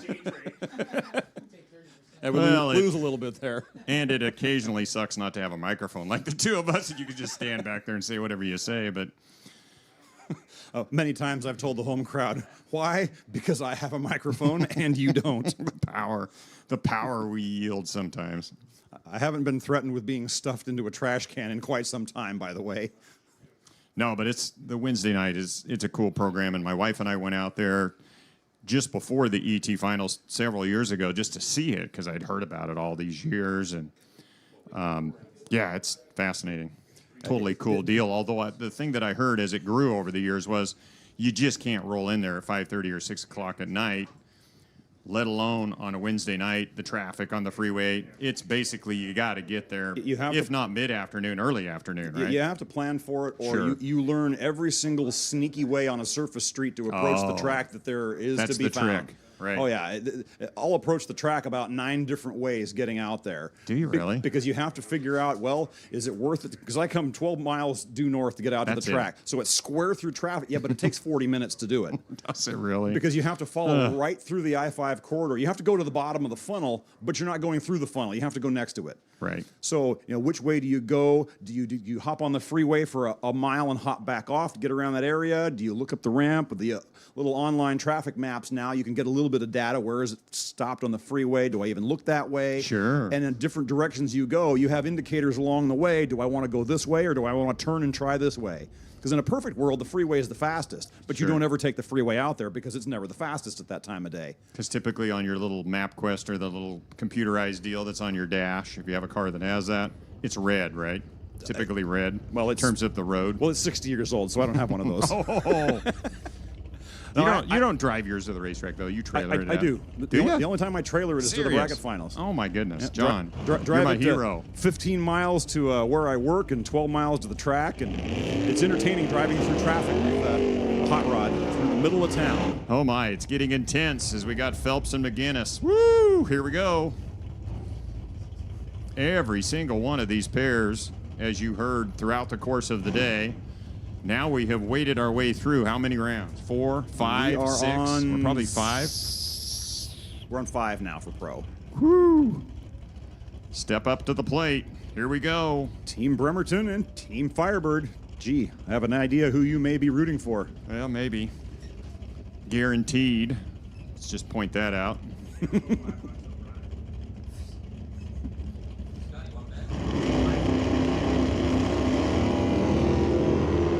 10 thou separate them on this end. Saying a prayer right this moment. And the prayer comes through right on it. 976 on a 976. 034 for Jacob. 024. What was the margin of victory? 29 thou. 29 thou. 16 thou breakout. What a race. And I should have bet. Kevin just said, you want to lay down a $100 bill on that race? And I backed away from it for a split second. I should have stepped up. Here goes 2 more. We need Super Pro to the lanes, please. Super Pro, round number 5, to the lanes. Here comes Jeff Taylor, who took me out of commission last round. Well, there's an example of why he just went double away on the tree. Tony Pierce out front getting chased by Jeff. Boy, does he close fast. Oh, my word. There it is. Runs dead 6 with a double await light.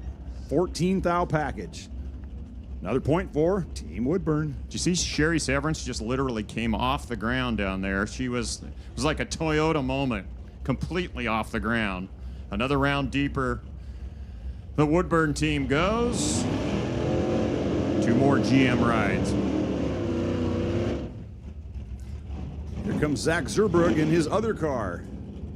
Running for Team Bremerton. In the far lane, he is now codename Michael Knight. I dubbed him that at the beginning of the year after he painted his car black. That's Jason Harmon. So we're down to 7 cars, so there's no bye run in the next round. So it'll be head-to-head, but we got to get there first with this pair. Who will be the 3rd car to advance to the semis, as we'll have a bye run right behind it in the water box.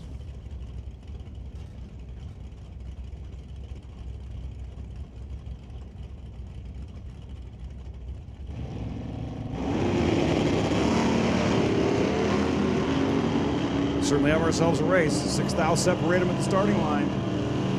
Who's keeping up with the dial and in the air changes the best? It's Zach Zerbrugg. Runs 30 on his 29. Harmon just not quite getting there. He got beat to the finish line by 6 thou. Runs 44 on his 42. But Zach will be back for round number next, semifinals. And here is someone I like to refer to as the second honoriest man in show business, Corey Seekins. Why is he only the second honoriest man in show business? Because there's always room at the top. I got to pick on him a little bit. I mean, I don't begrudge him for running for Madras. He was number 1 over there, so we got the race Thursday. So if you run all day in the right, you come up for a single deep into eliminations like this, do you flip and go to the other lane? Just a question. It just depends on the mood. But I mean, don't you want a shot at both lanes to get a look at the tree on both sides of the fence as we go 948? Nicely done with an 0180. He'd like more of that as he goes to the semifinal round. So not necessarily, not in your case. You could ask 10 racers and they might have 5 one way, 5 the other way. If you're feeling comfortable in the one lane, you just stay there? Pretty much. Okay. So, some do, some don't. I have my odd little preferences depending on how fast or slow the car that I'm racing is. I mean, I'm the slow car basically all the time. But, you know, if it's close, I may have a preference. If it's not very close, I may have a preference a different way. Just depends on how my brain is operating that day. There's some times where I'm better at a particular angle on the track, and other days where I ain't going to get it right no matter what you do. Well, here is the points. Do we really have to announce it? Go ahead, John. Maybe it should be you, so I don't start bawling on the PA system. Yeah, but that means I have to list us with half a team, and we're still in 6th place. No, go ahead. You're doing fine. I'll take it. Well, in the lead by 6 points. Are you ready? Dancing Blue. Team Woodburn, 61 points. Are you sure? Well, Okay. that's what the screen says. All right, I believe you now. 2nd place, Mission, 55 points. 3rd place, Team Renegade, 45 points. Tied with Team Bremerton, also at 45. Otherwise, they wouldn't be tied, right? Team Firebird is 5th at 39. I thought I would jump in and then you go ahead. Yeah. And Team Portland holding clearly on to 6th place, 27 points. Team Walla Walla, number 7, 22 points. And then Team Pacific and Rad Torque are tied up at 20. Medicine Hat at 19. Kalispa, 15. Medford and Madras tied at 6. And Team Coos Bay has 1. And I think if we scroll the screen up, I think we have a point for Medford. I think you're right. Well done. You're good at this, you know that? Reading numbers off a screen? Yes. I'm giving you an attaboy, dude. Drag racing is what taught me public speaking. And if you have any worry over public speaking, just go run for office. It cures you of that fear very quickly. You've been there, done that. Oh, brother. Yes. That was interesting. Quite an experience. It's an interesting experience being in a race that's contested hotly enough to where your opponent's campaign spends hundreds of thousands of dollars to go on television and call you names. Nice. It's like, oh, I'm getting to you, aren't I? Were you close? Yes. Close. Well, you have more guts than most. That's not an easy thing and a difficult challenge at best. Well, if you go out and you tell the truth, the chips fall where they fall. Sure. And when you're the other party's registration outpaces yours by 12%, and they spend $1.4 million Oh, my to goodness. win by 6%, you really have to market the crud out of a bad product, don't you? It's a good way of putting it.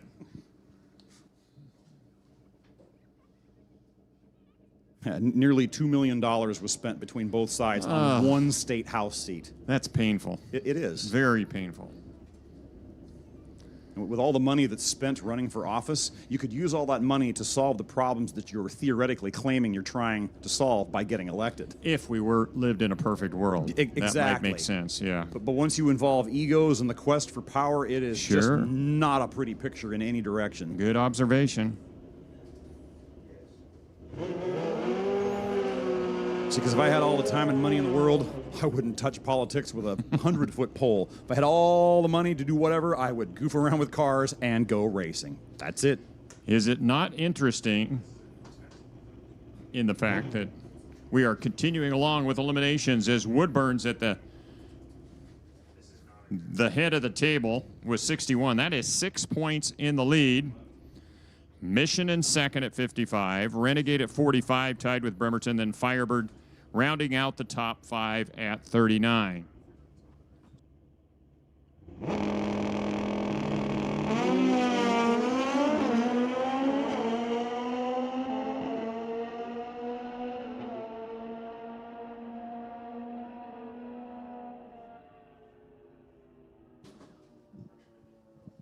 So did they interview you on TV? Did they do all of that stuff? Did you get involved in quite a bit of interaction that went on? Did you guys have one of those things where the two of you get asked questions and you're in the same room together, and as much as you didn't like the person, you had to stand up and take it or give it or whatnot? It's kind of strange as we, not trying to go down the political, but I don't talk to many people that have attempted to do what you tried to do.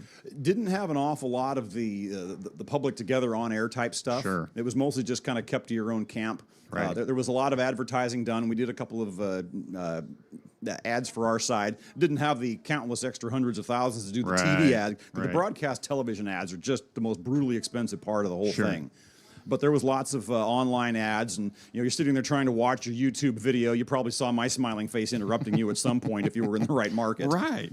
That kind of thing. There was an awful lot of that. There was an awful lot of time spent, countless hundreds of hours walking around, knocking on people's doors, just tell them, hey, you're going to see me on your ballot. I'm here to tell you who I am. You can vote for me or against me. I don't care. I just want you to know who I am. Yep. That's it.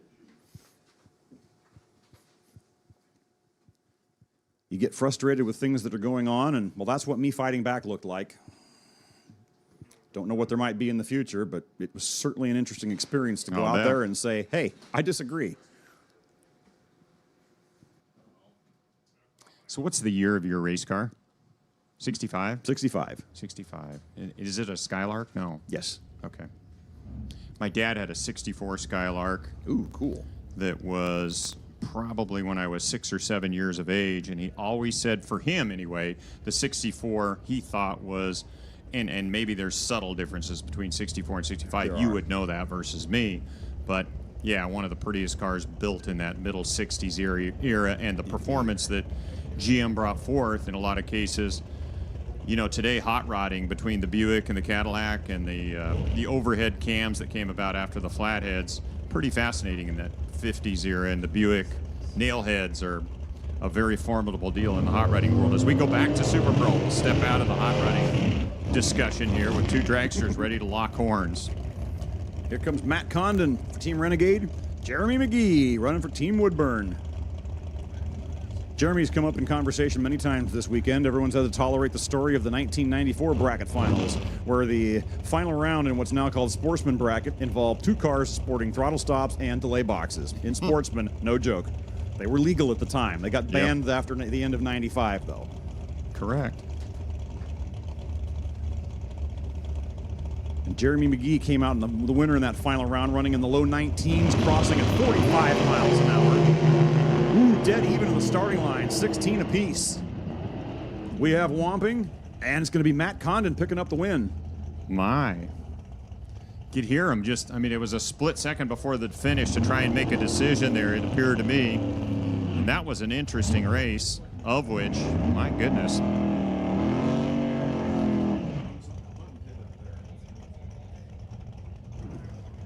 Next up is Tom Abjarakis, Chevrolet Beretta.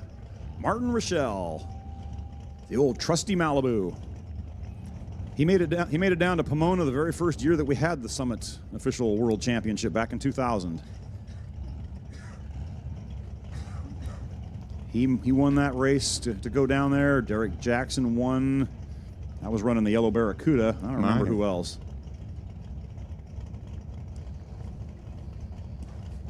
Random trips down memory lane. Potentially racing for the bye next round, too, because we're at 5. 016's the number, the target for the bye, and a W. There's your W. Ooh, Abjarakis making that work. He was down 29 at the tree, but he made it stick at the top end. Martin Rochelle breaking out by 3 thousandths. He had a 10 light, so he was in the running for that bye, but wasn't able to get the win light to come back to claim it.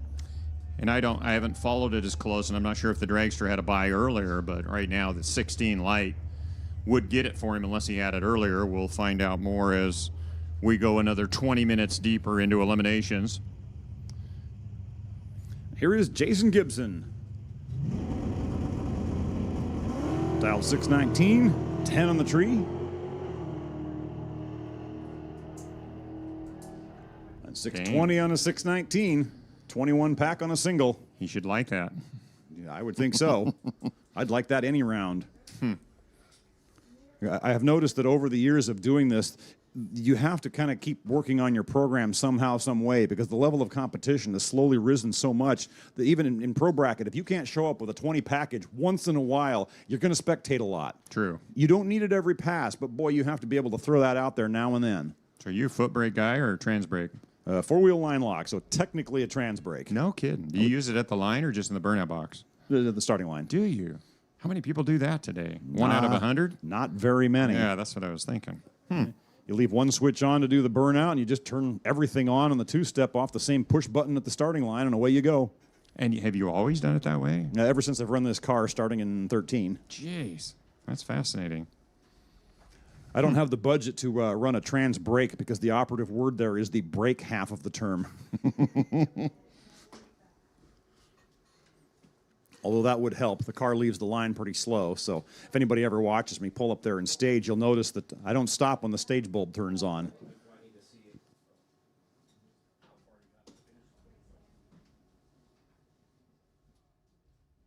So have you tried the poutine yet? Mike Eames has been kidding me for the last few weeks of I needed to eat it, if not once a day, 2-3 times a day. That's kind of a staple up here. Have you been by the food stand to get yourself some? I thought it was rice or noodles. I don't I'm even so know what daffy. poutine is. Mike Eames was an aficionado, and he understands the interesting nuances of the poutine, which ends up being French fries with some type of something on top of it. Brown gravy. Oh, brown gravy. See, I'm getting it. Here we go. Swiss cheese curd. Swiss cheese? Or cheese curd. Curded? Yes. So that's the true original flavor. Okay. You're sponsored by a cardiology clinic, aren't you? Sponsored by AW, I see 35-year-old marathon runners kill over of a heart attack. That is true. That's a good observation there. Did you hear what he said, John? What did he say? 35-year-olds that do not survive after running marathon after marathon after marathon, which is true. You just never know when it's your day. Live life for every moment. Don't let too many hours go by. Don't waste too many times on frivolous things in life. I don't know. Not to give my whole philosophy of what we should and shouldn't be doing. There's a lot of things I could have done with all the money and time that I've spent racing over the years. And it's on a small budget, but the fun and the stories from it, I wouldn't trade those for anything. No, and very true. My brother went and kicked the bucket of a heart attack out of the blue at 30 years old. It's Oh, my goodness. Whatever. I haven't had the same issue, but still, you don't know when your time's up. He was playing basketball, better shape than I'll ever be in, and he goes up for a jump shot, and I'm told he came down in a pile. Done. You just don't know. Right. So go racing. Yeah. You only live once. Exactly. You know, go if you have the opportunity, do it. Things that break my heart are stories of some customers at a dealership I used to work at. The husband retired. He was 2 years older than his wife. They got everything set up, sold the house, were ready to go. They were going to get in their motor home that they just bought, and they were going to go see everything they'd ever wanted to see. 2 days after she retired, she had a stroke. So go racing. Well, and what's interesting here, it's so often at mini racetracks, they're networked up to the world here, right? There's people listening all over the place, and here we're sharing all of our thoughts and feelings and constructive this and that. But, you know, I think it's just a word. It doesn't hurt to mention it every once in a while, that I think all of us believe in a similar philosophy. We love drag racing. Yes. Lived, eat, and slept it since I was, I don't know, super young, like grade school aged. And it's something that a lot of people have enjoyed through the course of time. And it's just great, you know, that we all get together at least once a year here. I mean, it's not many places that you'll be able to go and have a gathering of so many different operators, so many different track staff, so many different racers, families, crew members. I mean, it's an all-encompassing thing that is quite unique. I mean, as much as I would love to go to other racetracks from time to time, the majority of the time, we're running events at our track. We're closed this weekend, just like Woodburn's closed and a lot of other places, for the very purpose of being able to send as many racers as we possibly can, whether it's drive 11 or 12 hours to come to Mission, or whether it's hosted at Firebird in our backyard, or at Woodburn, or at Seattle, or wherever the site might be. So it's fun to be able to just come kick back, spend time in the pits. You know, when we're running a race, whether I'm announcing or an event director or any position somebody holds, I mean, track operators are starters, they're tech people, they're management of the front gates or a food operation or whatnot. I'm just kind of thinking of our scenario. We don't get to go spend 10 hours in the pit area or in the grandstands and just hanging out. I mean, Joey and Sherry, they've been glued to some section of the Woodburn grandstands up here, as they are every year. And in a lot of respects, we follow the same suit, or Derek, and I can go down the list of every operator. There's lots of them that are here, and we're grateful that they all show up because we're all cheering on our team, not unlike if it was football, basketball, baseball, whatever the sport it might happen to be.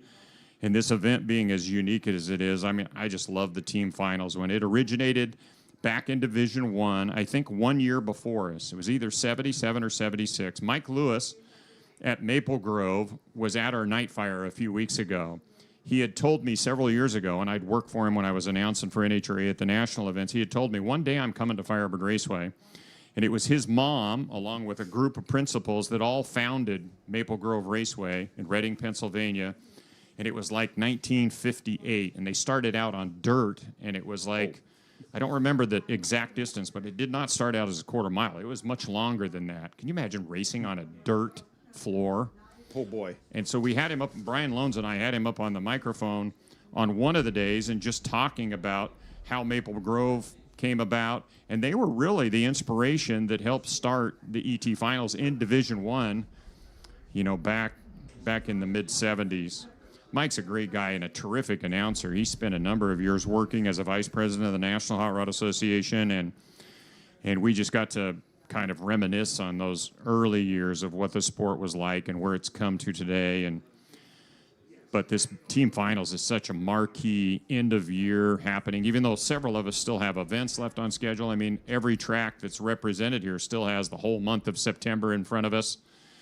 Our Halloween Classic that's coming up in October is another one of the staples every year that a lot of people love to come to and dress up and pit decorations and all the fun we have every year, thanks to the Bader family in Norwalk that gave us permission 32 years ago to hold the only other classic in the country. And we've had so much fun with that event. But, the team finals is unique, one-off, and I'm really glad that we do it. You couldn't very well do it 1, 2, 3, 4 times a year. I mean, it's once a year, and then to have what will be tomorrow the opportunity in our 4 core categories to be able to earn that spot, to be able to go to Las Vegas to become a national champion. Oh, yes. That is a huge deal in the world. I mean, you can go run for money in a variety of places that is substantial in size, 50, 100, even greater than that in the bank department. But boy, when it comes to the team finals, having that carrot at the end of the year to be able in November to go to Las Vegas and to run for a national championship with 8 or 7 other people and yourself, whoever ends up earning that spot, is a big, big deal. I mean, I hear it all the time from our racers, and I'm sure everybody that's here on this property is hoping to be that person tomorrow, right? Definitely. You're out here racing for your own fun, for your own do well, but it's also for that respect and honor amongst your peers. Sure. And one of the strangest things that PIR does, well, I don't know if any of the tracks do it or not, but if you win a regular season points race, you get a little sticker that's red, white, and blue that says PIR Bracket Eliminator. We call them kill stickers. Oh. The only time you can get one of those is if you win a regular season series points race. Sure. There's no other way you're going to get one. And those are very proudly displayed. There have been many times where, well, I'm not so sure we got the payouts sorted. I don't care. Just give me the kill sticker. That's what I want. That's not replaceable. Michael? So there's a lot of questions going on. Why are we skipping the bikes? So we do have an issue. We're trying to solve the issue. We're having great consternation in solving the issue, and that's why we're not running the bikes as of right now. So the electric vehicles, we are now looking for you. EV, electric vehicles. The EV class, and I'm assuming we're at the finals, perhaps. And the juniors, first call for the juniors. So very cool.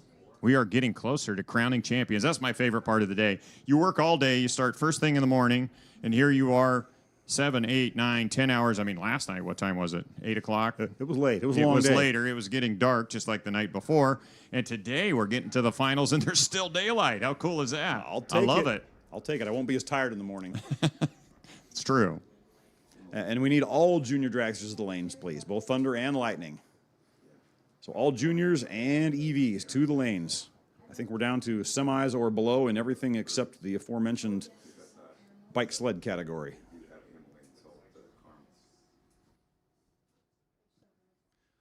There's so many pieces of this event that I enjoy. And just the basic spirit of drag racing versus some other sorts of competitive motorsports where, going fast is the key. Because if you have a problem out here, you could have somebody that comes up here and says, help, I need this oddball part from this brand for this motor. And somebody you've never met before will dig one out of their trailer, come running over, bring it to the tower and say, here, go fix your car quick. Very true. Do you want something for it? Get out of my face and fix your car. We'll deal with it later. Just go, race. Now, the theory of no racer left behind. Well, and I like the fact that families pool together, and it happened in many of the pit areas, including ours, and a group of people get together, and oftentimes rising to the top of the chain is somebody that maybe in some past life was a chef, but we have all these cookouts that exist in the pits, and last night was like Cookout Central. Every pit had its own unique theme. whether it was bringing pizzas in and the operators bought pizza that everybody could enjoy that was on their nickel, or cooks in the pit area. I mean, Jacob last night was cooking his wheels off, and Michael Clement and so many other people. I failed to mention several. And families bring together side dishes, and everybody gets fed, and overfed. I mean, that just shows you what it's all about. Did you eat good last night? We did. Good. We only have half a team, so we kept it simple. We had the normal contributions potluck style, and we ordered pizza. Good for you. For everybody. Simple is often better. Yes. We were pork tacos last night and a whole accompaniment of yum. a variety of things. It was spectacular from what I heard. Just everybody getting together and to tell stories of whether you went out first round or you went out fifth round, or Roy Barrera on our team that ended up winning the full meal deal, you know, the whole enchilada last night. Gambler Day is something that came into the equation much later than earlier, because typically Friday for a lot of years was just time trial day. Paratime onlys. And then when I came back from Norwalk in 1995 and brought the concept of what Norwalk had perfected at the time, they were with the IHRA, which was the Olympics of drag racing, which we did twice. Mission did at least once down there on the beach. They had their own version of the Canadian Olympics. You did the Olympics in '94, because that was my first year. Was it '94? And Okay. there were entertaining moments Friday amongst night. that. Like anyone who knows Gary Erickson. Gary Erickson won the balloon stomp. He just stood there and let everybody else duke it out and stomped on one balloon at the end. I still cannot believe that we did not have any ankles dislocated after that was over. Or my favorite of all time was the pyramid, where we did not do it as, okay, let's take all 14 teams and line them up out in the grass. We did it in an eliminator style where it was 1 against 1, and it would be 3 on the bottom, 2, and then 1 at the top, and you'd have to pass something to eat and then a 24-ounce glass of beer that you had to consume without not losing more than like 10% of it as you were pounding it. And after 3-4 rounds of eliminations, you can imagine, I don't remember who the last of the Mohicans was, but it was, I mean, you didn't want to lose at any given point, and that was something that was kind of stepping a bit out of bounds, but it was enjoyed by so many. Those Olympics were fascinating. The year we took the garbage, I think it was the next year where we took the garbage pails, and you had to race them up Good and down grief. with somebody inside the garbage with the lid closed down. That was... Shane and Greg visited the EMTs after that one. And Stevie Wong can tell the story of, what did we have, the three-wheelers on the starting line where we had the kids racing each other, right? And then at the very end, the overall champion of the three-wheel competition, which had to have been 5, 6, 7, 8-year-old kids long before junior dragsters, got to race Stevie Wong. That was a bit cool. funny. Yeah. Yeah, those were the days. Bringing up some memories I haven't even touched on in 15 years, maybe longer. Because I remember seeing the literature for that race. Yeah. Because the list of things on the Olympics, and all it said was pyramid drags. Nobody had any idea what the pyramid drags were, and then they told us, like, Surprise. oh, okay. Oh. Well, I was the little guy, so I got to be second from the top so that I didn't smash everybody. Right. But I'm also the one that got a whole bunch of beer spilled on me. Juniors, final call. Juniors, it's championship final time. How about it? This is, I believe, the EV final. It is. Matthew Shea, Team Woodburn. Jason Leon, Team Renegade in the right lane.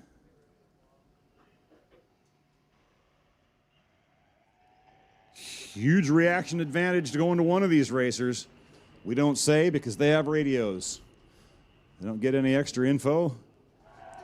Oh, but the better reaction time breaks out. Matthew Shea is your winner. Breaks out by less. So Team Woodburn, you have a Wally winner. Excellent. Well, and Leon has certainly graced the winner's circle multiple times through the course of the past few years. So that right there puts the first Woodburn racer into the winner's circle. Congratulations.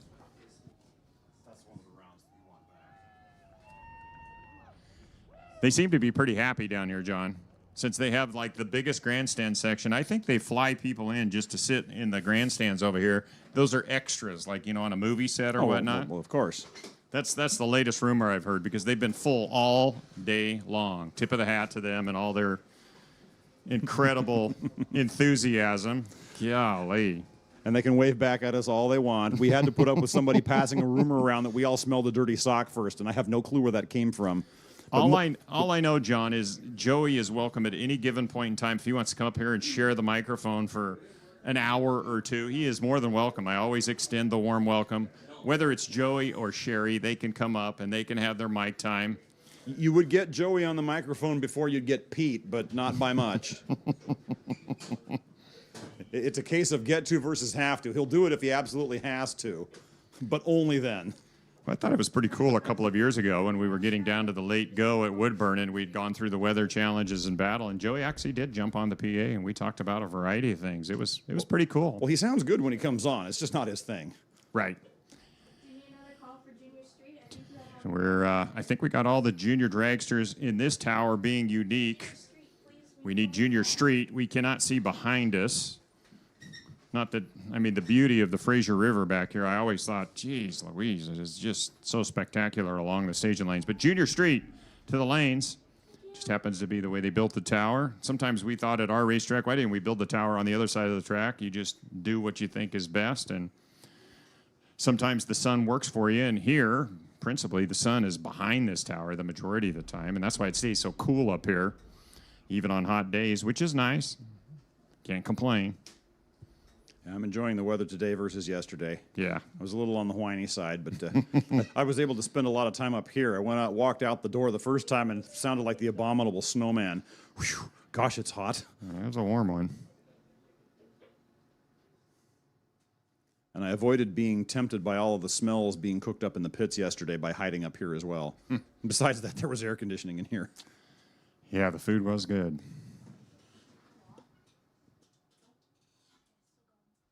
So who are those two characters over there I just now noticed? I don't know what I've been looking at, but who are the two conveniently located? You know who they are over in the Spokane seating section that have jumped over the fence somehow? And is that Hubba and Bubba, or likely not? We'll have to check into that. Well, we'll send somebody out on reconnaissance and find out more information on that topic, or we'll just call RJ and maybe ask him who they are.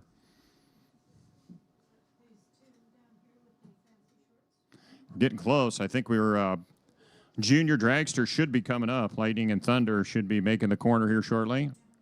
Or maybe Junior Street. We will see. We're semis, I believe, in Super Pro, Pro, Sportsman. So 3 more finals should be front and center here just very shortly. And then our semifinals 6, 7, 8 minutes out, pending the class. Just amazing how many trees are here. I mean, this entire valley is just represented by trees, grass. I can't imagine how green this is in the spring, not unlike what it's like in Portland. I did a study a few years ago on all of the host sites in terms of precipitation per year. And here is at the top of the chain, greater than 55 inches. Seattle typically gets 45. Portland's in the realm of 35 or 36. Yep. We're 10.5 inches. Yeah. So that's why it's so, we have sagebrush. It's much browner throughout the course of the year. But we've tried hard over the years. I mean, you see thousands of trees here. You see blackberry, blueberry bushes or whatever, just miles and miles that they get to feast on as much as they want. Kevin was telling me that you eat and eat and eat them, and then you just grow tired of them. I have to go to the grocery store, and I never grow tired of any of those fruits. But, yeah, it's fascinating. Man, there is a bazillion trees around this entire region. But before the very first time I ever came up here, I thought to myself, the license plates say beautiful British Columbia. The first time I ever came across the border and drove up to Ashcroft, they're not kidding. Not at all. It is beautiful up here. Very, very similar to what I'm used to at home in the Willamette Valley. Yep. You take the canyon route? Oh, it's right there. Or the highway?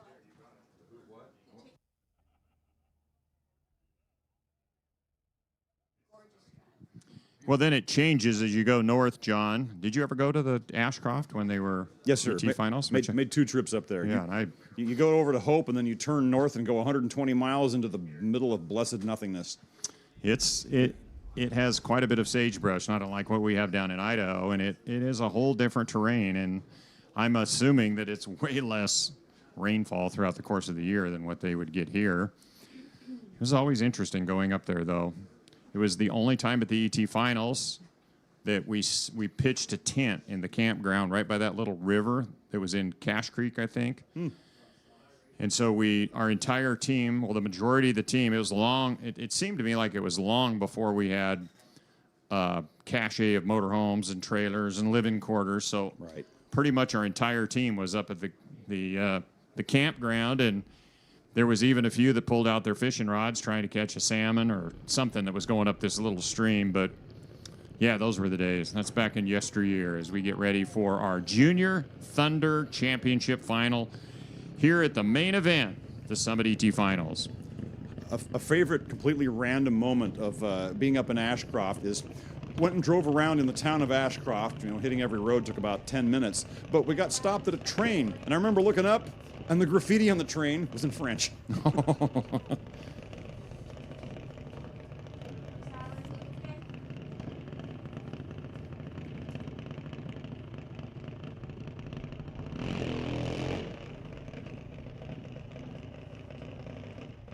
Final round, Junior Thunder.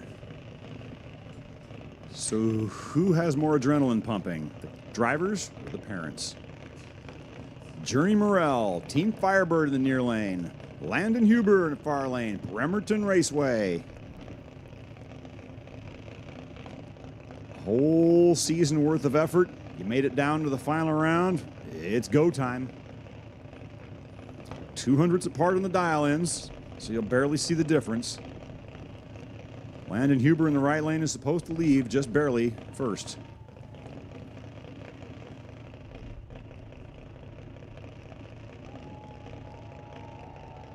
No pressure, no pressure.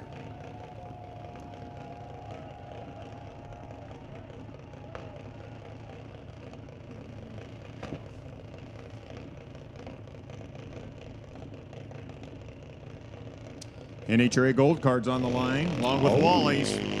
Ooh, we are 4 thousandths apart on the reaction time. It's tight. Making it count. And it's going to be Journey Morrell.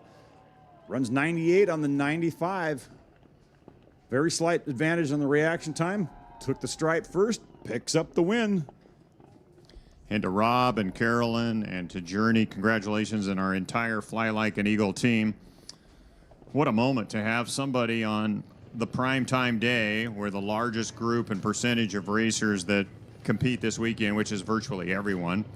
It brings great pride to our family, to our entire team. Great job to the Morrells, who live all of about 7 minutes from our racetrack, just in Eagle, just down the road.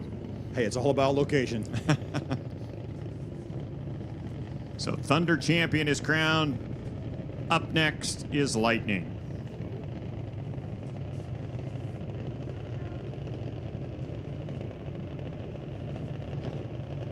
The near lane is going to be Gray Shan. Team Medicine Hat, the Mad Hatters.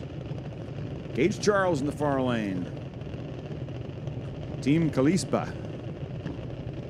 Did I get that right again? Kalispe. Well, that blew my streak of 3 in a row. Darn it. Keep listening to everybody that's doing it wrong. I gotta go to the source here. Well, they're getting energized over there in the Spokane grandstand section, right at the starting line, looking in directly into the sunshine. Suppose they're into this a little bit? Yeah, they are pumped up. Got the pom-poms in yellow and red a-flowing.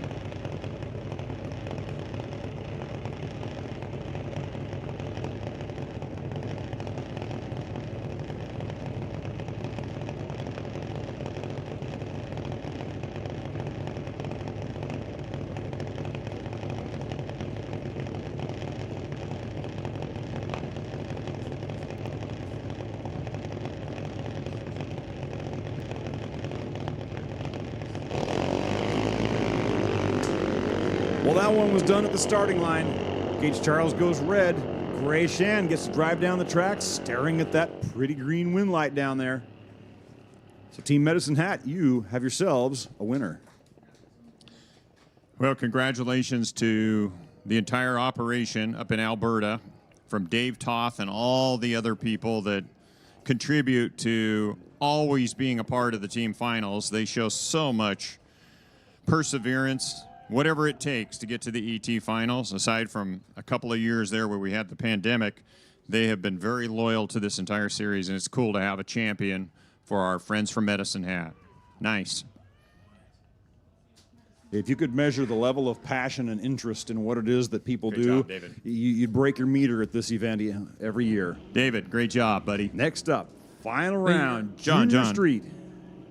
Thank you very much. I can't say enough for my team and all the work here, Mission. Thank you guys so much. This is awesome. 2 juniors in a row.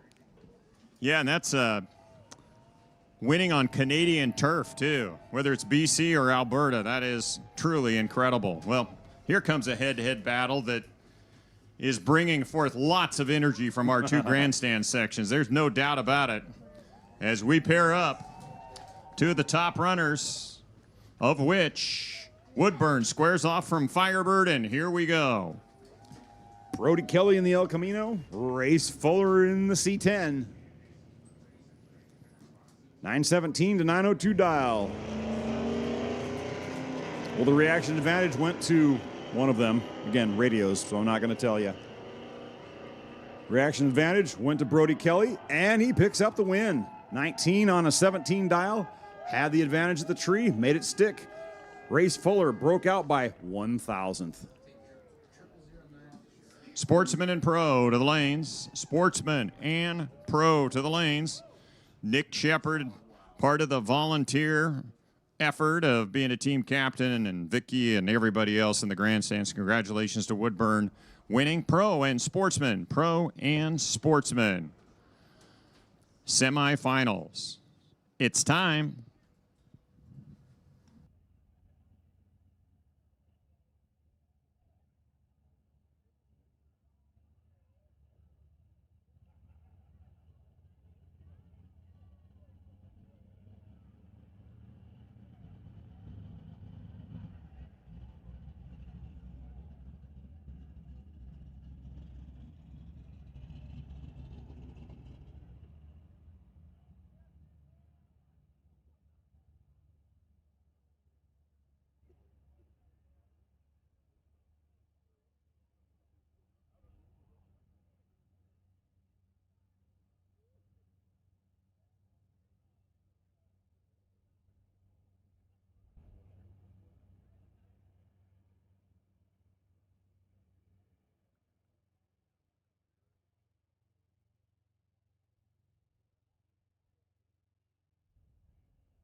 Well, John and I were just talking about something that we as track operators in January in Portland at the NHRA Division 6 meetings, Mike Eames came to us all and said that, hey, now that we've flipped the 2 days, which I'm now kind of pretty much 100% behind, and like I mentioned yesterday on the PA system, I was still contemplating in my mind what was better, having the team race first or having the team race second, race the champions on this side or the other.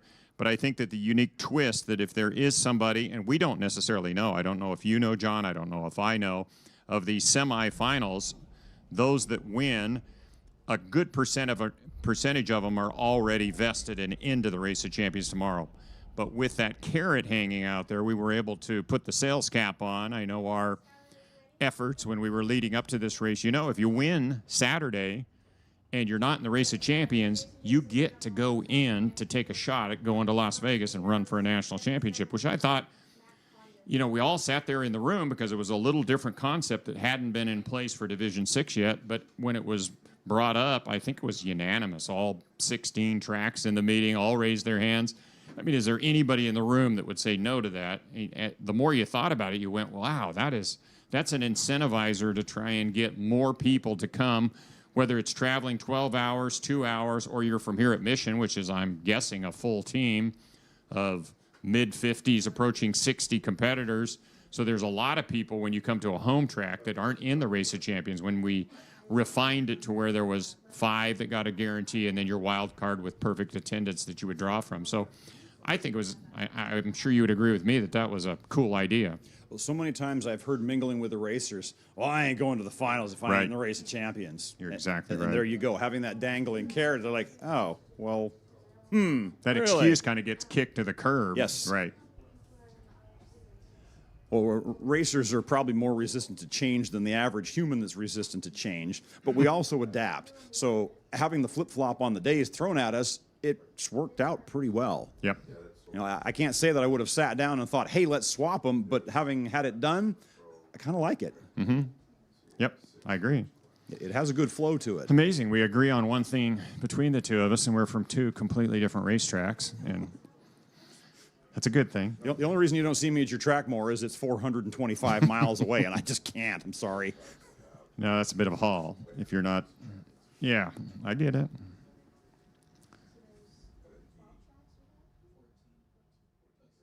Well, I think we're getting ready for the semis, getting ready to come around. I'm assuming Super Pro, Pro, Sportsman, all of which should be, I'm assuming Super Pro should be somewhat en route. I don't know if we officially called them. I know we called 5, 6, 7, 8 minutes ago for Sportsman and Pro. Super Pro, if you're cooled and ready, you're welcome to the lanes. We'll just put it out there. Another big race going on this weekend back there in Indianapolis. And although I have not followed it to any great extent, they do have a pile of cars that are back there at Indy. And I think even eliminations started yesterday or maybe even the day before for Super Gas, Super Comp, and some of the other classes.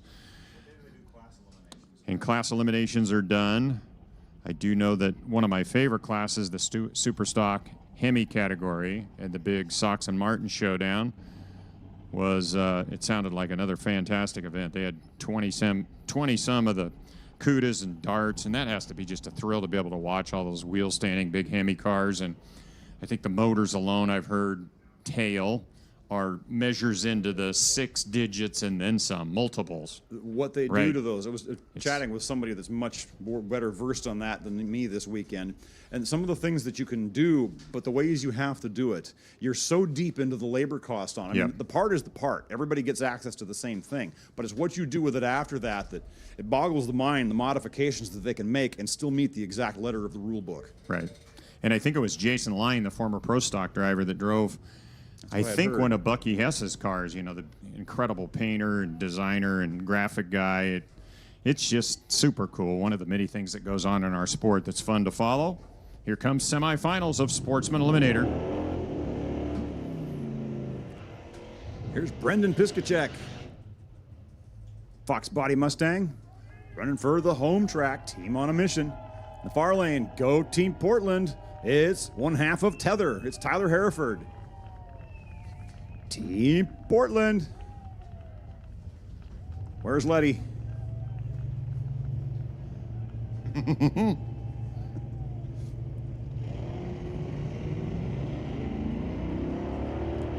Well, they're green. They're 30 thou apart on this end. How will it shake out at the top end? Who's in, who's out? It's Tyler Hereford. He makes up for being 30 thousandths down on the tree, and he makes it work. 3 thousandths breakout for Piskacek. Ouch. Here comes Waylon Carlson. Rad Torque Raceway. Dakota pickup. Kind of cool that it's 2 pickups, right? Both Dodges. Oh, you're right. Good catch. A100.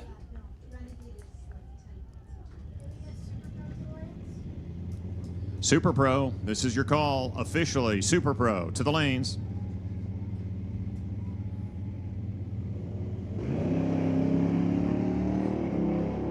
Well, a couple of safe green lights.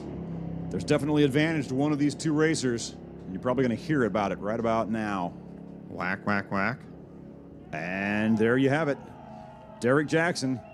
He was 42 ahead at the starting line, and you can't give him that much and expect any other result than that. So Derek will be back for the final round. Heck of an effort by Waylon, and so cool having, you know, the Edmonton racers here in force. Really terrific for a track that is such a long distance to go to a Woodburn or to Firebird or even to Seattle. It's very cool to have representation this weekend from the greater Edmonton, Alberta area as they bow out in the semifinals. So the finals are set in Sportsman, and I think next up should be Pro. Some of the random things that I've looked at over the years, me being stats.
Neighbors back in, they bought a brand new Plymouth.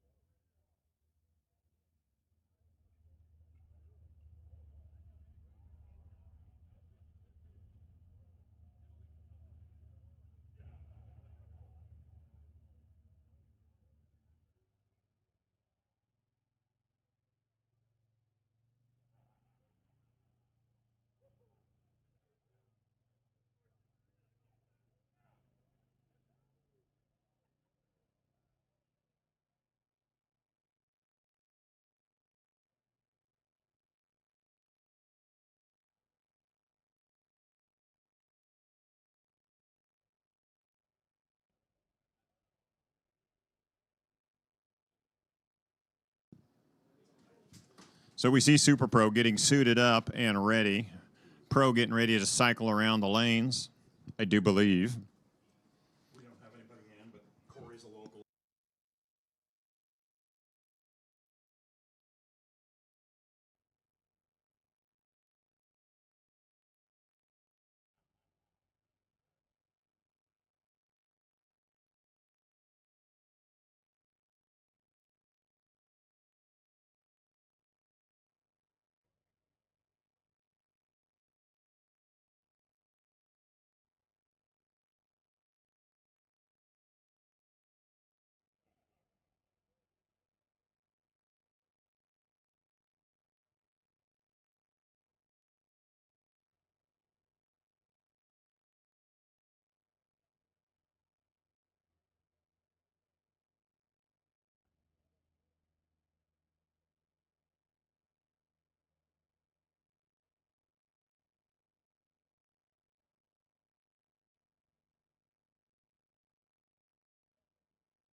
we're reasonably confident that Pro has helmets on, getting ready. I can see him from here. Wally DeParent up here in the tower, and he's another one that has been tugging at me trying to get on the PA system. How has your day gone, Wally? It's been a fantastic day. I love your optimism. That is just terrific. Like so many people from British Columbia that are always in a good mood. There's just something. It's the Canadian way, the way I sense it. Might be the rum.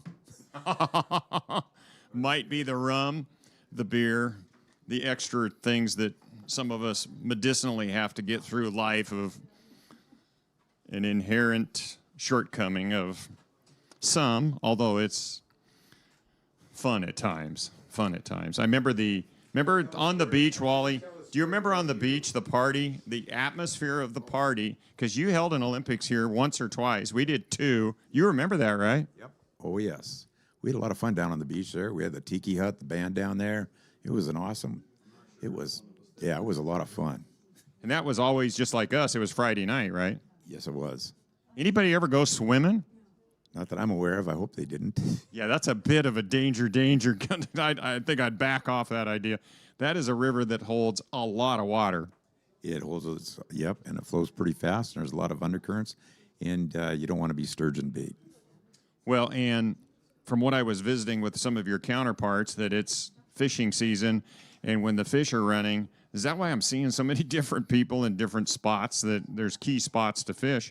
It's like salmon season, isn't it? Yep, it's got a pretty good run going on right now, and my nephew went out fishing on a Sea-Doo last week, and he phoned and says, "Got a fish, we're going to go have a barbecue tonight." So he gets there, and so I said to him, "So did you catch this, or which native did you see?" I went and saw the natives and got one. That's the easier way. Well, I was talking to your starter. His name was? Pat. Yeah, Pat.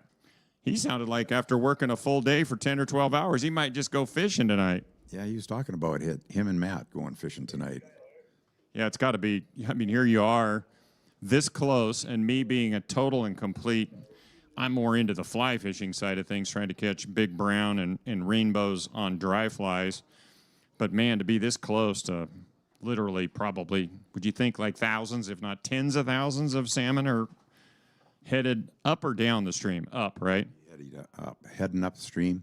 But this year they were predicted it was going to be a real abundance of them coming up. That's good to hear. Love to hear when the fish are happy and out there swimming around. We are ready for motorcycle sled bracket. To the back of the lanes, please. 9 remaining. Need you to the staging lanes, please. Bike sled to the lanes. Well, I love it when I get an opportunity to visit with fellow track operators like Wally DeParent that's been around. He having come to our racetrack back to the World Championship Series days in the 1970s, and we get to share stories not just about drag racing, but we talked earlier today about World of Outlaws and the incredible fascination that some of us have with race cars running on dirt. It's an interesting deal. Well, Pro's coming up. Not to get sidetracked here, John. Pro Eliminator, ready to rock. Semifinals. 4 cars left. Here's Zach Zerbrugg in his Camaro and Corey Seekins in his Shoebox Nova.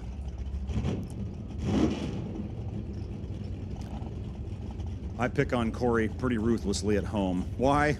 Because he deserves it, man. I mean, be serious. If you've met him, you'd understand. Well, you can imagine Dennis Boley, the excitement brewing in the Bremerton grandstand section, cheering on. And obviously, Team Madras, it's go time. These two locking in, about ready to get the tree firing in each side. Zach's leaving first with a 1030 dial. Seekins going to give chase, dial 948.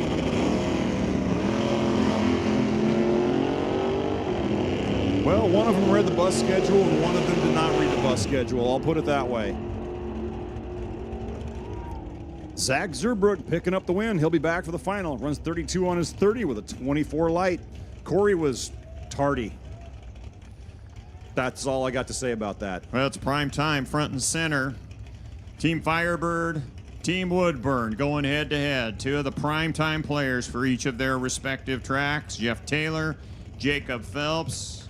Does not get much better than this as these two ready to slug it out in 9-point-some seconds. Ready?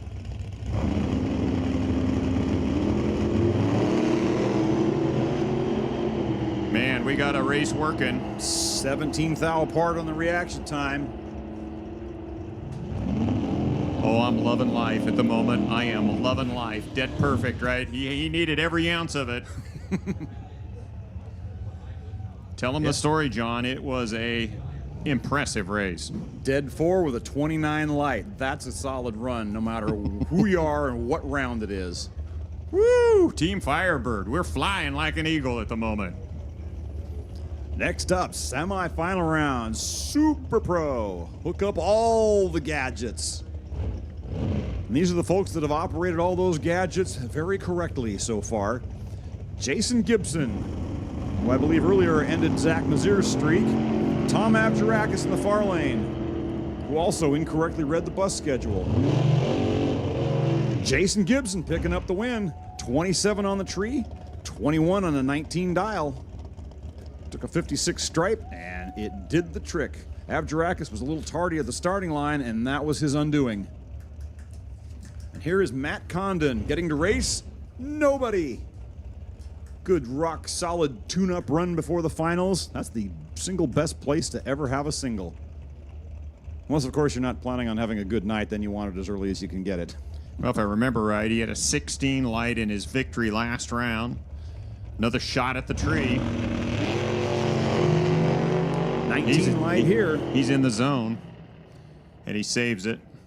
He'll look at his 330 number and his 60-foot number. It's probably very similar to what it was last round, but at least you get another shot at the tree because as you well know, way, way, way, way better than this kid would ever know, that sun, as it moves from like back behind the starting line this morning, it's a little different right now as it's now due west.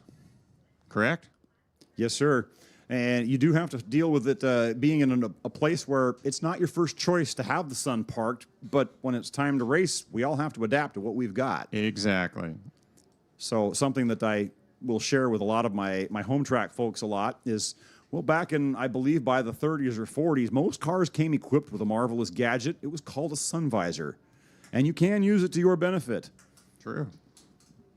Yeah, and a lot have over the years. Boy, long before there were delay boxes and trans brakes and all of that.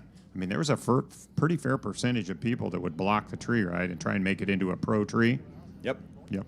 I've heard that some of the faster pro bracket racers do that still because it gives you that slight little slowdown on how quickly the car pulls out of the beams. Because sometimes it's rather challenging, and you go through these phases in life, and I've listened to enough racers that, you know, trying to find your spot on the Christmas tree, specifically that last amber bulb, right? Whether you're at the top of the bulb, the center of the bulb, or the bottom of the bulb, all in this realm of 0.5 of a second. Mm-hmm. If you could analyze all the individual thoughts that a racer processes in about 2.5 seconds at the starting line, yep, you'd blow somebody's mind away with all the different things. Because while you're busy focusing on getting right down to the last couple of thousandths of your spot on the tree and observing all of this and that, if you're close enough on the dial, out of the corner of your eye, you're also aware whether you think your opponent was good or bad on the tree, all while you're watching all of your own stuff. Yeah, you guys just amaze me at times, what you're able to consume, and yet at the end of the day, still not have to go drink an entire beer truck full of alcohol, because, I mean, there is a lot going on you guys all have to think about. I know what it takes to run a racetrack and all the effort and time, no, not just on a race day, I mean just literally every day of the week, but all of you, guys and gals, share our racetracks as equals, and it is amazing to me what everybody puts forth, because like you said, it's dozens, if not much greater volume of ideas and thoughts that run through your mind. And it just seems sometimes like it's easy. I mean, when you're winning round after round after round, at the end of the day, you win the title. Sometimes it seems easy, and then you can go 5 races in a row and you're gone first round. I mean, I'm sure it's happened to you through the course of Definitely. all these years. Yeah, the fascination and often the addiction of our sport, just trying to get a little bit better. Motorcycles, final call to the lanes, please. Motorcycle sled to the lanes. One of the best draws to this type of racing for me is that you don't have to spend more money to go faster. And knowing that you can go out there and have a career best run and get your backside handed to you, but you can also go out there and do the second dumbest maneuver ever on the track and still win the round. You're always coming back. I can get it right this time. I know I can. Well, and the fascinating thing to me is when you get your ET slip and you try to replay the entire race. Oh, yes. And you always, and I don't always make this comment, but it's always got, if you just could have seen that ET slip before you made that decision at the finish line. Do I take the stripe? Do I not take the stripe? And all the other things going on as you're going down a quarter mile in 9 seconds, 12 seconds, or 15 seconds, whatever the ET might be. You're making decisions as you go down after you leave that Christmas tree if it's green. Oh, yes. And if you run half the track, as I'm sure Super Pro has finally realized these last few years, you have a shorter time to figure it out. Yep. So you have to process the whole equation a whole lot faster. You have to look, decide, execute. There it is. There's the finish line. Gosh, I hope you got it right. Coming out here and running quarter mile, this is the most casual form of wave at the fans. I don't run quarter mile. I'm slow. So I get to half track, and I'm just staring around. Oh, look at the scenery. Sightseeing, yeah. Oh, there's people standing along the grandstand. Are we there yet? Well, I was just, I mean, there was a period of time with all the championships that PIR has won. There are other tracks today, and, you know, all of us run Super Pro. And we'll take a 5-minute break here.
We are back in action in motorcycle bracket. We are round 3. I believe we have 9 bikes left. Here's Roy Barrera and Kevin Bromley in the far lane. Team Firebird versus Team Woodburn. And they're off. 19 apart at the starting line. Advantage went to Bromley, and he picks up the win from it. He crossed first by .0009. Wow. 890 on an 881 dial, and he just barely crossed first. Man, that's close.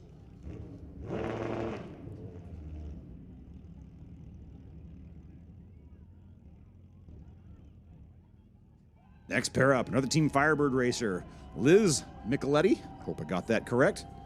Tom Turand. For the home track, team on a mission. Only 200ths apart on the tree.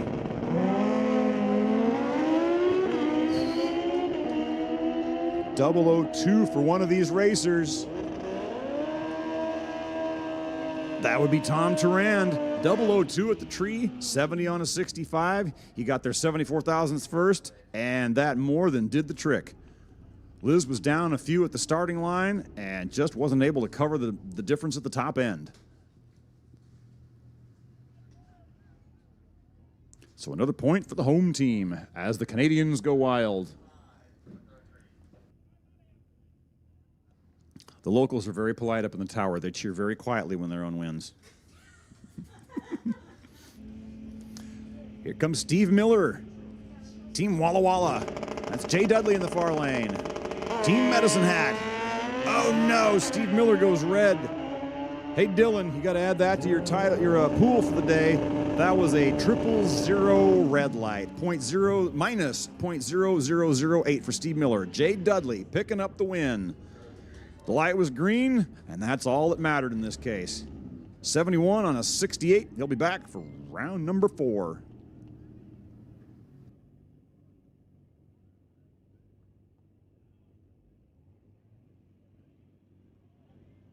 Next up, Frank Scally, Team Woodburn.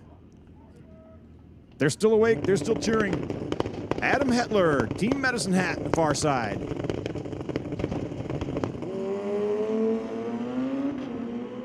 Well, the lights were green. They were green, we have a race. Frank Scally picks up the win. Closer package, and we're just gonna skip sharing those numbers.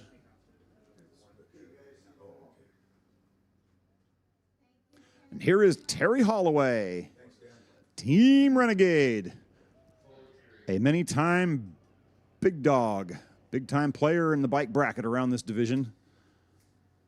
I've never raced bikes. I don't know that I've ever met Terry in person. I just know that he is one of the heavy hitters at this.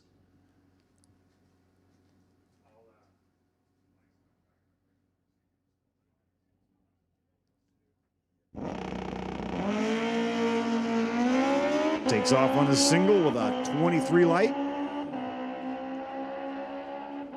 930 dial on the board.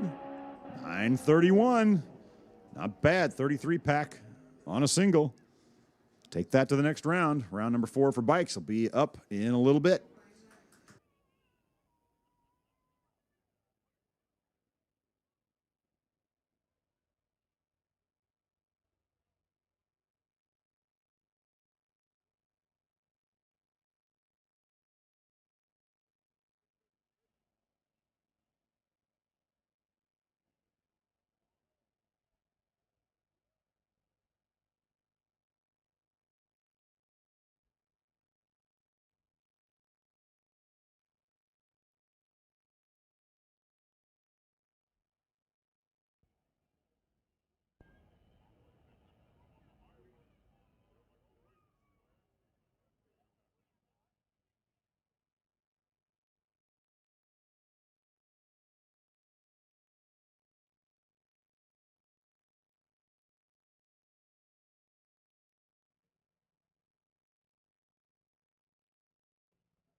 All right, we're going to be quiet on the track for a few minutes. We're going to give all the bike racers 15 minutes to get themselves ready to go and turned around, get them back here and run the next round. And after that, we will run the other finals. So sit tight for a few minutes, make a potty stop, grab a beverage, whatever you got to do. Come back in 15, and we'll be back in action.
I do have a fresh points update for everyone.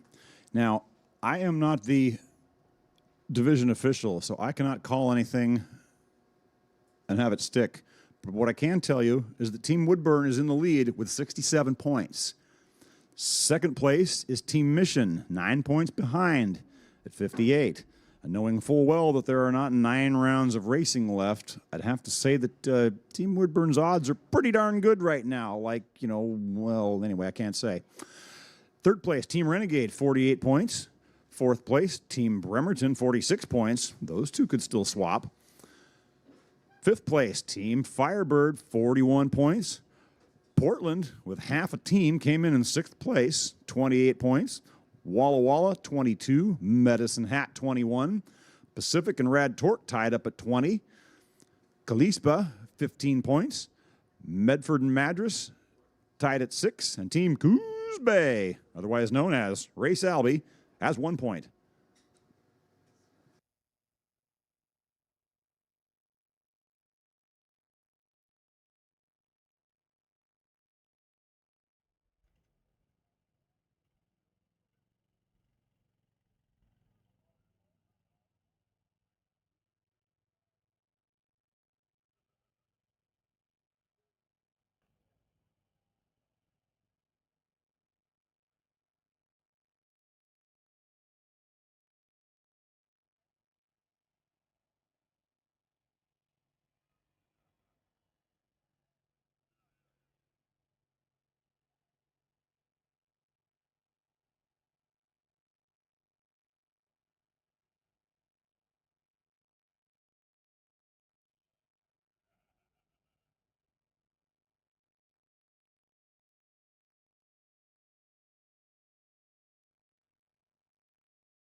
Bike sled bracket. Need you back to the lanes, please. Bike sled bracket. Ready for you back in the staging lanes.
Well, I'd like to remind everybody that tomorrow morning at 7:30, oh, that's so early, but you know what? We're going to start racing right after that.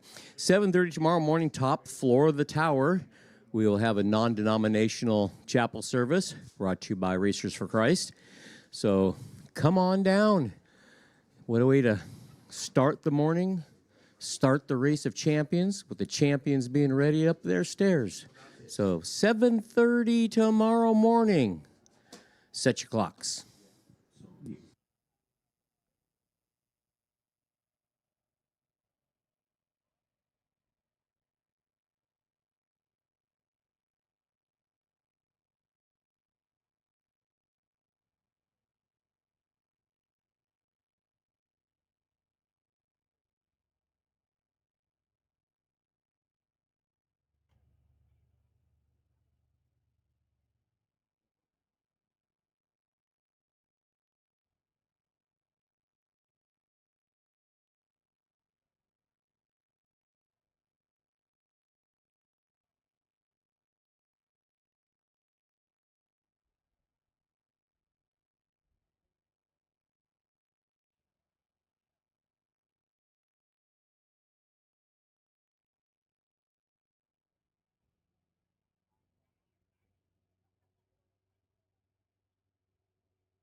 We are back in action in bike and sled bracket. We've got a pair of motorcycles coming up to the starting line. Frank Scally in the near lane, Team Woodburn. Far lane is Jay Dudley, Team Medicine Hat.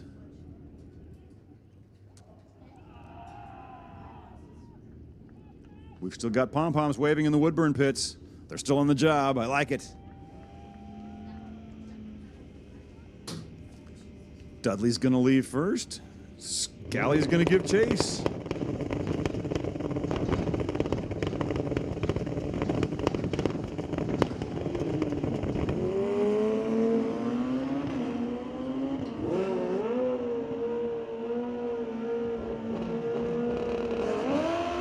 Slight reaction advantage went to Dudley. They head on down the track. Oh, Dudley breaks out by 4th thou. Frank Scally is your winner. Runs 28 on a 27 dial. He'll be back for the next round. Here comes Terry Holloway in the near lane. Kevin Bromley in the far lane. Team Renegade, Team Woodburn. Woodburn's still breathing. The pom-poms are going. Excellent work. See, that right there is team spirit. You've pretty much taken care of the team title, and you're still cheering your folks on. I like it.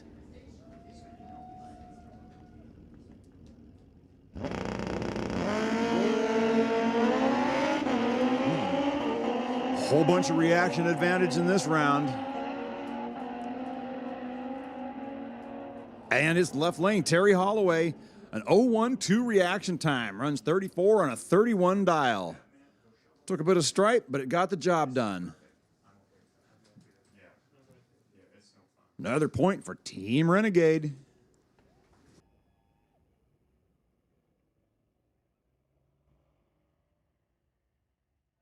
And that does affect the battle for 3rd place. Renegade scoring a point. That does help their cause.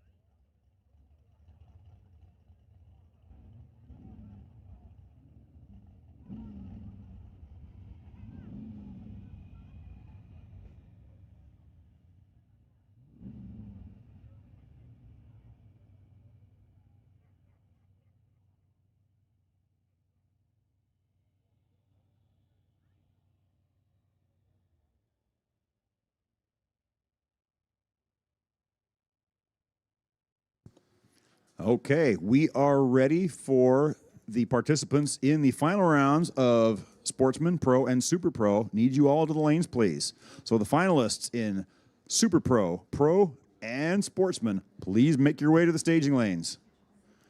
We're ready. I say we, I really mean they, the awesome team that's running this show. They're ready for you. I'm just the one that they let sneak through security and get on the microphone. I just appreciate them letting me come up here and talk because I'm having a blast.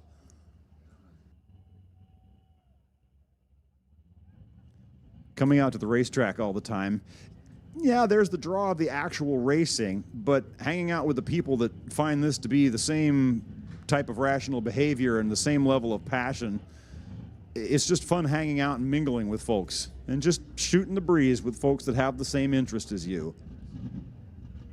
And when the racing doesn't go too well, I found that it's awfully entertaining to come up here and talk to people about racing. If you can't race, talk about racing, right? Well, there's racing involved. I'm in.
right, there's rumbling at the starting line. Final round, bracket finals 2025, Sportsman bracket. We've got Team Portland versus Team Woodburn. Battle in the Willamette Valley. Tyler Hereford, one half of Tether in the near lane. The far lane is Derek Jackson. The battle for bragging rights and a Wally and a gold card.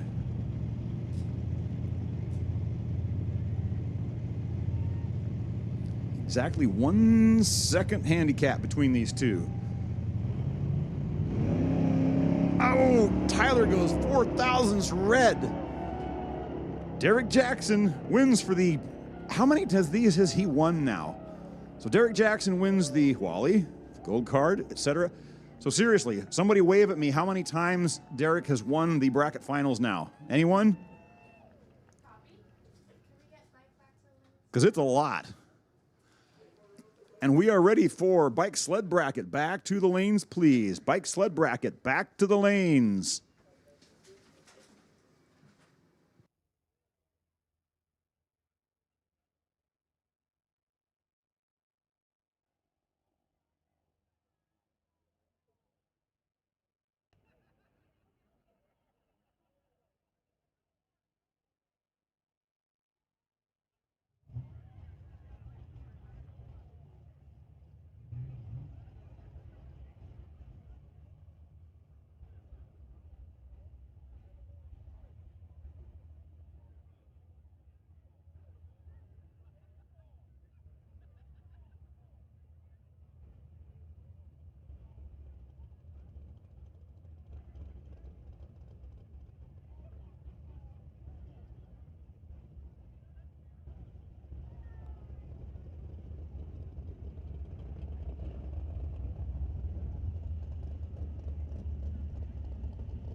Our next final round, Super Pro. Jason Gibson, Fox Body Mustang for the home track, team on a mission. The far lane, Matt Condon, rear engine dragster, powered by a big block Chevrolet. Very popular combination. Why? Because it works really well. Team Renegade.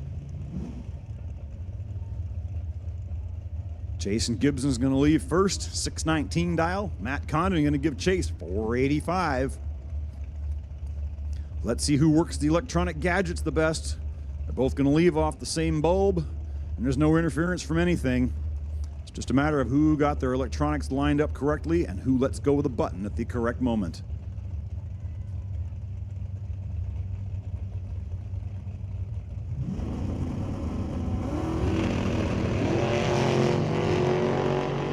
Well, I would say the operation of the electronics was better in one of these lanes. Yes, the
I let the microphone turn off. Final round, pro bracket. Zach Zerbrug, Jacob Phelps. I got to get caught up on my talking here. Bremerton versus Firebird. They were 4th thou apart at the starting line. Better light went to Zach, and he comes up with a win. 10:28.9 on a 10:28 dial. 21 pack in the final round. He is now your Wally winner. Your bracket finals champion for 2025 in pro bracket.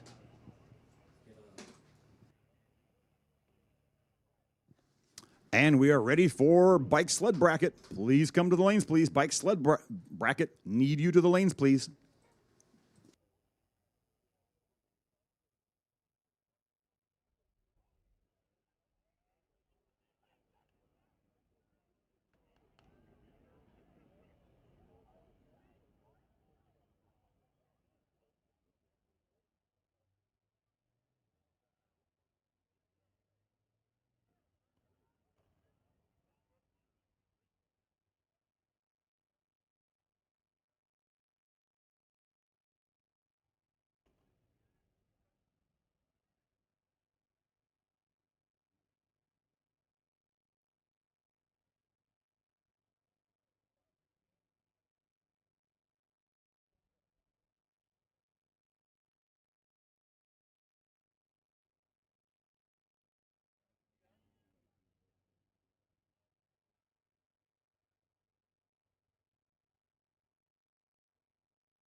Tension in the pits. Tom Tarrant, need you in the staging lanes, please.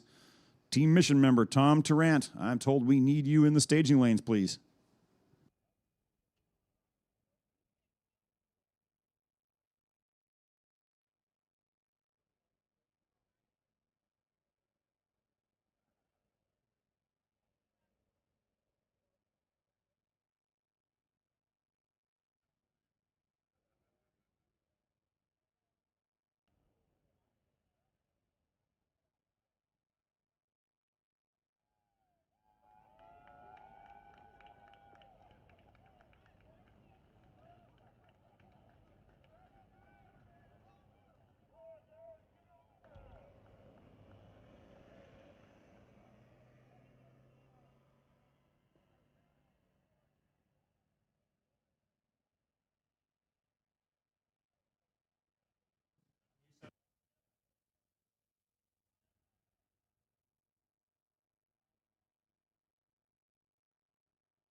The type of announcement that's fun to make.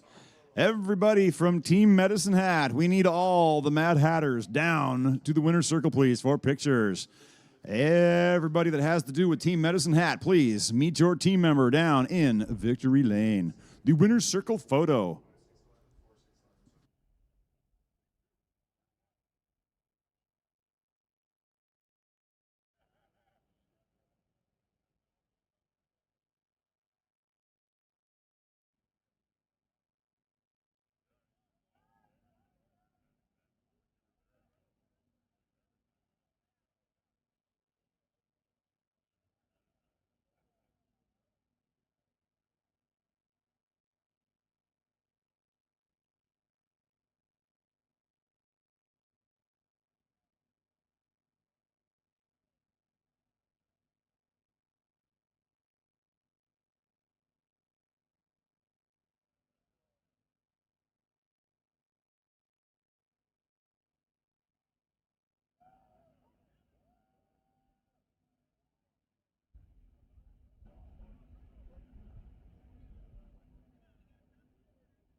We're back in action again. Semifinals, bike bracket. Well, bike sled bracket officially. Coming out of the water box now, Terry Holloway in the near lane, Team Renegade. In the far lane, Tom Turan, Team on a Mission. Terry's going to leave first, dialed 933. Tom's going to give chase, dialed 862.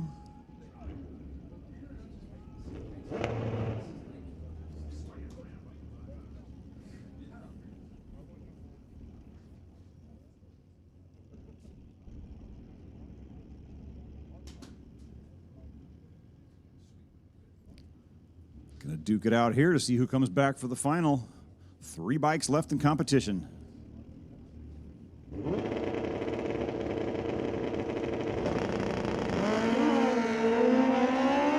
Oh, Holloway goes 7,000ths red. Tom Turan, 4 zeros. The true legit perfect light through AccuTime. 0.0000 reaction time. And since it was green, not red, that is automatically good for the win. That's impressive. 4 zeros. Man, haven't seen that one yet. We've had a whole fleet of 000 reds today, but that's the first 4 zeros I've seen all weekend. Excellent, excellent time to do that. He'll be back for the final. Gonna race Frank Scally, who's at the starting line now. Getting a free pass to the final round. 827 dial.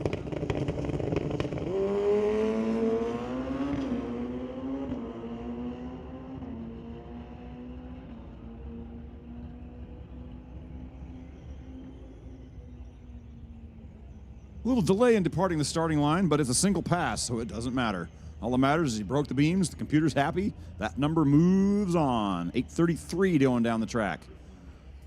So Frank and Tom will be back around to run the final round.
All right, the boss has spoken. Now we can officially call it Team Woodburn, for the 485th time, I believe, is the team champions at Mission Raceway in 2025. Excellent work, Woodburn Warriors. Is this 20 now, I believe? Nice. Second place is going to be the home track Team on a Mission, 60 points. Third is going to be Team Renegade. Fourth is Bremerton. Fifth is Team Firebird. Sixth is Team Portland. Now, just on a side note, that's pretty sad. We've had almost a whole team and done worse than that before. But anyway, half a team in sixth place. Seventh place, Walla Walla. Eighth place, Medicine Hat. Ninth place, tie between Pacific and Rad Torque Raceway. 11th is Kalispa.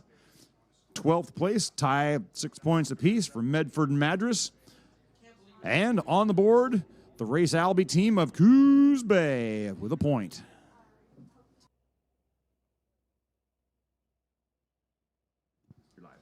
All right, I would like to say on behalf of Sherry Severance, Joey Severance, Jim Livingston, and Lori Weber, good job, you guys, 20.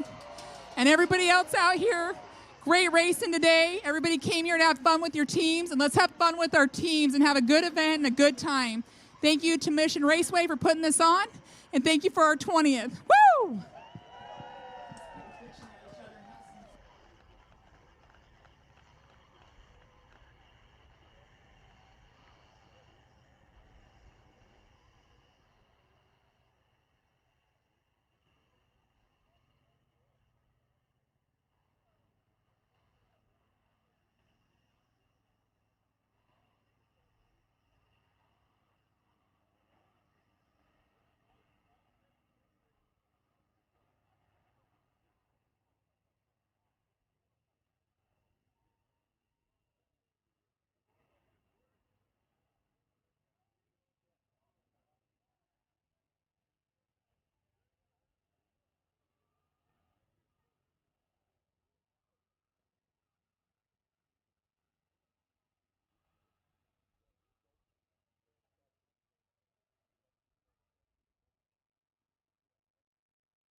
And that's bad news for anyone that's camping near the Woodburn pits. Then again, you might as well just go and join their party, because I'm sure it's going to be lively down there for quite some time tonight. You've earned it. Go enjoy it.